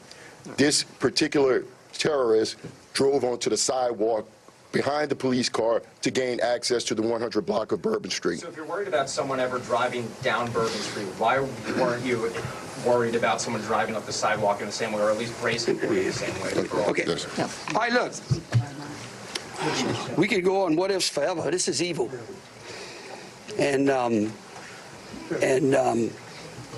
that guy could have easily gone down the sidewalk of Canal Street, where there were a ton of pedestrians on there as well. And there are. That's right. No, right. So that's, right. Hold on a second. We gotta move on. Just want you to know, however, we recognize, I said earlier, that where there are defects in this system, we are going to be transparent, and we are going to address them with the city and make sure that we fill those gaps as best we can. Yeah. Yeah, Chelsea Bracer with Axios. I have a question just about sort of ongoing public safety today. Special Agent mentioned 2 possible IEDs. Were those in the same location? Should residents in the French Quarter or elsewhere be concerned about potential other situations? The 2 IEDs, they were in different locations, and what we've done in conjunction with our local and state partners, we've gone through and done a sweep to identify anything that we thought was suspicious, and we have not. However, as I said before, if the public sees something, please reach out to us so that way we can go through and verify that we did not miss anything. But we conducted initial sweeps, I think, starting shortly after our initial conference. I'm going to thank you, Agent. I do want to share that we have a plan, and we have been implementing that plan. One of those plans is that we have swept all of these areas. The word swept means we have put officers out there as a grid, walking down the streets, every street in the French Quarter, looking for suspicious packages, bags, ice chest, you name it. And they have been walking it as a grid. We've been doing the same thing on Poydras and all the accesses into the Superdome. Part of the safety plan is we have bomb dogs out there sweeping the Superdome and all the exterior area, and we're locking that down. That will be locked down through the game tomorrow. So that's a part of that safety plan, and we've already been implementing it. Okay, thank you all for coming out. Question back here for the governor on the MPs. How many MPs will be deployed to New Orleans? Right now, there's I think it's a General Freelo 100. 100. 100, and, yeah. All right. Thank you all so much. Thank you. What gives you the confidence tomorrow night it'll be safe? Right. I'm going to be there. Me too. You're all saying you're making Yeah, we're going to be there. You are joining us right now for an NBC News special report. You've been listening to a news conference with the FBI, the New Orleans mayor, and other Louisiana officials. The biggest new detail we have learned is that the FBI does not believe that the suspect in the truck attack acted alone. In fact, they're asking for the public's help in finding his associates. They say that 42-year-old Shamsu Din Jabbar, they believe did not act alone. They are looking for what they called a range of suspects, and they're asking for anyone who has interacted with him, especially in the past 72 hours, to call their digital tip line. That is 1-800-CALL-FBI, or they said you can go to the FBI's website or their social media accounts. Also, interestingly, the Mayor LaToya Cantrell asked people to not violate their secured area. It is still an active crime scene as they're on the hunt for anyone who could have been associated with that suspect. Governor Jeff Landry there saying that he has organized an emergency declaration to organize resources there. And of course, we have updates now on that Sugar Bowl. Yeah, the Sugar Bowl, we have learned, the big college football playoff game that was scheduled for tonight in New Orleans at the Super Bowl has now been postponed 24 hours until tomorrow. Again, it was scheduled for tonight. They say they're prioritizing public safety by postponing that game. And Morgan, just to note a couple of other things, we heard the Attorney General of the state of Louisiana say that there are many victims who are still in the hospital. Some are fighting for their lives, she said. And one last note, we heard from several of the authorities there saying they're hunting these folks down, were the words that the governor used in describing additional suspects that they think they may be looking for. The FBI assistant agent in charge said, we're looking at a range of suspects. Let's go ahead and bring in NBC News law enforcement and intelligence correspondent Tom Winter, and also Carmen Best, NBC News law enforcement analyst, retired Seattle police chief.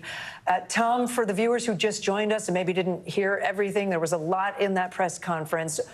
The biggest thing, as Morgan said, seemed to be that this is not just one person, they believe. They've got a suspect who is deceased, but they think there are potentially more people out there who helped him.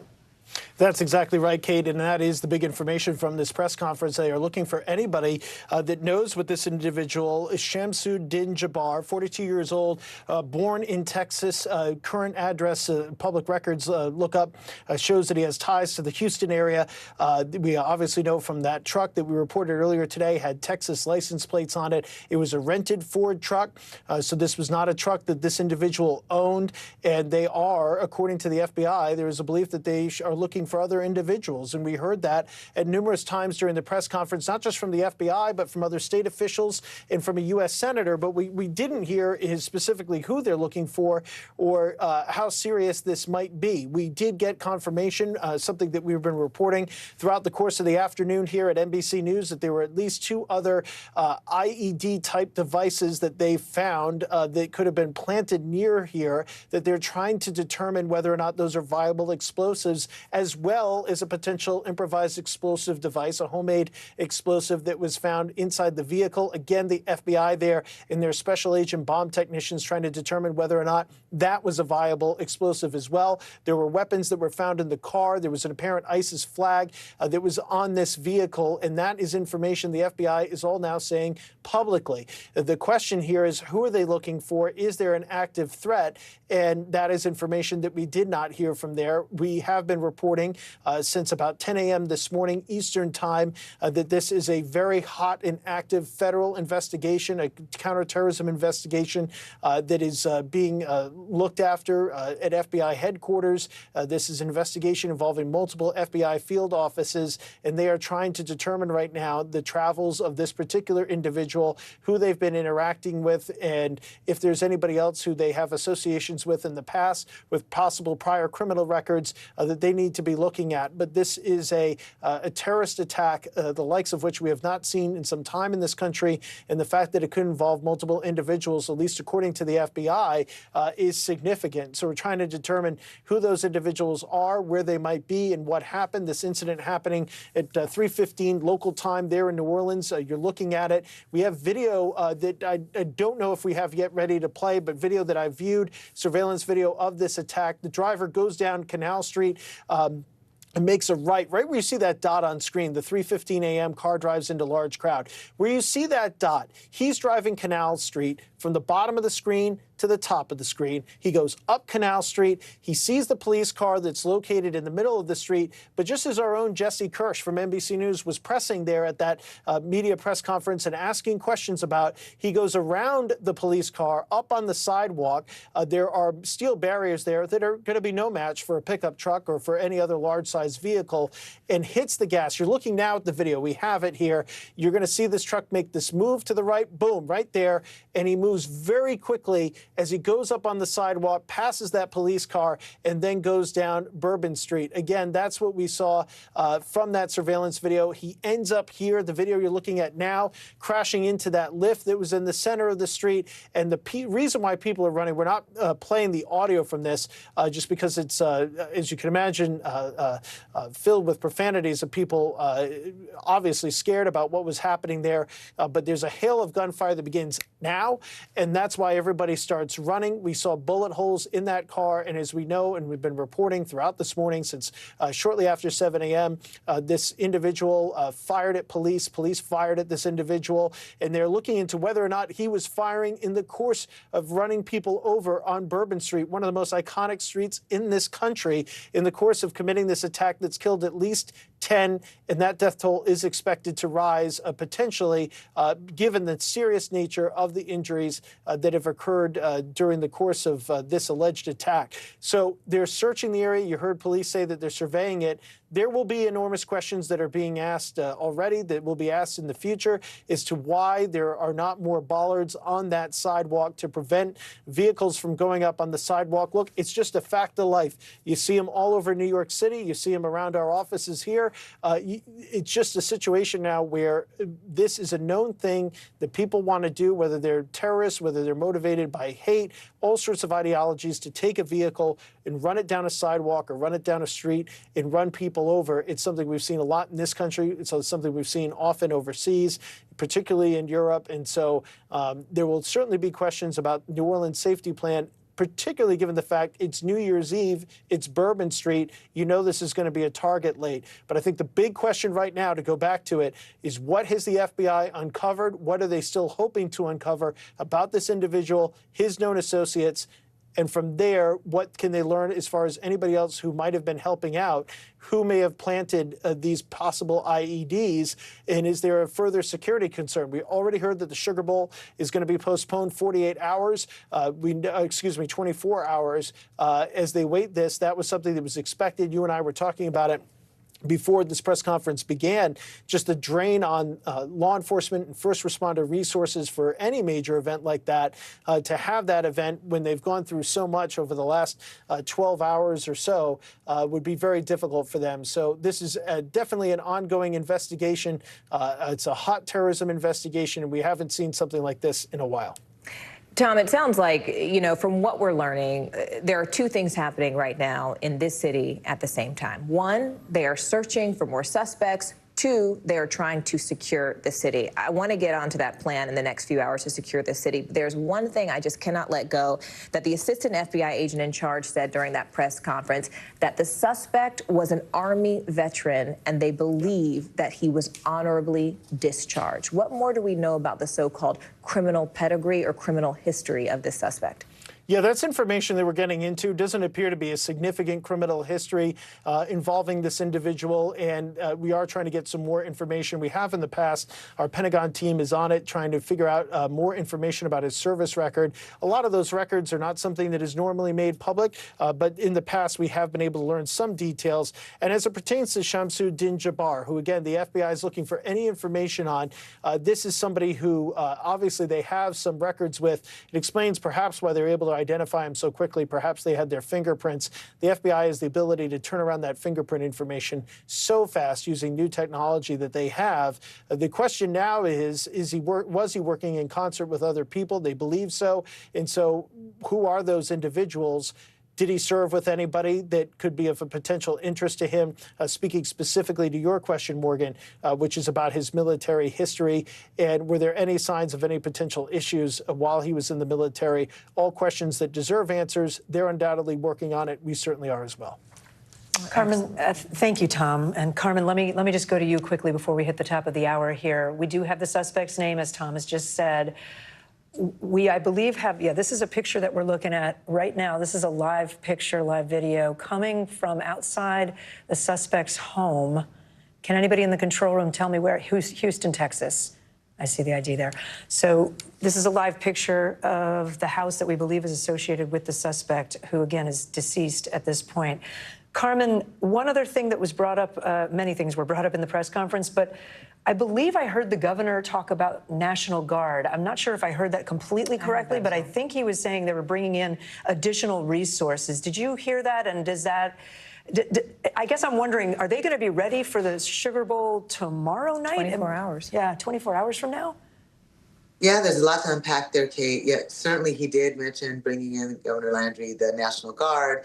That is common in a situation like this to have the National Guard help to reinforce resources that are being depleted for other activities and other assignments.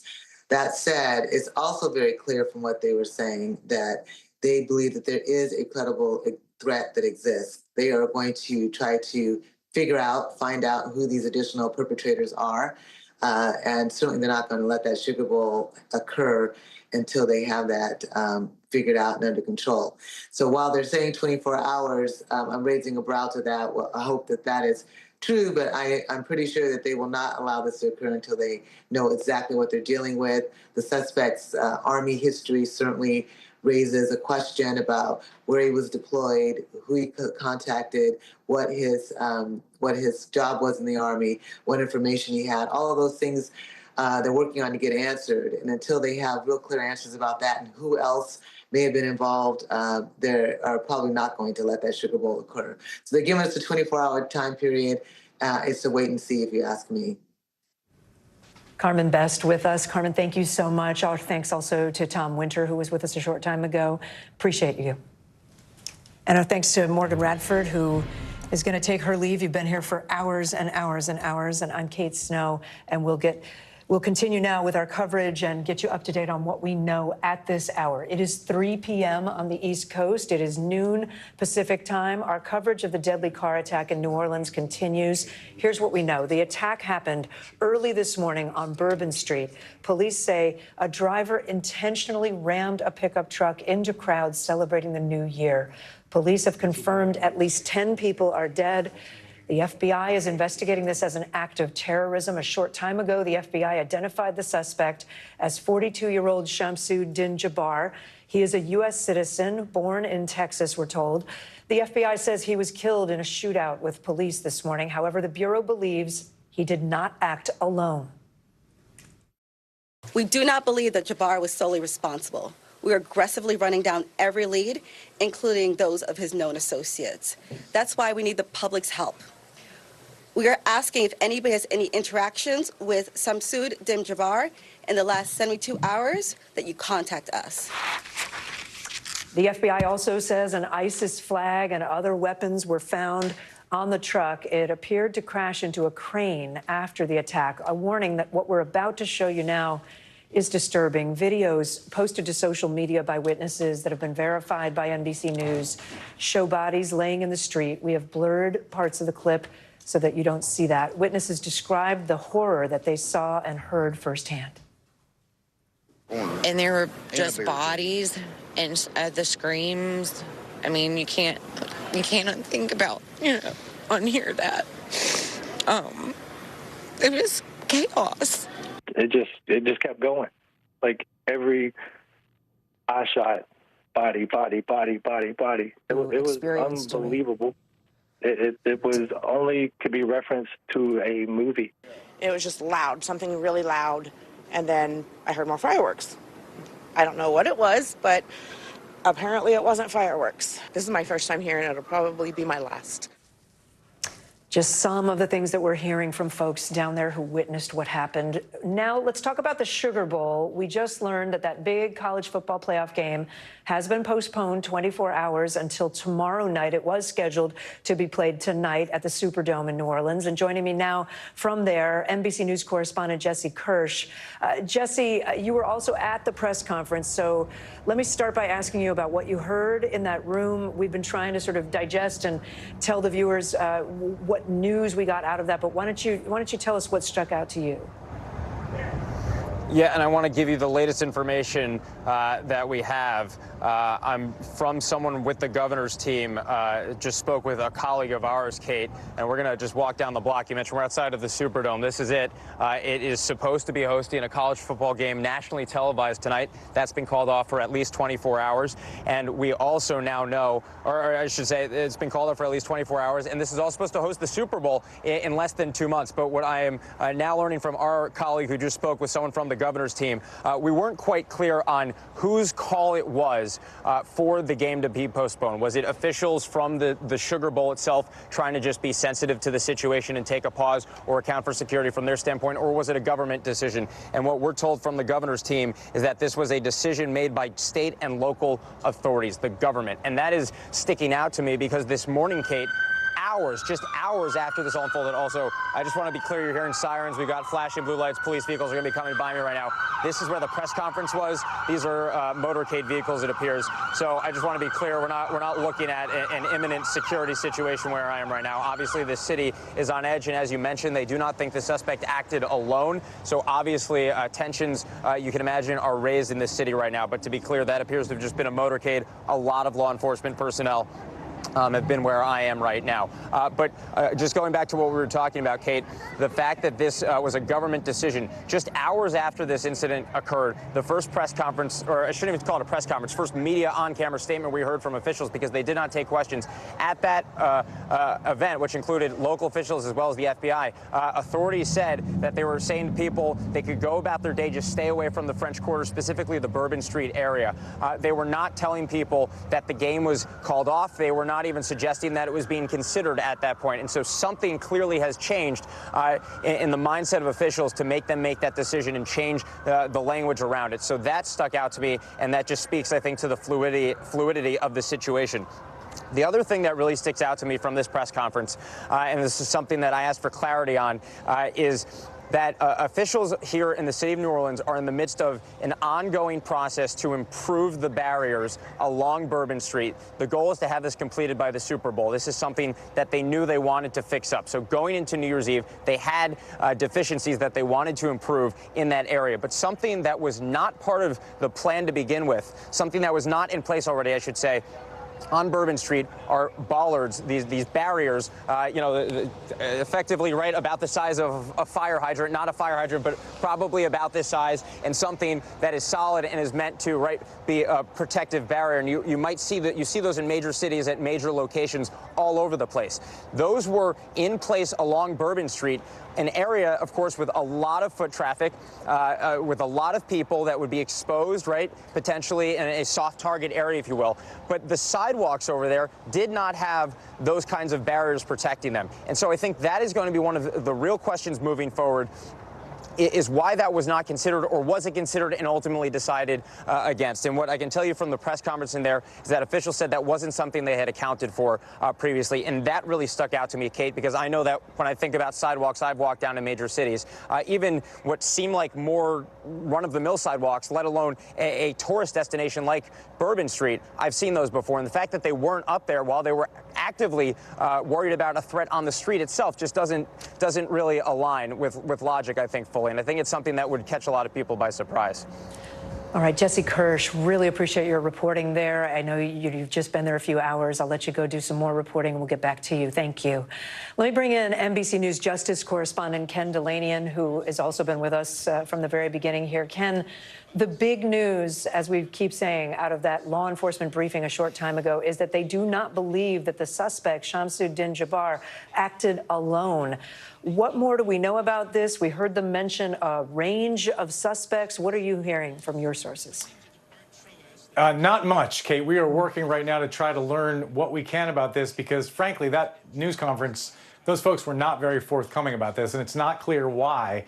It's not clear whether they don't know the identities of these alleged co-conspirators and have a vague idea and are trying to run them down, or they do know the identities, but they don't want to betray crucial elements of the investigation. They don't want these people to know they know, or what's going on. Because oftentimes when the FBI is trying to find suspects who are at large, they provide as much information as they can to the public and ask the public for help. And they have asked the public for help in this case. They just haven't said who these people might be that they are seeking, who they say, as you said, a range of co-conspirators. At one point, one of the officials said, we have some bad people we need to run down. Well, who are those bad people and where might they be? And the fact that they've now postponed the Sugar Bowl really underscores the fact that they don't have this thing wrapped up. And Kate, we haven't seen a terrorist attack of this magnitude and scope in a long time. There have been a lot of lone wolf attacks in this country since 9/11, but I can't recall one of this complexity where there were co-conspirators at large, 12 hours after the event, or even more than that, and the FBI is saying we're looking for these people and we're not telling you who they are. So that is a huge deal, and we're working to learn more about that. Obviously, one of the big questions is they said they found IEDs in the city.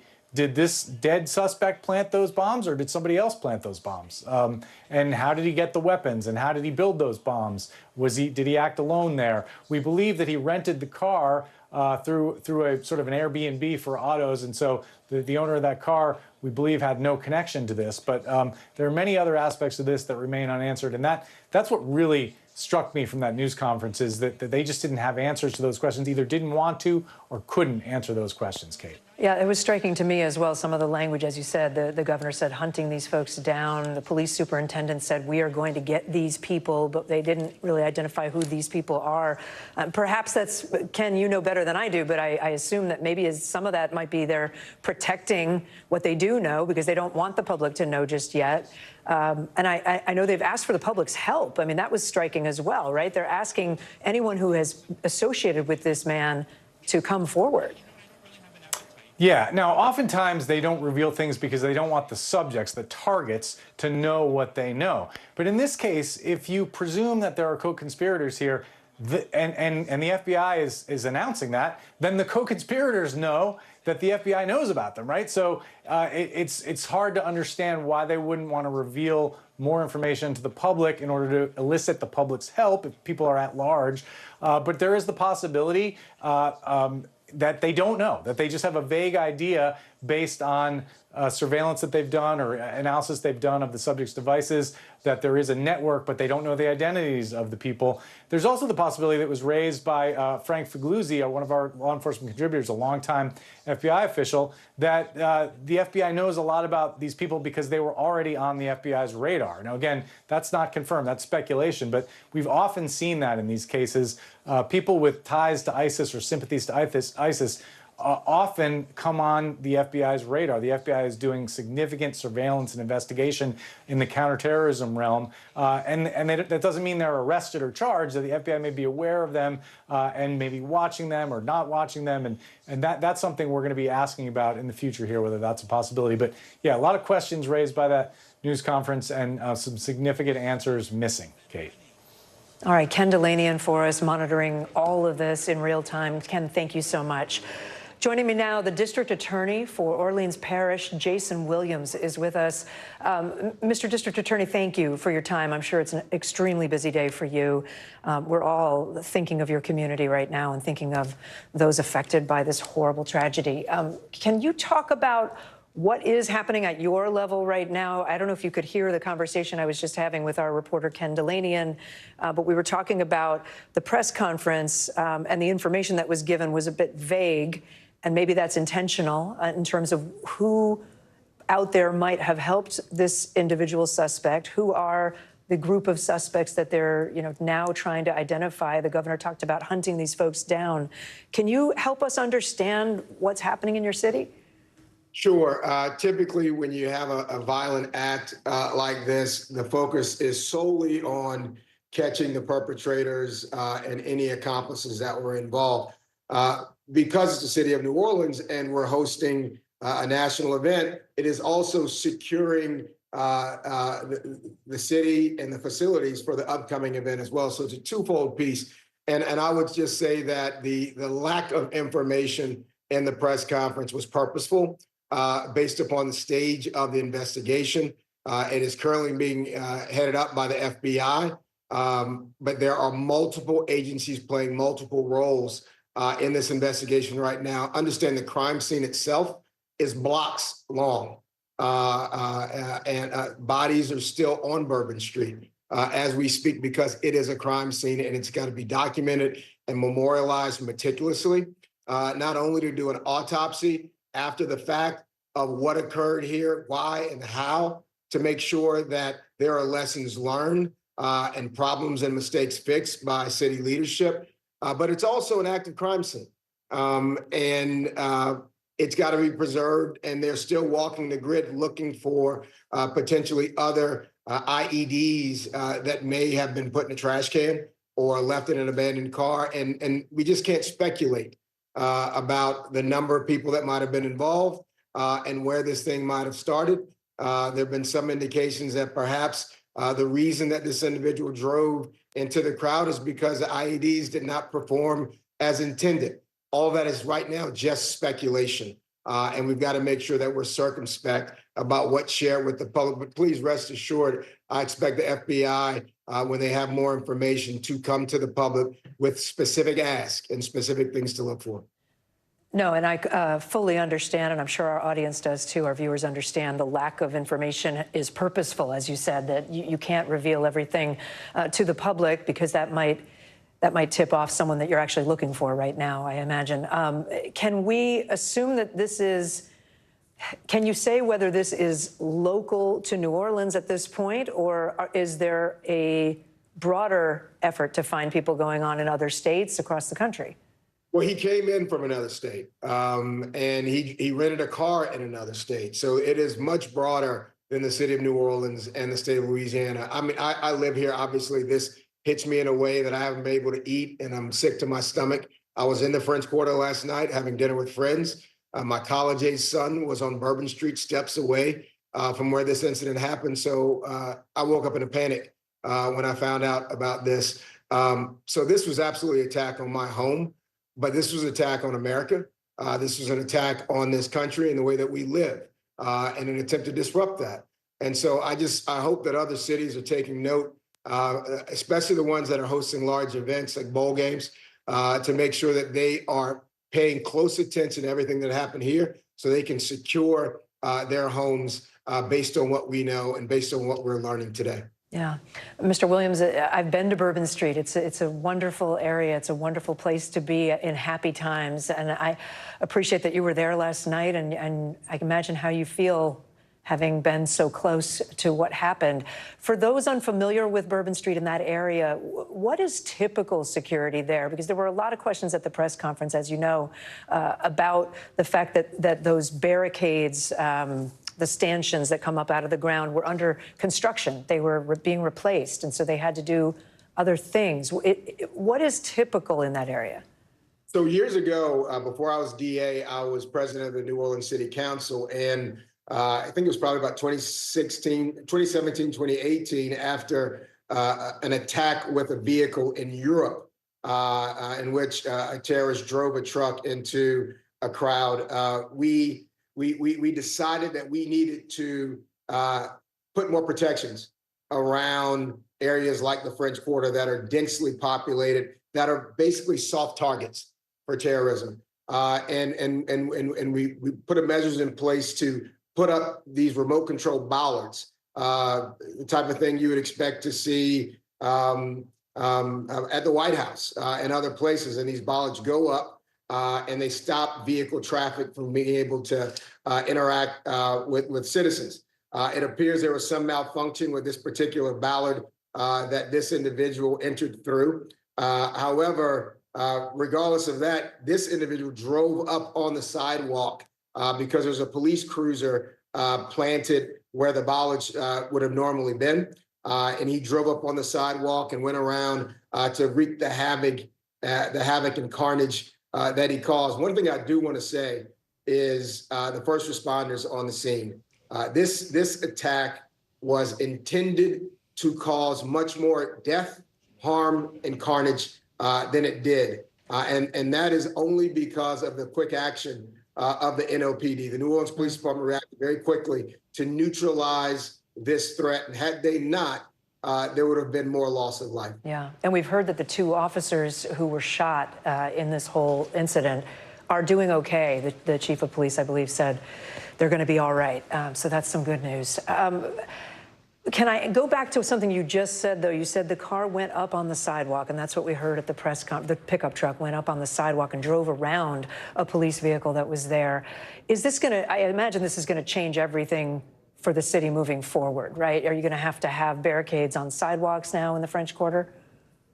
You know, to me, this reminds me of 9/11, and the way we lived and the way we moved changed on a dime after the 9/11 terror attack. And I expect this to be the same sort of thing that you're going to see here in the city of New Orleans and probably in a lot of other cities. We've had a number of conversations about making the French Quarter 100% pedestrian.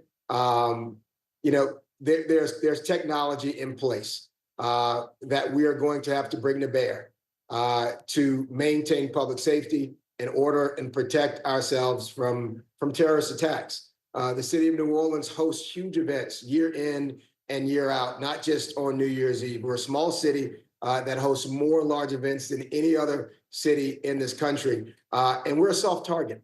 The Rose Bowl has a SEER rating, and we just recently got a SEER rating to invoke national sort of protections for Mardi Gras. And I believe we're going to have to start having some conversations about having that SEER designation throughout other larger events. And we're going to need to change a lot of our behaviors, a lot of the things that we have taken for granted, whether it is surveillance, whether it is cameras, whether it is bollards across sidewalks and streets to keep people safe. And we should.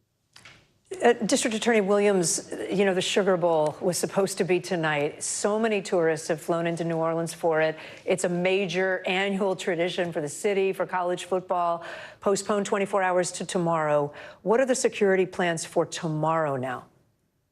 So, I mean, that's happening right now, and it will continue to happen.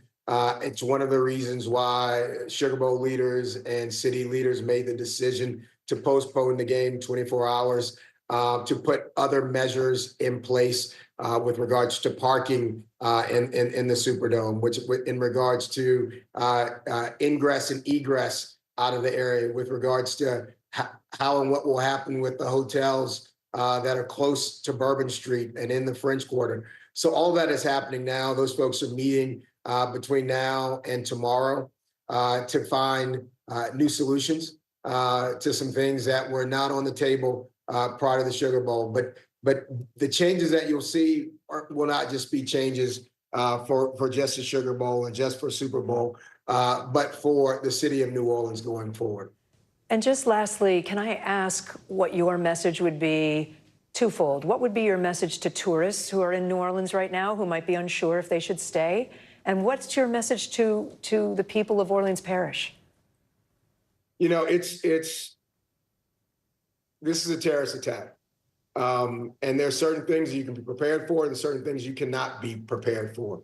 When someone wants to wreak havoc and cause carnage, we need to hope and know that we have law enforcement in place to respond and react in kind. And that is exactly what happened. I can't thank the men and women of the New Orleans Police Department who responded very quickly to neutralize this threat as fast as they did, to seek out those IEDs as fast as they did and neutralize those as well.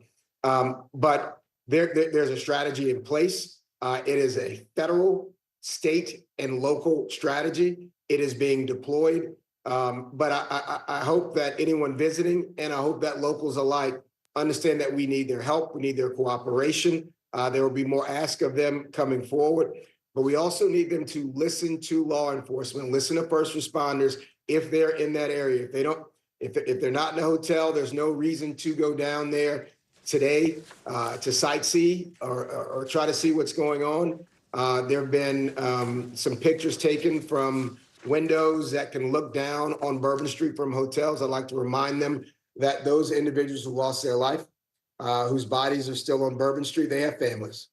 They have families who are probably looking for them right now, who are hoping they're somewhere unconscious in a hospital and just can't return a phone call. And I hope that they will be very circumspect about what they post online and use as much humanity as they can. Yeah. I appreciate that note, sir. Thank you. Orleans Parish District Attorney Jason Williams, really appreciate your time. We want to turn now to another breaking news story, and I'm going to caution you. We are following this developing story. We want to be clear that we do not know anything that ties what I'm about to say, that story, to what we've been talking about in New Orleans. This is just a separate story that we're learning about. Authorities are investigating a vehicle fire outside the Trump International Hotel in Las Vegas that left one person dead, injured several others. We believe the vehicle in question is a Cybertruck. At a press conference this afternoon, authorities did not have any information on the cause of that fire. They said they have many unanswered questions. Here's some of what they said moments ago. I know you're looking for a lot of answers, and ideally right now we just don't have a lot of answers. We're going to continue to work as hard as we can over the next 24 to 48 hours to hopefully get more to you. But this time we've got a lot of questions and deploying resources, and we will continue to do that until we get to the end of this and figure out exactly what happened and why. Thank you. Again, that from a press conference that happened just moments ago. We accidentally showed something related to New Orleans as that man was talking. Those two things are unrelated as far as we know. NBC News correspondent Emily Aketa is following this story and joins me now. So, Emily, we played that soundbite. What else do we know at this point about what happened in Las Vegas? So I'll start with just kind of underscoring the outstanding questions at this point. There are still so many unknowns around the circumstances of the vehicle fire, including was this mechanical, accidental, intentional? Authorities would not weigh in on that. But we know that fire and police in Las Vegas responded to the valet section just outside, as you can see on your screen, of the Trump Hotel in Las Vegas. That's on the northern end of the Las Vegas Strip, to a vehicle fire. The fire has since been put out, but they are encouraging people to avoid the area. We learned from authorities moments ago that 7 people sustained minor injuries, some transported to the hospital, and one person who had been in that Cybertruck, they did die. Now, looking at various videos posted to social media, you can see smoke billowing into the sky from a distance away. You can see the flames on your screen right there as well. Some people on social media describing hearing loud sounds and types of explosions, but we're still waiting for more information, and authorities say they expect to be able to share more information in the coming hours. It appears that it was, again, seeing on your screen, a Cybertruck. That is one of the newer vehicles from Tesla, Elon Musk's company. We know Elon Musk does have a position in the incoming administration under Donald Trump in his presidential administration. Kate. All right, and Emily, what have we heard? Have we heard anything from the Trump organization since that was outside a Trump hotel? So the Trump organization, as well as Donald Trump's son, Eric Trump, posting to social media saying they acknowledge the electric vehicle fire, also writing in part, the safety and well-being of our guests and staff remain our top priority. We extend our heartfelt gratitude to the Las Vegas Fire Department and local law enforcement. The FBI is now also involved with this. Also, the governor acknowledging that they are monitoring the situation as well. But still a rapidly developing situation, Kate, with so many unanswered questions. But you can understand the concern given the timing and the location of this. All right, Emily Aketa following that developing story, that breaking news on a very, very busy New Year's Day news day. Emily, thank you. It is just before the bottom of the hour right now. I'm Kate Snow with you. We continue our coverage of the breaking news out of New Orleans now. Officials say at least 10 people have been killed after a pickup truck drove through the popular tourist destination Bourbon Street. The FBI is investigating it as an act of terrorism. Here's what we know from a press conference that happened just a short time ago. The attack unfolded about 3 hours into the new year. People were still out celebrating on Bourbon Street. Authorities say the suspect intentionally drove around barricades and onto a sidewalk and rammed a white pickup truck down Bourbon Street, hitting people. Police say that then he crashed the truck and started shooting a gun at officers who returned fire, killing the suspect. Tourists and New Orleans locals are still processing what happened. I'm waking up to it, and I'm in shock. Even last night, which I was there was still like at midnight, 1 in the morning, there's still cars driving by, even though there's people walking all over the street. You got to dodge cars. So I don't think they should let any vehicles at all. It should always be blocked off. I woke up this morning to texts from a bunch of people asking if I was okay. And of course, we turn on the news and see, 2 blocks from our hotel, there was a terrorist attack, which was just kind of bewildering to wake up to. President Biden called this a, quote, horrific incident. He said he's working to make sure there's no remaining threat. Joining us now, NBC News national correspondent Yasmin Vasugian. Yasmin, you've been really monitoring reaction, reaction online. What are you seeing?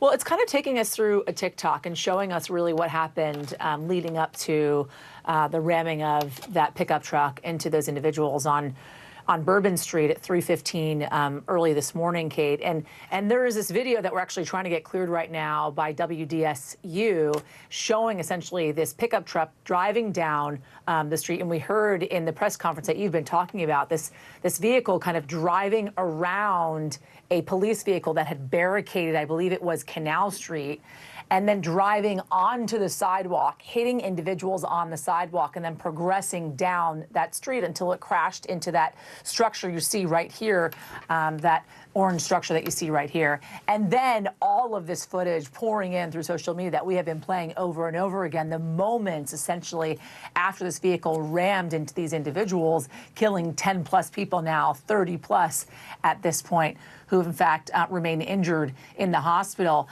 Here, this audio that we're hearing right now, you're seeing an individual who essentially was filming outside on Bourbon Street after this vehicle had rammed into this orange structure, and then gunshots ringing out. We now have confirmation, obviously, that there was exchange of gunfire between police and the suspect, and you see this individual holding his likely iPhone or phone as he's filming this scene outside of this cafe or this establishment, running into the establishment for safety. It kind of really shows the melee, the chaos that took place on Bourbon Street overnight, as 10+ people now have been confirmed dead and 30+ now remaining hospitalized and being treated for their extensive injuries in the hospital.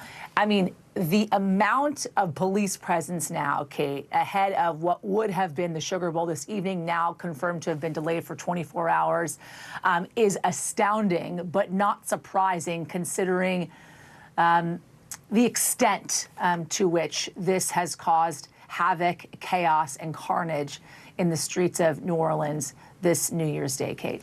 Yeah, Yasmin, that video clip, and I don't want to show it again because I think we've seen it enough, but that last one that you were showing us and narrating through where the person taking the video is ducking for cover. I mean, imagine. We had not seen that. I don't think I've seen that on air in the last 3 hours. So. Imagine being that individual, having just experienced and seen what took place on Bourbon Street, being out there celebrating New Year's, and then hearing the gunshots and running for your life. Yeah, it's just unbelievable. And I know we're also collecting a lot of eyewitness accounts at this point. They've been pouring in from all parts of New Orleans. What's the theme? What are people saying? You know, it's interesting, Kate, because you and I have covered a lot of these, sadly, type of terrorist attacks in this country and overseas as well. And I think a lot of folks that experience these types of things, they go into a state of shock, not necessarily believing that they are hearing what they are actually hearing. We heard from one individual that I want to play for you in a moment, who says, her name is April McGee. She talks about how she believed this was fireworks. And it turns out, in fact, it was not fireworks. Let's take a listen to what she had to say, and then we'll talk on the other side. I saw lots of fireworks, and then I laid down, and I was watching them from my bed, and I heard maybe they were going off for quite some time. They didn't stop at midnight, so I thought maybe it was like the final, whatever you call it, the grand finale. It was just loud, something really loud, and then I heard more fireworks. I don't know what it was, but apparently it wasn't fireworks. You know, it's shock, Kate, right? It's sadness that we're hearing from a lot of folks. But I think that oftentimes when you experience something like this, and the experiences that I've been having in interviewing folks that have experienced and lived through moments like this. It is the days, it is the weeks after that they finally grapple with what they survived and what they have lived through. And then we obviously cannot even imagine what the families are dealing with right now, learning about the loss of their loved ones on this New Year's Day. Yeah, I'm really glad you mentioned that. You know, we learned in the press conference that from the Attorney General of the state of Louisiana, some people are fighting for their lives as we speak right now. They're still in the hospital in critical condition. Yasmin Vasugian, really appreciate you. Thank you. Thanks, Kate. Let me turn once again to NBC News law enforcement intelligence correspondent Tom Winter, who covers these kinds of disasters for us and has been on this for hours and hours now. Tom, I know we have some new information that kind of came from the press conference. Where do you want to, I don't even know where you want to start. Do you want to talk about the pickup truck and what we've learned about that? Sure, Kate, we can talk about that for certain. I think the big focus right now are these other potential improvised explosive devices. These are the type of explosives that are made at home. They're the type of devices that you might use or put together as a terrorist to avoid law enforcement detection, because you might use common household items. They might be the only items that are available to you. A great example, although as much of a tragedy as it is, but it's a great example for purposes of our discussion, is the Boston Marathon pressure cooker bombs. Those are improvised explosive devices. They're made at home. They're put together at home. And so the device type here, I'm not exactly sure what those are. Still trying to get some more information. It's been moving, and whether or not they could have actually exploded is a bit of a question as well. But the indication are that several had been planted near this incident.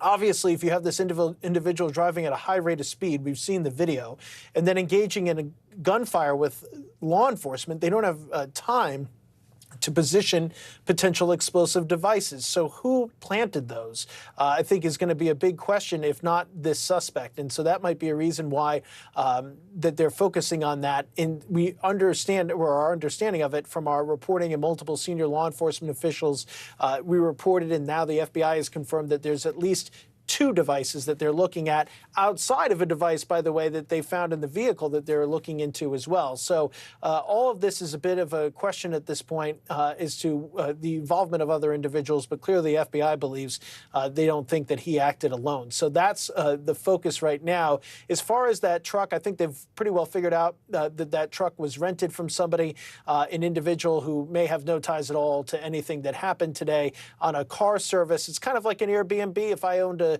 vehicle, I could put it out there and say, oh, I'm traveling out of town for several weeks. If you want to borrow my car, this is the one, and I get a payment in return for that.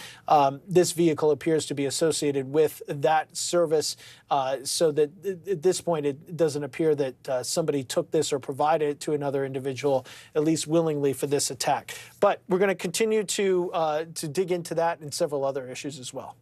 And Tom, you and other correspondents just obtained a picture, and we want to show it. It's a picture of the suspect. What do we know about this man?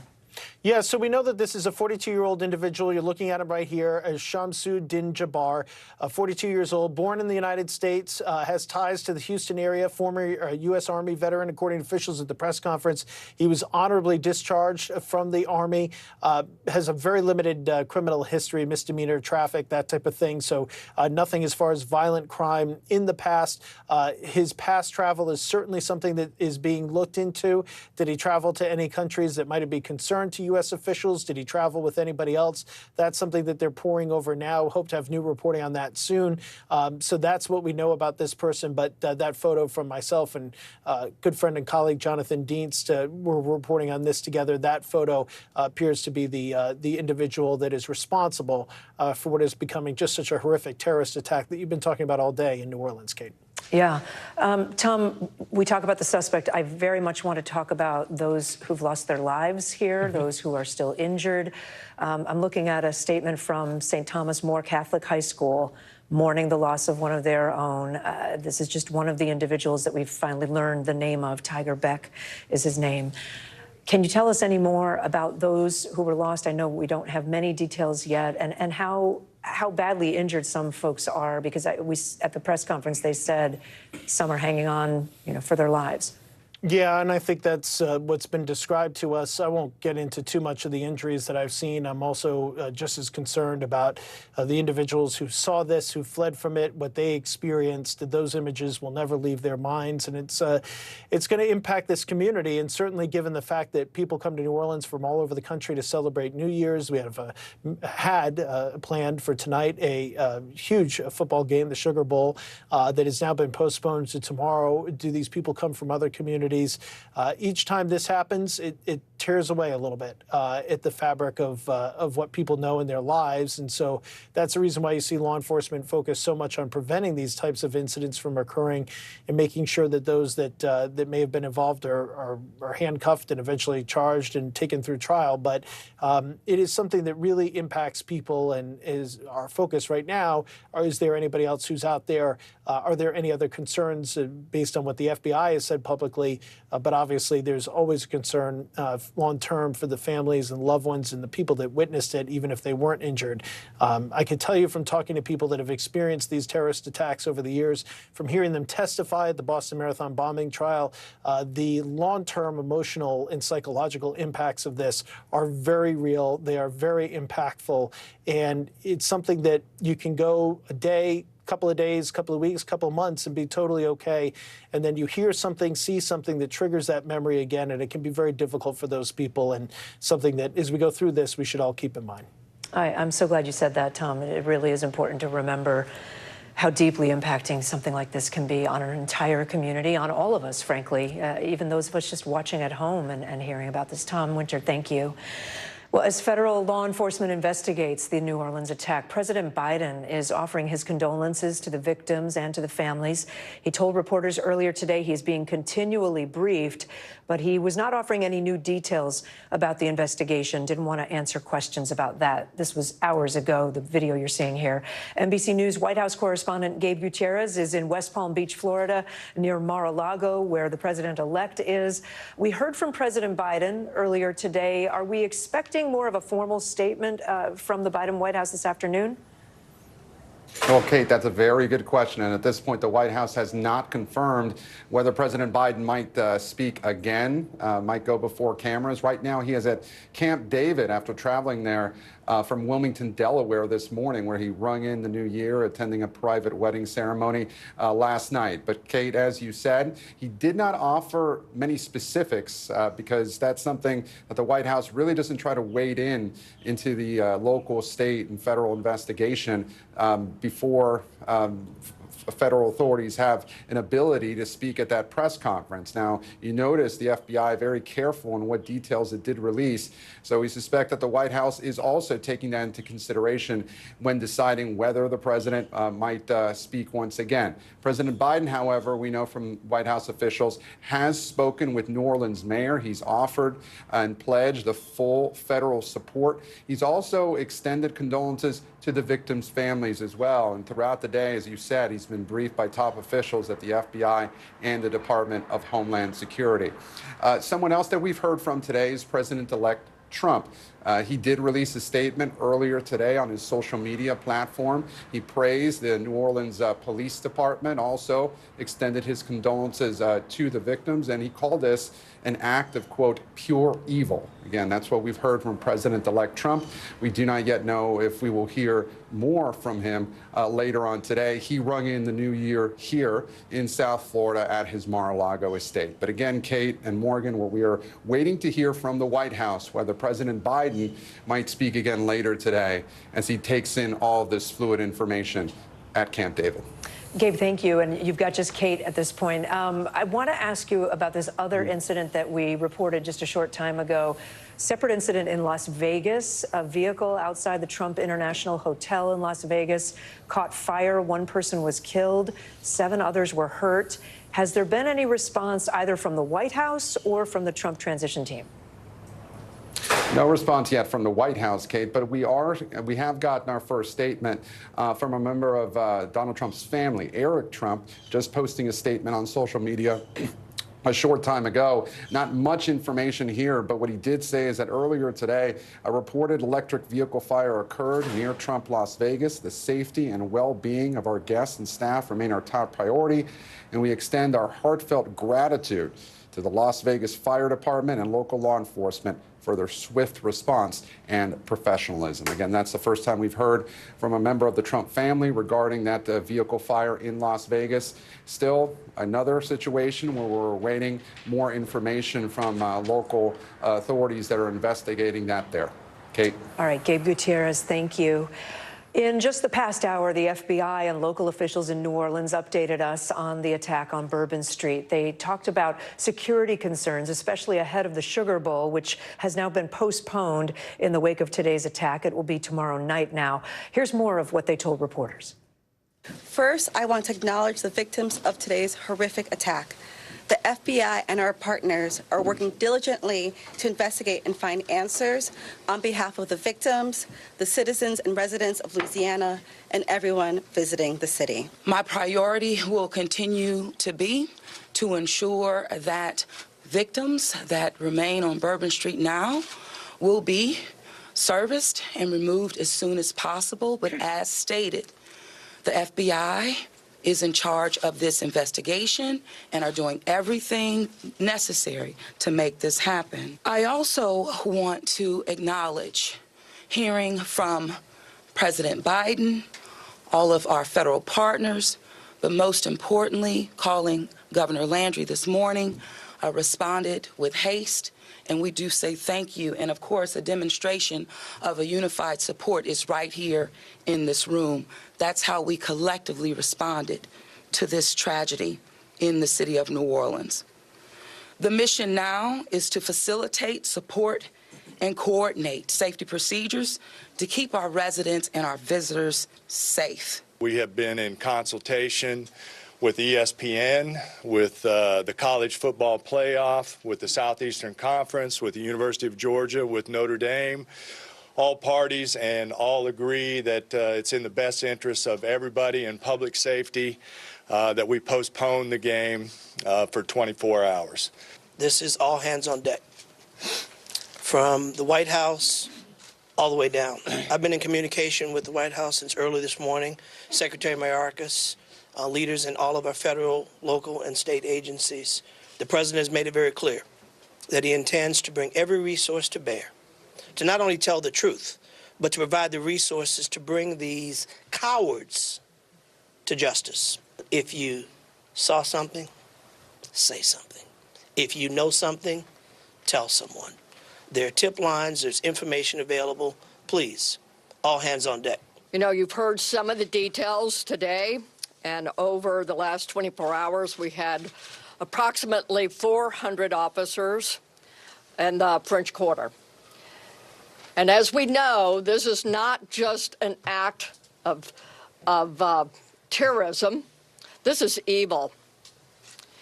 And when we face evil, we have a choice. We can run in fear, or we can indeed stand in strength. I'll be here to help. I will be here to stand with the city of New Orleans. We will bring them to justice. They mentioned a tip line there. I just want to quickly say 800-CALL-FBI is the tip line. Let's bring in Carmen Best, NBC News law enforcement analyst, retired Seattle police chief. Carmen, the FBI believes the suspect did not act alone. We heard that loud and clear. Based on your experience, what are the biggest challenges finding other suspects? Well, Kate, we don't know all the evidence that they have at this juncture. As you know, they're trying to protect the investigation, but clearly they're going to be trying to ascertain who else might have been involved with planning potential improvised explosive devices, with any of the planning of the event that occurred, and what other associates may be involved. It will be a multi-pronged, multidisciplinary look, leaving no stone unturned to figure out who was involved. It was a bit of shocking information, but certainly worth noting that they believe other people were involved in this tragic and horrific event. It made sense that they are not going to go forward with the Sugar Bowl for at least 24 hours. I would surmise, based on my own experience being a retired police chief and having been involved in law enforcement for almost 3 decades, that until they are sure about the whereabouts or the involvement of others, they're not going to risk having such a large event until they can ensure the security of the facility. That makes sense. Carmen, Bourbon Street, one of the busiest areas in the country all year round, let alone on New Year's Eve. Police at the news conference, they talked about the fact that the suspect drove around a police car that was blocking Bourbon Street and onto a sidewalk. There was a lot of talk about what's happening in the city of New Orleans right now because of the Super Bowl in February. They were actually trying to replace these things called bollards, right, which are, as I understand it, like steel pillars that come up out of the ground, and they can be retracted back down, but they're there to block traffic. Those were not in place. Those were not up because they're under repair right now. They're replacing them, and they were trying to do that in time for the Super Bowl. It struck all of us, though, and Jesse Kirsch mentioned this earlier, it struck us that it might seem strange that they wouldn't block the sidewalk also. So even if they didn't have bollards in place, why did they not have security in front of the sidewalk? Well, as you mentioned, Kate, I mean, I can't answer for the agency. I think some things that they would consider would be the level of traffic, trying to allow people to both experience the celebration, but have enough resources available to respond and act quickly. I mean, there'll be a lot of debriefing to figure out whether that was the best plan or not, or the best plan of action. I will say this, that the officers that were there, as Superintendent Kirkpatrick mentioned, well over 400, that the 3 officers involved took out the suspect immediately in engaging in gunfire. So, there was a lot of protection around. Obviously, this would be one aspect that they'll be taking a look at. Understood, and agree that the actions of those officers commendable. We also learned in the press conference that the 2 who were shot and had to go to the hospital will be fine. So that's great news. Thank you so much. Appreciate your time, Carmen. Let's bring in NBC News Justice correspondent now, Ken Delanian. Ken, I'm checking back in with you. I can't remember when I talked to you last, maybe a half hour ago. Do we have any new information building on what we heard at the press conference about suspects that they may be looking for still? We do, Kate, but it's pretty limited. What I can tell you is that investigators are examining videos, investigating the possibility that other people, not this subject who died in the vehicle, that other people planted the 2 bombs that they found, the 2 IEDs in the city of New Orleans. Now, the information we're getting on this is conflicting and hazy, and so we're being very cautious and careful. So that's what we're going to say, is that they're looking into this question of whether they have video showing that other people planted the bombs. That would be one reason they would believe that there were co-conspirators, but they may not know the identities of these people, and so that's maybe why they were so circumspect at that news conference, saying many times, as you recall, there are other people out there, we're looking for bad people, but not saying anything about who those people might be or what their characteristics are or what they know about them. They may not know very much, but that's one of the factors we're told that's going into this. And look, stepping back, this is one of the most significant, if not the most significant, Islamic-inspired terrorist attacks, if in fact that's what it was, given the ISIS flag, since 9/11 in years. I mean, going back to San Bernardino, and it's certainly more complex than many of the attacks that we've seen. And I can't recall a situation where you had a vehicle attack and then co-conspirators allegedly at large. And now we've got this really major event, this football game that's been postponed. So this is just turning out to be an enormous counterterrorism situation, the likes of which we haven't seen in a long time. I mean, there was a period, a few years ago where officials were saying, look, the threat from Islamic-inspired terrorism is really diminished. We're much more concerned now about right-wing or domestic terrorism. And in fact, most of the quote-unquote terrorist attacks, mass casualty, ideological attacks that we've seen in recent years were not this. We're not ISIS-inspired. But so it's a really disturbing turn of events here that we've got this situation where somebody, an American-born person, carried this attack out, perhaps with help from others, flying an ISIS flag, Kate. Can I just go back 1 second, Ken, and make sure that we're completely understanding what your reporting is about the other IEDs? So you're saying there was one IED, well, Tom Winter has been reporting, one IED was found, improvised explosive device, inside the truck itself. There are 2 others that were mentioned at the press conference found in other areas. And it's your understanding that they may have video that shows that there were other people involved? Do I have that right? That's correct. They're examining whether video in their possession shows other people planting these bombs. Again, not confirmed that they've concluded that, but that's part of their investigation. Okay. And Ken, we know that 10 people at least have been killed. We had a different number last hour, and at the press conference they said 10 is all we can say for now, but there are others that are in not good condition at this point. What more do we know about those injured and those killed?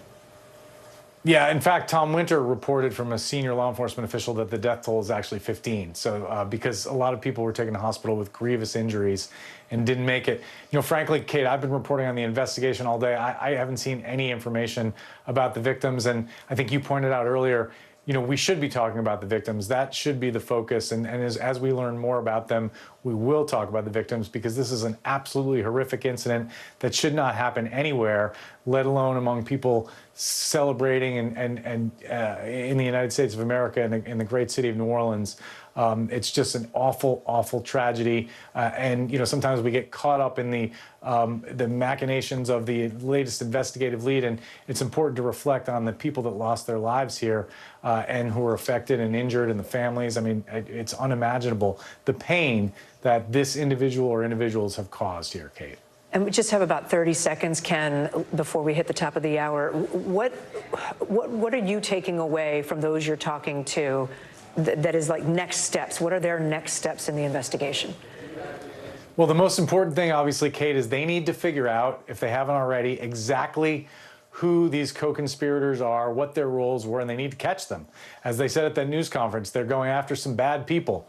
They need to run those people down. That's the reason the Sugar Bowl was postponed, is because they don't have a complete handle on this conspiracy. That's what they're telling us, and that's the most important next step here. And nobody's going to rest easy among law enforcement until this thing is completely wrapped up and they know exactly what happened here, Kate. All right, Ken Delanian, really appreciate you being with us through all of this. We'll let you go do some more reporting and have you back once again. Ken, thank you so much. A couple who witnessed the attack described the horrific scene to our NBC affiliate WDSU in New Orleans. We want to play a little bit of that interview now. We were coming through the intersection, and it all just happened so quickly. But the guy in the pickup truck just punched the gas and mowed over the barricade and hit a pedicab passengers. There were multiple cops on the corner. And there were just bodies and the screams. I mean, you can't think about, unhear that. It was chaos and very, very scary. When you saw the car, did you think anything of it at first, or did you? No. I mean, no, it was the most bizarre thing, like something that the least expected thing, I don't even know how he managed to maneuver that with the amount of traffic and people that were still out. Bumper to bumper. I mean, there were people everywhere. You said there was a lot of people? Tons of people. Tons of people. And cops everywhere. The cops there were on were the corner cops when it ran through everywhere. the barricade. They were standing right there when it happened. And when you're talking about barricade, are you talking about like those, like the metal poles right there? Was that better? Yep. Selling black man. So did you see at all any of the ballards or anything like that pop up? It was just like debris and everything, and then people. It was unreal. Just total chaos. Total chaos. What was it, the sounds? A huge impact. It almost sounded like a gunshot. I actually looked, and maybe we did hear that too, knowing now that the guy had ended up shooting those 2 police officers. But I remember the screeching and him gunning the car and the impact and the screams. Like I said, the screams of those girls. I mean,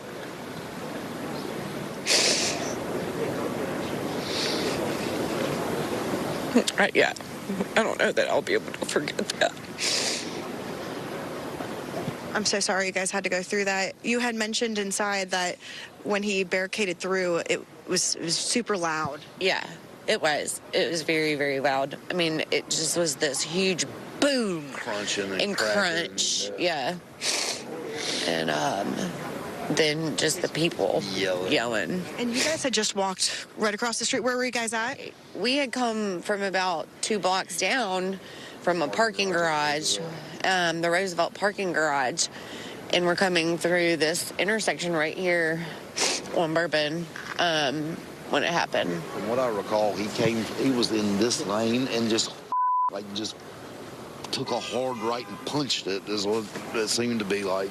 So I don't know how he did it, because there were all the cars. It was literally 3 or 4. I mean, it's 3 lane, but there was also people parked over on the side. So, I mean, it was just hectic and chaotic. I don't know how he was able to get through the barricade or whatever, get enough speed. And there is multiple pedicab drivers and carts there. And fortunately, one of the girls that he hit her cart, she didn't have passengers, but it was the other gentleman who had passengers. That's what he hit, and they were just all on the ground. I mean, I was just going to say, so you guys saw this happen. What did you guys do next? It was kind of like a surreal moment, and my husband, he just grabbed me and he was like, let's go, let's go, get out, let's get out of here. It was so surreal, I think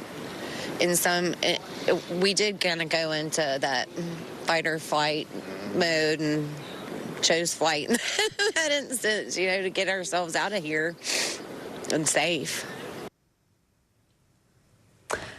They're hearing from one of the eyewitnesses that saw everything unfold at just around 3 a.m. this morning, local time in New Orleans. Those stories that we're hearing from eyewitnesses are just absolutely devastating. Again, we know at this hour at least 10 people killed, 30-plus people injured. I want to thank you for being with us for this NBC News special report. For those of you watching on the NBC network, we're going to return you to your regular programming. You can find our special report streaming on NBC News Now.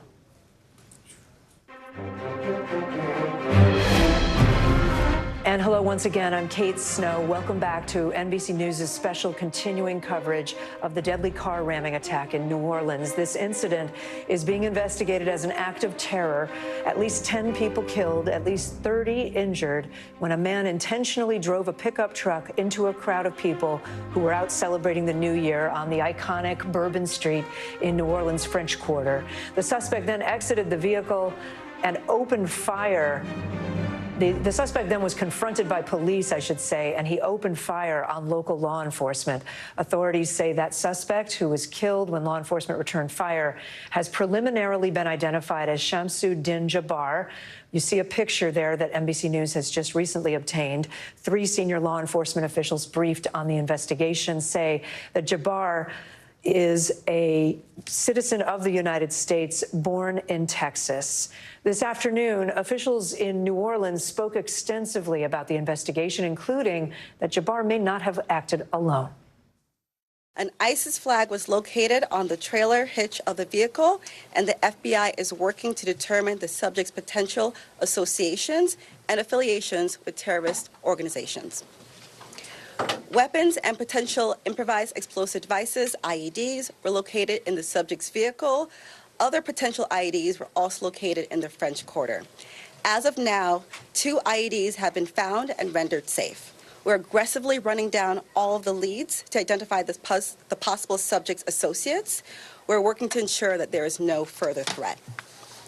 We do not believe that Jabbar was solely responsible. We are aggressively running down every lead, including those of his known associates. In this image here, you see what is believed to be the white pickup truck involved with the incident, with bullet holes visible. If we go to a tighter shot of it, there are bullet holes visible in the back window of the cab. Video posted on social media shows the aftermath of the attack. We want to warn you, what we're about to show is disturbing. This video, taken from a balcony looking down on Bourbon Street, shows multiple bodies, which we have blurred out, as bystanders remain standing in the middle of the street. You can see law enforcement officers in green uniforms at one point running down the street as well. New Orleans Police Department Superintendent, the New Orleans Police Department Superintendent says the driver was, quote, hell-bent on creating carnage, and witnesses described a horrific and chaotic scene. Take a listen. It all just happened so quickly, but the guy in the pickup truck just punched the gas and mowed over the barricade and hit a pedicab passengers. There were multiple cops on the corner. And there were just bodies and the screams. I mean, you can't think about, unhear that. It was chaos. And very, very scary. It was pandemonium. It was obviously emergency vehicles everywhere. Police were everywhere. Bodies, folks were just running through the streets. Obviously, they were panicking as well. It was just loud, something really loud. And then I heard more fireworks. I don't know what it was, but apparently it wasn't fireworks. It was right outside our window. I can't imagine we were on that street moments before. Just moments before we were on that street, and that could have been us. The White House says President Biden continues to be briefed on this incident. He's been in touch with the mayor of New Orleans. This all unfolded, of course, on the day that was supposed to be the day of the Sugar Bowl, a major college football playoff game at the New Orleans Superdome. That game has now been postponed to tomorrow, 24 hours, in the wake of today's tragedy. NBC News Justice and Intelligence correspondent Ken Delanian has the latest on the investigation. Ken, let's start there. The Sugar Bowl has been postponed to tomorrow. They said at the press conference it was due to security concerns. What do we know about the search that's maybe going on right now for more suspects that they talked about? And that has to be part of why they've postponed the Sugar Bowl. It absolutely was, Kate. But I have some new information since the last time we talked that unfortunately is going to muddy the waters even further. I had a conversation with a law enforcement source after we just spoke on the air, and other colleagues have done the same. And what we're hearing now is that this idea that they were looking at a video that potentially showed other people planting the 2 IEDs that were found in New Orleans, that may have been a misunderstanding, that those may have been just bystanders. And so caution is being urged from our sources about the idea that other people planted those bombs, which is leading to people saying it's not even clear that there were co-conspirators, unless there's other evidence that some of our sources are unaware of. My source was just raising the possibility that he did act alone after all, and so this may have been a misreading of some evidence. I think the bottom line here is that it appears that this is a chaotic situation, a lot of information flying around, a lot of evidence being analyzed, particularly video evidence, and they just don't appear to know. That would explain the sort of mixed messages we got from that news conference where some of the officials definitively said, we're going after bad people. We think there are other people out there. You heard the assistant special agent in charge say, we don't believe he acted alone. But then they didn't provide any evidence about the basis for that belief or the identities of these other alleged co-conspirators. And let's not forget, that same assistant special agent in charge this morning, the first thing she said was this was not a terrorist attack, which turned out to be wrong. So I think we just need to be cautious here, and as we try to understand what exactly they're saying, what we know for sure is that this man, who is now dead, drove his F-150 or an F-150 Ford pickup truck into a crowd of people at high speeds and killed as many as 10 and perhaps more individuals, injured more than 30, was flying an ISIS flag in one of the most horrific terrorist attacks, if that's in fact what it was, since 9/11 here in the United States. So whatever else happened, that we know, and that's just absolutely horrific, Kate. Okay, Ken, so we only have about 20 seconds left, but just to make very clear, you're saying that a senior law enforcement source that you have is saying, caution, maybe there were not co-conspirators, maybe those were just bystanders, innocent bystanders that were caught on video. That is absolutely correct, and it's not just me. Other colleagues are hearing the same thing from their sources. So I think we just need to be very cautious about what we think we know about this. No, appreciate that. We're trying to be as transparent as we can with our audience about our reporting. Ken Delaney, thank you. Joining me now is Democratic Congressman Troy Carter. His district includes the area of New Orleans where this attack took place. Congressman, I think I saw you at the press conference earlier this afternoon. Could you just hear Ken Delaney and I speaking? Did you hear what we were talking about? Yes, I could. So he has a law enforcement source saying, perhaps there were not other people involved. What is your understanding at this hour? I think everyone should just pump their brakes. There's a lot of information that's flowing, some of it misinformation. The most important thing is for everyone to remain calm, allow law enforcement to do its job. We have the best and the brightest on the ground, from federal agents to local and state and surrounding sheriff's offices. Every single resource has been deployed to New Orleans, and there will be all sorts of information that's flowing. There's an active investigation that's going on, and I would caution everyone to just please stay away from the French Quarter now. If you have no immediate, absolute need to be there, allow law enforcement to do its job. The facts will bear out. We will leave no stone unturned when using all of the tools in our arsenal to bring these people to justice, whether it's 1, 2, 3. We just don't know at this point. It's an ongoing investigation, and I would encourage everyone to just sit back, let the law enforcement do its job. Fully understand and respect everything you're saying, and I'm sure everyone agrees that law enforcement needs to be able to figure this out. I think what's puzzling, though, is that at the press conference, multiple authorities, the governor, the mayor, the police superintendent, referred, maybe not the mayor, forgive me, but the FBI agent who was there, referred to multiple suspects. A range of suspects was the phrase that was used. So we're just a bit confused whether, if you're saying pump the brakes, should we no longer consider that there's a range of suspects? No, I think we should let law enforcement continue to do its job. I think my understanding is that it's still a range of possible suspects, that the individual did not act alone, and until that has been completely ruled out. I'm not sure who or what law enforcement agent your correspondent spoke with, but I was just with the FBI and with the investigatory agents, and my understanding is that we're standing by what was said at that press conference. But listen, in an abundance of caution, we should be vigilant, we should be careful, we should be mindful, and we should avoid interaction in the area.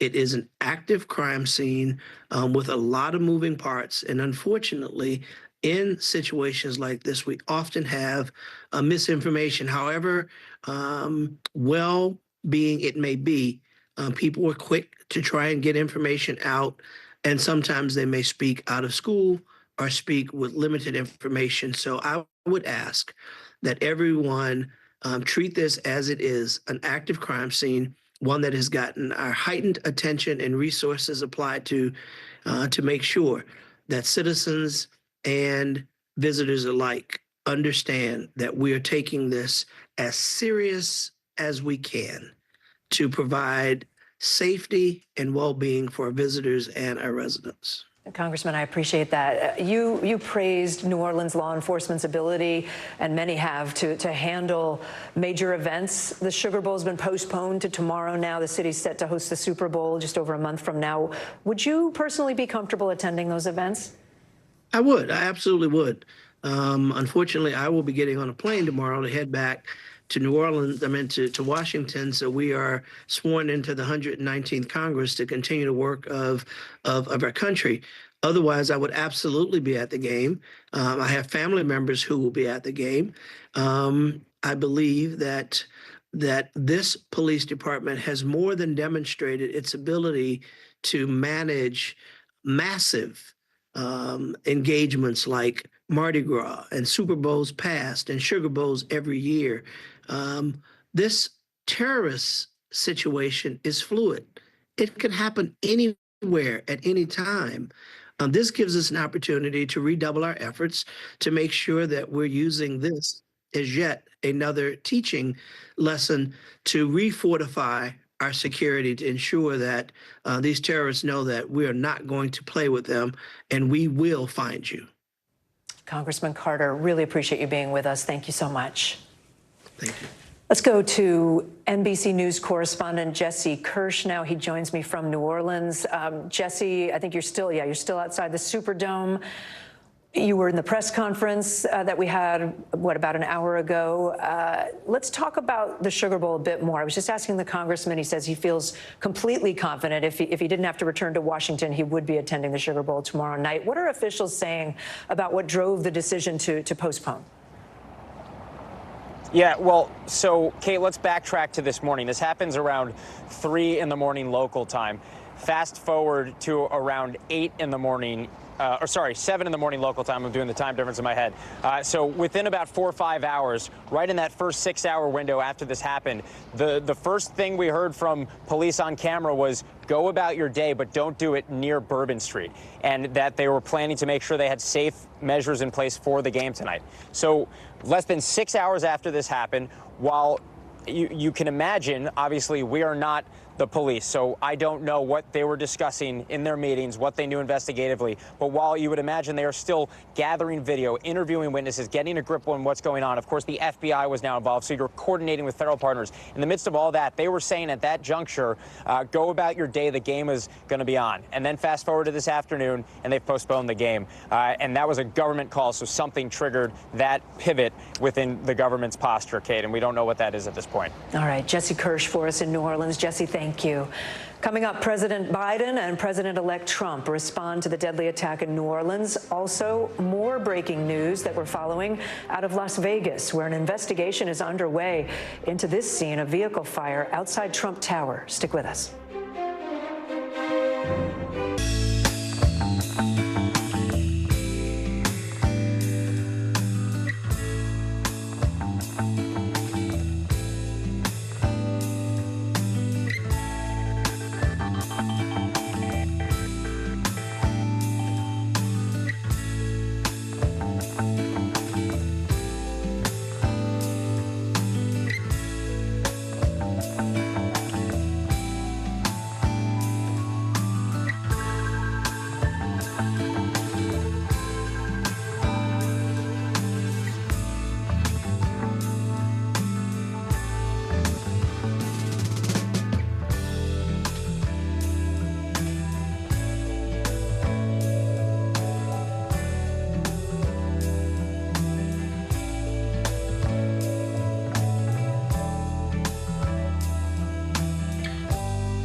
Mornings are full of possibility and energy, and how you get set for the day ahead matters. It's about getting caught up and getting ahead, because every day deserves the best start.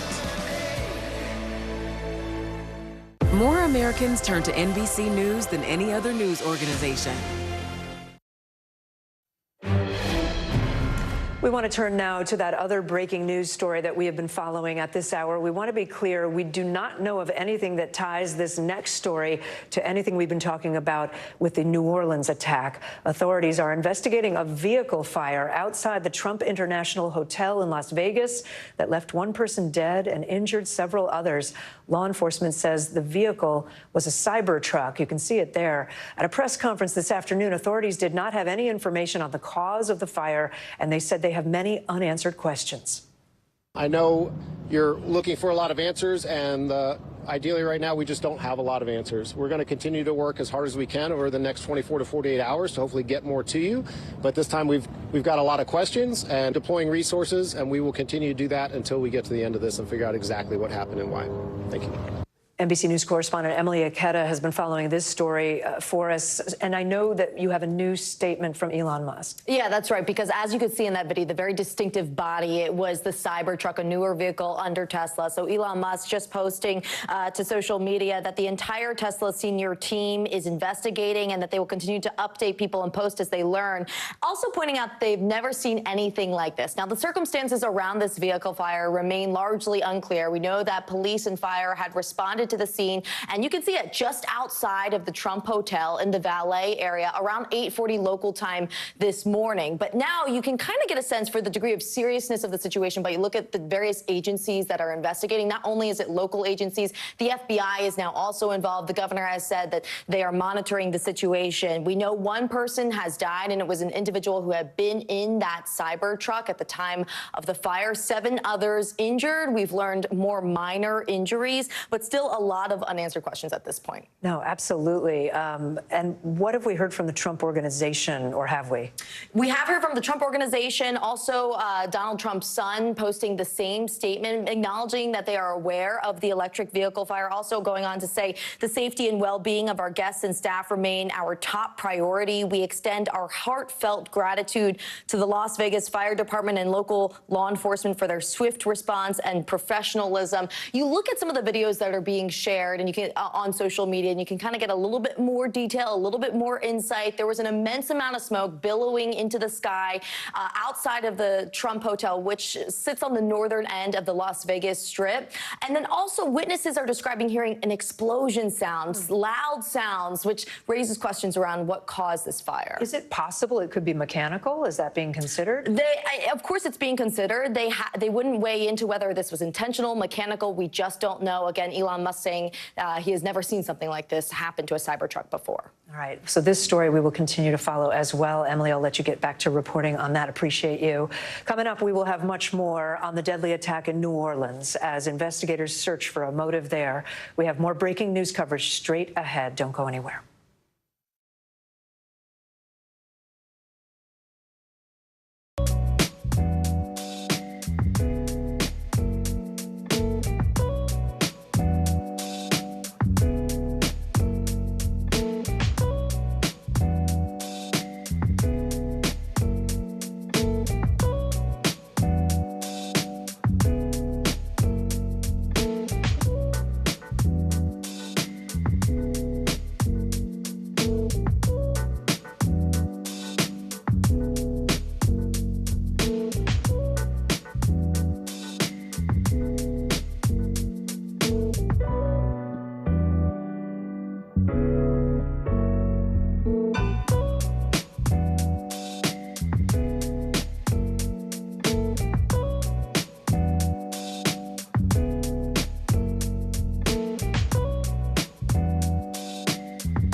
now is raw.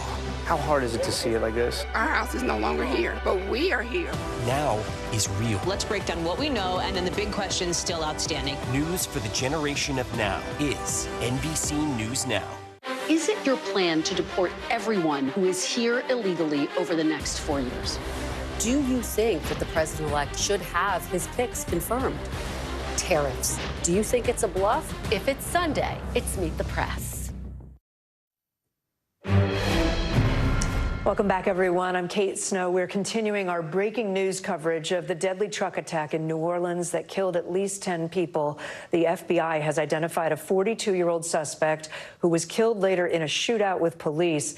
This being investigated as an act of terrorism. Federal agents say an ISIS flag and weapons were found with the pickup truck. Meantime, New Orleans authorities say the Sugar Bowl, a major college football playoff game, has been postponed 24 hours and will now take place tomorrow night. It was scheduled to be played tonight at the nearby Superdome in New Orleans. Police say they will enhance security measures before that game, which is expected to draw nearly 70,000 football fans. At the time of the overnight attack in the French Quarter, the streets were packed with revelers along the famed Bourbon Street corridor. It was about 3 hours into the new year, about 3 a.m., with people still out celebrating. Here's just some of the disturbing accounts that witnesses have shared with our affiliate WDSU. Terrifying. It's terrifying, especially when they say on the news or, when people are talking IEDs planted in the city. I'm leaving. This is my first time here, and it'll probably be my last. I couldn't believe that it's happening here, literally a block away from my hotel. As soon as I stepped out the hotel, the police, you cannot come out here. This is an active crime scene. I couldn't go anywhere. I had to come back this way, come back down. So I just came to really see what was going on. It's incredible. I've worked down here for the last 20 years, and I've never seen those the barricades put up, the steel and force barricades put up in 7 years. They've never been up, never.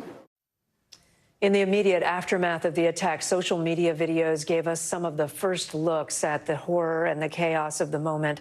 Our NBC News gathering team has been working hard to verify those videos as we get them in, and we should warn you, these videos we're about to talk about are difficult to watch. NBC News national correspondent Yasmin Vasugian joins me. She's been tracking these horrific videos. Yasmin, I'm sorry that you have to look at them the way they are, and then when we show them here, we'll cover things and blur things. But talk us through some of what we're seeing. It's a painstaking process, Kate, because essentially, since 3 a.m. this morning, these videos have been pouring into our news gathering desk, and we have to verify these videos, make sure they're obviously accurate, coming from the sources in which they're coming from, and make sure that they are able to be shown to the general public, considering the graphic nature of many of these videos showing essentially dead bodies on the ground. I mean, that is the state of affairs right now in New Orleans, which is still very much an active crime scene on Bourbon Street. And you're seeing some of the videos here, a time in which after this car, this pickup truck that you see there behind that kind of red structure that it crashed into has crashed. You see individuals wanting to tend to those that have been hit by the truck. And instead, Kate, one of the reasons why you see essentially the phone, it seems, or video camera go down to the ground and turn to the right is because you hear gunshots. You hear gunshots going off. We now know that there was gun exchange between police officers, 2 of which were injured but are doing okay now, and the suspect as well, who was lying to the right of that vehicle on the ground, being administered CPR there, as you see individuals and authorities standing over him. But those people there in that video running from that gunfire, going to help, wanting to help civilians that had been hurt by that car, but instead having to run for their own lives. These blurred images here, you're wondering, what are they? Those, Kate, are dead bodies. Those are individuals that lost their life early this morning on the early hours of 2025 after celebrating New Year's Eve on Bourbon Street, and instead cutting their life short because of the horrific events that took place on Bourbon Street. And these videos, Kate, continuing to pour in as we go through them. Yeah, and I think something that's really disturbing is seeing people just stuck, right? Just standing there because they can't believe what they've just watched, right? The shock. Yeah. It's going to take a long time for people to process. Yasmin Vasugian, thank you so much. Up next, we will have the very latest on the suspect, on the investigation into that deadly attack in New Orleans. But first, with the annual Sugar Bowl now officially postponed, It is important for our citizens and guests of this state to know that we are doing everything we can to secure their safety in this city. We want to make it clear, the Superdome and the surrounding area is safe. But I've always said that the safety of this entire city is something that is always paramount to me.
Kristen Welker hosts Meet the Press every Sunday on NBC. What's the message that you're trying to get out to young people? Know what is in the drug supply. We've got important news this hour about your money. Mental health, big picture, why is it so tough right now? News for the generation of now is NBC News Now.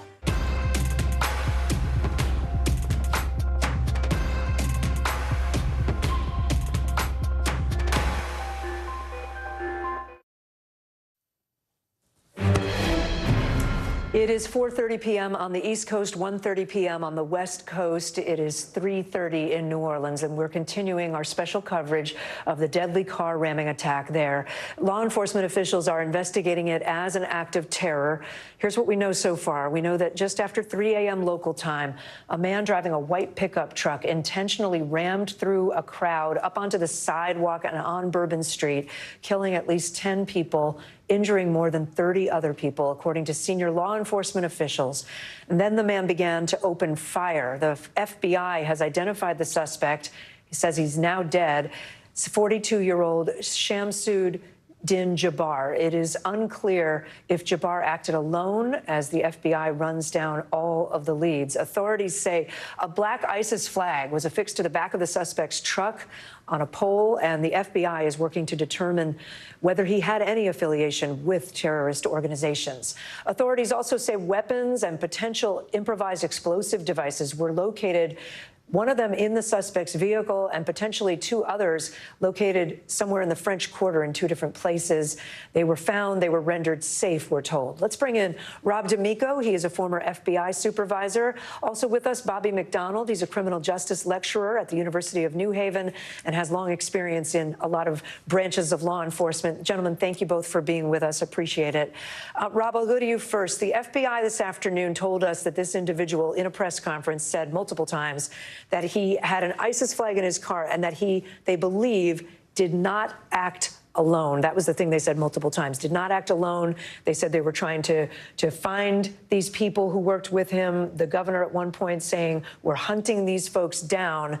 It seems a little less clear at this hour how many suspects there might be. Ken Delanian, our colleague, has been reporting it's not entirely clear that he had co-conspirators. What's your reaction to these sort of conflicting accounts that we're getting? I think there's something that they saw, maybe talk to witnesses around the Airbnb that may be linked to this, that had the explosive devices in the fire. They may have saw multiple people together in that apartment or that Airbnb that leads them to think that he had some contact with others just before this. Or they did an emergency search warrant with the cellular carry and saw that he had calls or texts leading right up to this that may indicate that he was in contact with people. So there's something out there that they're looking at, and they want to be cautious. They want to actually get the public to help. I'm waiting for the picture of him to come out so the public can look at it and see, oh, wait, I saw that person and he was doing this, he was with this person. So I think that's going to come out soon. Rob, we do have a photo. Public help. We do have a photo that we can put up. We have one photo that we have cleared of the suspect right there, Shamsud Din Jabbar. And Rob, I do want to clarify one thing. You mentioned an Airbnb. That's a report that has been out there that has not been verified by NBC News. We're not currently reporting that. It may well be true that he was in an Airbnb, but we don't have that reporting just yet. And things obviously are very fluid, right, at this stage of the game. We're 12 hours almost. No, we're more than 12 hours, excuse me, since the incident. The FBI says they're treating it as a terror attack. At this point, if you were in that investigation, and let me put this to you, Rob, what does it look like? What are your biggest priorities at 4:30 Eastern time? The biggest priority, was he working with someone else? Because he's deceased. The crime scene's a crime scene. That's not going to change. You're going to keep that. And you have an event tomorrow. You have other bigger events today that you have to find out if, in fact, he was talking to someone, even if it was, say, a Discord or Telegram chat group. Was he communicating with anyone else? It may not be a totally coordinated multiple event, but it may give someone else an idea. Was he in contact with something intelligence-wise that led to the warning to Germany that he was part of? Because you really have to, with all the events coming up, with the college football playoffs, with the Super Bowl coming up, to figure out if, in fact, he was talking to other people about other events. That's the biggest priority. All the other things you can throw resources at, they're not going to change. So putting teams on each one of them and letting those teams do the work, but looking forward to see if you can connect them to someone and then looking at other events. Bobby McDonald, let me get to you. How do you prevent this from happening again? How do you, moving forward, knowing what we know now about those bollards were under construction, they had removed them, they were going to replace them before the Super Bowl. Those are those stanchions that come up out of the ground. So they didn't have those in place. What do we learn from this, and what can we do better? Well, you know, I'm very loath to criticize law enforcement, especially this soon after the event, like you said, 14 hours ago or so. But listening to the press conference today, and when the question came up about the bollards, and then now seeing that subsequent video that's out that watches the white pickup truck literally drive around the intersection of Canal and Bourbon Street, where the bollards were and are under construction, is incredibly troubling. You know, we had a New Year's Eve in New York last night where sand trucks and sanitation trucks are placed all through the area in Times Square and seal that whole area off. This guy didn't even have to go over a speed bump of those police cars to get in and cause this damage for that 8 blocks. I wasn't particularly fond of the answer that was given with respect to those bollards and placing a car there as the asset to try to stop anybody from protruding into that street. I think that's going to be a point of contention moving forward as to the decisions that were made in and around that specific intersection, and why was that not hardened off with some more assets, more than just a vehicle or two. And Bobby, just quickly, I think we have about a minute left. We've learned the Sugar Bowl is post 30 seconds. The Sugar Bowl is going to be tomorrow now. What happens over the next 24 hours? What needs to happen to make sure it's safe? Well, that venue and the adjoining venue for the NBA team is always fairly well sealed. All of those professional sports entities take security very seriously. It's going to be building out probably even more with some more assets and personnel dotting all the I's, crossing all the T's, making sure all the holes are covered so that that entire venue is safe, everybody in and around safe, and they have a good game. Well, let's hope for that, please. Rob D'Amico, Bobby McDonald, thank you both for bringing your expertise. Appreciate it. Joining me now with the latest on the investigation is NBC News National Law Enforcement and Intelligence correspondent Tom Winter. Tom, you've been with us off and on for the better part of 5 hours now, I think, or more than that. And actually, we just lost our connection with Tom, so we will move on and take a quick break and then try to reestablish with Tom Winter. Stay with us.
Lives in the now. All of that snow fell in a matter of days. Food and medicine, this time being dropped over southern Gaza. It looks like hot lava. News for the generation of now is NBC News Now. The NBC News mobile app. Get connected to your favorite news shows.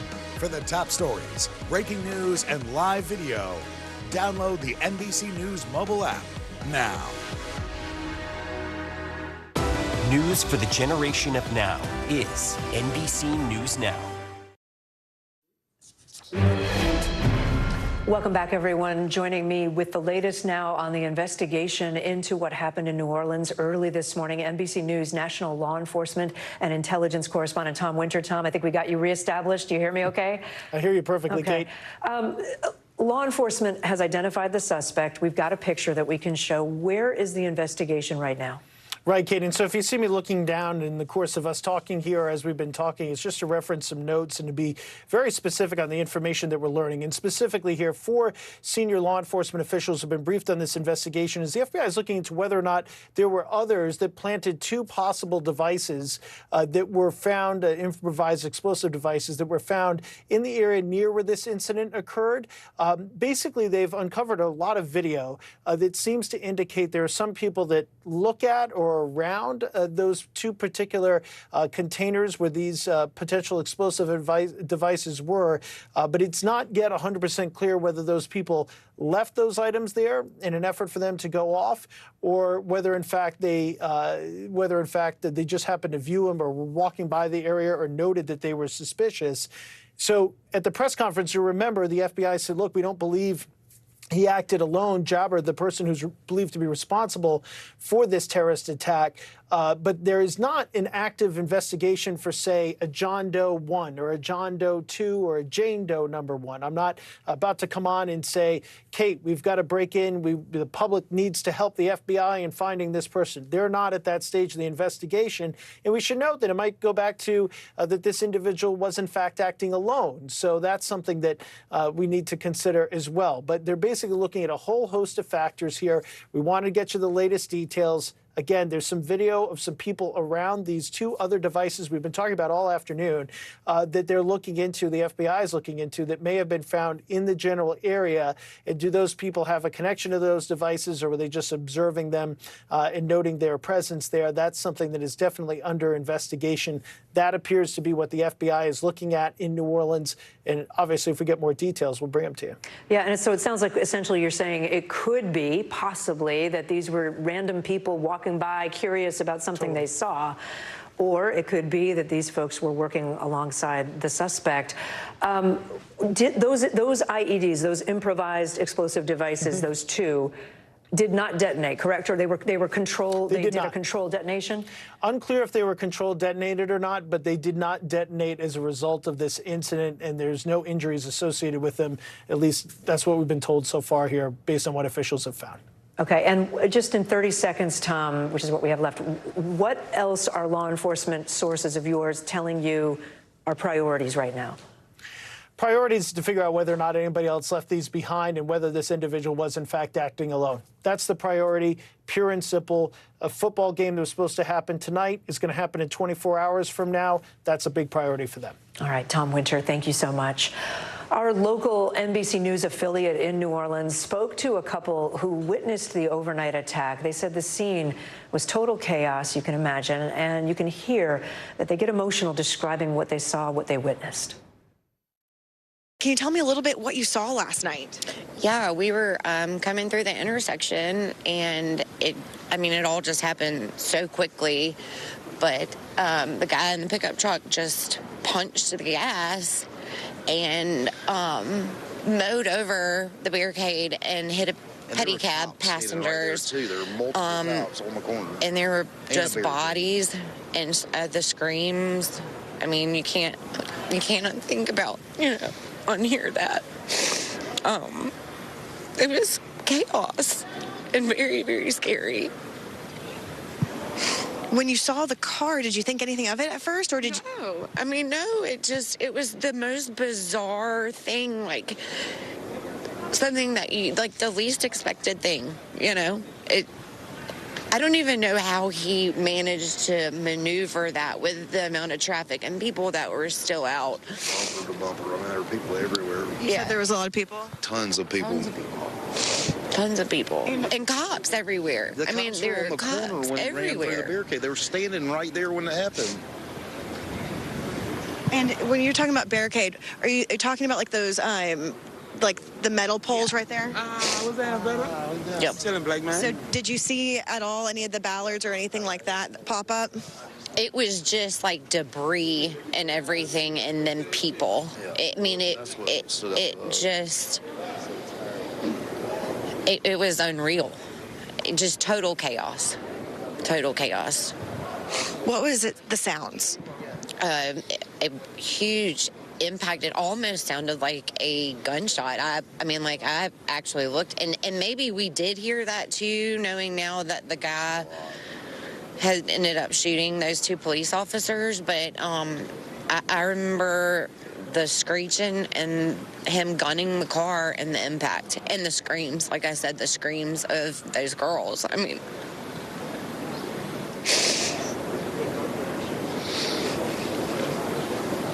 Yeah, I don't know that I'll be able to forget that. I'm so sorry you guys had to go through that. You had mentioned inside that when he barricaded through, it was super loud. Yeah, it was. It was very, very loud. It just was this huge boom. Crunching and crunch. Yeah. And then just the people yelling. And you guys had just walked right across the street. Where were you guys at? We had come from about 2 blocks down from a parking garage, the Roosevelt parking garage, and we're coming through this intersection right here on Bourbon when it happened. From what I recall, he was in this lane and just took a hard right and punched it, is what it seemed to be like. So I don't know how he did it, because there were all the cars. It was literally 3 or 4. I mean, it's 3 lane, but there was also people parked over on the side. So, I mean, it was just hectic and chaotic. I don't know how he was able to get through the barricade or whatever, get enough speed. And there is multiple pedicab drivers and carts there. And fortunately, one of the girls that he hit her cart, she didn't have passengers, but it was the other gentleman who had passengers. That's what he hit, and they were just all on the ground. I mean, I was just going to say, so you guys saw this happen. What did you guys do next? It was kind of like a surreal moment, and my husband, he just grabbed me and he was like, let's go, let's go, get out, let's get out of here. It was so surreal, I think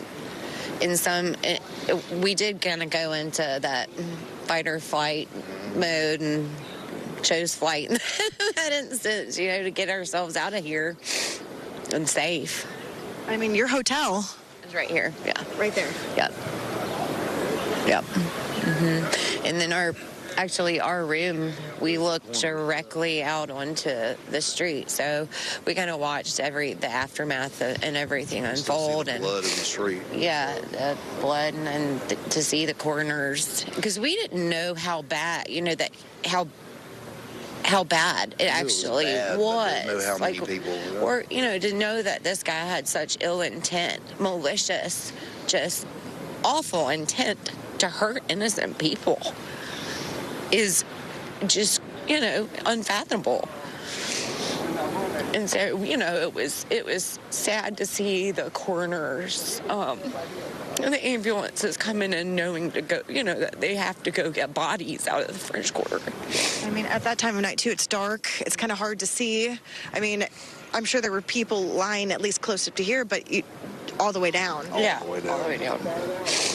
People everywhere. The streets were flooded with people with cars. I mean, it was a lot. I was telling him earlier, I don't know what justice was had by this guy being shot and killed by police when, I feel like he needs to pay the piper and have to deal with his consequences and at least see the grief and the hurt and the impact that it has on so many people, not just the victims themselves, but their families and other people here that are trying to enjoy the city. One account there, heartbreaking. There is much more news ahead. You're watching NBC News Daily.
come on the Channel 2 News. Well, the waters are certainly receding now. Still too close to call. Lester Holt reporting from Ground Zero, as it's being referred to. It is, in fact, the taste of freedom. The Haitian people know a little something about resiliency. What's the biggest risk right now? Some of the troops who have been proud. I want to welcome you to the first presidential debate. In fact, we've been told we can't go any farther. You with some resilient folks, let me give you a hint.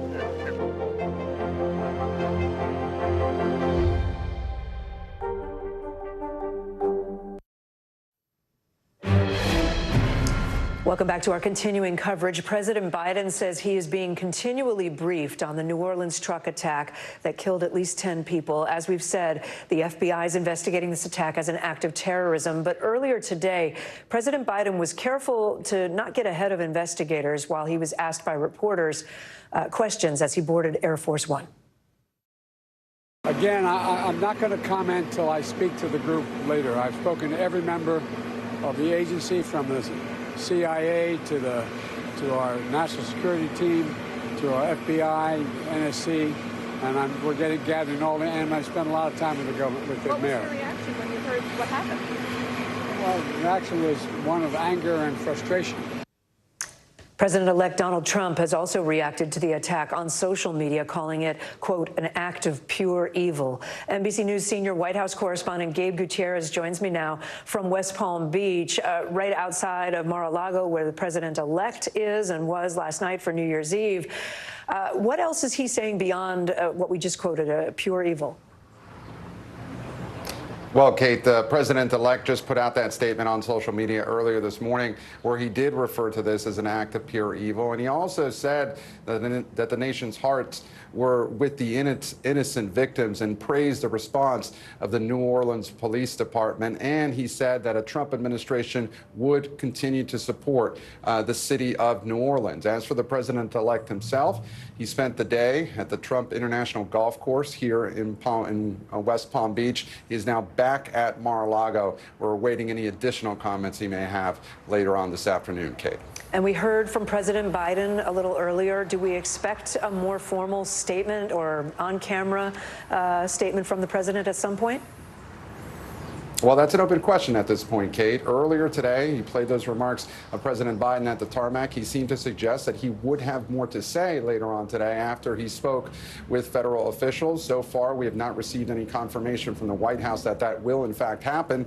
But he moved today from Wilmington, Delaware, to Camp David, and that's where he's at right now. Again, the president has been spending the day getting continually briefed. A short time ago, we understand he wrapped up yet another call with top officials at the FBI and also the Department of Homeland Security. As you heard him say right there, he's also been in contact with national security officials. But, Kate, as is often the case in these types of situations, the White House very careful to not get ahead of the federal investigators and the local investigators there on the scene, Kate. All right, Gabe Gutierrez for us. Thank you, Gabe.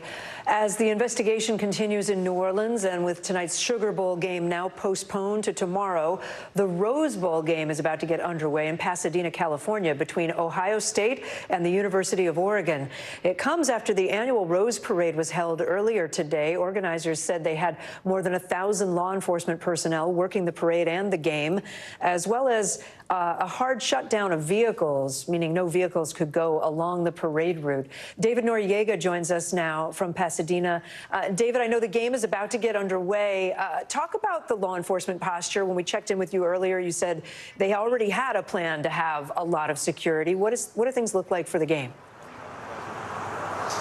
That's right, Kate, more or less the same, right? What authorities are saying is that they are not materially changing the law enforcement plan or increasing resources or anything like that, because what they already had is, one of the highest possible levels of both law enforcement resource, dedication to an event, and also law enforcement preparedness, generally speaking. So in the federal system for ranking the importance of these special events and the degree of federal law enforcement involvement in these events, the Rose Parade was the second level. The game, the Rose Bowl game, is the highest level of federal possible involvement security-wise. So although they are not adding more resources, they do say that the law enforcement officers from the federal, state, and local level that they do have assigned to these events are on a higher alert than they would have been otherwise, just paying more attention, and they're asking the public for help, keeping an eye on things, making sure that they report anything suspicious. Now, that's here in California. It's obviously, the Pasadena is basically, it's in LA County. LA is one of the biggest cities in the country. In Atlanta, just by point of comparison, they are adding more personnel. They are sort of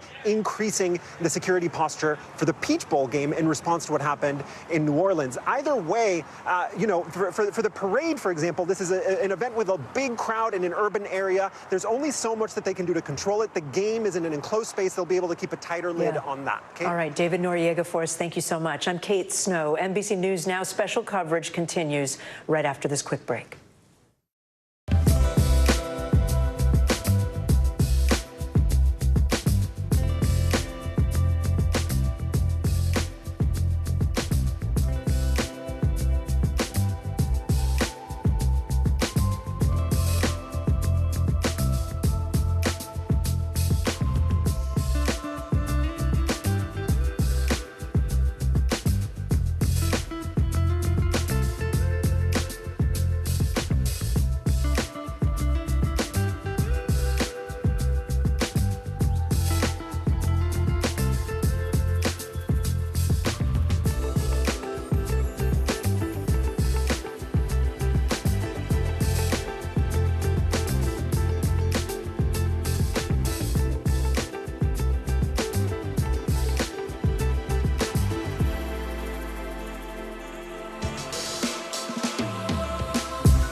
Top story live from Paris, live in Tel Aviv, live in Sarasota, Florida tonight.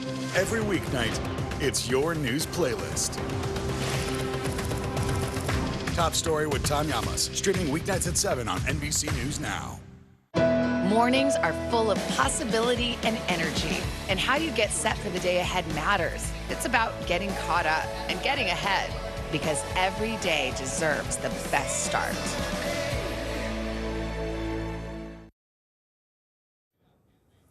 Hey everybody, I'm Yasmin Vasugian, continuing our breaking news coverage here. The FBI saying they do not think the deadly New Orleans attack suspect acted alone. As we get new surveillance video tonight appearing to show the moment of the attack. We're going to show you some of that video obtained by our affiliate WDSU. You're seeing what appears to be the truck matching the description of the suspect's vehicle, the white pickup truck, driving down Canal Street during New Year's celebrations.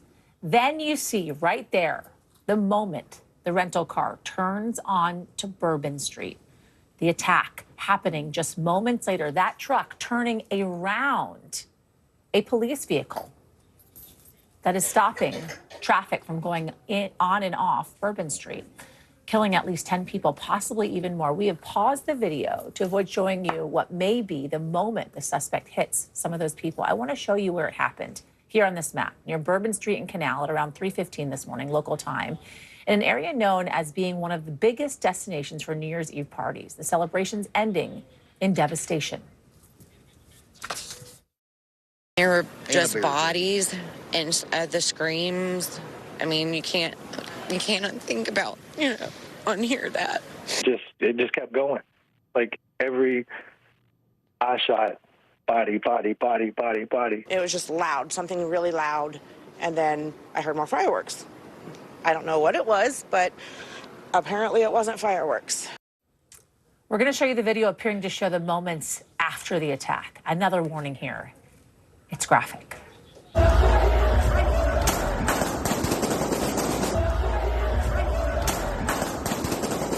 So you hear those loud bangs, that sound like gunshots as people are running away. Officials saying the suspect shot at officers after driving into the crowd. We have blurred part of the video to avoid showing any of the victims' bodies. There were also a lot of people in the city, specifically for the Sugar Bowl college football game. That was supposed to happen tonight at the New Orleans Superdome. That has now been postponed until tomorrow. Here's what else we know at this hour. According to officials, the person who drove that truck is in fact dead. His name, Shamsuddin Jabbar. We've got his image of him now up on your screens. Investigators now looking into an ISIS flag that was hitched on the truck that drove into all of those people, and any potential associations or affiliations the suspect may have had with terrorist organizations. As officials are saying, the suspect was trying to kill, quote, as many people as possible. Listen to what officials said in just the last couple of hours. We will be relentless, and we will do everything that it takes to render real justice. For those people who don't believe in objective evil, all you have to do is look at what happened in our city early this morning. This is not just an act of terrorism. This is evil. Want to go straight to Ken Delanian, who's been following all the developments on this.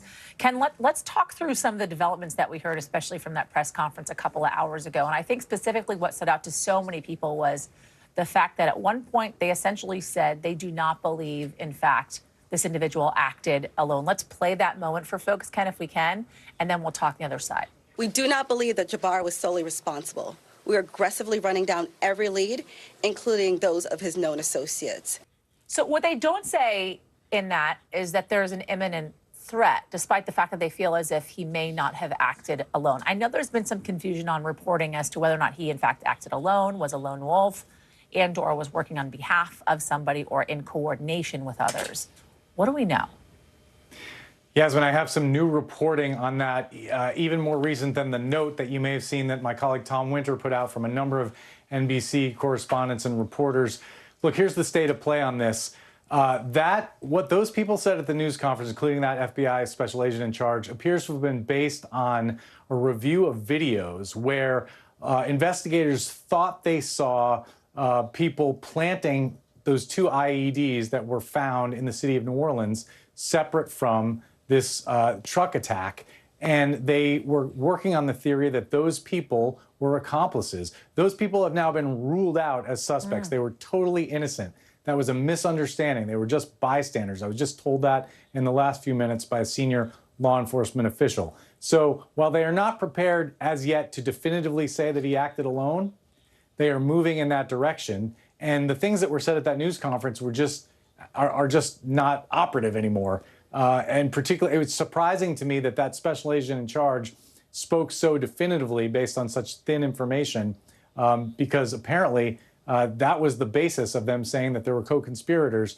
As Tom reported in the note that you saw, there is no active manhunt. There are no named suspects. What they had was that video. They've run those people down now, and they've ruled them out as suspects. So I'm not aware of any other evidence that this was anything but a lone wolf attack. Obviously, we don't know everything that the FBI knows, and they're still running down potential leads. And often people who are lone wolf ISIS-inspired attackers are in contact with people overseas or online, so you can't rule that out.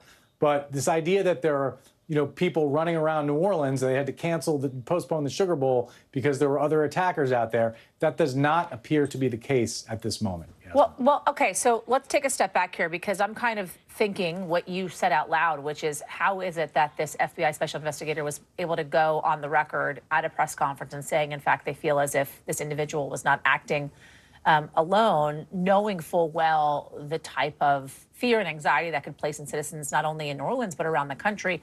And now you're saying, you're reporting indicating that, in fact, this may very well have been a lone wolf attack. What does that really say, Ken, to the state of play of this investigation, considering literally mere hours ago they were saying almost the polar opposite?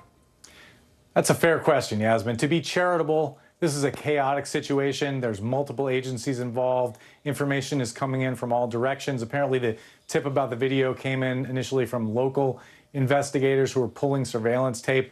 At the same time, look, this assistant special agent in charge began the day by telling the American public that this was not a terrorist attack.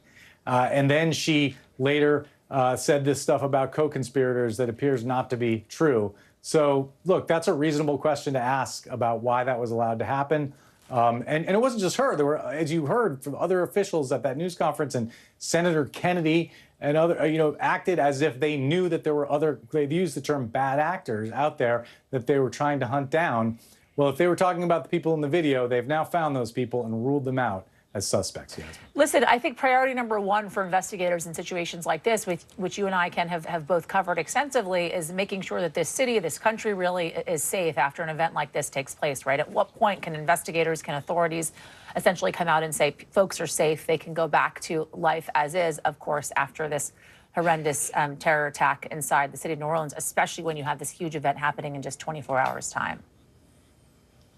Yeah, and I think, we shouldn't just focus on these mistakes or overstatements by officials, because the fact of this attack, one of the most complex and shocking terror attacks really since 9/11 in the United States, in terms of a vehicle-borne attack combined with gunshots, combined with potential IEDs, is really bracing and really shows that, we are not as safe as we thought we were. Yasmin, you and I have covered terrorism for a long time, and we know that just a few years ago, American officials were saying, the threat from Islamic-inspired terrorism really had faded, and particularly the overseas-inspired threat. And, ISIS was defeated from its caliphate. Well, it's reared its ugly head again. It's back with a vengeance, to the extent that you have this person born in the United States, an Army veteran, apparently had a normal life for a long time, was somehow radicalized to the extent that he carried out this horrific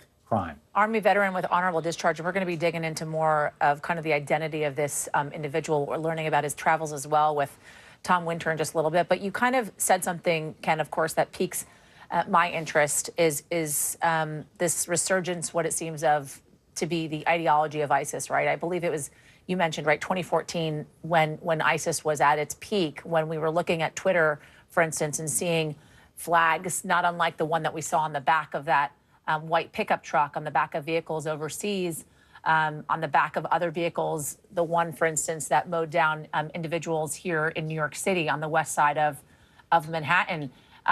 What does this say to you about maybe the resurgence of the ideology that fuels organizations like ISIS?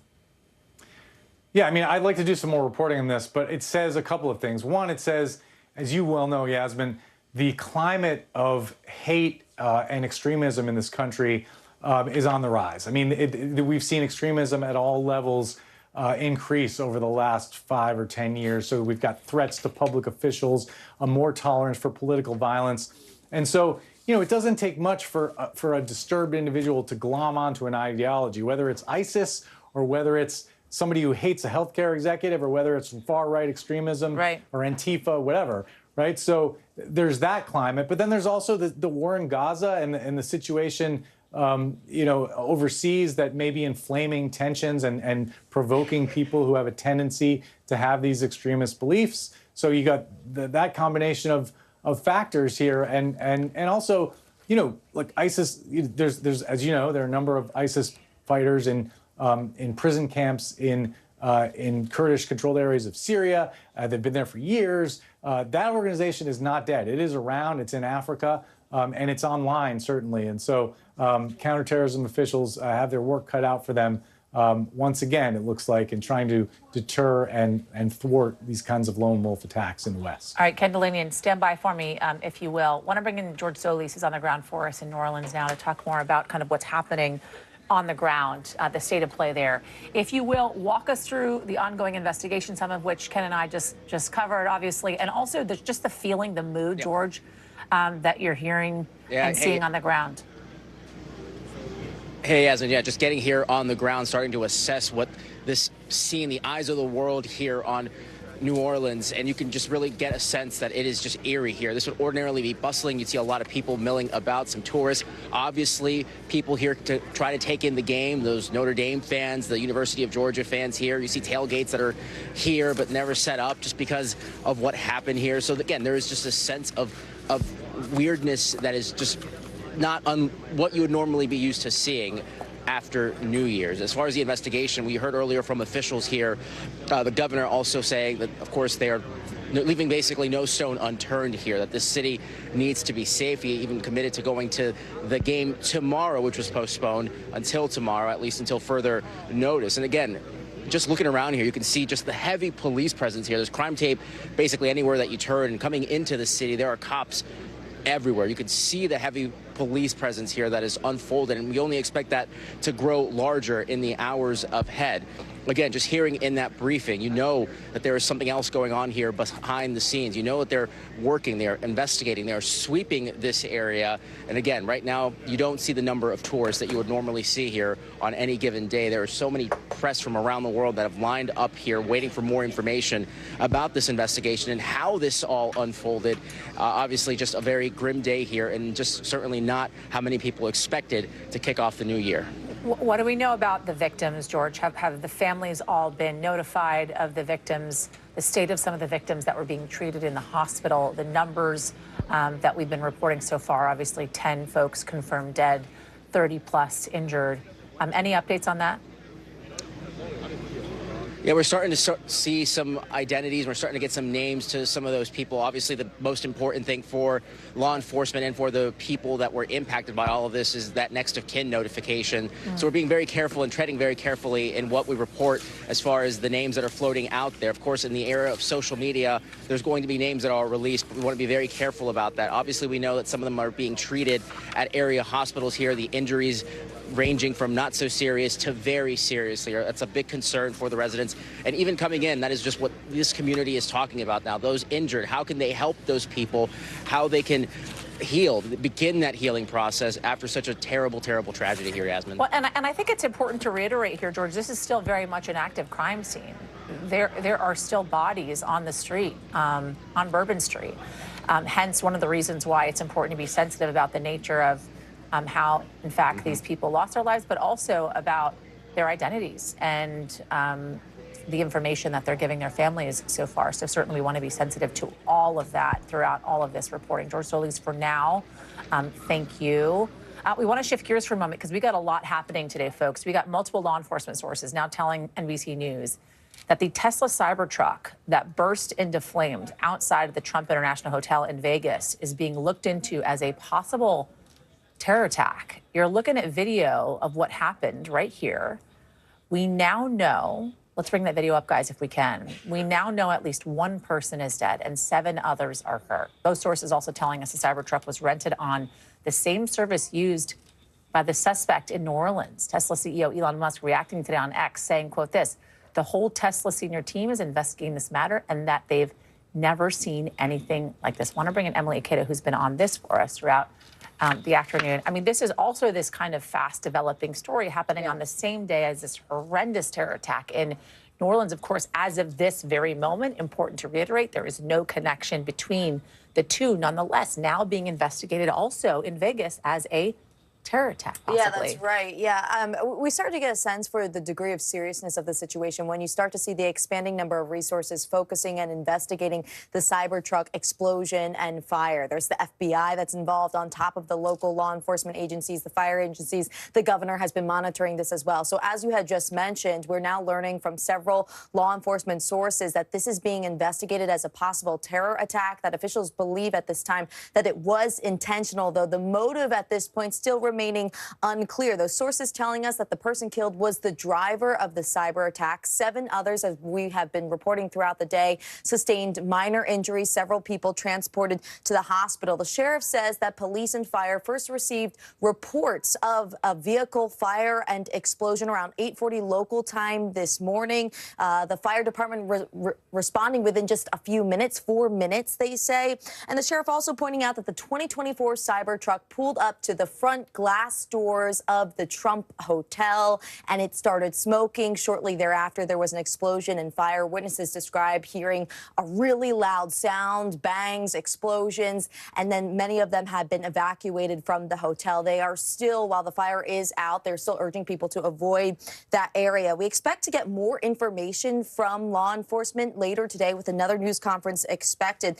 But throughout the day, they've been acknowledging a couple of things. Look at, one, the timing, right? It's in the hours in the wake of this terrible tragedy in New Orleans. Two, the location. You can see that Cybertruck just outside of Trump Hotel. This is on the northern end of the Las Vegas Strip.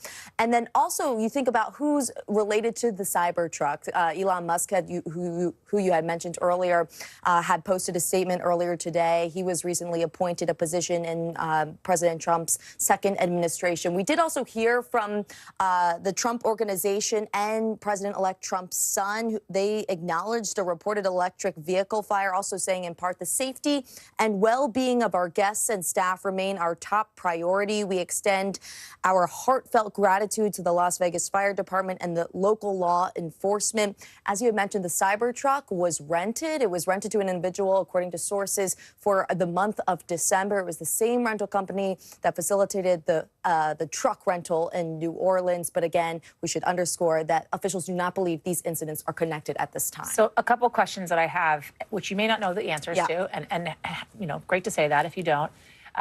First and foremost, we can kind of be assured that there was nobody from the Trump family, from kind of Trump orbit, from Musk orbit, that were anywhere near and or inside the Trump Hotel. No one has indicated that to us, but again, we couldn't say for sure at this point. Yeah. And you talked about people that had actually seen what had taken place, you know, bystanders that were watching this happen. Did they at all mention any struggle from the driver from inside the vehicle to actually exit the vehicle, that they saw the driver kind of in distress during this moment in which the Cybertruck blew up?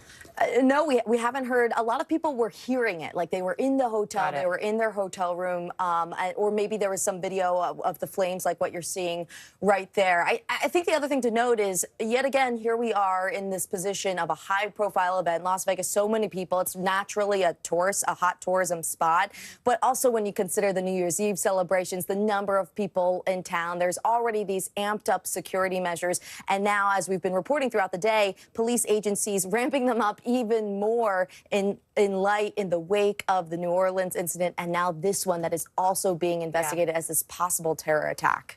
Stay with me, if you can. Okay, I want to bring in Tom Winter to talk more about this, then also shifting gears, obviously, to what we've been following all day out of New Orleans. Tom, I know you're wearing two hats now, two potential terror attacks now that we're looking at in this country, the first day of 2025. If you can add on to some of what Emily was just talking about with her reporting here. Right. So Emily referenced a lot of what we've been saying. My colleagues, Kelly O'Donnell, as well as Andrew Blankstein out west, who covers our West Coast.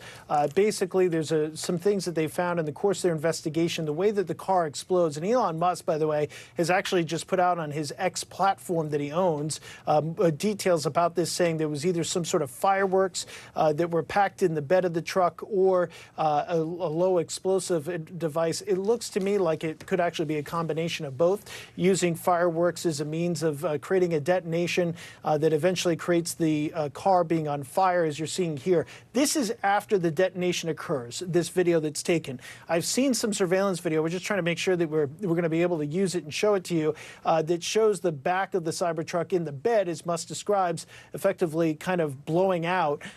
This is not a truck bomb. This is not a Oklahoma City type level of explosion. This person would not be standing there if that was the case, but it is something that is being looked at as an intentional act. And the belief now is that it could become a terrorist attack. There are going to be other steps that are going to be taken at Trump properties, but it's not yet clear as far as if there's any sort of additional existential threat.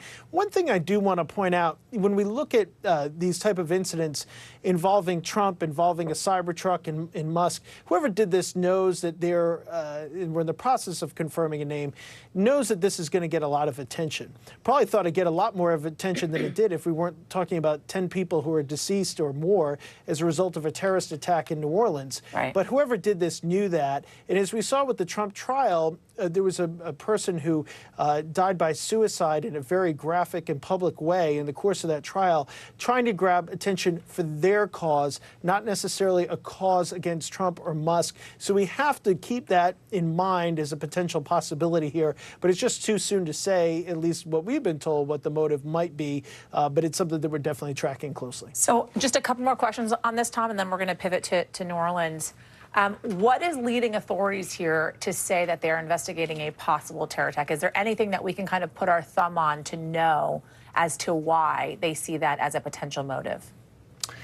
Yeah, I don't have any specifics on that just yet, or at least none that are confirmed. And so I just kind of want to stay away from, I don't want to get into a business of speculation, which I know you appreciate. I just don't want to go there with so much stuff going on today. I do think it's important to mention that this Cybertruck was apparently rented from the same rental company that the suspect in New Orleans used. But we should note, to be clear here, there's no indication law enforcement says they found of any connection between the Trump Tower incident in New Orleans. They appear to be totally separate. Yeah, important to obviously reiterate that as we're reporting on these two simultaneous stories happening that may honestly be just a total coincidence that they're happening on the same day. Tom, let's pivot if we can. I want to talk New Orleans, and I want to talk about the suspect and what we're learning, because this also is a fast developing story. Let's talk about his military service, because we're learning more about his military service. I know that we've learned that he was honorably discharged. He served multiple years in the military. Walk us through what more we know. Yeah, so 42 years old, as we're looking at there on screen, born in 1982, October 26 to be precise.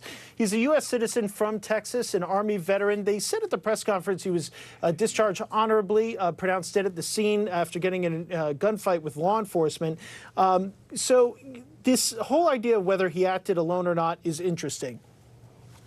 Specifically, Yasmin, this idea of whether or not there were other people that were involved in these two additional improvised explosive devices that we've been talking about today that were found near where this incident occurred. The highlighted image there shows what federal law enforcement says is a ISIS flag or ISIS-related flag. We noted that right away earlier today.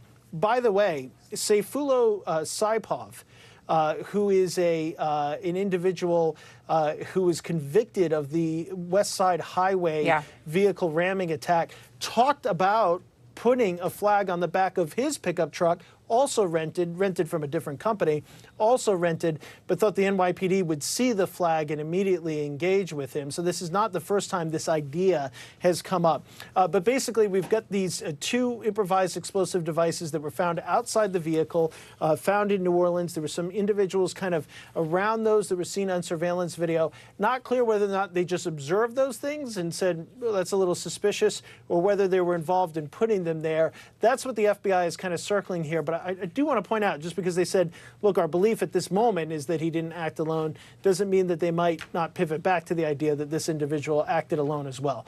So we just have to keep all those things in mind. So we know two big things that they're going to be looking at when they're learning more about this individual, right? It is the travel, if he traveled overseas at all, who he interacted with during that travel, and also his social media history, right? What he was looking into. And we know, obviously, having covered terror attacks previously, especially ISIS-inspired terror attacks, oftentimes the interactions happen online, especially with individuals that are based here in the United States.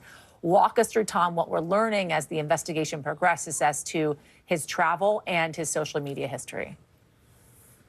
Sure. So there is an indication of travel, and I've been looking down just because we've gotten so many notes and so many different things that have come through from my colleagues and I. But as far as the travel goes, there are some things that are seen over the course of his history in 2023 specifically. They're looking into possible travel that he took between Cairo, Egypt, and JFK that occurred in June of 2023, and then a week and a half later to back to JFK. That would have been on July 3rd. And then there was another trip that they're looking into, a possible trip between Atlanta and Toronto, which was a round trip that took place several days afterwards. What was that travel about? What was he up to? What was he doing in Cairo? Was he seeing the sights, or was he up to something that he shouldn't have been? Did he have further travel from there? That's something that the U.S. will certainly look at. The FBI has the ability to look at as a member of the intelligence community, but that's where the rest of the U.S. intelligence community that looks at things overseas, specifically the Central Intelligence Agency, certainly the NSA and other agencies can get involved with, as well as this is well within their purview. Even though he's a U.S. citizen, they could start to look at things abroad about was he meeting with anybody who was known to them. So all sorts of things that they'll take a peek at here in the days coming forward. Hours coming forward. How active are they, Tom? Because I know years ago they were much more active, and I'm not quite sure where they are now when it comes to monitoring kind of social media activities between some of these terrorist organizations and individuals here in the United States. I mean, how active are they in kind of online intelligence monitoring of that now? I think you've seen this year several high-profile incidents that have been stopped as a result of aggressive investigation work that has occurred globally. And so how that specifically happens or comes together is something that law enforcement keeps to themselves, and not something that we would typically tip off somebody as to how certain things happen, whether it involves social media or some other sort of form of communication. They're in as many places as they lawfully try to be, and that's pretty much all I would be able to offer on that. All right. Tom Winter, I know you're going to be sticking with us throughout the hour. So for now, thank you for your reporting on that. I want to bring in now Robert D'Amico, a former supervisor with the FBI and founder of Sierra One Consulting. Remember, authorities revealing earlier today that they found an ISIS flag on the rental truck used in this attack. Rob, thanks for joining us on this. I appreciate it. We have some new reporting, as I've been talking to both Tom and Ken about this, contradicting what the FBI told us initially about the suspect not necessarily acting alone. And Tom said, you know, they could go back on this. There could be a lot of back and forth on this. And this is an active investigation. And we know with these types of things, it is swift moving and things change. Where do you expect to land, and how do you expect them to drill down on this? I expect them to land, you know, with the facts. The facts as they open the case and they start looking at phones and social media. I think one of the real key ones will be if they can get into his phone, if he had a phone on him, if they can break the code to get in there to look at the encrypted apps. That's where these people are communicating. Discord, Telegram, all these encrypted apps that the government really has a blind spot on to look at the chats that way. Regular social media, not as prevalent as it was before. The encrypted apps are where they do it. So I think that will be key if they can get in there. The facts that come out, this reminds me after 9/11, when something happens and then all of a sudden you start connecting everything back to it. Like we're looking at the cyber truck, and it may be like you want to start off with it just so if it does have a connection that you're there and you're on top of it. And then once you can rule it out, you rule it out. Same thing with the video. I surmise that somehow they had seen this person, the deceased subject, with somebody or something that maybe tied it to him. So it turns out where a couple IEDs that were planted, might have been by the dead subject, were picked up with someone else there. They had to track them down to figure out that they weren't connected to this. It's really tough what you put out in a press conference, and maybe this person just wasn't, as in tune with, if you put something out like that, it really ramps things up, that you really have to monitor. You have to figure out what you're going to put out. Does it help the case or does it hurt it? So if they had a video like the Boston bombing, where they started putting it out, showing the subjects doing it, really helped the case out, that you have to weigh that back and forth. I got to ask you, though, considering the fact that you are former FBI, you have this FBI special investigator at this press conference essentially saying they believe that, in fact, the suspect was not acting alone when our reporting is indicating otherwise. Do you feel as if that was a bit of a jump for that FBI investigator, or is it kind of, are they trying to be as cautious as possible, making sure everybody is open-eyed and aware of what's happening around them? You want to be cautious because of the events that are going on today. You have big, college football games. You have a Super Bowl coming up. So you want to be cautious that way. I think it would have been more, it would have been better if, say, hey, we're running down some leads to make sure that he acted alone and not with someone. Probably would have been a better way to say it. But then again, as Ken said, it's a dynamic situation. Things are changing back and forth. You get put up there, you just heard, hey, we're looking at video. We think we see other people planning these devices. You want to get that out because then maybe you think you'll need the public help, so to speak, in doing this and keeping people safe. So it's one of those that maybe not enough time in front of a camera, fairly new at the job, not understanding one comment like that can really ramp things up. I want to read for you just some new reporting that we're getting from our own Ken Delanian when it comes to that video that was showing what they thought to be two possible people that were coordinating with this suspect. In our reporting essentially saying that NBC News found that the people in the video who initially were suspected as having planted the bombs have now been ruled out as suspects. The officials saying the possibility that others planted the bombs was the basis for the FBI, and others saying that at the news conference, the suspect did not act alone. The upshot here is that it appears he may very well have acted alone. What do you make of that? Well, I go back, if they didn't plant the devices, do you have video proof that the deceased subject planted them? If not, then how do you know someone else didn't plant them? So you're going to go back and forth. If they were IED devices there, someone had to put them there. So they obviously have cameras on those. So can they go back far enough to find the subject putting them there? Or in fact, do they not know? So I think it's going to go back and forth until they figure out how he got IED devices at those locations where they found them. There still can be a possibility that other people are connected. And it's likely with surveillance footage from around the city, they're going to be able to piece that together. It is. It takes time, though. All that surveillance video coming in, they're getting all the surveillance video from the phones. The Boston bombing was really the first time the FBI dealt with tons of video surveillance from private citizens coming in, and they had to revamp how they actually take it in and then review it. Rob D'Amico, I'm going to ask you to stand by for me as well as we're following this developing story out of New Orleans. I want to bring in now NBC News terrorism analyst Evan Coleman to talk more about kind of how we're looking at the inspiration that the suspect had. And Evan, I want to look at the travels that we're learning from our own John Dienst, who's been investigating and learning more about where, in fact, this individual traveled over the last few years or so. And as we know, he was in the military. He was honorably discharged.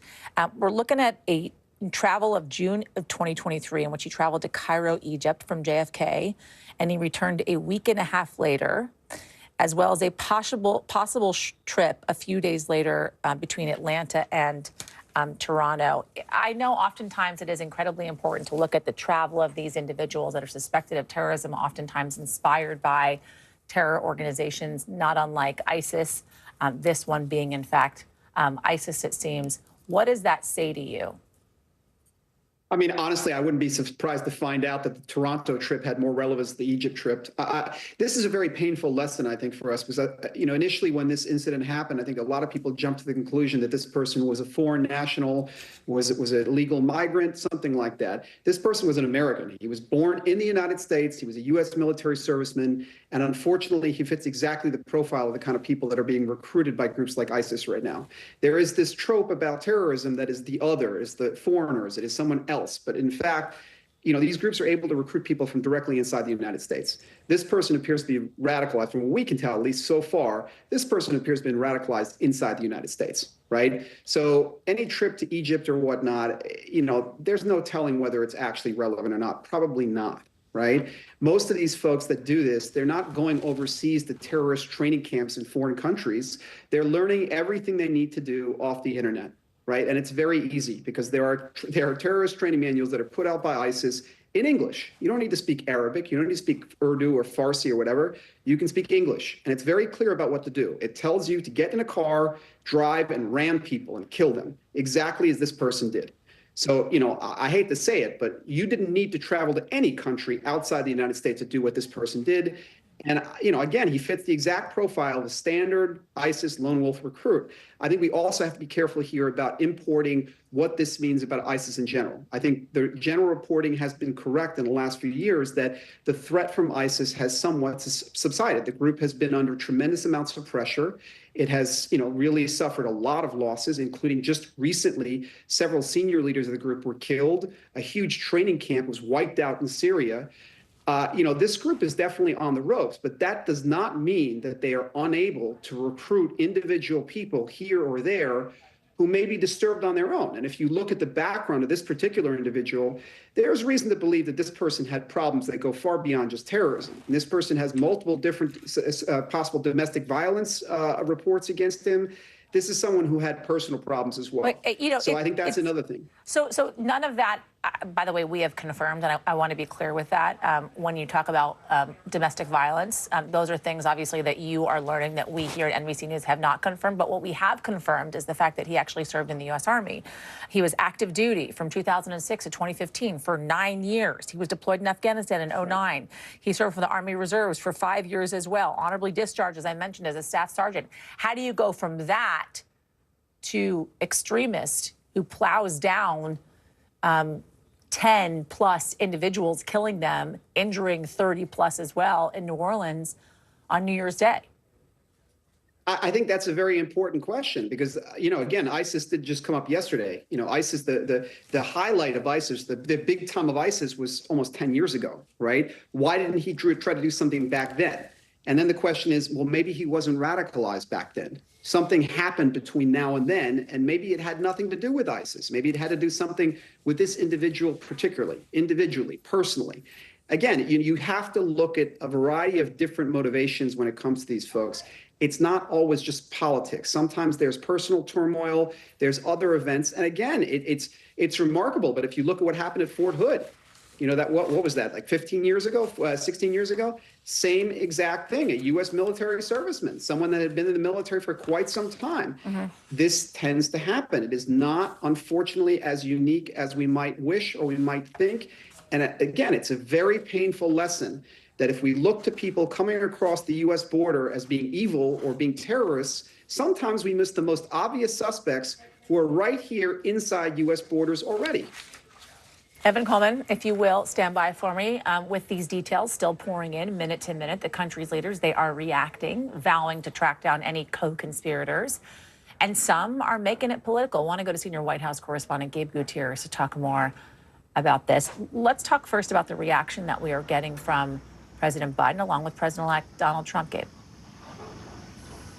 Hi there, Yasmin. Well, yes, we've heard throughout the day from both President Biden and President-elect Trump. Not on camera from Trump, very briefly on camera from President Biden. Let's start with President Biden. He began the day in Wilmington, Delaware, and then he headed to Camp David. As he was boarding Air Force One, he briefly spoke with reporters, was asked several times about the origins of the suspect at the time and any details he knew about the investigation. He declined to comment, as the White House typically does at this early stage in the investigation. He did say his reaction was one of anger and frustration, but President Biden also said that he would be eager to talk more about this in a short time, presumably after he spoke more with some of his senior officials and we learned more information. But still, at this late hour now, we have not had any confirmation on any schedule change from the White House or whether President Biden may come out and address the cameras again. So right now, he's at Camp David, and we're waiting to hear whether he might speak out about this. As for President-elect Trump, he's here in South Florida. He spent much of the day at his International Golf Club here in Palm Beach County. We did hear from him earlier today in a social media post where he said several things about thanking the law enforcement officers that responded from the New Orleans Police Department. He also said that our hearts are with all of the innocent victims. Earlier in the post, he also talked about the crime rate in our country is at a level that no one has ever seen before. I will point out, Yasmin, that according to FBI statistics, that's incorrect. From 2022 to 2023, the violent crime rate in this country overall actually declined, although it did go up in certain cities, but overall it did decline. Now, President-elect Trump also saying that in his administration, he would pledge all support that he could to the city of New Orleans. But again, we're right now awaiting word from the White House on whether President Biden may speak once again. We do know that he has spent the day being briefed by top officials at the FBI and the Department of Homeland Security. And again, he has been briefed with them, and he also been briefed by them, excuse me, but he also spoke with the mayor of New Orleans and pledged full federal support. Yasmin? I want to bring up that social media post by President-elect Donald Trump once again, Gabe, if we can, because in that post, President-elect Trump essentially says, when I said that criminals are coming in are far worse than the criminals we have in our country, that statement was constantly refuted by Democrats and the fake news media, but it turned out to be true. In fact, this individual who mowed down these innocent people in New Orleans was born here in the United States, served in our Army for 9 years, served in the Army Reserves for 5 years as well. We are 19 days away from President-elect Donald Trump's inauguration in Washington, D.C. for his second term. What are the expectations as to how he's going to address this? Well, certainly, look, it's a question and an issue that Donald Trump has really focused on since the beginning of his political career, that of immigration. That was a posting on social media that he made much earlier in the day. At that time, with all this fast-moving information, there had been some reporting on other outlets potentially about a truck that this suspect may have been driving and whether it may have been near the Texas border. And so that led the president-elect to assume that potentially this suspect may have been from outside the country. Again, now we know from our reporting that he was born here in the U.S. But look, this is something that really catches fire on social media. There had been a lot of speculation about the background of this subject, but we here at NBC News are very careful to go and double check the information and wait until that information is confirmed. So this is an issue, though, that we've come to expect from President-elect Trump, especially the issue of immigration. He has vowed to conduct a mass deportation when he takes office here in just a few weeks. So it's really no surprise that he would have jumped on that part of the story early on. Again, though, we have not heard from the president-elect for several hours, though, and we're waiting to see if he has any additional comments now that the FBI has put out more information. And again, waiting to hear if we're going to be seeing and/or hearing publicly from the president this evening. Gabe Gutierrez, for now, thank you. We are learning more about the terrifying moments on the ground during and after the deadly attack on Bourbon Street, New Orleans. Take a listen to these witnesses recounting what they saw there and wondering how this happened at all. It was very, very loud. I mean, it just was this huge boom. Crunching and crunch. Yeah. And then just the people yelling. And you guys had just walked right across the street. Where were you guys at? We had come from about 2 blocks down from a parking garage, the Roosevelt parking garage, and we're coming through this intersection right here on Bourbon when it happened. From what I recall, he was in this lane and just took a hard right and punched it, is what it seemed to be like. So I don't know how he did it because there were all the cars. It was literally 3 or 4. I mean, it's 3 lane, but there was also people parked over on the side. So, I mean, it was just hectic and chaotic. I don't know how he was able to get through the barricade or whatever, get enough speed. And there is multiple pedicab drivers and carts there. And fortunately, one of the girls that he hit her cart, she didn't have passengers, but it was the other gentleman who had passengers. That's what he hit, and they were just all on the ground. I mean, I was just going to say, so you guys saw this happen. What did you guys do next? It was kind of like a surreal moment, and my husband, he just grabbed me and he was like, let's go, let's go, get out, let's get out of here. It was so surreal, I think we did kind of go into that fight or flight mode and chose flight in that instance, to get ourselves out of here and safe. I mean, your hotel is right here. Yeah. Right there. Yep. Mm-hmm. And then our room, we looked directly out onto the street, so we kind of watched the aftermath and everything unfold. And blood in the street. Yeah, the blood and to see the coroners, because we didn't know how bad, how bad it actually was. Didn't know how many people. Or to know that this guy had such ill intent, malicious, just awful intent to hurt innocent people is just, unfathomable. And so, it was sad to see the coroners and the ambulances coming in knowing to go, that they have to go get bodies out of the French Quarter. It is the emotions of the people that were there, witnesses thankful that they survived that tragedy that they saw on Bourbon Street, but obviously having to live with what they saw and heard just a few hours ago after so many people died this morning in the early hours of 2025. I want to bring in Jesse Kirsch, who's on the ground for us in New Orleans as well, to kind of talk about all the people that are there right now and really some of the security lapses that took place possibly in preparation for the Super Bowl that's going to be happening there next month. Let's walk through the Sugar Bowl, which we now know has been delayed, Jesse, for 24 hours. And some of what seems to be the construction that was happening, the repair that was happening to some of these barricades that were there to keep folks safe. Yeah, so Yasmin, let's start with the Sugar Bowl latest. So initially they said postponement of 24 hours, but we now know they've actually slid that timeline up a little bit. So the game is scheduled to be played now, we're told, at 4 p.m. Eastern time tomorrow. So about 20 hours, 19 and a half hours, somewhere in that range, if my math is correct. So they are doubling down, if you will, on the game being played tomorrow, moving the timeline up even a little bit. I'm gonna have our photographer pan over here. You can see all those barriers along the sidewalk. They appear to be made of concrete, something like that, very, very solid, the kind of thing you'd want trying to protect from a car. If you look at the ones that have a yellow strip across the top, yeah, those have been added. Several of those have been added in the last hour or so. So they have furthered the security perimeter here. And what I can tell you is this game was supposed to be played tonight, and other barriers were already in place. So you would think that wasn't them finalizing the normal preps, but can't say that for certain. But they are definitely increasing the security presence outside of the Superdome. As you mentioned, this is supposed to be home to the Super Bowl in less than 2 months. This is supposed to be home to a college football playoff game tomorrow night, which was originally to be played tonight.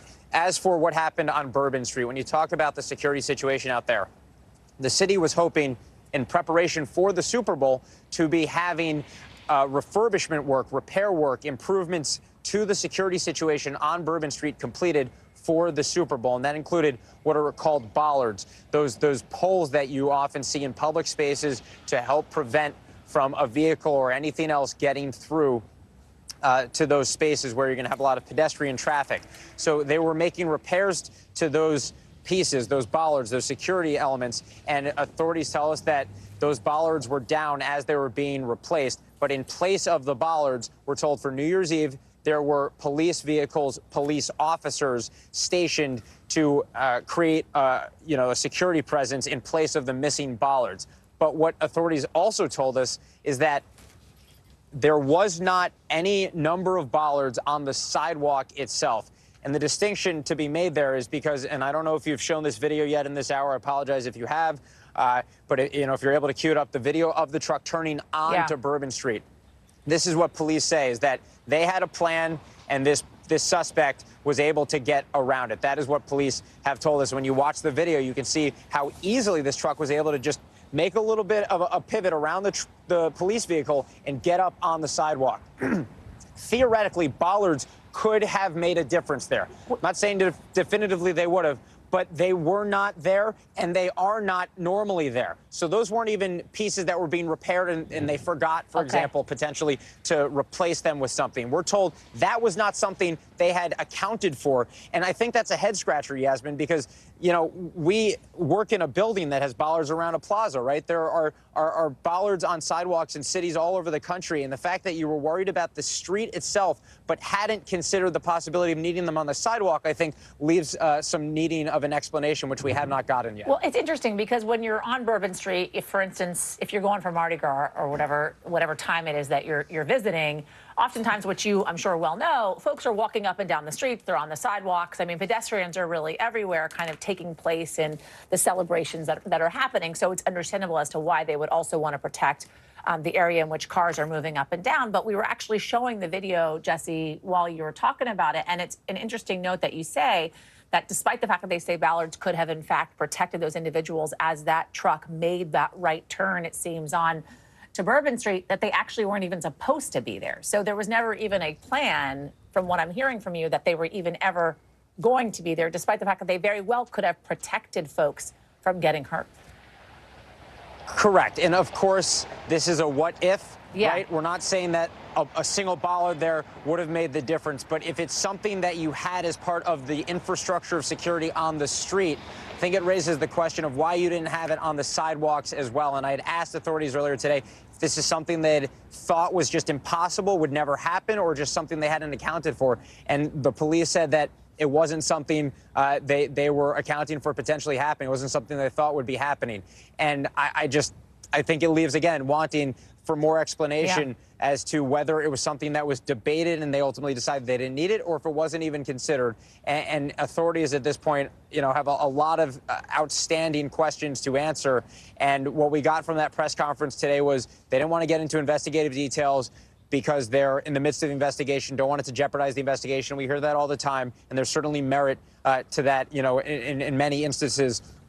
Of investigating when things happen. But there were also multiple more questions about that and an acknowledgement from authorities that there may be deficiencies that they're going to improve upon, but they also didn't specify exactly how they're going to improve upon them. And they also didn't specify at the press conference what makes them confident that they can host a game here tomorrow safely. I did speak with a member of City Council after that press conference. She was present at the press conference, didn't speak there, and I asked her, and I said, does she think that it is safe to have a football game here this week? And she said, there are so many resources that have been flooded in here to support the city that they can have a safe game.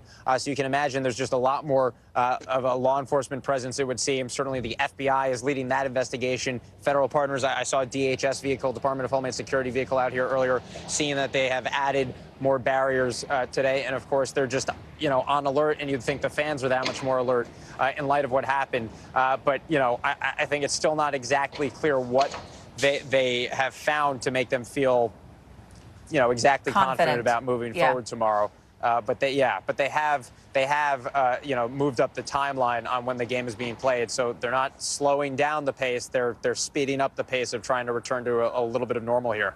And we're going to talk more with my next guest about protecting those soft targets. Jesse Kirsch, for now, thank you. We are getting some more grim news in now, confirmation that, in fact, 12 people have died from the attack in New Orleans. As we mentioned earlier, the number had previously been 10. We now have confirmation that number has gone up to 12 individuals who lost their life in the early hours of 2025 in that truck ramming on Bourbon Street in New Orleans. And we are learning now about the security vulnerabilities, as Jesse and I were just talking about, that led to the deadly attack. I want to play a moment from the press conference earlier today. The wedges that you see out there as well, we knew that had malfunction problems. And I want you to understand, let's say we put the wedge up and it got stuck. There is no way that ambulance could get in or out, people couldn't get in and out, so we knew that these were malfunction. So we did indeed have a plan, but the terrorist defeated it. All right, I want to bring in Evie Pompora. She's a former Secret Service special agent and an NBC News law enforcement analyst to talk more about this. Listen, I think a lot of folks can understand why the chief of police would be what seemed to be a little bit defensive as to the decisions they were making about protecting New Orleans in the early hours of 2025 on a night of celebration, New Year's Eve leading into New Year's Day. Nonetheless, there is a necessity to protect these types of soft targets, right? Restaurants, commercial places, places in which games take place, so on and so forth. The areas in which this individual, this suspect, attacked, I can't help but think back to the Bataclan attack in Paris, in which many individuals lost their lives that day, and they went after soft targets, right? We have known for a long time these types of individuals go for soft targets because that is when people are most vulnerable. Talk to me first about your reaction to what you heard from the police chief there. Let me say this first. Given the scenario that we have, I wouldn't consider this a soft target. And this is why. One, it's taking place on New Year's Eve. So we understand New Year's Eve, you're looking at a large influx of people, thousands of people in one small area, everybody condensed in. It's the French Quarters. It's an area that already has security concerns. So those things all together, it's New Year's Eve, thousands of people, an area that already has security concerns and gets attention. Those things change it. If we were on a different day, say any other day of the week, and that attack happened, then you could probably shift it to say soft target, but not in a scenario like this. It's almost the way they do it here in New York City. Times Square is not a hard target, but when it's New Year's Eve and you've got 1 million people, it becomes a hard target. So that's one. Now, when you're looking at the press conference given and the chief of police statement, and there's a little bit more to that that wasn't played, but you know, and I don't like to Monday morning quarterback. I always want to be respectful of my brothers and sisters in law enforcement. However, there is something to be made to be concerned about, that you didn't think about the sidewalks. You know, this kind of like, I've always said this, and I said this, you know, we even saw it in 9/11. We see this a lot. Sometimes in law enforcement, I'm former law enforcement, we lack imagination. We really do. We don't think like the bad guy. We don't think like the bad actor. I mean, take a step back, put your security plan together. You've got the street block. They had an RMP, which is radio motor patrol vehicle, fancy word for saying police vehicle, but you've got the sidewalks open, and this person clearly took that angle. You know, he was intent, and she even said it at, you know, during the police conference. She said, you know, this person was intent. They intended to do this. They were really focused. It's like, well, they are a bad actor. That's what they're looking to do. If somebody's looking to, you know, carry out this attack, which is almost like a suicide attack as well, right? Because they know they're not going to live through it. They're going for it. So we really need to kind of look at this and think, like, what is, you know, I don't want to say wrong with our thinking, but something's amiss here. And it's especially disappointing. You know why? Because 2 weeks ago, this happened. A very similar situation happened in Germany. It happened in Germany. Christmas market, man rents a vehicle, similar to what we're seeing here, drives through a heavily populated area like this and kills people and wounds people. So when these incidents happen, we have to be aware. You also have to be aware of copycats. No, so that's one part of it. With regard to securing the Superdome, I would look at that from a different lens, in that, one, I do think it's great that they postponed it, and here's why. One of the concerns is not just the security measures, but also the fact that the incident that we're dealing with, it's not a lone actor.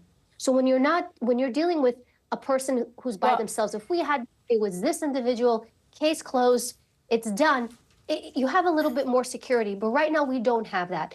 There's other people suspected to be involved, other people who place IEDs in different locations. So with that, there's the question of, is there anything else we need to be worried about? Are there other individuals? So them postponing the event is a smart move.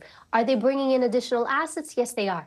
Now, I will say this, securing a structure like the Superdome is easier. Doesn't mean it's not as vulnerable, but it is easier than securing an outdoor event. Outdoor event, multiple streets, multiple entry points, visibility up top. People can look down and see. For a structure like the Superdome, you're going to secure it. You're going to designate what entrances people go through. You're going to actually go in hours before. You're going to sweep the facility, run their dogs through, check for explosive devices, make sure everything's secure and clean. Then you're going to post it. You're going to post it up with special agents, law enforcement, and security officials. Once that's taken care of, then you're going to open the doors to let the public in. At that point, they go through magnetometers, their own kind of screening canine, having dogs there, making sure that nobody has touched any type of explosives or residue. You're really checking for everything. And then you're allowing the public come in clean. So I've got a clean event with a clean public. Easier to do. My concern really would be for the Superdome, the outside perimeter. People, gaggles of people hanging out. Do they have a system set up in place so that you don't have large crowds of people, so that you can keep the streets clean, safe, and secure? And are you going to shut down those streets? Also, across the way from the Superdome, there's parking facilities. Are they going to shut those down as well? I had heard through local reporting that might be the case as well. A couple things I want to tick through here, because we are getting now confirmation and an adjustment from the FBI in which they are now saying, Evie, that 15 people have now died from the attack in New Orleans. So initially that number had been 10 in the early hours of today. That number went up to 12 just a couple of minutes ago. They have adjusted that number to now being 15 individuals who have lost their lives to this horrific terror attack on Bourbon Street in New Orleans. And as we now know, also double-digit multiple people also still in the hospital being treated for their injuries as well. The other thing, Evie, that you touched upon that I think is important to be clear on is whether or not this was a lone actor or someone who worked in coordination with other individuals. As we heard from the press conference a couple of hours ago, in fact, they mentioned that there was a possibility he may have, in fact, worked with other individuals, asking the public for help had they had any interaction with this individual, this suspect, in the last few days or so, to please reach out to